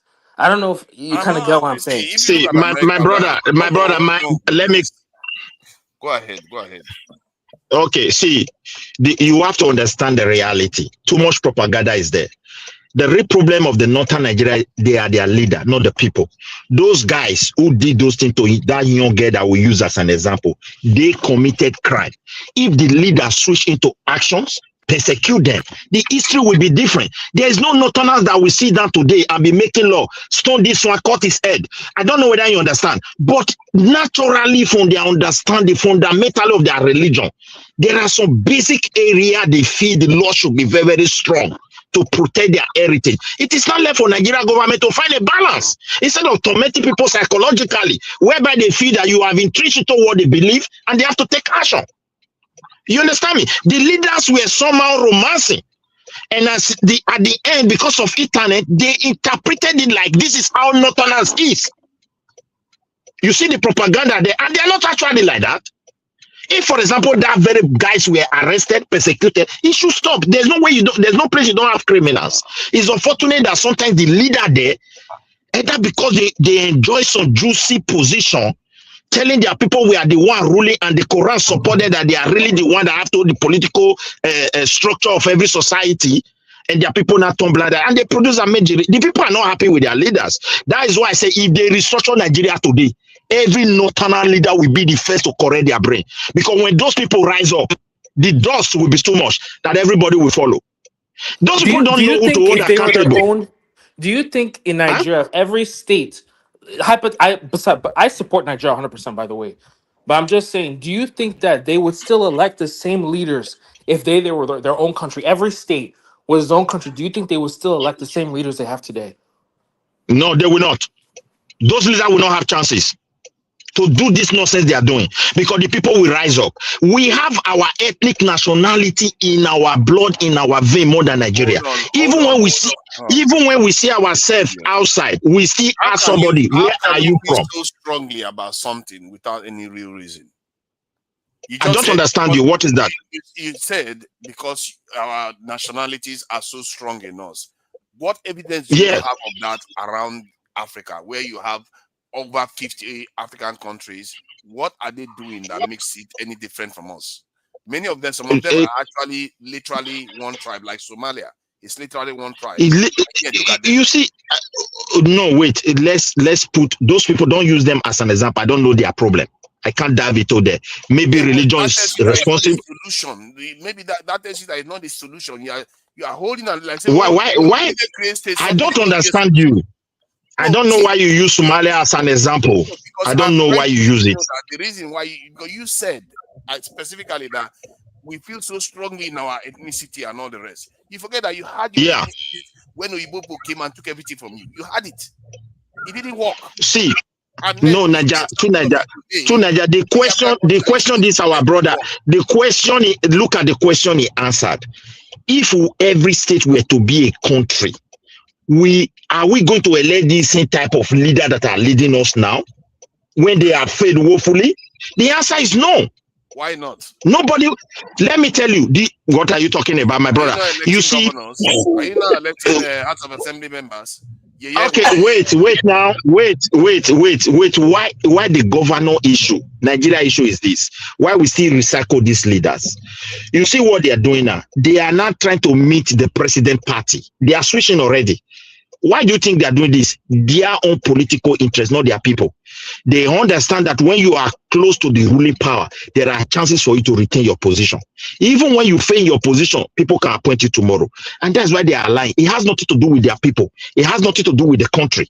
So in that case, if every state, let's say not even a country, they have some levels of responsibility now that you, and it is very clear, well defined, generate money to finance your people, to take responsibility. That's where the laziness is coming from.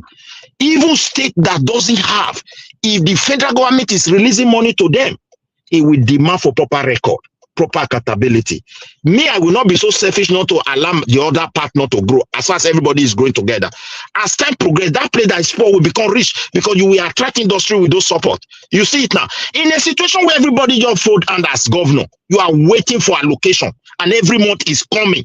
You engage in project and contract that you cannot even follow up. At the end, at the next month you are waiting for more money. The other month it make them lazy and they transfer those laziness to the people they govern. That's why we are not productive.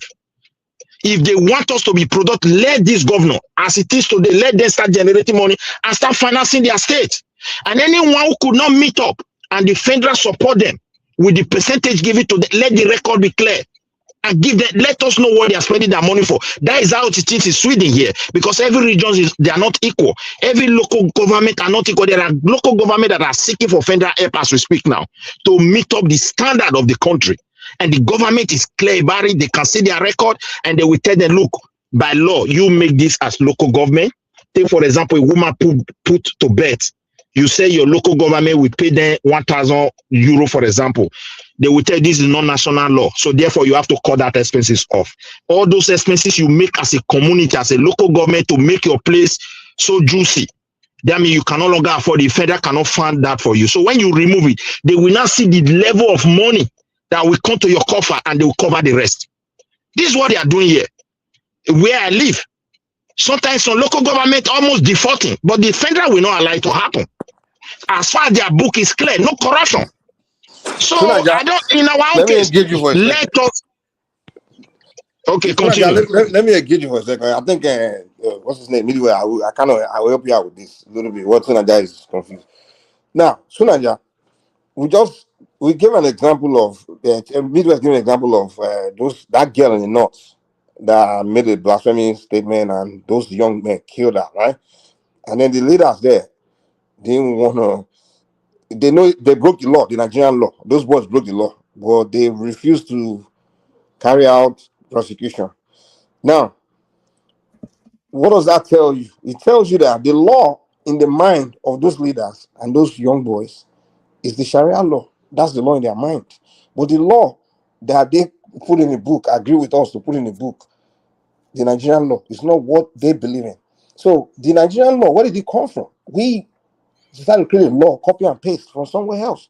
So other places in the world, before they make their law, they look at what is in their mind, right? What they believe in their mind, and they make the law based on that. So that way, the people can live with the law. So they can believe in the law. So what Midway is telling you is that in the case of Nigeria, the reason why we have to copy and paste one law, usually take it from somewhere else, or just make one law for everybody, is because we're trying to do this unitary, one Nigerian thing. But in that north, that place where those people, that's the law in their mind, that law, that is a Sharia law. But where I come from, that's not the law in my mind. In fact, even the Nigerian law itself, some of it is not the law in my mind. I have my law among my traditions. So what Mr. is saying is that we have to find a way to make a system that suits the people. Mike, come on. When they say law, we are Mike, for something to be law, it has to be acceptable, right? It has to be passed by the Constitution or by the House of Assembly or whatever, right? You cannot call anything law when it is not law in the system. So that is a criminal offense because it's not law. You know, so in my traditional religion, right, we also have our own traditional laws. You don't understand what Mike was saying to you. You try to listen, my brother. If you understand it, you will not come from this angle. Exactly. In my tradition, right, we also have traditional laws that says, okay, if you give birth to twins, Mike, even that law they're saying is Sharia law. In Qatar, they say Happy Christmas. In UAE, they say Happy Christmas.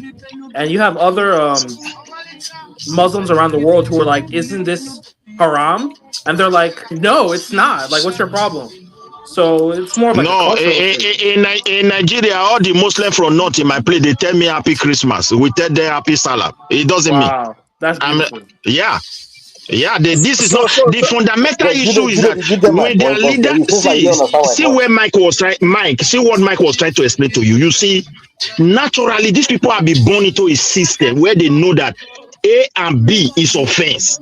Exactly. Now, when somebody is committing this offense and there is no law to back it, you are tormenting those people psychologically. That is why the government need to be open and say, look, that's why we believe this law is like this. You can't take law into your hands. So I don't know whether you understand. So my traditional law that state that if twins are should all spending be public?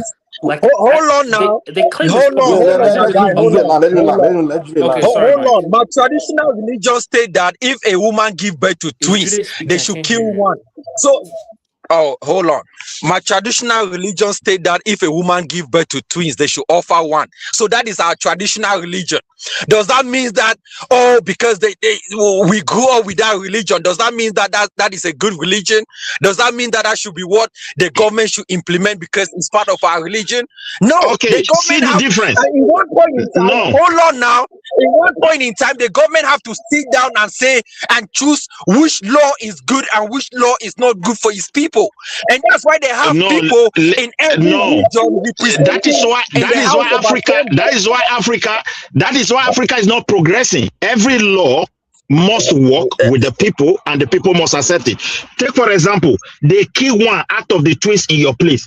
When the people themselves realize this thing, it's no longer obtainable, we have to change it. Then when they discuss it with the government and they implemented it, it will become law. But in different occasions, is that when they can no longer voice anything, people are already in charge of them. They cannot say yes or no to anything. You can implement whatever you want to force on them. But if the people still have power, you get my point clear. How can I say that? How can I look at what you are saying? How can I say that? Try to get what I'm trying to explain to you, my dear brother. You are asking that people should be stoned to death because it's part of them. That's what your question is not in line with what I'm trying to bring before. Maybe you cannot understand it. But I'm trying to. Yeah, I'm trying to point to you. The argument is not that we are. I mean, it's not like that. I am trying to point. I am trying to point a fundamental.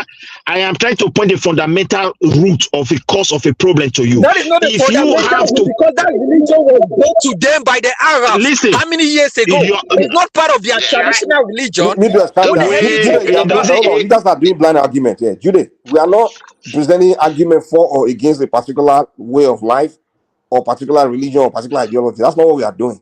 We are saying there is confusion in the system that we are not addressing. That's causing problem. For example, the people in that northern part, in their mind, this is way.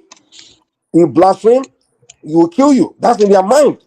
But the Nigerian state is making a law telling me from the south that I can go there, I have a right to blaspheme. And when I get there, I don't. Maybe I'm one guy that didn't know anything about their place. I didn't understand Islam. I go there, and I go blaspheme, and they buy me. So what we are saying is the Nigerian system didn't really, they're not addressing these things, these flaws. You have to address these things. Either you find a way to discuss with the North or figure out the leadership there. Or those people don't have representative in Nigerian Senate. They don't have senators from that region. What do you mean? They do, even the leaders. So, I'm telling you, their own senators. Calm down. Listen, you're not paying attention. Their own senators, their own governors, they themselves refuse to prosecute the girl that was killed for blaspheming. So it means they themselves believe in that Sharia. But if you believe in that Sharia, then put it in a book. Let me ask this guy that is referring to Saudi Arabia, for example, Qatar.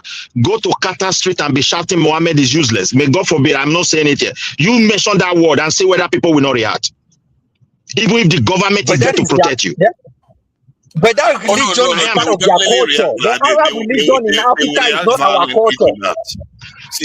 Wait, I don't know what you mean by culture. Even the one you call your culture, people started it. Let me tell you, let us be honest with this fact.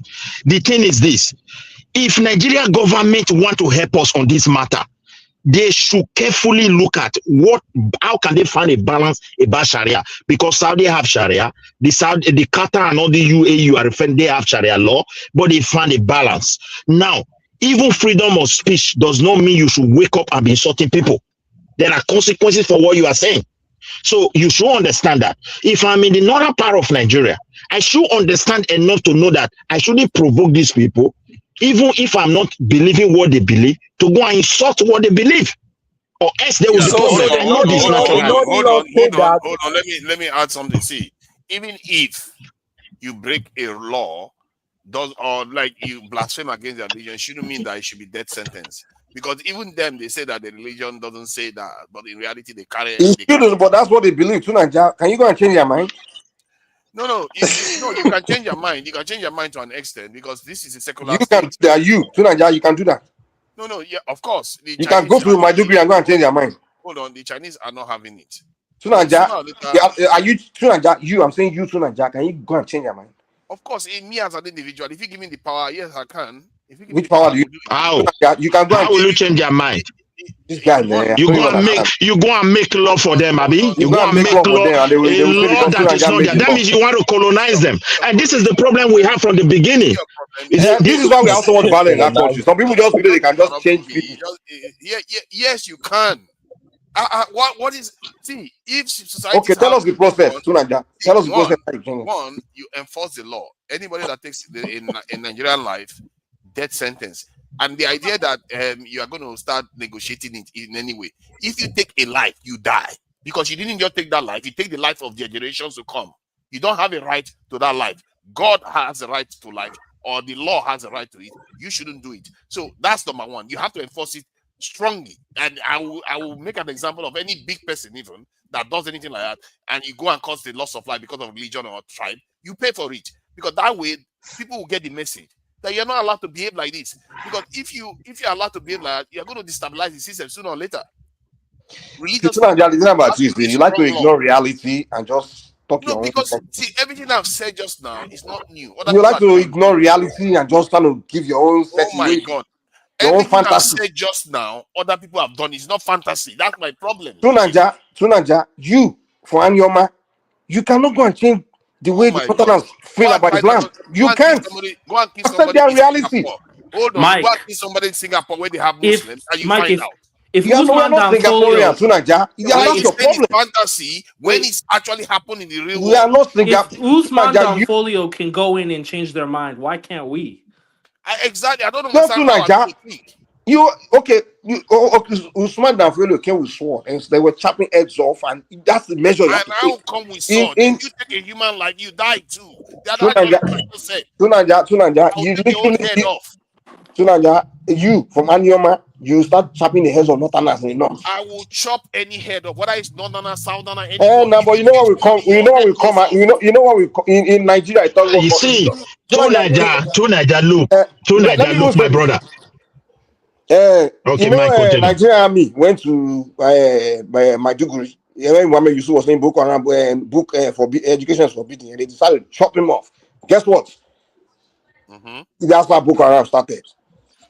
Yeah, exactly. So you hold on now. You that even their own leaders believe in that thing. You want to go there and use your machete to chop their head also. They start listen, I know what they will do to your Anyama people and Igbo people living in the north. They start chopping their head off. Oh my God, you still don't understand. See, if I have the opportunity of becoming a leader, remember, it's not just me. People that have the kind of beliefs I have. And the goal is very, very important. You have to have the goal that you want to build a nation that everybody will be better off. You have to have a vision for that. You can't just go and start chopping people saying, you can't force them. You have to first convince them. No, you have to make them buy into it. See, by the time you pass the law, law. Yeah, that's the law. The law is not what change people, man. It's force. Hold on, I agree with you. That's you why I have to go there and force them to dump what they believe. That's the only way. Listening, I just told you, you will give them a vision of the future that they are going to buy into. That's the whole point. Everything you are saying, I've just said it already. You give them a vision they are going to buy into, and you have to achieve that vision. There are going to be rules. So if you from the start are going to give them vision and they will buy it. See, any leader can do that. Any leader that has the right. The Nigeria we live in, people don't listen to anybody from another place. You did it. Come on. So you're talking about era where this guy coming to villages. Hold on. White man can come and do it for us. Usman can do it for us. But somehow I don't understand. Tunaja, listen to something. You are making different comparison here. The colonization, the colonization you refer to, our army, our people, our civilization have to fall. So when the four people possess you, that is what is bad in war. You understand me now? Now, if you want to change people, you want to make law. I don't know whom do you want to look like you. That means you want to colonize them. You should be ready to make sure their system collapse first. Are you able to do that? The answer is no. So the best thing The best thing is for you to consult with the wait now. Is for you to wait. It's for you to consult with the leader with the existing system and look for it and look for a balance. The balance is simple. Look, if anybody stole anybody to death, it should be persecuted. If we practice this, it's not going to work. That's what they are doing in Saudi. Take for example, you go to like a Qatar now.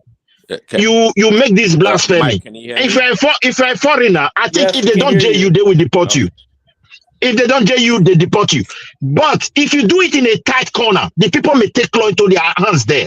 But the authority will still arrest those people, find a way to persecute them. But in the northern space, the leader, because of what they have in their mind, they are born into it. It becomes very complex.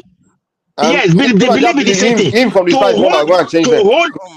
hold these people, to hold their people accountable, it becomes a challenge for them as well. And which you understand me? So you can't just Midwest, stop. Jesus Christ. So that when you are on the move, you don't like to stop. See, all these things you are saying is because you literally think that there are some kind of exotic species that are special. But Arab people can brainwash them, and Fulani can brainwash them, but somehow a Southerner cannot. That's what. See, people like you. Yes, we cannot. People like you. To Nigeria, people like you are the greatest problem we have in Nigeria. They have accepted this culture. They've been living with it for more than 200-300 years, and you are here. They were brainwashed. That is an insult, and these are the reason why we have problem today. When listen, the same Northerners were trying to point to you. People like you are the one that destroyed this country called Nigeria. When they were pointing to our leaders of the past that we are different, let us understand area we are different. Exactly. We thought we can teach them how to live. They were thinking they can teach them how to live. The guy is crazy. And let me reduce his microphone. He's just downright out of his mind. And at the end, when the Northerners, when they feel, listen, it is the Southern people that destroy Nigeria. At the beginning, when they were so open, so plain about the reality on ground, we were trying to deceive them in order for we to climb on them and start trying to colonize them, which we were not able to achieve. You understand me? We build that. Let me land my point. These certain Nigerian leaders were building that hatred against these people's civilization, using the same word you use, that they are stupid, they don't know how to read, they don't know how to write, and they believe they are nobody. Or to a point when they created a coup, a pregnant woman was pleading for it, they cut the woman off and do all sort of evil, and we are unable to get out of it today. My brother, they must live like whom they are. They are the one that we are just whom they are. And we will. Your nonsense. You need to shut up. You are so irritated. You just go on like a freight train, and it makes no sense. I've never seen anybody like it. He goes on like a freight train. He doesn't even care what he's saying makes sense. Okay, so which part of what he said does not make sense? Right. What he's saying that doesn't make sense is that somehow their belief cannot be changed, and the idea that exactly. What he's saying not by you. That's what he's trying to say. Can you let me finish what I'm saying? Okay, go ahead. Finish. Go ahead. Goodness, that somehow a Southerner passing a law can somehow become colonization. What kind of crazy thinking is that? Nobody's saying that. Hold on. Nobody's saying that we are going to colonize them. We are saying that if you kill anybody, any Nigerian in this country, if you touch their hair without the permission of the state, you die. But that's not your main argument. Calm down. So because Sunanja, you are shifting the goalpost. That's not your main argument. No, that was because someone has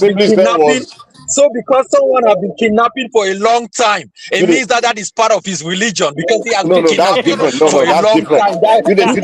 Calm down. Jude, that's not what we are saying. You're not open-minded. You're confused. You don't know what I'm saying. Sunanja, calm down. Sorry, Jude, calm down. We're going to colonize them. So you will allow Muslims to colonize them. What kind of thinking is that? No. You're kind of shifting. Listen, we literally ask you, and you're telling us. You even said it yourself. Say, if a white man can colonize them, why can't we start to colonize them? And that's why Midwest is trying to come in to tell you. Why can't you change their way of thinking too? Wait. Midwest is trying to fight this. Is your way of thinking good? Hold on, Wait, so I want to say that I but you think guys the give me a two. chance now. Just I let me. think that Southern Nigerians But Fulani, give me a actually. chance now. Just I give me don't a think chance. Southern Nigerians have actually. I think that's the biggest flaw of Southern Nigerian cultures. They don't colonize. They'd rather just be better than you and say, "Haha, I'm better than you." But even in modern day Nigeria, you see demographic changes. Look at Adamawa State in the 90s. This is a state that's like 80% Christian. Modern day Adamawa State is actually 60% Muslim. So in the past 30 years, you're seeing massive demographic changes. 5 years from now, Adamawa State might say, I want Sharia law. And everyone's going to be shocked and surprised. So it's actually the Arabs and Islam and Christianity that actually taught us how to colonize. Before, we just said, hey, my tribe is better than yours. No colonization attempt. So, that's my thing. I think the Muslims are the first ones in the Nigerian area to actually understand the technology of colonizing. Southern Nigerians Okay. didn't know how to do it. Okay, come on. Let me just go in. Yeah, I think you got it. That last one you made, I didn't know how to do it. Maybe that's a key point. Yeah, Midwest trying to present it to Nigeria. So that the Midwest just gave me history, cited history.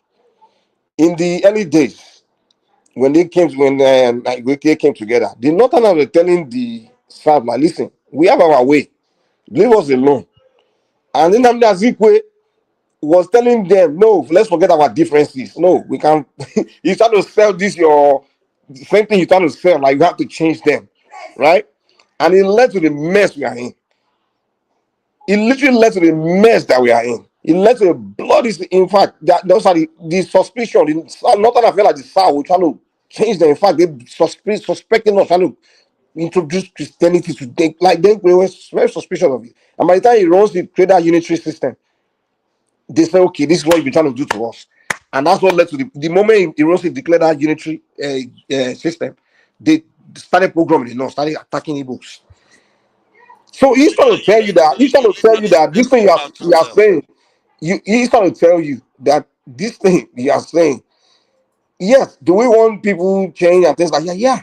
But the approach thinking you can just go and change them without you have to have some kind of means. You keep mentioning the colonial, those jihad, Usman, those guys came with sword and literally had the means to subdue them. You understand? You have to have that kind of means. Not like you are equal footing and you want to go and change. Come on, you'll create disaster, man. The best way that Midwest said is to just let them govern their space the way they want, and you govern your space the way you want. Okay, now let me respond to that. You see, what you are saying, you are basically, what you don't understand is that when Usman Dan Fodio was doing what he was doing, they were seeing it as a revolution at the time. They didn't see it as a conquest. They saw it because the North had already become Muslim during that time. So to them, it was just a revolution that they were encountering. So when you want to transform a system, like if the example you gave about the Civil War and all the stuff that happened before that, that was because the people that were perpetrating the events of that time had ulterior motives. If they were nationalists, what the result you saw wouldn't have happened. Do you know what nationalists would have done? The person that killed the first prime minister of Nigeria, they will bring that person out in front of everybody and make sure they set an example with that person. Never again should anybody raise a hand to the leader of the country. The next thing you're going to do, the rest of the coup plotters, you punish them severely for doing what they did. And if it was a tribal thing, you make an example of them that nobody should do something like this. If you did that, but do you know that let me ask you, do you know that the northern leaders met the leader of that time at demand? Why can't you punish these people? That's my point. I just told you. That is my point. If you have an ulterior motive, they are not stupid. They are men. They are But the reason they did attack you. But the reason for the program is not even the coup itself. It was when Hiroshi created that unitary system. When they declared that, that's what really distinguished. Because now they say, okay, now you are conquering us, want to change us. The idea that because first, Nigeria, hold on, no. Okay. Go ahead now. Since you have not spoken anything. So I listened to you guys. So I guess the question be to Mike: are you saying it's too late now? Now we have a unitary system because, for what I understand so far, we think the Northerners were like backwards, they are Mughals, and you can see the way Admiral Rossi behaved and the Southern leaders. So are you saying we've created this monster in the North as a result of our own actions? And at this point in time that we have one Nigeria, is it too late now? Because they have that Sharia law in some parts of the country, and trust me, they believe that the Sharia law is superior than Nigeria's law. That's just the bottom line. Yeah, that's the fact. Yeah. Okay. So at this point in time, it sounds like, just like I said, it's the Southerners that think we are smarter than they are. We should have left them alone and just let it be. But we said, no. We're smart past everybody else. So is it too late? That's my question. At this point in time, is it too late? In fact, not Southern. It should be Southeastern people. It wasn't Southern. Awolowo wasn't part of that mess. Attorney Naro wasn't part of that thing. Exactly. We're waiting for we to discuss it. It was. Yeah. That's a fact now. The Southwest, in fact, Awolowo was promoting like, hey, let the North just they there because we don't know them. Awolowo was trying to say, okay, even if we are to experiment it, let there be a referendum in our constitution where people can say, I don't want. They all kick against it. He's sounding like Tunanja. Azikwe was talking like Tunanja. Exactly. No, we can change them. Yeah. We can speak. No, actually, Nnamdi Azikiwe. Anthony Naro demanded. Anthony Naro said, "Let us have a clause for a referendum in case if everything is boiling out of hand, anybody who choose to go, so we can vote." They one way or the other. That is why, if you look at the first election, it was even a coup. The way Azikiwe and Tafawa Balewa became president and prime minister, it was almost like the first coup in the country. In America, they never criticize. In America, they never criticize the first president of the country. Who are you as a Satana person? Look, my dear brother, we were dealing with a very, very educated people, but because we speak English, we thought we were educated than them. They were advanced in politics more than any other Nigerian region.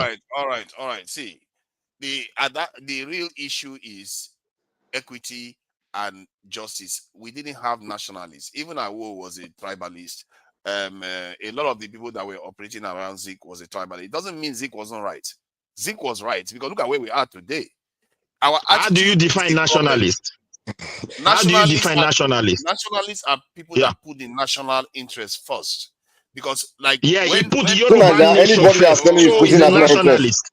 He put the Yoruba national interest first. He's a nationalist. Exactly. But this guy again, wait. You see that? This is what I don't like about this guy. What about the Nigerian nation? Nigerian nation was forced on us. It wasn't our. Hold on.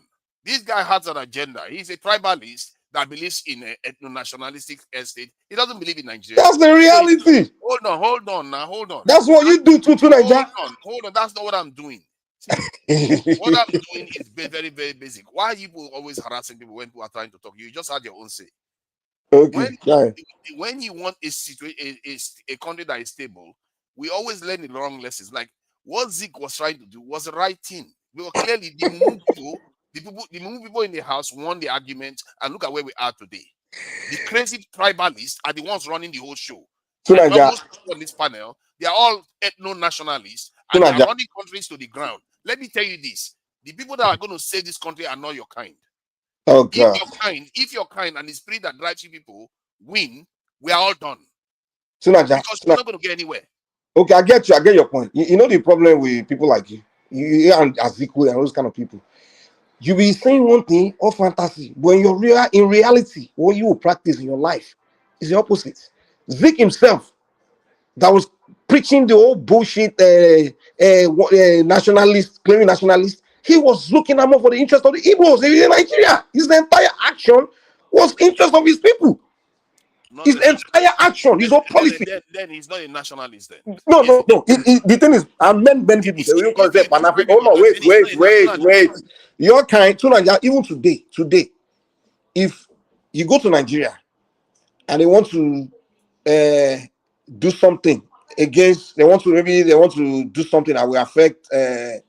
Okay, you from wherever you're from in Nigeria. I know you're probably from Anyoma. Let's say you're from Anyoma. I know you don't like to tell us, but I think you're from there. Now, they're asking that, hey, a flood is about to happen, something's about to happen. We have to pick where it should happen. Now, they put Anyoma as an option. they put another territory as an option. They say, hey, Sunaja, where should we land it? You're gonna tell them, no, don't let it land in my land. You're gonna look out for the interest of your territory. It's a fact. That's a human basic nature. Sunaja, wait. Let me land, please. Let me land. That people being that natural instinct to look out for where you come from first, it's a human basic nature. People that come to start preaching all this, oh, put the interest of everybody first before your own. Oh, okay. If you say your interest of your own, then you're a racist, you're a nationalist. Yeah, it's just politics. Human basic nature, people natural instinct is to look out for, first of all, you look out for your family. That's one. You look out for your streets, you look out for your village, and then you look out for your state, and then you look out for you. That's human. In fact, you start with yourself. Hold on. Let me last statement. The first law of nature is called self-preservation. You will start with yourself. Your first instinct is for you to be alive. Yourself first. Before you start saying, "Oh, I love my fellow humanity, I save everybody else," you want to save yourself. That's human nature. All this preaching you guys always do about no, we are one. Yeah, we are one. We can be one, but the reality never change the fact that people first instinct is to look out for the interest of their where it comes from. You know that instinct of yours that wants to go on for longer, trying to search for a meaning in what you are saying, because there is none. What the truth is that if you want, let me tell you what you are. See, I don't disagree with one word of what you said, but your only mistake is that, you see, that's the reason why I keep going on, because you can't seem to make the extra leap. The extra leap is you are missing the fact that if your nation does well, your tribe does even better. That's the mistake. I don't miss that. You miss that. Now, which part of my argument did I miss that? Hold on. Where you miss that is you push your tribe first and you don't put your nation first. You see, because you think that they are mutually exclusive, while in reality they are compatible with each other. See, we know that. Tunaja, can I come in? Tunaja, that statement is not correct. It's not true. Can I come in? If the nation does, Tunaja, should I come in? It doesn't mean that the country. Tunaja, let me give you an example. Let Prince Daddy land there. Midway, come after time. He's making a statement. Let him just land. Yeah, I was saying to what Tunaja said. If the country is doing well, it doesn't mean necessarily that a certain tribe or region would do well. That is not true. Overall, on average, you can say that the nation is doing very well, but doesn't mean your tribe would do well. To Mike's point, self-preservation, self-interest is just natural. It's human instinct. You can't deny that. And I think if you have this robotic idea of a nationalist or to pursue one national interest, some people will be disenfranchised at the end of the day. It's just natural. It happens in every damn country. Okay, good. See, nobody step in. Let me now ask him. Compared to any European country, which tribe is doing better than the European countries?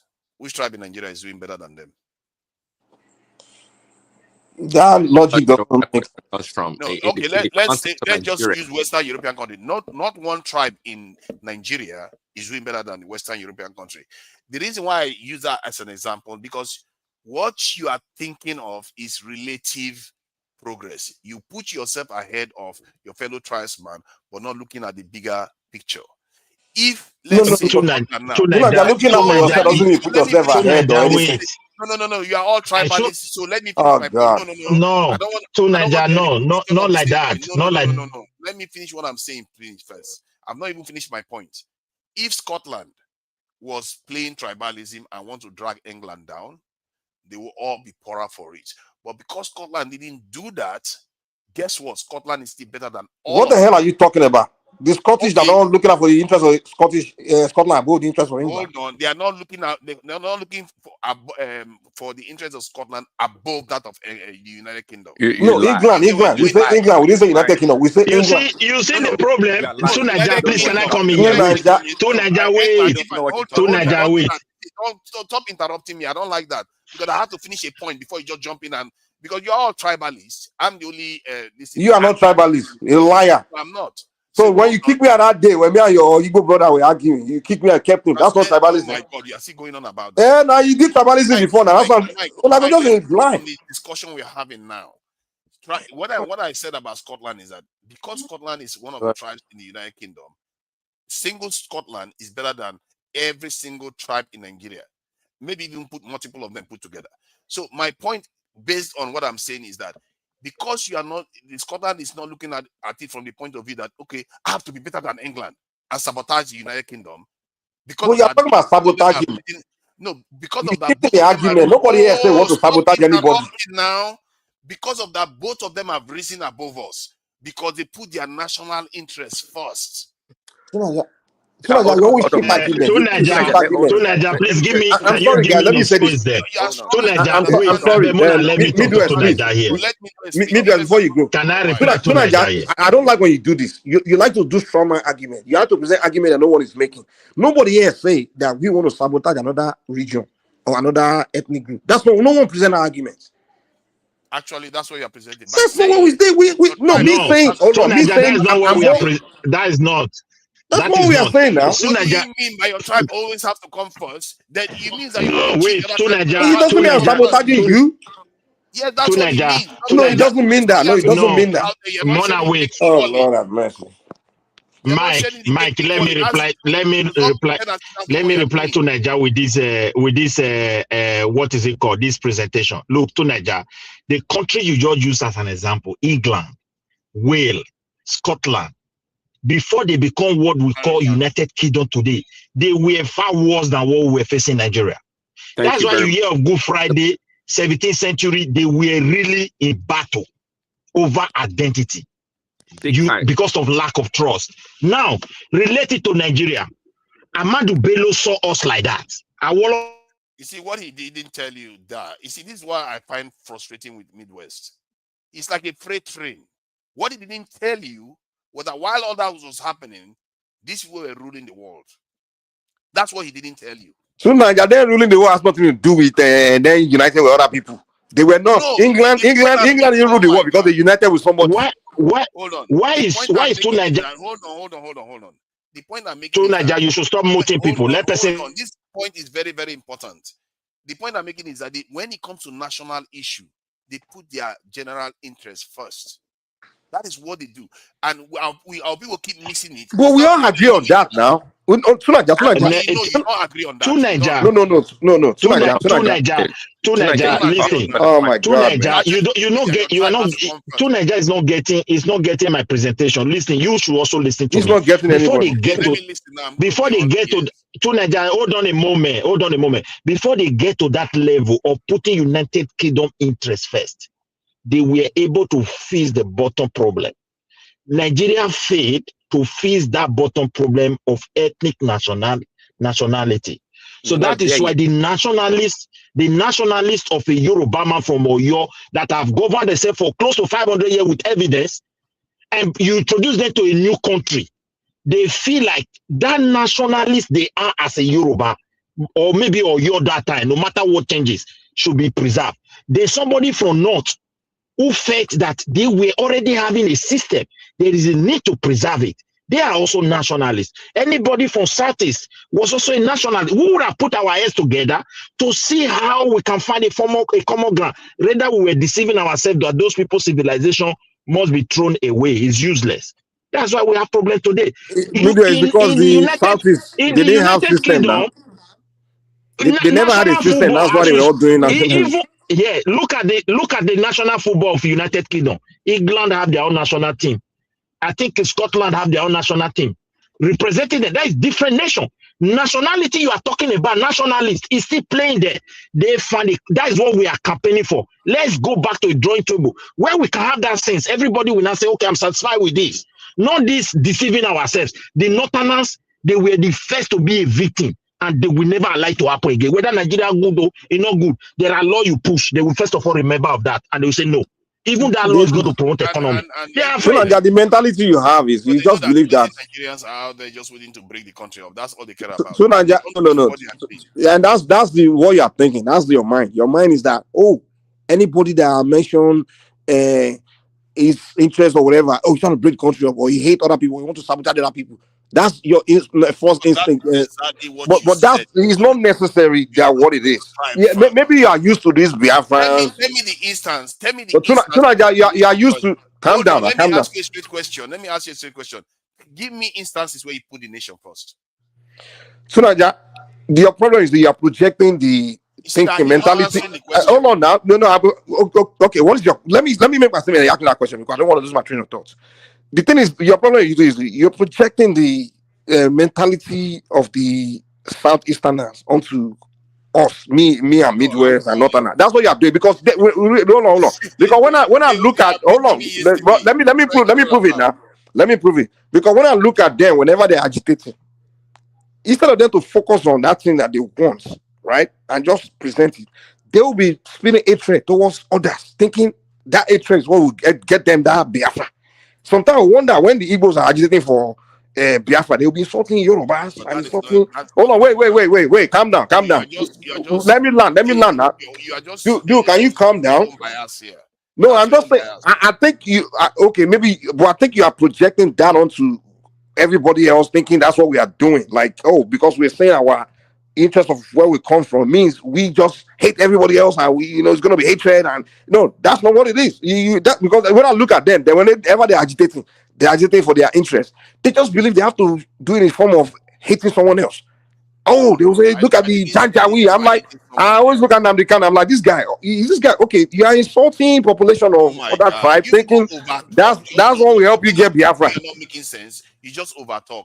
See, it's very, very simple concept. The concept is, if you say you don't want to, you want to put your tribe first, you don't have to hate the other tribe before you do something to damage them. Because you are going to put yourself. Let's say there's a national and this in bridge, this in waterway that is supposed to be dredged, and this in the seaport. This we put somewhere that is actually strategically important for the nation. That is going to be better for the nation's prominence and power. But because that area is not your area, you are going to say, okay, but we also have this seaport in our area. Let's put it in our own area. So now, no. Now, hold on. That's what I mean by. I get that. Okay. First, that is what undermines the nation, because you're not seeing it. I agree with you on that. But now the difference with that is when you're given that position, right? Either political position, appointment, or maybe a job, you swear that this job, you take an oath of office, that this job that I'm doing, I'm here to do for the interest of all. So now when you not come in and begin to do only for your region, that's a different argument. That's not you. That's you breaking going against your oath of office. But if you're talking about me as an individual, I'm not a sworn member to represent everybody, the whole country. I'm just a Yoruba man from southwest of Nigeria. And hold on, calm down. My interest is where I come from, we advance. And then I advance, and then I wish others to advance as well. And if I can help others to advance, I will help them. But my main interest, focus, is how my space will be a livable place. Because that's my ancestral land, that's my nation, that's my identity. I'm a Yoruba man, that's my nationality. Nigeria is my country, but my nation is Yoruba land. So why, you get what I'm saying? So I wish my land, I can only do for my land. I can't go to, in fact, naturally, that's what I'm supposed to think. Because Mike, don't overtalk now. Don't do that. It's not fair. Okay, let me make last statement. Let me. I don't know why. The thing about you is you really can't stand people talking. You always want to call me, but calm down. Let me just get across. Let me get across. First of all, naturally, that's how I'm even supposed to think. Because first of all, if I wish, let's say I wish where you come from, so I wish something for where you come from. What if I go, that's not what you wish for yourself? Am I going to be forcing you? I can't do that. I can only wish myself great, and then I can wish you great too, but I can't come there and do it for you, because what you wish for yourself will be different from what I wish for you. So so that's the whole point. But the point I'm making is very simple. If you are a nationalist, you enforce the rules equally for everyone. Okay, that's how it's supposed to be, and not because you don't love your tribe. Actually, because when you do that, it's going to be better for your tribe, because the nation is going to prosper. That's what it means. Please go ahead, Prince Adi. Okay. It was Midwest was talking earlier, Joaquin. See, when you give example of England or the British people as being united, you forgot about the history, as the other person was trying to point out. And someone made a good point about, even as United Kingdom, all the different ethnic groups that make it up, they all have their own national football team, right? They do acknowledge their differences. They do. And That's why the Irish, even to the 80s or even maybe the late 90s, they were fighting against the British government. But when you talk about the national state of mind right now, so to speak, well, they've worked away their problems up to this point.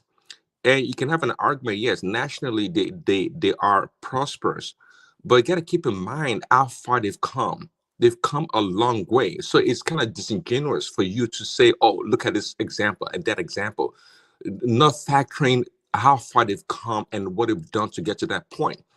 At the end of the day, Nigeria as a country is still a really young country, given the turmoil over this many years from military, rule and this and that. We're still growing. We've not figured ourselves out yet, and we don't trust ourselves as much as you want to make it sound like, oh, let's all be nationalists and believe in one cause and do the same thing. It's not that easy. We can get there. I truly believe we can get there, but it's not something that just happens overnight.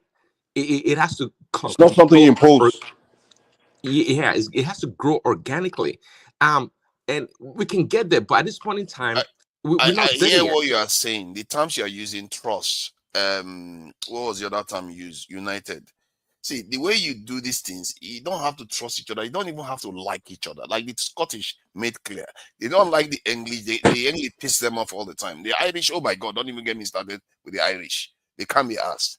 So, but yet, just like Europeans do, and this is where that's where their superpower is right now. Actually, Naja, I'm sorry. let me finish my point. Okay, finish. Go ahead. Yeah. So that's where their superpower is. Europeans, what they tend to have mastered is that they are able to dislike each other, distrust each other, and still be able to work with each other. They've mastered that trick. So Naja, I didn't master anything. The reason why these Europeans are not hacking each other is because they practice imperialism against the rest of the world, and they are so wealthy. Why are you not learning that? Hold on. Calm down. Is it their fault that they mastered it? You can master it. So Naja, they got weapons. That's why. There's no one that doesn't master imperialism. We in fact, or your empire will do imperialism. No, yeah. Naja, there's nobody. I want you to talk now. Can you let people talk to you? You talk and I'm talking. You start cutting me off. The reason Europeans are laughing at all these Western Europeans are laughing at each other doing crapping is because they are wealthy countries. When they become broke, they will smile. It's because they are wealthy. If the rise of all these other nations now, European economy collapse, all these things, they will start looking at each other with frowning. When you are doing well economically, everything, the reason why black and white are not hacking each other in America today is because everybody got a job, everybody is working, the country is rich. You got a bunch of people in America, neighbors don't even side to each other, people don't like each other, but no one is hacking each other because we all got jobs. When the country is prosperous, no one have time to be, to be remembering that they hate someone, even though they hate the person. So when you're trying to tell me that the reason why Scottish and English, man, they all get along, everyone, they take each other on the train, they are smiling, is because they find a way, they master unity. No, there's no people more intolerant than Europeans. Africans are really way more tolerant of each other than Europeans. Look at Yugoslavia. They broke apart, I'm telling you. Even, come on, man. But okay, you say Africans are more tolerant of each other. Then why can't we figure out how to be tolerant of each other in terms of... See, the thing is this, look at it. They met us somewhere. So Nigeria, you should understand.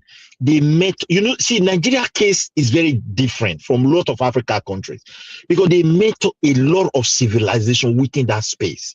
People have been used to their way of life for many, many years. So as they were trying to change us to this their new way, this new environment, they were also checking for the part of conveniency. They don't hide it from our history. They will tell you for administrative convenience. That's why they allow this. That's why they have to Bucanize. Everything was for their own interest, how to do it.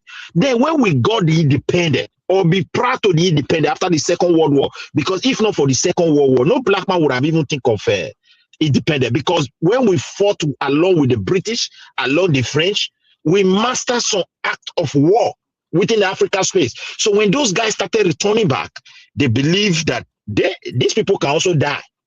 You understand me? That boldness started with a few educated people. And when we started demanding, the suspicion in our case, like a country, was becoming very obvious. Mind you, The Southeasterners were opportune. I can say they were the one that were opportune, like a stooge for the colonization. Automatically, the country was even given to them. They were the closest people to the British. That is why history is very important. The Benin were not ready with what the British were doing. The Yorubas were not ready, if not for this Ogun. The Northern people were not ready too much. But for the Igbos, they were ready, the Southeast. So that is why they used that side to make sure they spread them across the country. Then that suspicion was already there in the northern part. They were not comfortable with the presence of these people. What? Yeah, the northern part of what did the you northern just part say? of Nigeria was That, hold on. Did you just say the Igbos were more ready for colonization? Oh my God. Yeah, listen, no matter listen, get the point. Maybe it's your bias that is saying it, but that is clearly not true. No, not bias. That is why, listen, when they established the first parliament for African people to join them, the most popular African people that represent, or go back to your city, they were from the southeastern part of Nigeria, because now they have trained them. They know how to read, write more than the rest tribes to some extent. I'm telling you. Then, yeah, the British gave them, even they mastered the territory of Nigeria more than any other tribe. They were already high in population in the north. They were high population in the west, down to Lagos. Because why? They were available for the labor. No, hold on. See, okay. The southeast was the most difficult part for the British. That's not true. To defeat. No, that is not true. Those are blah blah blah laws. That history they are telling you. Let me get the facts then. If I'm you see, you can go back and make research. You can educate, but let me land my point. So when they were maneuvering Nigeria, this Ahmadu Bello and Satanan of Sokoto, and few of them were the re-educated people in the north. The rest people don't Western education in the north, but their own people, they have time to study these Quran schools, Amajiris education. So they have this system of training their children how to read and write, because they develop Hausa language in a form of written in Islam, and they use it to teach. They never keep that language for Arabic. So they master how to read and write with that language. So they educate their people on their own nomadic way of life. Now in the West, they also have their own. But the Easterners were already opportune to be in space of power more than the rest people. Okay, hold on. I just asked AI just now. Let me ask the question: which section or tribe of Nigeria was the most difficult for the British to colonize? Let me read now. He said there is no single uncontested answer, but most historians agree that the Igbo area of southeastern Nigeria was among the most difficult for the British to colonize. Is the most historian? Yes. Who are the majority of people going online? Let me read it. For structural and political reasons rather than sheer military strength. So they said the Igbo southeastern Nigeria often cited as the most difficult. Why they were difficult to colonize? And they said is far-lost, stateless political system. That's one of the reasons. No single. Strong resistance. Come on, let me finish reading. Strong resistance networks, frequent local uprisings, so including the women's war of 1929. So somebody about women's rights. Yeah. All these. You know, those are quite women. We don't know. Come on, man. To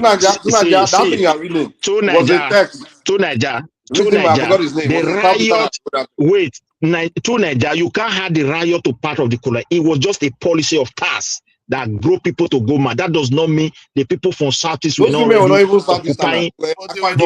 They were not already occupying. They were not already occupying spaces of like Uncle Sam. You know, Uncle Sam were the people that were very close to the white people. They feel they are like the white themselves. They understand the master more than the rest people. Yeah, the Northerners you see. That even Europeans wrote in their books that the Southeasterners were the most difficult people. Which book? Which book? Go and listen, find out. Wait.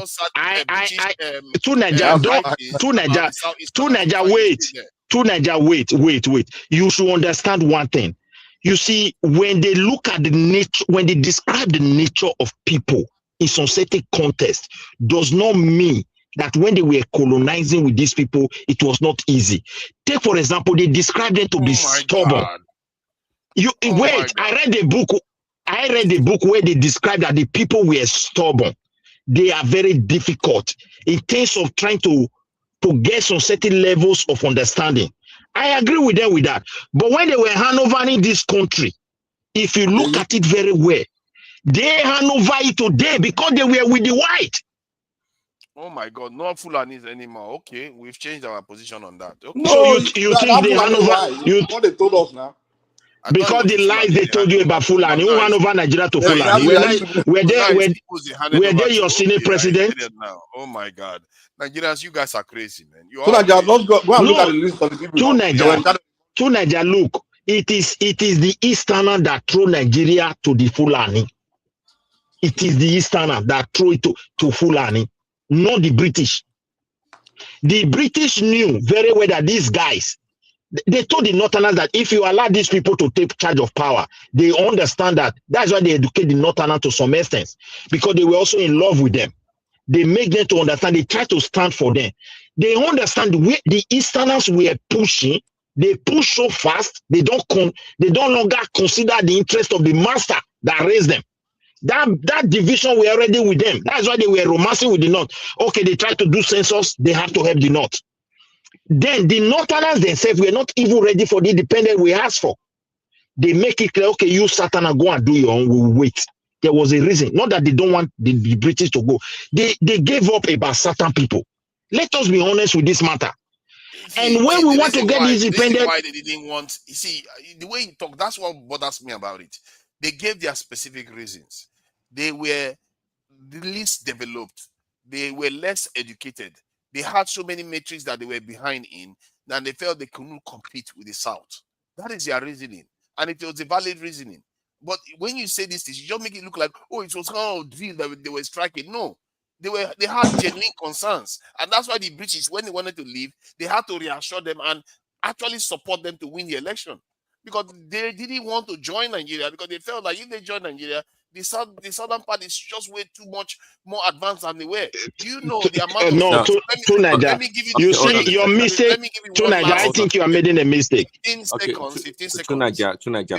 Did you know that when the British were leaving, that the schools in the South versus the North, I think they said they had about 700 something schools in the South, but not even up to 10 in the North when the British were leaving. That is how bad it was. Okay, why would anybody want to join that kind of nation? To Nigeria, so you're saying that okay, I'm trying to understand what you're saying. The British felt is it sorry for the Northerners, and that's why they did what give them power. Not sorry. Why would they feel sorry for the Northerners? I'm trying to see the reason why. They had to compensate. They had to give them reason to join. So that's why they did what they did. They have to give them something to say, okay, this is what you can hold on to while you join this nation that you have been complaining that you don't want to, because they are more advanced than you. Okay, see what you say. Okay, number one, I'm not one to believe the colonial masters for the reason why they did something. Okay, but you're making some points. But I'm trying to see. I mean, why so much push for the Northerners to join the unity of Nigeria as a country? And I don't believe, for the reason why you gave, I don't believe that they had their ways of doing things. They have their own ways of doing things, and there was no doubt that Islam was. No, you see, the part that you don't know, it means it doesn't exist. See, but my that's what, you're not hearing me. Hold on to Nigeria. I didn't say it doesn't exist. Because I don't know doesn't mean it doesn't exist. That's not what I said. I said I don't know the reason why, but the stated reason by you, I don't believe that's the reason. Northerners wake up. All their offices, the clerk, they are all Southeastern people.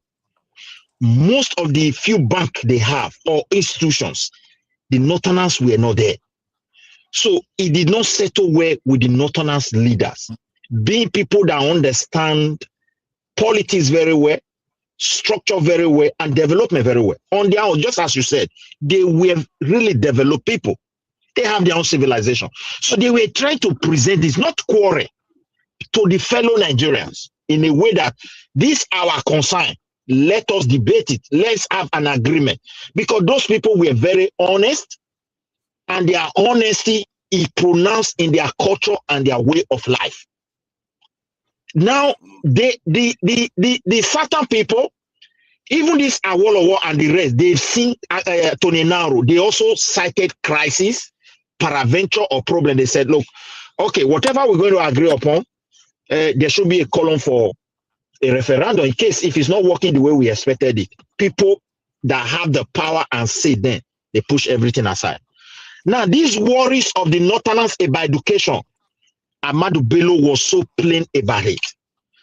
And when he said it, because of that, not that they don't want to join Nigeria as well, but they want to be at the realm of power, not just becoming nobody.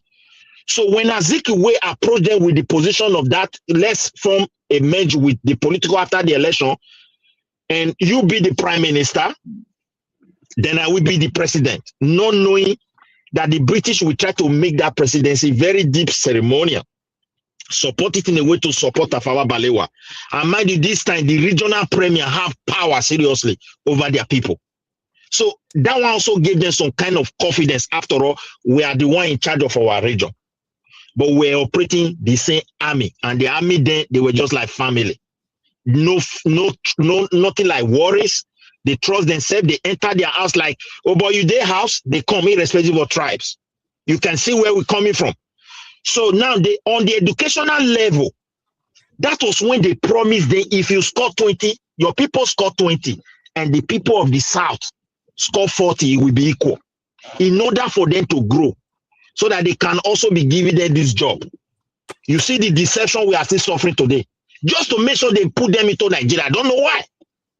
So as time progressed, those young military officers who were not satisfied with one thing or the other, they started planning. And more among them, some were driven by ethnicity, some were driven by religion, some were driven by propaganda. But they want to save the country. They went after these guys. Those leaders, look at the way they buy all of them. It was so disturbing today. In the end, all we are talking about is our people seem to a little bit, for want of a better word, retarded when it comes to putting their own general ultimate interest first, because they are so myopic. They always look at their own personal, tribal, how do you solve that? Or religious interest. How you solve that? You have to have people from this point forward that understand these dynamics. You can remain your tribe's person. See, how do you do that? How did I do it? It's not magic. It's just recognizing what it is and acting accordingly. Because you resist that instinct to put your tribe first. When a national interest, 100 million people to be on the same page. No. It's the leaders. You have to have the leaders do that. The leaders are the ones that set the pace for these things. And once you set a good example of it, 1, 2, 3 leaders, you are done. The rest will understand what needs to be done because they can see the benefits of doing that. You see what I mean? So tonight, you want to suppress human instinct, okay? Exactly. Over some structural way of doing things. See, it's always nice when we deal with our problems to talk, to talk about problems as human beings and not like robots. Okay, what you talk idealistically about a lot of things, and I can agree with you with what you're saying on paper, because ideally that would be the best way to go about it. No, quite we suppress frankly, our human instincts all the time. but okay. If it was that easy, as a Yoruba man, don't you think you suppress your human instinct? You should have put your family first. If it was that easy, then we would have done it. I mean, that would have been proposed. It's that easy if you can just listen when somebody tells you these truths, because you suppress your instinct all the time when you choose to become a larger group of. Well, you can't get everybody to do that. That's what we are telling you. Of course not. I'm talking about leadership. See, my point is that if the leadership set the example, then the people will follow. If you are from Ogun State, you are from the other person is from Ekiti, but yet, and they're all family men. Some of them are even from smaller clans within these states. Yet they are able to put all those aside and put Yoruba first. Then what is the difference between that and national interest? Oh, it's really? Not that different. Oh, yes. Because that is whom they have for close to 500 years before someone invaded them. People that are completely similar culture, same language. So you think it is as easy as the way a Yoruba person, a person from Egba will accept somebody from Ekiti is the same way they would accept someone from the eastern part of the country or the southern part of the country. It's not exactly the same way, but it's similar. Okay, that's what you just said. You give it a good example of the Southwesterners, and you want to transition that to a national level to be accepted. It doesn't work that way readily. So you undermine your whole tribe because of your own family, won't you? So Nigeria, our cultures are different. Our mental way of things are very different. We are even within. See, hold on. Yorubas are so different that they were fighting each other like cat and mouse before. People exactly. So if people of the same can still fight, now you want to try to. But that tells you that the issue is not because the reason they fight is because people are. If people of the same can still fight, you are just trying to put the whole Nigeria. Why won't they fight and continue to kill themselves? Yeah, because what I'm trying to tell you is that even a nuclear family, they fight to death. Even nuclear family members fight to death. So exactly, that's my point. Tunaja believe you can somehow make everybody one. Same thinking. Your belief is that somehow you can make everybody think the same way, have the same belief, the same interest. Where does that happen? You are making my exact point. Everybody cannot have the same interest. Oh my God, you are making my exact There's no way in a million years an Igbo man and the Kanuri man will have exactly the same interest in life. I can't see it. It's only a black man that will do that. The answer will be only a black man. And you can't even see it. I think all the same interest. Let me tell you, only a black man. The answer you literally are selling me. Hold on. Culturally, you're not going to have the same interest. You can say financially we can have the same interest. Of course, everybody want to be rich, everybody want to prosper. But culturally, our festivals are different. Let me answer your question. See, even the states, their festivals are different. You all have differences, and you acknowledge that you were all fighting each other like a cat in a mouse, and you also acknowledge that the families report each other. Because they are. But hold on. Mm-hmm. But yet, Yorubas found themselves when they discovered that there were other ethnic groups that are not exactly like them. They're able to unite when it comes to the threat that the other ethnic group poses to them. So that's not true. No. You can't say because you post threat to us that we. No. What brings us together? Hold on. First of all, we always knew each other to be people from Ile-Ife. What brings us together is our culture and our way. It's a culture, not because of the. What he's doing is that no. Hold on. That is not it, because you were all fighting each other, even if you had the same culture. You were fighting each other like a cat in the mouse, even worse than any other part of the country at that time. So.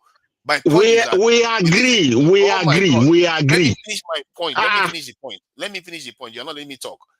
If you are able to unite, because you now understand that we are Yoruba, there is other people that are Igbos when Nigeria became a reality, and the Edos are the Edo, the Northerners are the Northerners. Why can't you also do the same when it comes to Nigeria? That after you've seen your Yoruba tribe now, you've seen the Igbos and everything, but now you have another macro group, which is a Nigerian group. No, see, let me finish my point. Oh my God! See, when you see, you are thinking what to say, you're not listening to what I'm saying. Now, when you have a Nigeria as a group, after you see your Yoruba and you as an Edo, you see yourself as an Edo. Tunaja, I don't think you've been listening to our argument. Oh my God! Can you just let me finish my point? When it comes to the Nigerian group versus the rest of Africa versus the rest of the world, why can't you just translate it to that too? That, I'm also a Nigerian. I also need to defend the Nigerian interest. But that's what we do. We're not against the Nigerian interest too, Nigeria. The argument here is not what we being against Nigerian interest or against. Calm down. Listen. You don't know. You don't know. No, Tunaja, what we're arguing with you is you're telling us to leave the interest of our region where we come from, we'll put it beneath the interest of Nigeria. So you're telling us. That's what we're arguing against. We're telling you no, it's not going to happen. Does that mean? Oh no. Does that translate? You always say we don't let you talk. You don't let anybody else talk. Hear that your does that translate to? Does that translate? Can you let me finish? Does that translate to me not put the interest of Nigeria above the interest of Ghana? No. Exactly. So what is your argument? What are you talking about? Like, so why can you put an interest of Nigeria above interest of the rest of the world? Hold on. You may actually do that based on the way you were reasoning before. You may actually do that based on the way you were reasoning. No, hold on, please, I will let you go 15 seconds. Because when he says he's not going to put the interest of Ghana first, but that's what he's going to do by ensuring that Nigeria doesn't develop. Because within Nigeria itself, he's going to undermine Nigeria because he wants... Because you want your tribe looking out for the interest of my group is undermining Nigeria. Wait, yes, Mona, yes. still let me say something. This guy, I don't know, man. You're retarded. Okay, guys. I think. Midwest, hold on. I'm developing Yoruba land. That's me developing Yoruba land is working against the interest of Nigeria. To Nigeria, listen to this. I have this short story. Hold on to Nigeria. Hold on to Nigeria. So I went to an event yesterday, right? A bunch of Nigerians there, right? And this guy stood up, and a Nigerian, of course, was like asking where everybody came from in Nigeria. Then at the end of the day, he said, he made a comment that we all come from different parts of the country, but when we are outside Nigeria, it sounds like we all, I'm not sure if he used the word unite, or he said we all come together as Nigerian. To that point, why do you think that is? Exactly my point. Because that is how you are supposed to behave. That is how you are supposed to be, and that's what we are. But within Nigeria, we don't. We forget that. Hold on, before you run away with the answer, okay, I agree with you. As I said before, on paper, I do agree with you. But why do you think that is? Why are we accepting of the unity Nigeria outside of the country? Okay, can you tell me more the variables that made it so, and why not so in Nigeria? Because of what I just described earlier on, that when the Yoruba people discovered that actually we do in Nigeria too. Oh my God, you see that is that when the Nigeria discovered that there were other groups, then they became more conscious of themselves. Just like a black man in Africa doesn't care whether it's a black man, but the moment he goes to a white country, you become more conscious of yourself, and that is what we do when we are outside Nigeria. Nigerians become more conscious of their nationality. But where it is mostly required, where it's mostly, it should be more understood the most, that's where it's not done. That's inside Nigeria, where the 200-something million people are. They should. What do you mean it's not done? Because they when they go inside their country, they forget that part that they are one country, that they need to put their national interests first. So everybody know they are Nigerians in Nigeria. Eh? We know we are Nigerians in Nigeria. What do you mean we forget that we are Nigerians? We prefer to work for our tribe first. We see Nigeria. Yes, we do it every. Tunaja. Hold on. Wait. Tunaja. So Tunaja, we gathering outside when we're outside of Nigeria. We gathering somewhere as Nigerians. It doesn't mean we still don't have the interest of our ethnic group or the interest of another ethnic group. It doesn't mean we are here. We are not in Nigeria. But we're hanging out. Me, you, Midwest. We meet in UK somewhere. Yeah, we are Nigeria. We're hanging, but it doesn't mean you cannot. I've not abandoned the interest of. Even we married. So we married. We still even we married them. But it doesn't now mean I've not because we're hanging out, which we do in Nigeria too. In Nigeria, don't we? In Nigeria, we all hang out. It's not like in Nigeria we just we isolate each other. We hate each other.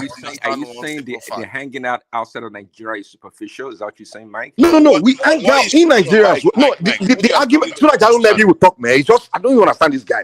No, because you've been talking now. Let Mike answer. Let Mike answer the question. Oh no, don't ask me the question. He's the one trying to. Your time to answer. Let's hear you. There's no difference, Prince Daddy. Nigerians don't hate each other. The argument is not even that we hate. We should hate each other or hate each other. That's not the argument. What we are telling to Nigeria is that people naturally care more for the interest of where they come from than the interest of somewhere else. But it doesn't mean they hate somewhere else, they wish someone else bad, or they don't hang out with others. In Nigeria, we all hang out together. We live together. We intermarry. Outside Nigeria, we do the same thing. We meet each other. We hang out. We relate and intermarry. It's the same thing. But through Nigeria is trying to make it all about if you put the interest of where you come from above interest of the someone else. Tunaja, let me also say something. You have been talking. Please let me also say something. Look, the point is going to be lost. I'm not going to be able to respond. Yeah, the problem is this.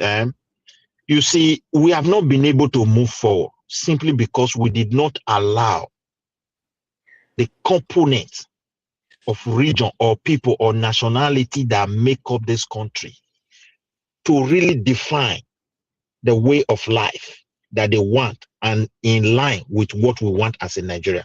Rather, we are using the top to force everything on people, and that's what blow up the country. And that's what I'm trying to present before you. If, for example, those guys, they sat down very well, they understand the fundamental understanding of Quran of the northern people, the kind of Sharia they want to practice. Maybe in discussion, we will not say, brother, this must go because we are already together. They may look at it and reason with it and say, yes, it must go. They will accept it as law because those people then, they believe in agreement and trust. Let me define them to you, the kind of people you are pointing to, because of the way we live today. Too far now. Come on, man. Why do you do these things? I'm supposed to be responding to Mike. Now you want to start a totally new, different discussion. Why do there is no new thing there. The problem is this: you are trying to make a law. You say you want to go and change people. I'm telling you, we end up in disaster. We are still on that track. Good for you. Because let me finish with Mike. Let me finish with Mike, please. You've had your time to respond. So the point Mike is making is that it doesn't mean any harm to any other tribe. Hence why he can carry on doing what he's doing. But why he can carry on putting his tribe first. What he doesn't seem to understand is sometimes you have to take something because you're putting your tribe first while undermining some other tribe. And when you undermine the other tribe while doing that, that tribe will feel like, okay. Well, you have to give me an example now. See, like when there is investment in the country and people prefer to put it in their own neighborhood, their own part of the country, and leave the other part of the country underdeveloped for whatever reason they will claim that they are doing it. Like if you look at the Nigerian space now, the owners of the oil wells are not often the people from that oil region.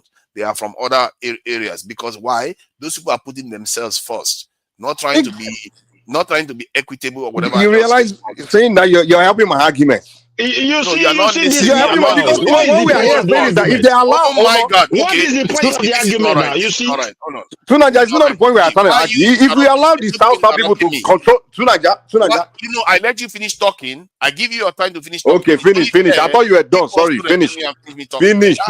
How can you think I'm finished when I've not even come close to it? I just started talking. God have mercy. See, when those people do those things, because they are putting their tribes first, and guess the dynamics that occur. Everybody wants to do the same, and you end up, it's like people pissing inside the swimming pool. First person piss, and the second person will come, okay, the first person has pissed, let me piss my own. After all, I'm not responsible for the swimming pool. The swimming pool in Nigeria, by the way. And then the next person will come, they will piss inside it, and by the time you know it, you're all swimming in your own filth of piss. Let me know when you're done. That's basically what Nigeria is. But your problem is that you don't seem to understand that if you put Nigeria first, because what is happening is that if you put Nigeria first, you are actually putting your tribe first. But your problem is that you would rather spite your own fellow Nigerian because you don't care whether Nigeria is right. Hold on, let me finish my point. Stop accusing me of something I don't do. Because your action, that's what it's going to result in. Because I just described the dynamics. No, we are speaking, Mike. We are talking to reality. You have been talking. You know how to mute me, and you don't allow me to learn my.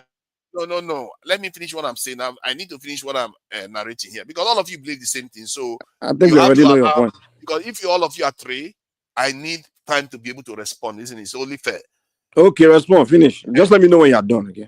Okay, I will let you know. So if the nations they are all acting in their own interest, you get a situation whereby everybody wants to score one above each other, and you're going to have a system that is completely dysfunctional.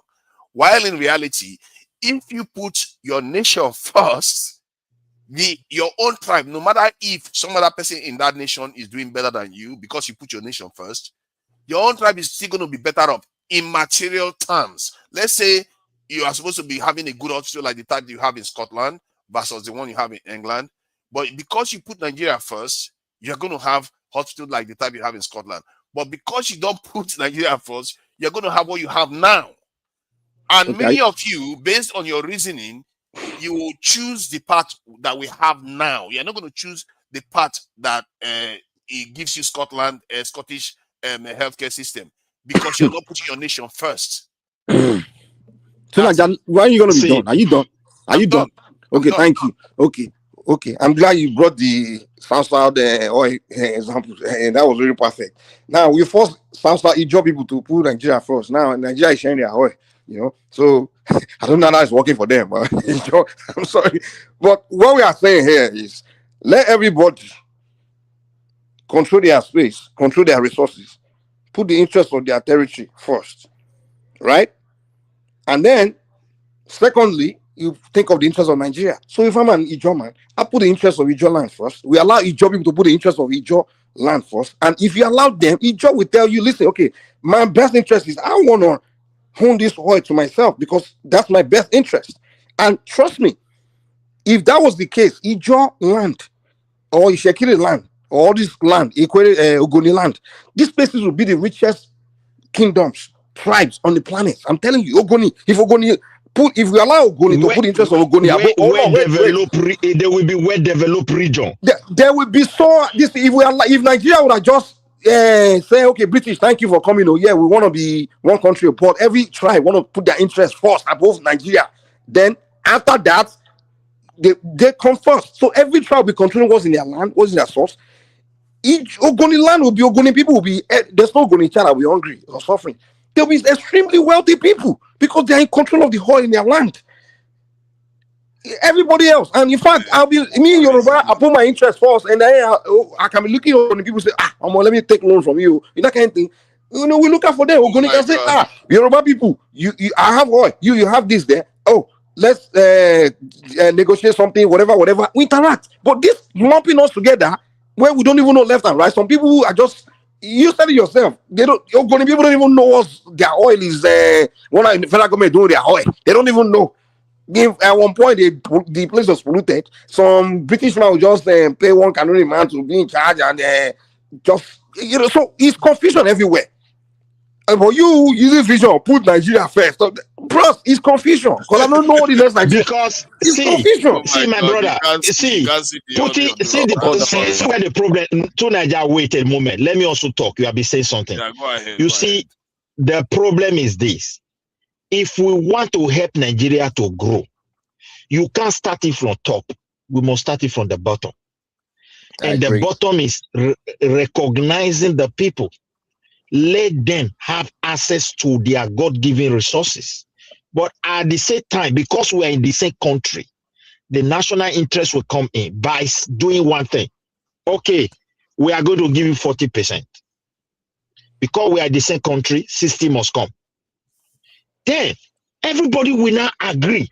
That is why the country where I live today, if not because of distribution of wealth, some regions are dead. I'm telling you, that country you live, that so-called United States, if not because of the distribution of the wealth of that nation to some certain level, some states, they can't function. So it cut across the globe. But a situation whereby we took everything to FEDRA and make the bottom people to be powerless to talk, voiceless, while in the FEDRA, those people there now see opportunity. If we don't suppress these people to a point, one day they will rise and start taking this opportunity away from us. And that's what is killing Nigeria today. Hold on to Nigeria. Those people that push for national interest like to Nigeria are colonialists. They believe in subjugating others to their own they believe they are better than others. That's true. And I think we've proven in the past that when we had a regional government, that we operated very well. Actually, each region to itself did very well. And the way we are, unlike the America as a union, Nigeria as a country cannot function very well based on your proposal as a national national unity that you're proposing. I don't think we're going to function well. I think just like Midwest said, from the grassroots on the regional level, even by state. If you ask me personally, I've thought about it actually. I think Nigeria as a country would be better off on the state level, not even regionally. Now, if you want to operate together in a region to share resources and other means, that is fine for each individual state to do, to form partnership with other states, like maybe Lagos State is doing right now with some northern states. But as a state, I think in the individual states in Nigeria should be able to be independent in governing their own affairs and doing things by themselves. We need a really weak central government. That's the problem in that country. A weak federal government is what we need. The Southeastern, I agree, Rossi and Zeke pushing for that national unity. There's something underpinning that ideology. It's not because they truly care for the freaking Nigerians. I don't think they give a damn about the Northerners or the Southwestern. It's just for expansionists, Oh my God. dominance. Okay, let me have my say, please. Let me have my say. Sonaja, if you do your DNA, you find out Agui Rossi is your great grandfather. I waited for all you three tribalists to talk. Let me have my say. It's not about being tribalist, based on the outcome of events that's well documented. We can see that down to expand. Man, how long do you want to talk? Jeez. Land grabbing. Yeah, just let them finish. Let the person finish. Let me Three of them against one person. One person is speaking. Just let him finish. We always respect you to talk. We always respect you to talk. Let him land. Actually, I don't like the way you do. Huh? You interrupt me all the time. What are you going on about? Please go ahead and finish. Okay. So to land that point, I think we demonstrated in the past that as regions we can function very well. And I'm proposing that rather let's go on the states by state. I think we're better off state by state. We need a weaker central government because we don't need an overlord over the states. We are different people all across that damn country. Okay, we are. So the push for national unity, it's not going to work. It's only going to serve the people that are at the top, as we've seen in the past in governance. That's just my point. So now the original point Mike made about the South, they are stealing their national resources because they didn't put their tribe first. What he fails to understand is even the area that they are stealing it, because of the dysfunction of the system, that people are not acting nationalistic. Those people are also impoverished. None of the people that are stealing it are even better off. They are all poorer, and the nation is even poorer for it. In terms of putting the national interest first, because clearly that tribal it doesn't work, because the corruption that is in the center will also go to the local areas, even if you pass it to the local areas, because it's been demonstrated that the local areas, they are even more irresponsible than the center. You see that local governments, governors are destroying House of Assembly, not paying their staff, abusing the law here and there, closing down debates in their states. This is something that we all have seen in the local and state level. To say that when you put the state first, in terms of the way we are thinking, our own state interest first, so that whenever you want to do anything inside the nation, you argue for your state, don't care about what happens to the nation. That is recipe for disaster to what we have now. Now, the results clearly have shown that people like you have their way in Nigeria today, and the results. People like me, yes, the tribalists. Okay, give me an example. That their tribe has to come first in terms of when the nation. And to me, tribes come first. Even in my own opinion, tribes come first. But you also you don't let it become toxic, whereby you use it to contaminate your national interest. But did that? Okay, Tunaja, did that tell you that I'm making it come first to where I'm detrimenting you? Did I say that? You see, you didn't say that. You just said you're going to. So if I didn't say so, why you keep accusing me? Okay, let me give you an example. Okay, let's do this is a thought experiment. Let's say there was an investment in Nigeria. Let's say a massive seaport, the biggest seaport that will ship 10 times more goods than all the seaports in Nigeria today. That they want to open it up in Nigeria now, but the place that they need to open it up is in, let's say, Onitsha, that they need to open it up. Versus, okay, there's also the option of opening it up in River State, but in Lagos State, but the way the results you're going to get from the Lagos State is going to be maybe 5 times more instead of 10 times more. Which one would you choose? That they should. Who's trying to open this seaport, first of all? You see, a simple concept is asking. What is it? No. You have to put this in context. Experiment. Let's say Tunaja, if you cannot explain yourself properly, you rest. The question is whether it's 10 times more shipping versus 5 times more shipping in Lagos. Which one would you choose, Onitsha or Lagos? Okay, I'm a governor of Lagos. If you want to put it in context, I will have to use my own context. Is I'm it a Lagos governor or of Lagos. president? This is what I say. Is it Lagos Exactly. as a governor, He as a purposely do it so he president? can create a crazy argument. That's what he does. He doesn't want to. He doesn't want to have conversation. He just want to create Okay, crazy now argument. I agree with you that you have to contextualize it. Now, let's say you're a president. What would be your decision as somebody that is from somebody that is who you are? What would be your decision? If I'm the president of Nigeria, it's Nigerian interest I have to put above my tribal interest because I'm the president of Nigeria. What would you do? I'm the president of Nigeria. I will put it what's best for Nigeria. Because I swear it to office.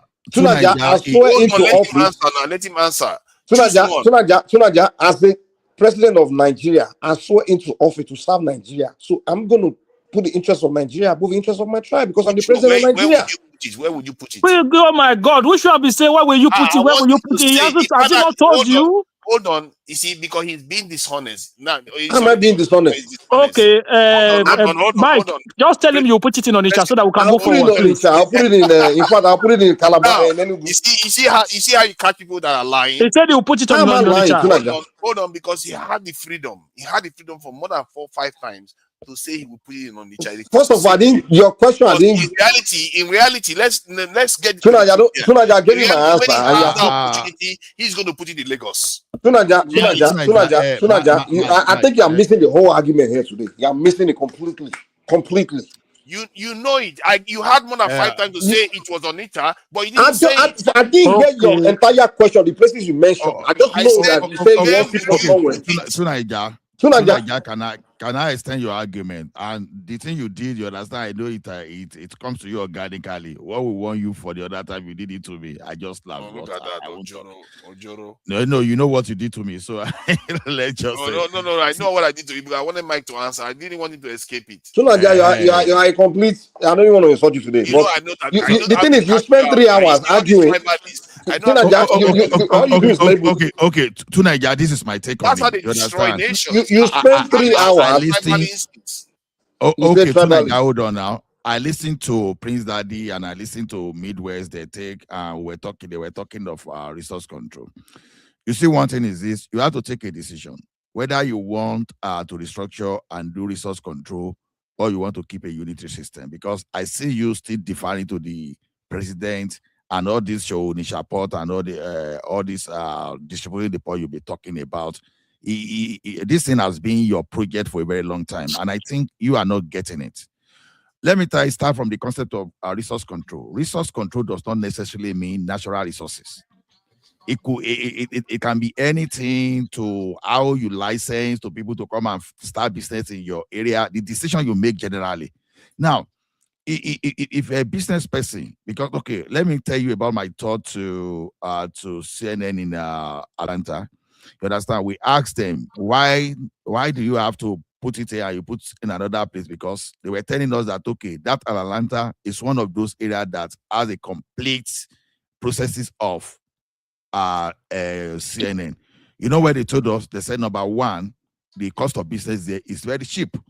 So those people, they made decision to put their things there because the cost of business is cheap, and operationally it was okay for them as of then. Now, I won't say, because when Mike told you that I will do what is best for the country, what is best for the country could mean where you are going to get the highest revenue and the most efficient.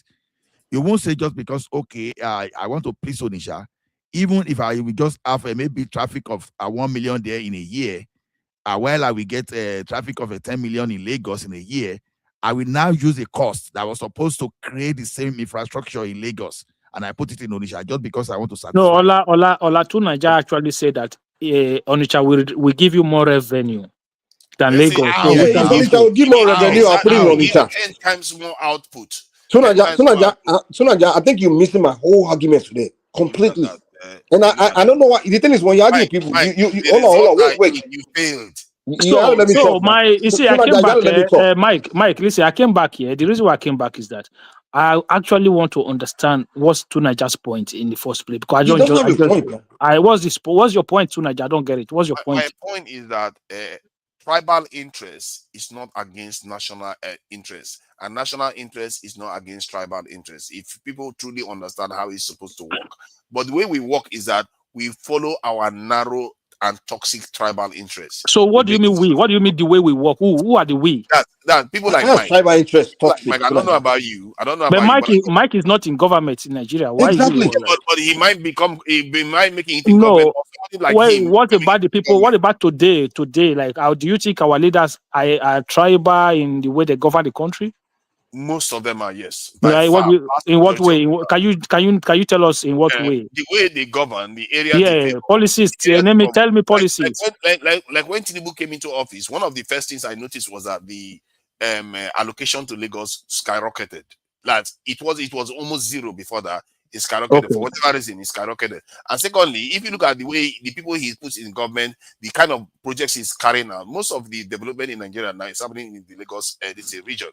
And even the Lagos Calabar highway, it started in Lagos, and most of it that has been. But then when we propose solution that let everybody govern themselves, you're against that. No, Mike. That's not the solution. How? Mike, How is that? Mike that's the solution to what you're crying about now, because you always accuse the leader. Mike, hold on. Nationalist. That's the solution. Mike, Tunaja, would you say Buhari was biased towards Lagos as well? Why? No. Buhari was biased towards the north. Remember? Okay, the Lagos-Ibadan railway line, who built that one? Buhari now. Okay, so the Lagos-Ibadan expressway, who constructed the road? See, Buhari is not as second Niger bridge, and there's some part of the north where Buhari didn't do anything. Buhari is biased when it comes to. See, people have their biases. Like towards the southeasterners, yes, it's somewhat more biased towards. Niger, you just projecting. Remember, Buhari was a military leader. And military leaders tend to be more nationalists than politicians. Here we go. No, generally, that's true. Military leaders tend to be more nationalists than politicians. Because they Tunaja, let me tell you something to your face. You understand? You are a bad administrator, a terrible one for that matter, and I will tell you. Ola, you didn't let me finish, man. You should have let me finish. Wow. You should have let me finish. This guy, how dare you? How dare you besmirch my good? So Tunaja, Goodluck Jonathan built a railway from Abuja to Kaduna, right? Buhari built a railway from Lagos to Ibadan. Which one do you think financially makes sense? Repeat that again. Sorry. Say Goodluck Jonathan built a railway line from Abuja to Kaduna. Buhari built a railway line from Lagos to Ibadan. Which one do you think financially makes sense? You know what? I don't have the figures, but Lagos seems to have a lot of resources going through it. But Abuja also has resources from Abuja to Kaduna. So I don't necessarily know. I don't have the figures. But what does it matter? So I'm telling you that it matters because the idea that you said they are concentrating too much on Lagos is where you're going to generate more revenue. You're supposed to build infrastructure. Then the revenue generated there, you can use it to continue expanding that infrastructure. Does that not make sense? I doesn't know that. I doesn't know economics. That's why I understand everybody. So why is that's why I always talk with why is the expansion? Why look? You saw the dirtiest December. That so. Do you think that the Lagos airport does not need an expansion or what? Is that what like? No. The Lagos expansion. Okay, so the Lagos airport expansion is okay, right? I never mentioned the Lagos expansion as an issue. I use a thought experiment. That remember, Lagos is an anomaly. Lagos was a capital of Nigeria, so that's very, very different. This is don't lie. You want that this to be in Asaba. You have to look at other. No, I don't care about this being anywhere else. So Tunaja, hold on. For me, I just want to come back and forth with you. So the same government that you say is building the Lagos Calabar Coastal Highway is also building the Sokoto Badagry Highway, right? This time around, they are starting from Sokoto side. So, which one normally would you think financially will be more viable? Because don't forget, one is 1,000 kilometers, the other one is 750 kilometers. Which one is going to be more viable? Of course, the coastal ones are going to be more, and in terms of financially, it will be more rewarding. So, what's your argument in that case? What's not nationalistic about it?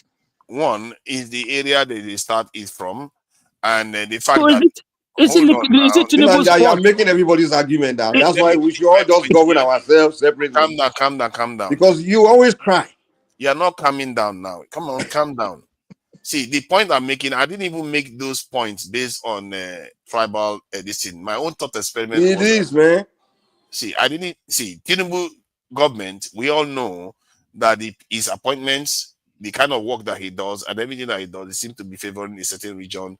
And maybe he's going to do in the north, obviously, because he needs the northwest for quite a lot, political capital too. So that is also important.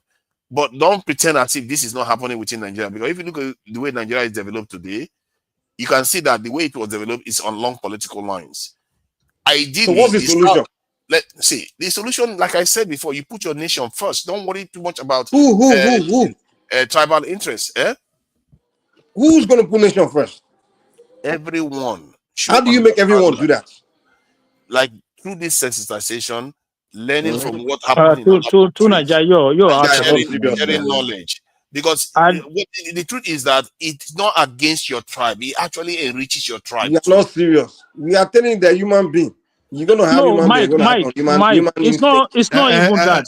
So the solution is you govern yourself. You control your resources. So you don't have to think about it. You don't have to deal with this. Mike, the way the system is designed has already taken care of all what Tunaja is talking about. Okay, so 90% of the road we ply in that country are state road, state or local government road. Majority of your schools are state or local government schools. Majority of your health centers, hospitals are built by state governors. So majority of the things that you need to kind of really have a better way of life is under the state control, not the federal government. So all the federal government need to do is just have policies, economic policies, immigration policies, security policies, and things like that for every Nigeria. So this idea that leaders are not nationalistic and all of those things, like, it doesn't make no sense. See, of course, the leaders are not. I didn't say that Nigerian leaders didn't make an attempt compared to other nations. I've said it before. On paper, we did make an attempt to a kind of share resources and have everybody participate. That's why we have the national character within our rules. But if you look at the way we operate, the way we talk to each other in Nigeria, we all know that full well. Any Nigerian you ask today, they say we are so divided. The reason why that is the case is because we make decisions based on tribe. And because of that, it blinds us many times that I can tell you right now, many Nigerians will be happy to take weapons from foreigners to kill fellow Nigerians. Why do you think that is? Because we have so many of us indoctrinated against each other. And if a nation is like that, how can you grow? Yeah, but you're talking about individuals that are kind of personally brainwashed, right, with different forms of propaganda, and you are using it to generalize a nation of over 200 or something plus million people. Do they tell you that every Nigerian think like that? No, I didn't say every Nigerian. I said you're talking about a minute. It's not a minute. It's not minute actually. It is minute. Majority think like that. No, that's not true. Okay, now let me give you an example. Look at this government now. Abigail Daberi is sitting right there. She retweeted a tweet where they are saying very, very nasty things about her own fellow citizens. This is a woman that represents Nigeria. They were saying things about our fellow citizens, and she retweeted it and was laughing about it. Yeah, but she's stupid. Doesn't mean that other people are stupid. And she's still in office. Nobody's holding her accountable. Tunaja, you claim you're not a tribalist. Well, you're exactly a tribalist. No, who says I'm not a tribalist? But I understand. Oh, you are not. You are. I told you. Oh my God, you don't understand what tribalism truly means. When I use tribalism, I said, are you? See, hold on. So you understand where you're coming from. I said toxic tribalism. So there's difference, huh? Yeah, there's a difference. Because I didn't say you should not put your tribe first. Remember, I never said that. Oh, Lord have mercy. Now you say, oh shit. So the old day now. I'm just saying that what you've been saying the old day is not what you've been saying. You're not, you are struggling to understand the entire day. You are saying don't put your tribe first. Now you are saying you are struggling to understand the simple concept. I try to simplify it as much as possible. The way you put your tribe first, you have to understand that when your nation does well, your tribe will do well. So because of that, because you are putting your tribe first, you have to put your nation first. And when your tribe does well, your nation does well. Okay, Tunaja. Not necessarily. You see, that's my point. Oh, really? Yes, because if you do something against if I begin to advance my if I begin to advance Yoruba people, like I figure out to create scientists in Yoruba land and begin to produce, manufacture, don't you think that will help Nigeria? Definitely Begin to manufacture, build everything the world that will needs. help Nigeria. That you see. Okay, so I'm advancing my tribe. So what is wrong with that? Hold on. But in the process of advancing your tribe, as long as you don't deny other tribes something, What have I been telling you all day, Tunaja? I'm not interested in other tribes failing. I'm only interested. But the way we operate in Nigeria, that's not true. But that's not where I'm operating. I don't care about how another Nigeria operates. I'm telling you, Lord. When I asked you that question, you struggled to answer it. 1 second. It showed you will operate like that. Tunaja, listen to Mike's example. Mike uses the resources of the Southwest, for example, to build Southwest become a great place for the Southwesterners, for example. Now, if that were to be done on a national level, it will actually lead to the marginalization of other regions to do that. Like, for example, the Ogboni people we were talking about earlier, taking their resources to build the country. See, so your idea of this nationalistic development that you're talking about is not really kosher. It's not really, it's not there. And it's Midwest said it earlier. We should build organically from outside and up, not from top down. Your top down approach is not ideal, especially for Nigeria. I don't know what you mean by top down. What does that even mean, top down? Because you want all the resources and the management of the country to be done centrally. That's what it means. That means taking resources from other parts of the country. You have to do that because that's what's been done right now. That's what it means now. When you put Nigeria first.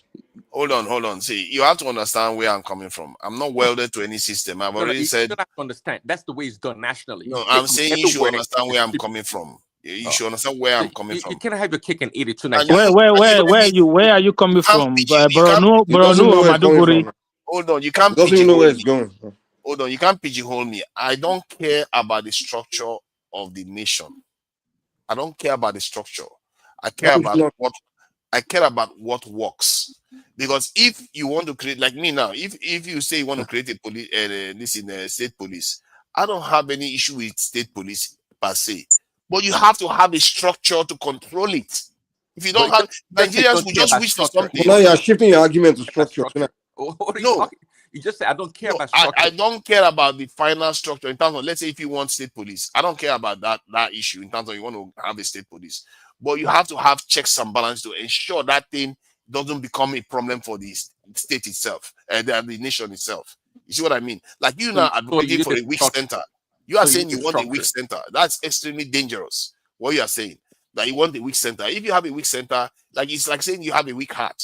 You die as a human being. Not true. Not the same. We used to have a weak center before, and look at where it got us. To Nigeria, what I'm saying is not even magical, because you know what? That's the system we have right now, and be working with a central government that allocate resources and take from other sides to distribute across the country, and it's not working very well. No, it is working. Hold on, you see, that's the thing. Most Nigerians think Nigeria is not working. No, I didn't say that. Well, okay, well, go ahead. Let me tell you something. You think Nigeria is working now? I would tell you every day you guys come on Dr. Damages and say Nigeria is not working. I come here to say Nigeria. Perspectives matter, isn't it? So because like now perspective matter. Of course, perspective matter. In everything in life, perspective is very important. You guys are joking. Okay, you have to contextualize it, because I can say Nigeria is working. I can say Nigeria is not working. You love the way we have right now, so it's working. So there's what I mean by that is, you know what I said. You go on Dr. Damages tomorrow. Nigeria is not working. Hold on. You know, when I say that Nigerian security forces are overperforming, most of people will like, why would you mean? How dare you say that? Then by the time I contextualized it, I said, based on the amount we pay them, based on the manpower that they have, based on the welfare, based on everything, they are overperforming. Then you understand the context. You see what I mean? That's how Nigeria is too. If you contextualize it based on how other nations run themselves, Nigeria is technically overperforming. We are living. If you take benefits out of the UK, leaders are doing great. The UK will go crazy. Highlighting the weakness in the central approach to policing or security in the country. Don't try to go around about way saying we are overperforming. We are performing garbage. What do you mean we're overperforming? We are overperforming, given how terribly we run the country. I understand what you said. How terribly we run the country, we are overperforming. But that's silly. You can't say we are overperforming when we have terrorism, kidnapping, and all sorts of criminality going on in the country. Yes, because you can't tie a man's hand and tell them to go and box Banda Holyfield. Please, let's don't go that. Let us don't go that side now, please.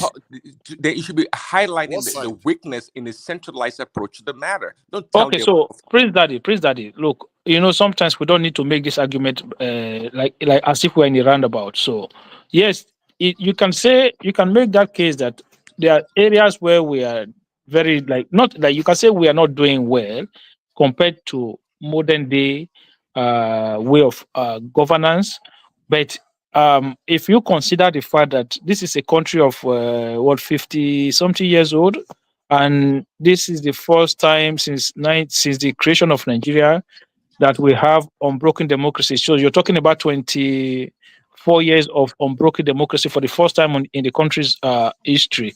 So you can see that a lot of the criticism that our leaders are getting, the country is getting. In my opinion, I don't think that we kind of look at it prospectively from where we're coming from. And don't forget, in this same time of independence, we've had civil war as well.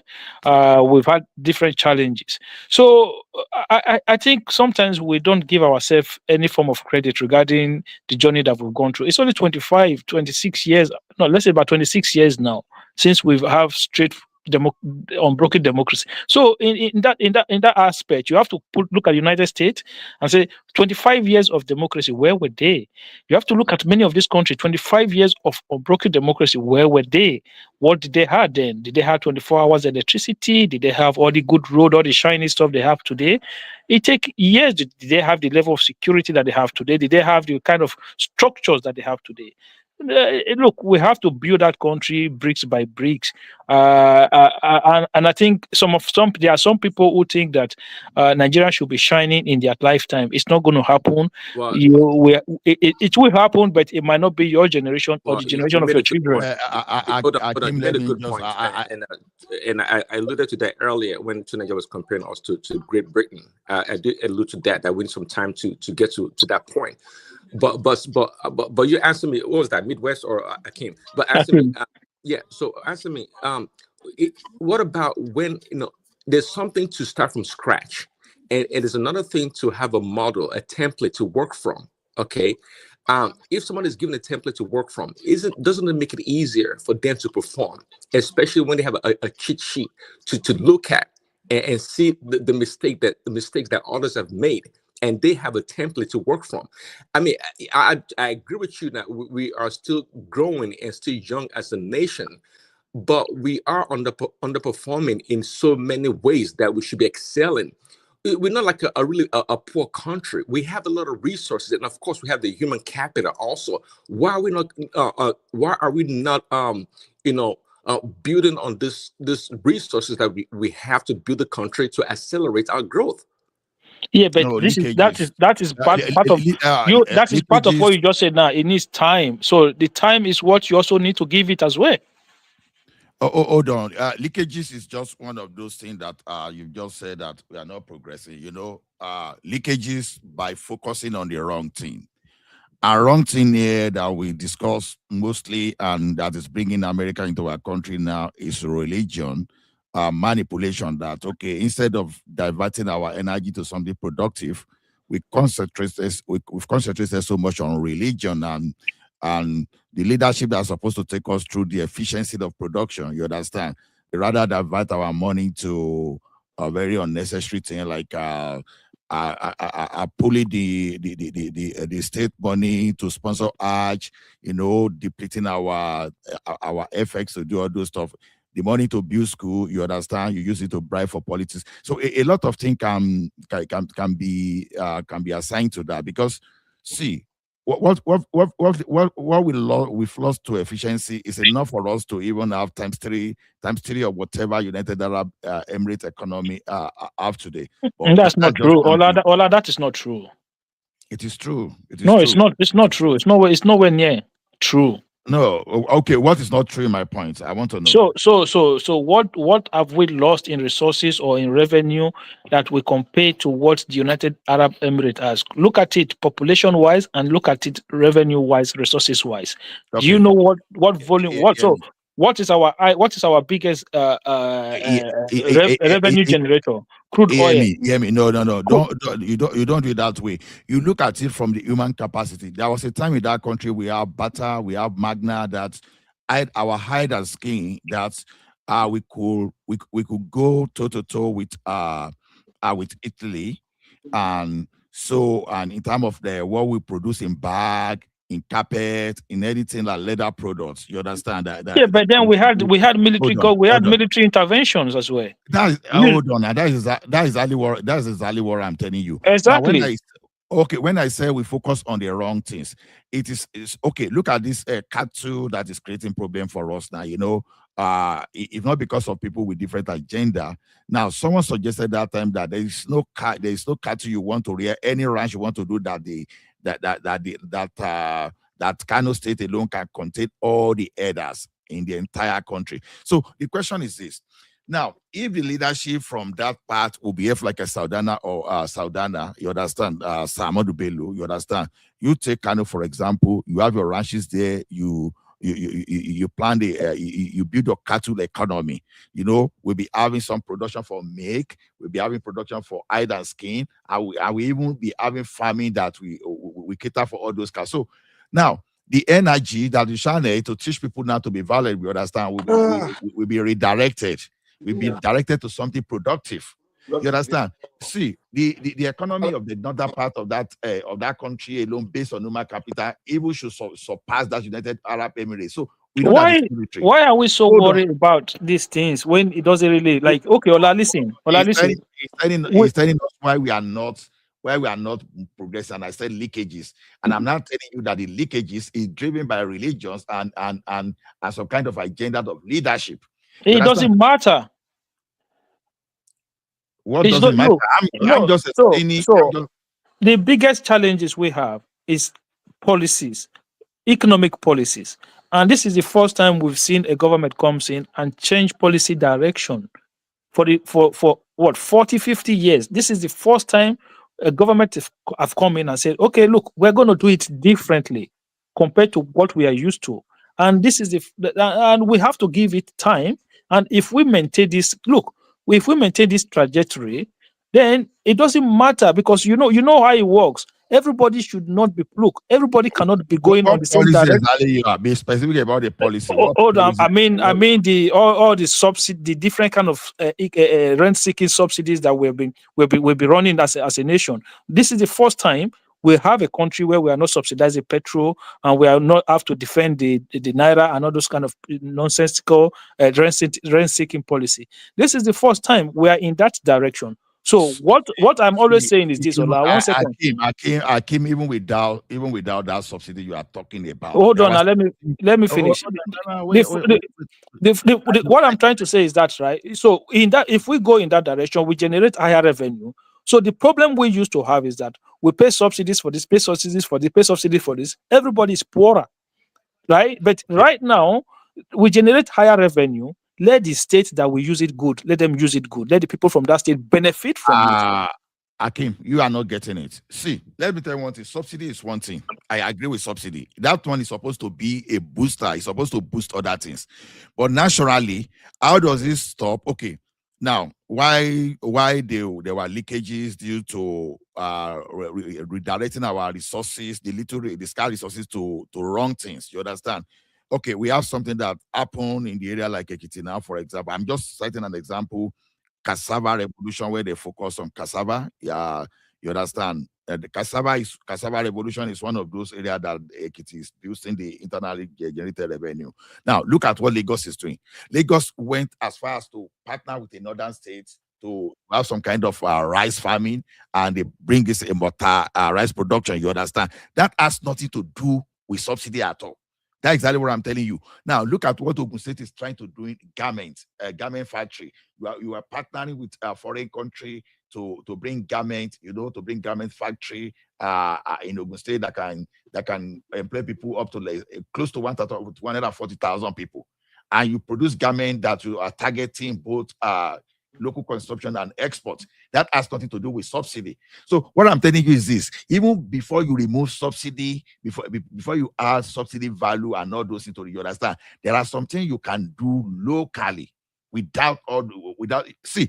At the beginning of this republic we are, you understand the position, the first governor of Ogun State was, I can't even remember what he did. But when the like of Benga Dane arrived, you understand, they started focusing on real estate. Part of the target was to move people from Lagos State to Ogun State. And you see the real estate in Ogun State today, you understand. I think this thing is quickly forgotten, you understand. So there are a lot of things. Now, when you build real estate now, Ola, you're getting it all. Ola, you're getting it all wrong. All wrong. So you're talking about attracting investment into your state, right? Fine, people are going to get job. But what I'm trying to explain to you is that the country need to be able to continue to generate higher revenue. So higher revenue, do you know, if you go apart from Lagos State now and maybe 2 or 3 other states, no state in that country, apart from 2 or 3 other states and Lagos State, you go to and they have proper public transportation system, whether it is bus or anything. They don't like everywhere you go in the Western nation, public transportation is essential. Okay, that is how you subsidize people's living. So health centers, how many states in Nigeria can boast of primary health centers in every single local government? How many states? How many states can boast? I'm not getting it wrong. You and the reason why they don't have these things is because they don't have enough money. That's the truth. No, I respectfully, I disagree with you. I got your point. We're agreeing. See, you are talking of someone. Okay, maybe your target is to buy maybe private jets, maybe for $1 million. But now you find yourself that you are struggling to even make $500,000. You understand that you don't have $1 million doesn't mean that you should not be doing. You understand, like let's say 800,000 and all those. You understand, but I'm even telling you, even without this subsidy we are talking about, there are some other activities that normally states should be doing that they were not doing.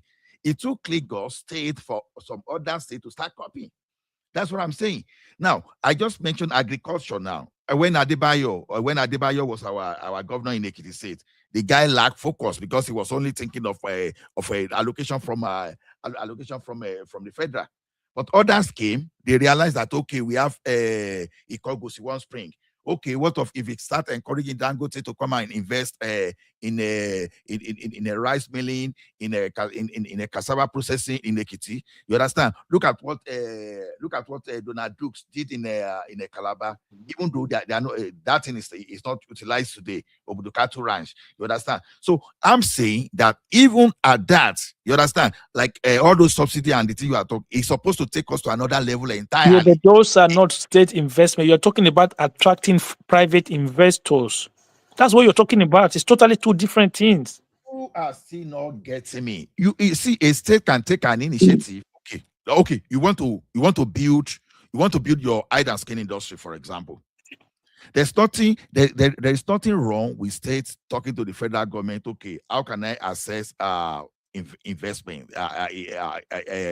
investment in this particular area? You map out, okay, maybe you need to borrow money and federal government need to help you guarantee the repayment. Okay, what do you want to do? Okay, I want to clear like 1,000 hectares of land, for example, in a Kano state. Then I will have my cattle ranch there. Then I will call some people that will invest in the machine to be making and to be processing. No, look at what I'm saying now. You understand? In Ekiti, that is not as big as the other part. That you understand? They are doing dairy in Ekiti. They are even investing in airport for agro. Those are the kind of things. If we started this thing earlier, we are doing all those things earlier. You understand? This will not matter. You understand? If Ekiti could be rearing cow to just extract the milk and sell to those people that are producing milk. You understand? So some states in that country, they have capacity of even using some kind of the agriculture in doing tomato paste and some other things. You don't need subsidy removal and federal government for that. And look at what Lagos State has been doing. Lagos State will look at initiative, they will more pressure on the federal government. Okay, we are going to look for investor. We are going to put part of our money. You have to give us license. They keep on pressuring. You understand? Pressurizing the federal government. Other states were not focusing on that. They focused on either mass wedding or mass burial, or use the state money to look at how they are going to send someone to Hajj. Or you are looking at, okay, we don't want to drink alcohol in our state.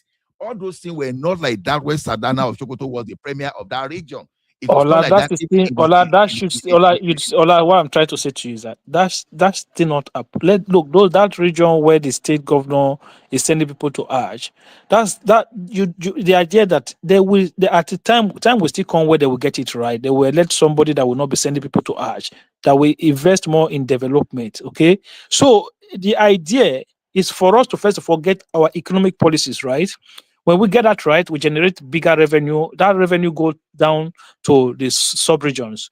So the sub-region can still also generate their own IGRO and grow their own IGRO. The idea is that Nigeria has what you call a revenue problem. If you have a city in a Western nation that have 5 times or 4 times the budget of the Federal Republic of Nigeria, look, what kind of conversation are we having? It is clear we have a revenue problem.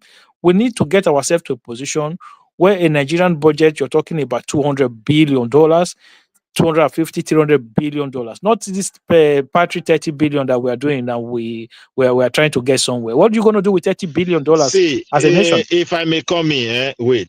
You see, Ola mentioned one word. It's a leakage. You can't take that word away. Because if there is no leakage, there will be enough for us to use in that budgeting. The problem we have is this. So you have enough to use in a $30 billion budget. You hold on a moment. How much are you going to leak out of that anyway? You hold on a moment. You see, the word budgeting. Continue. Let me just give you a hint. In that country where we have 30 billion a year is where someone alone had property of 112 billion. Then when you had that maybe and you want to add a lot of people, these are leakages. You see, property of what? Property of what? Property worth 212 billion naira. 200 billion. Just imagine. 212 billion just in Nigeria, not others. Who has property of 212 billion? That's what they were describing in Mayfield, club money and everything. It was almost to that amount. Come on, man. Like, look at Malami now. You just listen to media and you just carry everything that media tells you. It's like this is like when Sanusi was saying. This is like when Sanusi was saying $20 billion was missing from Nigeria when he was CBN government. Let's try to have a conversation here. Let's try to put it in a conversation. No, midwife, let me tell you, Akim, something. This is the case that the AFCC put in front of the court. It's not a media thing. It's not a media thing. This is a factual evidence that the EFCC took to the court. It's not a media. See, Ola, you see the greatest problem we have in Nigeria. When we hear the word budgeting, or maybe when they also use estimated cost, these are not actual costs. You see the problem. In Nigeria's situation, because we hear bigger budget in the country, we just believe at the end of the year, that thing will tally with the actual cost. Some country budget like Sweden, they will make a budget and there will be deficit for that year.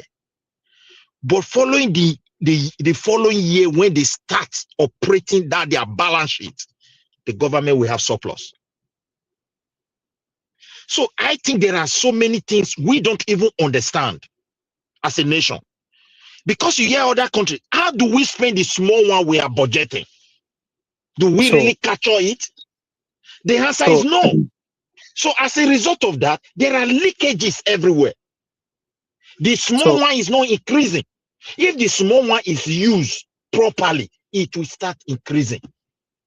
Something And is that is not how a enough. country It's grows. not enough. You say it's not used properly. You have to first of all have enough before you can use it properly. How do you wait? If they budgeted lithium and people can loot what is more than the budget inside Okay, a so country, how could that be possible? how do you loot more than what's in the budget? This is the problem. This is what I don't understand. How can you loot what That is to make you to understand that we don't capture what we are generating. 1 second, 1 second. Nigerian budget is about 54 trillion, right? Do you know how much is revenue projection in that money? It's about 28 trillion naira. Nearly, we don't even have enough revenue to cover nearly half of the budget. Akim, the point you are pulling out. Let me add this one to him. It is how do we spend this budget? Do we really capture the expenditure? The answer is no. So therefore, people can bypass sometimes, and they start leakages, converting it to their own year in, year out. That's the situation we find ourselves. If we use that budget, let me respond to Progressive. You said how can we lose more than what in the balance sheet? Of the balance sheet loss is what you want to think. You think it's not possible. I will give you an example.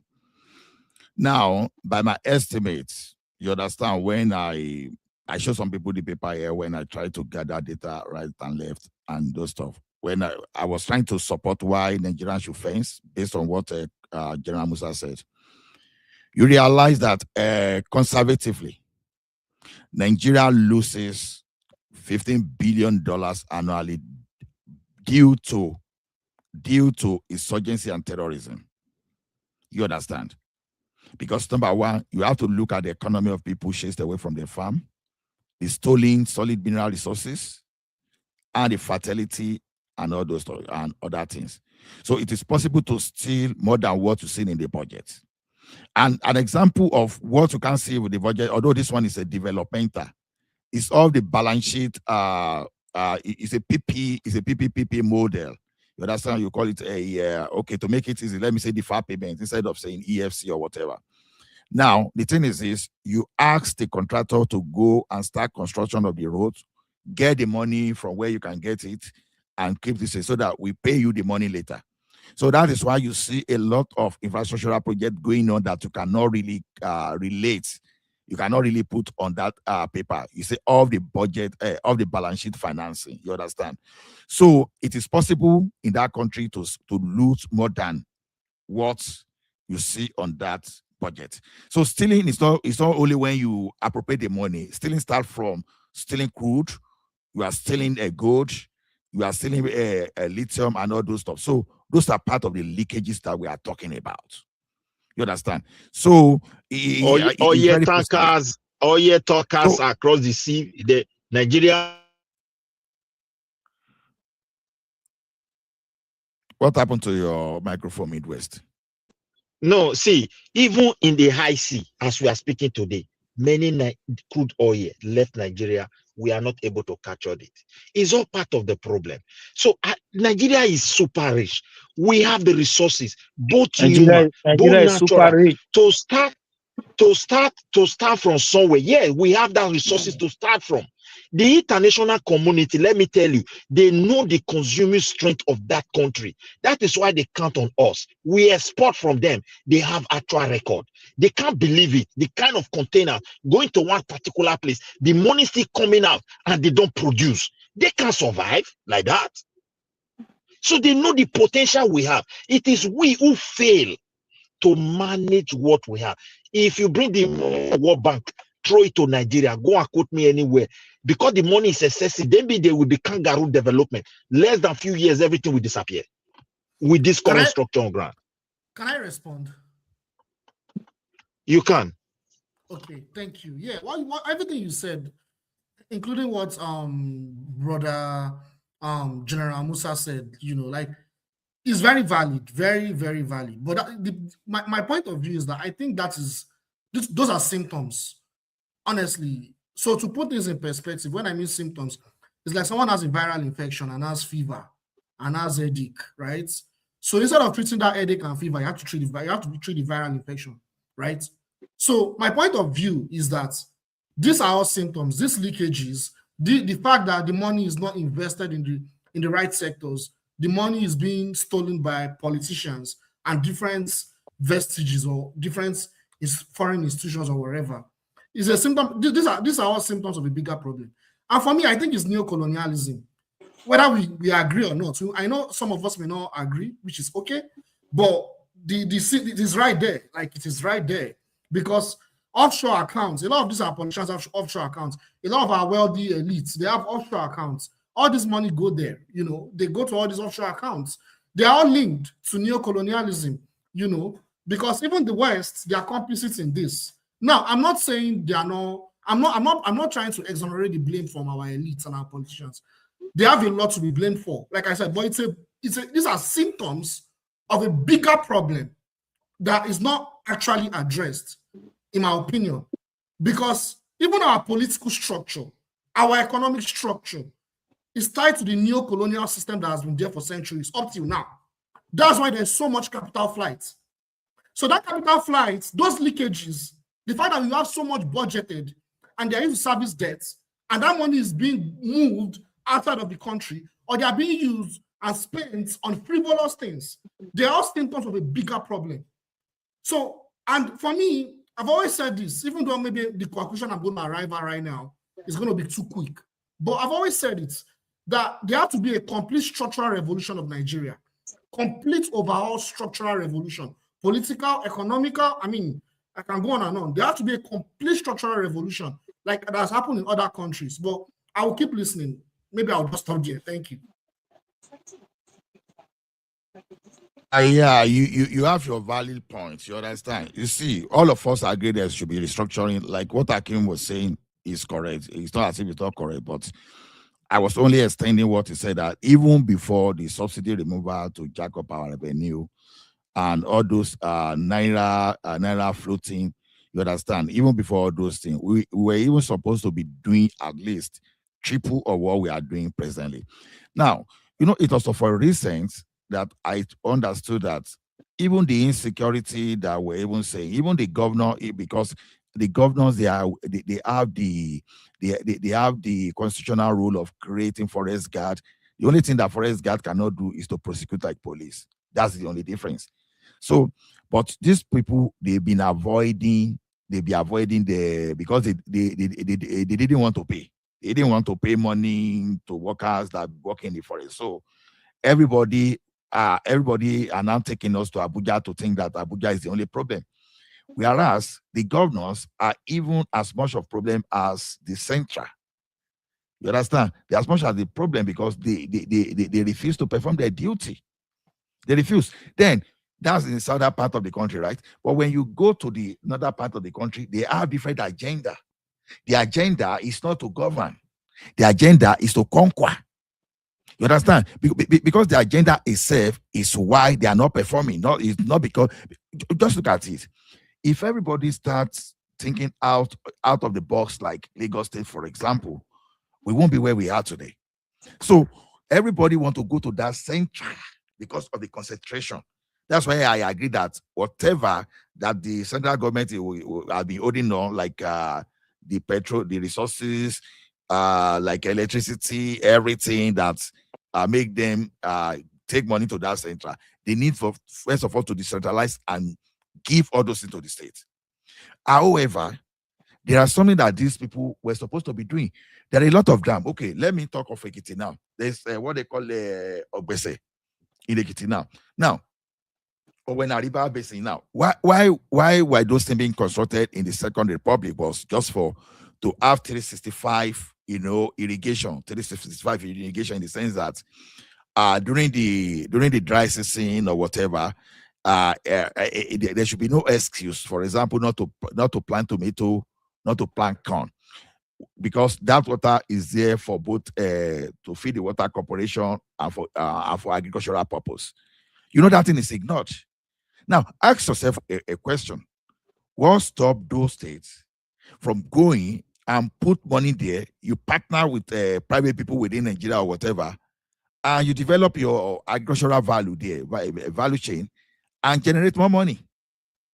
Because just imagine you are planting corn now. You can turn your corn to different. Maybe you want to convert that corn to okay. Let some people create the what do we call this ranching somewhere, and you start so you are planting corn maybe purposely for the purpose of feeding cattle, or you are planting grass that hay that you can use to feed cattle, or you are planting tomato that you try to bring someone around the tomato paste value chain to bring to that place. All those things, we do not need federal government to do all those things. That is exactly what I'm saying. You only need to find the right thinking, the right kind of initiative to encourage private people. Now, that's the key I'm giving to you now, that they are supposed to be channeling the money to that. Now, look at others. The money they're supposed to use for the similar thing there. You look at those people that are going for Hajj. You look at those people that are not married, that are yet to get married. Yes, okay, go and marry. We pay you. So, a wrong purpose. We will delete to. We've used it for wrong purpose. That is exactly what I mean. And that's one of the reasons that the type of power that everybody is looking for, that want everybody to dominate everyone, first of all, remove that power from Abuja. I support that entirely. And let everybody go and develop. See, if I have my way, I will close my eyes. I will just say, Niger Delta, please, I beg, take your oil. Take your oil, take your oil. Take your oil and just pay it. You understand? Anybody take your resources. So see, now, I think in the world, what you are describing, I think if we this is why before we start describing something, we should look at the system, because we all say the center has a lot of power. Do you know, when I did the calculation based on the American system, the American government takes more out of the state than the Nigerian government takes out of the state in percentage. So our problem is that I don't have any problem with weakening the center. This is why I preferred a presidential council system and a kind of direct democracy, to take power out of the politicians' hand and give it directly to the people, not to any region, to the people themselves. They make their decisions for the center. And for the point of view of reducing the power of the center, you can reduce a lot of things like financial aspects. Like, to be fair, the center is relatively weaker than the American one, like I gave as an example, than that of Nigeria. It's already weaker than that of Nigeria. This in Nigeria. However, you can also take away even further financial part from them. But in terms of the security aspect, you need to increase that, because that part of it is the one that is the glue that holds the nation together. If you let that one become weaker, as it stands, it's already very weak. If you let that one become weaker, the whole thing will fly apart, because you have to have a central core that holds all the independent bits together. Just like your hand needs, your fingers need a palm to hold everything together. Without your palm, to Niger.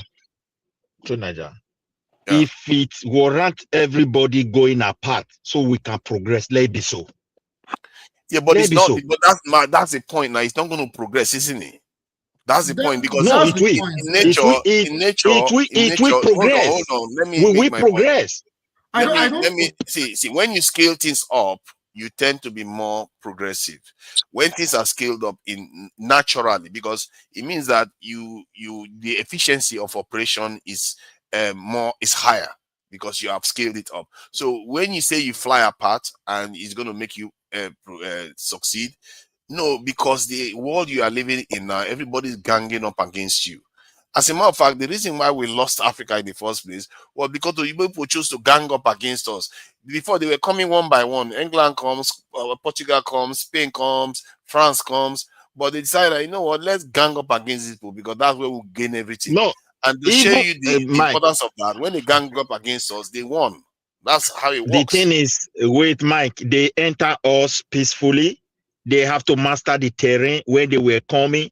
They have to understand our weakness. They have to understand. They have to build trust. Because take, for example, if there were no trust, they would have conquered us. If you look at, there's a particular island close to Idian. The black people that are there, even when they see people from far away, they start opening fire with their sword, with whatever they have. So people will not able to even relate with them. Are you saying that the Varawen trusted them? It was trust that killed us. We started trusting them, believing they cannot. I kind of agree both with Nigeria and Midwest. I think both of you are saying the To same Nigeria. I think But what his Nigeria I don't know. he's basically saying he's concluding that it's just because of trust that we lost. No, We lost it. You can say part And of it is trust. To Nigeria, can you just let me land that point? Can you let me land that point a little bit? Let me try to land this point. You already made the point that trust. You already said it from the very beginning. The trust issue.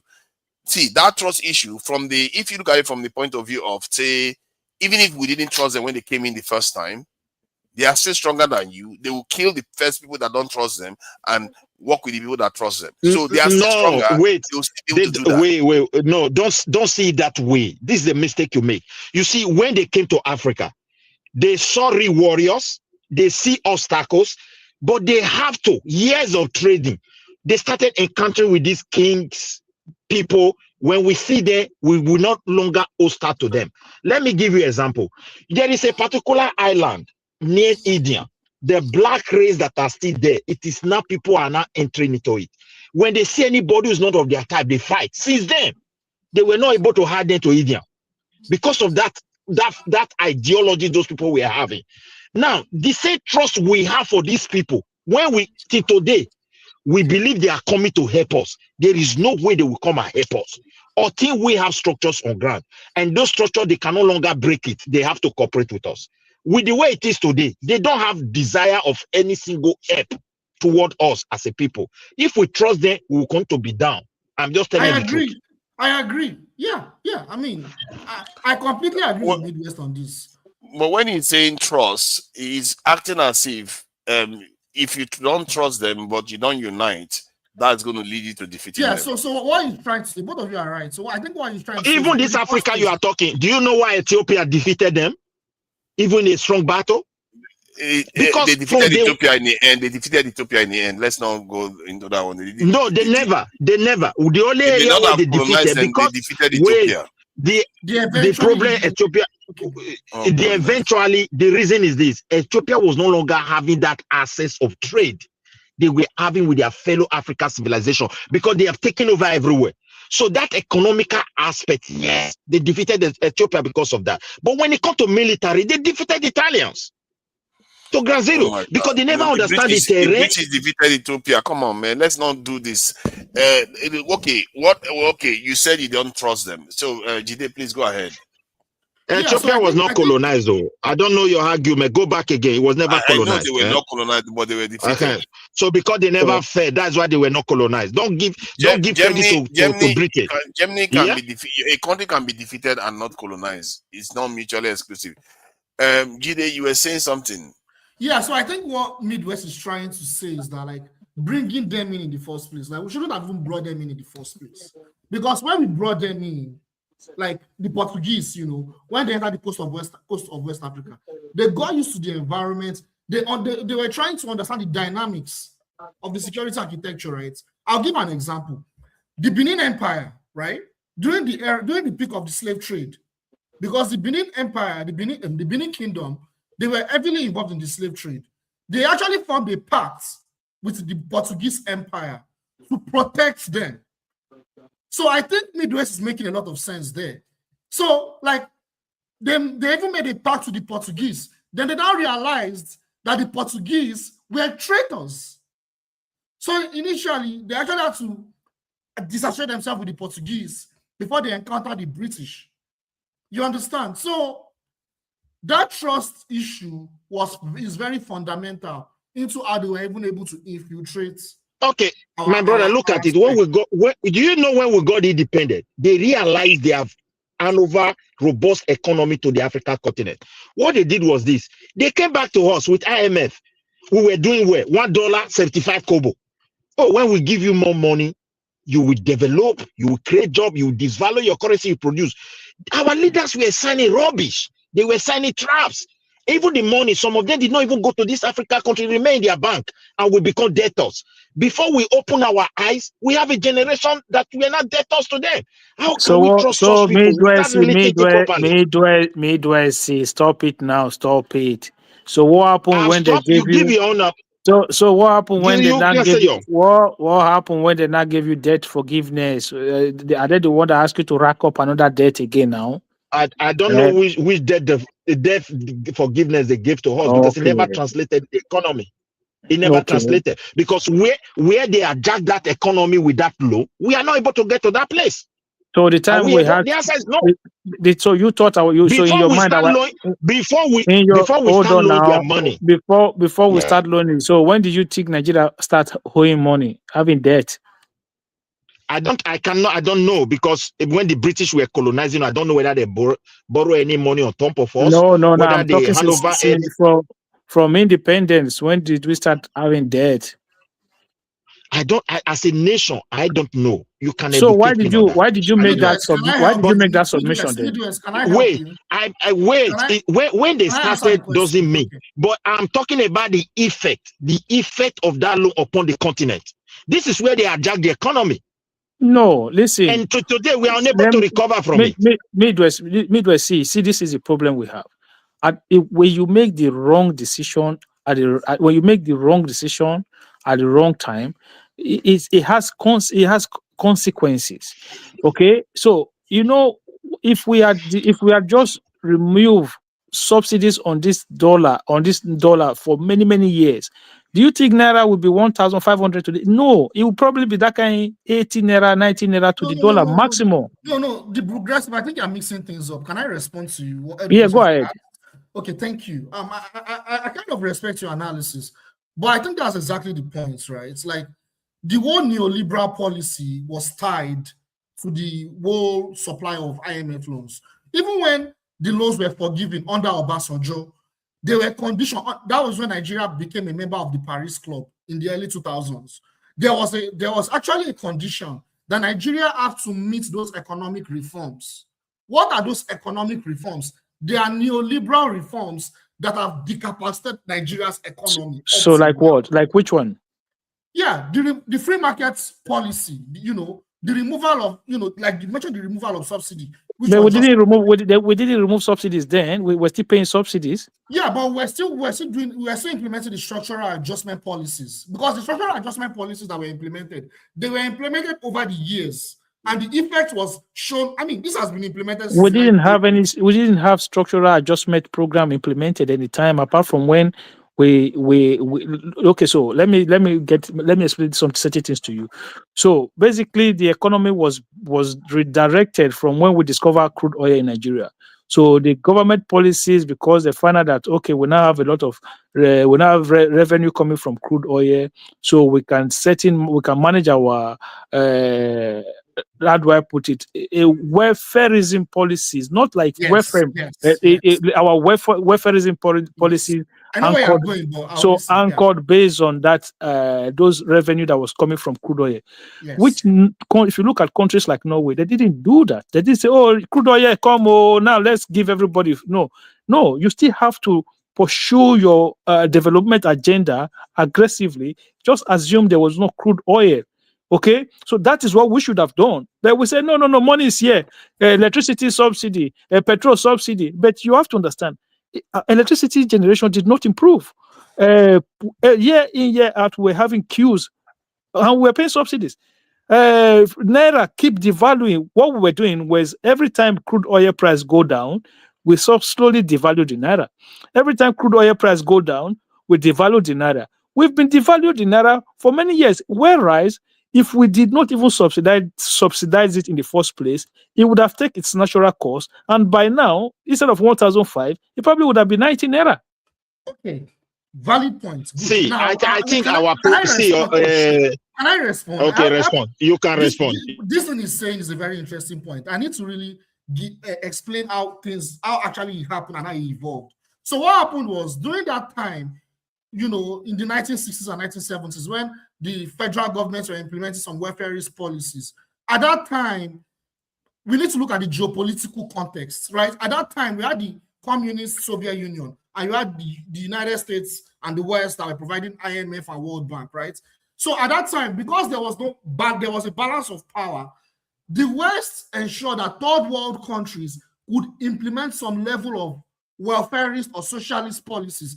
And as our naira was still coming from the value of the pound when it was implemented.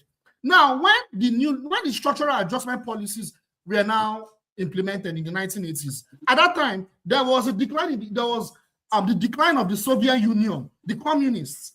And at that time, neoliberal policies were aggressively implemented. They were providing more and more IMF and World Bank loans. That's why the West called a lot of analysts have called the 1980s the period of lost opportunity for Africa. Because what happened at that time was, instead of the African governments to embark on the development scheme from the 1970s, they started collecting IMF and World Bank loans. Shagari, Buhari registered it. Then there was a coup. From Babangida's time, they now aggressively implemented removal of subsidies in a lot of welfarist policies, structural adjustment programs. They were, and also devaluation of the currency. That devaluation of the currency that you're talking about is part of the structural adjustment program. No. Listen. Let me explain something to you. The government goes. This is what we keep blaming the IMF. We keep blaming. No, your government anchors its policies based on crude oil prices, right? So, if like Tinubu run a budget, say crude oil prices is going to be $65, and crude oil prices go to $30, he's in trouble already. He will be in trouble. That's the truth. So this is why you see when Norway discovered crude oil, they never anchored their economy on crude oil. They continue doing what they're doing. So what they would see. So wait a moment. You are making a mistake. You are making a mistake. As you are talking now, in Norway, don't take that away. The thing is this: they stay anchored on oil. What they did is this. Thank you. They just agree on a percentage to say this one, we call it trust fund. We will never touch it. You don't even understand what they say anchored on oil. Wait. If you say they don't anchor, they use it to somehow peg their economy. And we are still eating that oil, the oil money. There are some certain things in finance, whether you take it or not. That's why they have a strong economy. When it comes to the Scandinavia. So nevertheless, hold on 1 second. You don't listen now. Wait 1 second. Okay, go ahead. You go say whatever you want to say. I'll let you speak. It's okay. Okay, look at it. The difference is this. They were able to combine their industrial level, what they are good at. They never let it go. I agree with you. But that same oil money, they use it to make sure they use it to peg their economy, and they are enjoying it. We are also enjoying our own. Let me explain something to you. So what Norway is not doing is like they are not pegging. They did not peg their currency, even when they were not. They've never pegged their currency. You know what their Norwegian, I agree with you. Norwegian. So they would have been $1 to $1 today. Yeah, they would have been $1 to $1 if they want to do that. Yeah, they never pegged their currency. You have to understand that nowhere they peg it on their economic growth. Yeah. They did not use their own crude oil money to be pegging their currency. That's one. Yeah, then two. Now I understand what you are saying. Yeah. Okay. So we wasted our revenue from oil instead of us to use it to build a reserve, build an ecosystem that would have guaranteed the strength of the naira going forward. Like our politicians were just coward. Oh, if we do this, the people are going to rise up. If we do this, the people are going. Yeah, but people did not go on. You try to slowly point. Hold on 1 second. Just 1 second. Yeah. You try to slow, like you're going to kill somebody's poison, right? You're going to then you start to slowly poison them. But the person is dying, but he's just dying slowly. Instead of you to say, look, it's going to be painful. You're going to bear it now. Imagine if we were not doing this nonsense 50 years ago. Do you know where Nigeria would have been today, revenue-wise? We'll be strong. We will be massive. Yeah. Yes. I agree. So I understand. The oil was a distraction. It was not a distraction. We just used it. We used it to do the wrong thing. That's the problem. We just used it wrongly. At that time, it was a distraction. If not, we would have grown. I'm telling you. We just used it wrongly. But again, God. See, but then how do you explain other African countries? Other African countries what? That didn't have oil, that ended up still similar to us. But they didn't have oil. No, because if they don't have oil, it didn't mean that they're still going to develop, because the fundamental reasons why we are not developed is also affecting them. It's not So, because see, the problem you have to know where they were coming. You have to know. Saudi Arabia is doing just you fine. have to. So are you See, talking about South Africa? Niger. No, I'm talking about like Cameroon, Central African Republic. You should wait now. You should. So are you talking about? Go Are you talking and- about Tunisia? Are you talking about Egypt? Are you talking about Morocco? You should go Are and you look at talking where about- those people were coming from. So you're talking about Baba, go and look at where those people were coming from. Look at where they were coming from and where Nigeria was coming from. You cannot compare countries that doesn't have with the one that was having. Most of them came from where we are coming from. Most of them came from where we are coming from. No. Most of them, you see, what are you talking about? Most of them came from where we are coming from. Right? See, even Ghanaians, during colonization, the British were already pegging those people on gold. Nigeria wasn't like that. So are you saying that Ghana is doing great? Are you saying Ghana is doing great now, or what are you saying? You get a little bit. Try to understand where I stand on this conversation. Look, we are talking about how we use. They are not doing great, but they are on the right track. They are doing the right how things. we use the discovery they are of not on the crude right oil. track. They are not going to get anywhere. What do you mean they're not going to get anywhere? Can I respond? You're talking about Ghana. Ghana is not implementing the removal of subsidies. Sorry? They're not implementing the removal of subsidies. They do not subsidize. They do not subsidize petrol in Ghana. No, but there are other subsidies. They subsidize a lot of critical Absolutely. No. Okay, so everything that we subsidize, they don't subsidize them in Ghana. They used to. I've listened to Ghana shows. They used to subsidize electricity. They slowly remove subsidies on electricity. They don't subsidize petroleum. But there's price regulation in Ghana. So I can't have price regulation in Nigeria. I don't think they have price regulation in Ghana. They don't have price regulation. Because almost all countries in the world, they have either implementation of subsidies to reduce prices or price regulations. No, so what? Okay, let me explain something. Let me explain something here. Price capping is a common thing. So let me just quickly let me explain something. So what countries would do is that you see like food items, they would typically don't put VAT on food items, especially when they're coming out from the country, coming into the country from outside. So there will be no VAT. So baby clothes, baby stuff, medicines, and stuff like that, there will be no VAT on those things. So that VAT is almost like a subsidies for those items. So that is what many countries do. So that's why you see that even countries that import food are still cheap in those countries. Things that they will import. So the areas where they know that life is going to be very difficult for people, they will use tax as a way to subsidize those areas. But when it comes to say electricity, fuel, and all of this, nobody does that, man. Like nobody does that. Yeah, but the point is, I don't think there's anything wrong with welfareist policies like implementation of subsidies, because like I said, even the most prosperous countries, they implement subsidies. I mean, they don't. They don't. You see. They do. See, they don't. Subsidy. Which country? Advanced country is talking about? Advanced country is talking about here. My brother, not be here. This is where they have subsidy. I will give you an example. They don't. Do you not understand what? Okay, you listen. I just mentioned three areas. I'm talking about petroleum. I talk about fuel. I talk about electricity, and I talk about the exchange rate. Yeah, look at the subsidies we enjoy here. First of all, as a European Union, it starts from agriculture. So which is food items. Okay, wait now. You see, it costs them a lot of billions. You see the grassroots. They don't want people to be hungry. Hungry man is an angry man. It can derail people. I just told you that already. Wait, for me, I'm not against subsidy. If I'm a president of a country, subsidy is also part of how to grow economy, whether it's petrol, whether it's electricity. No, you cannot subsidize. Look, Midwest. Let me land my point. It's a policy. No, it's not a policy. Wait a moment. Oh my God. Wait a moment. It is the implementation, regulation that determines a lot. This food item they are subsidizing, when they brought in former Soviet Union country into it, Poland, Czech Republic, all those Litau, all of them, it was a complete catastrophe. Corruption in the highest level, but they did not throw it away. They understand what they want to. They understand what they want to achieve. They not design. Wait a moment. They started designing a system that will put everybody on check.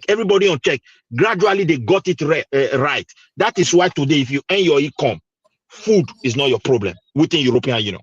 So Midwest, let me explain something. That's why we know that things are still very expensive. Oh, I know. So let me explain something to you. So you are in Sweden now or Norway, right? So yeah, currently I'm just in Norway as we are talking, but I live in Sweden. So you have what you call public transportation. So the government subsidizes public transportations, not fuel, because you have to understand, buying petrol. Normally, if you own a car, you're not a poor man. That is the old mindset, and the idea that you need to be able to afford petrol doesn't make you it means that you're not a poor person. Your government provide public transportation, and that public transportation, they will subsidize it for you, and that is the subsidies you get in that area. You see the problem with you. See, the way we both do their thing is this.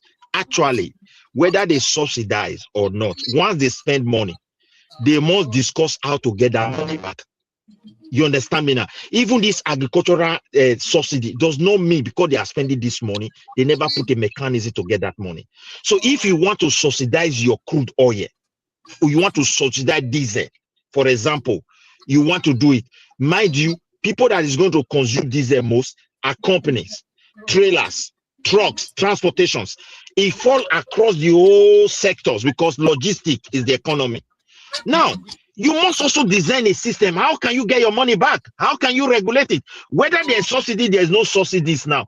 As far as Nigeria is concerned, it is corruption that kills Nigeria subsidies. Most of the OES end up in a public. Mainly the whole West Africa, we are consuming our subsidized crude.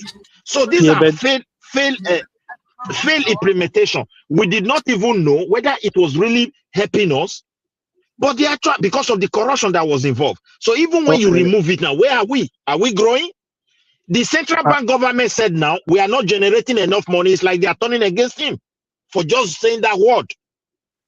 But everybody know that we're not. Everybody know that we're not generating enough revenue. So who is turning against him?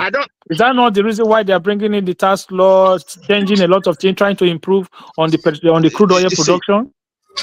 See, my dear brother, you see, we are still on the same track. If people are to pay tax in a country, it is the government that have to regulate it. If they regulate it well, it will benefit everybody. Once they fail not to regulate it, it can become something else. The truth. Okay, I'm not saying tax law is not good. If the regulation fail tomorrow, you go to see crisis in Nigeria. Tinubu will regret it. Have that one in the back of your mind. With the hunger people are having, you have to be very, very careful. I keep on saying it here.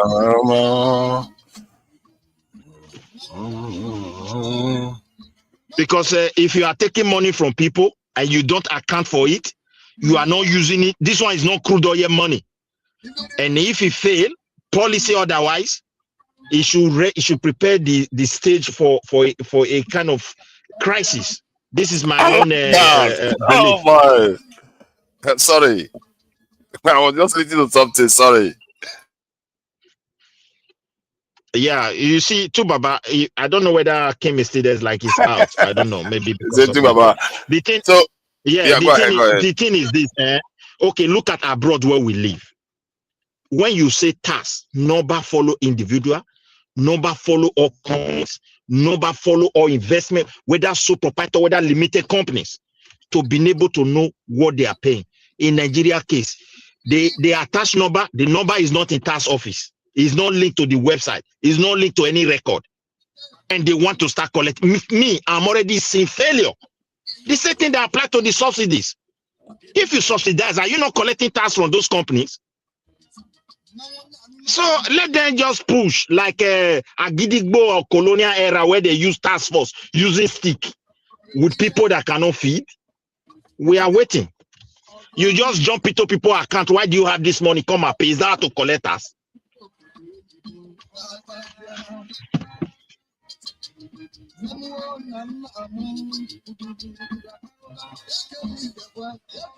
All right.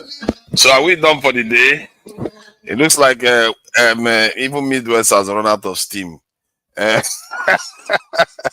let's close up for the day. So the main topic is about Trump bombing Fulani bandits, and we have to keep in mind that there are various views on these things.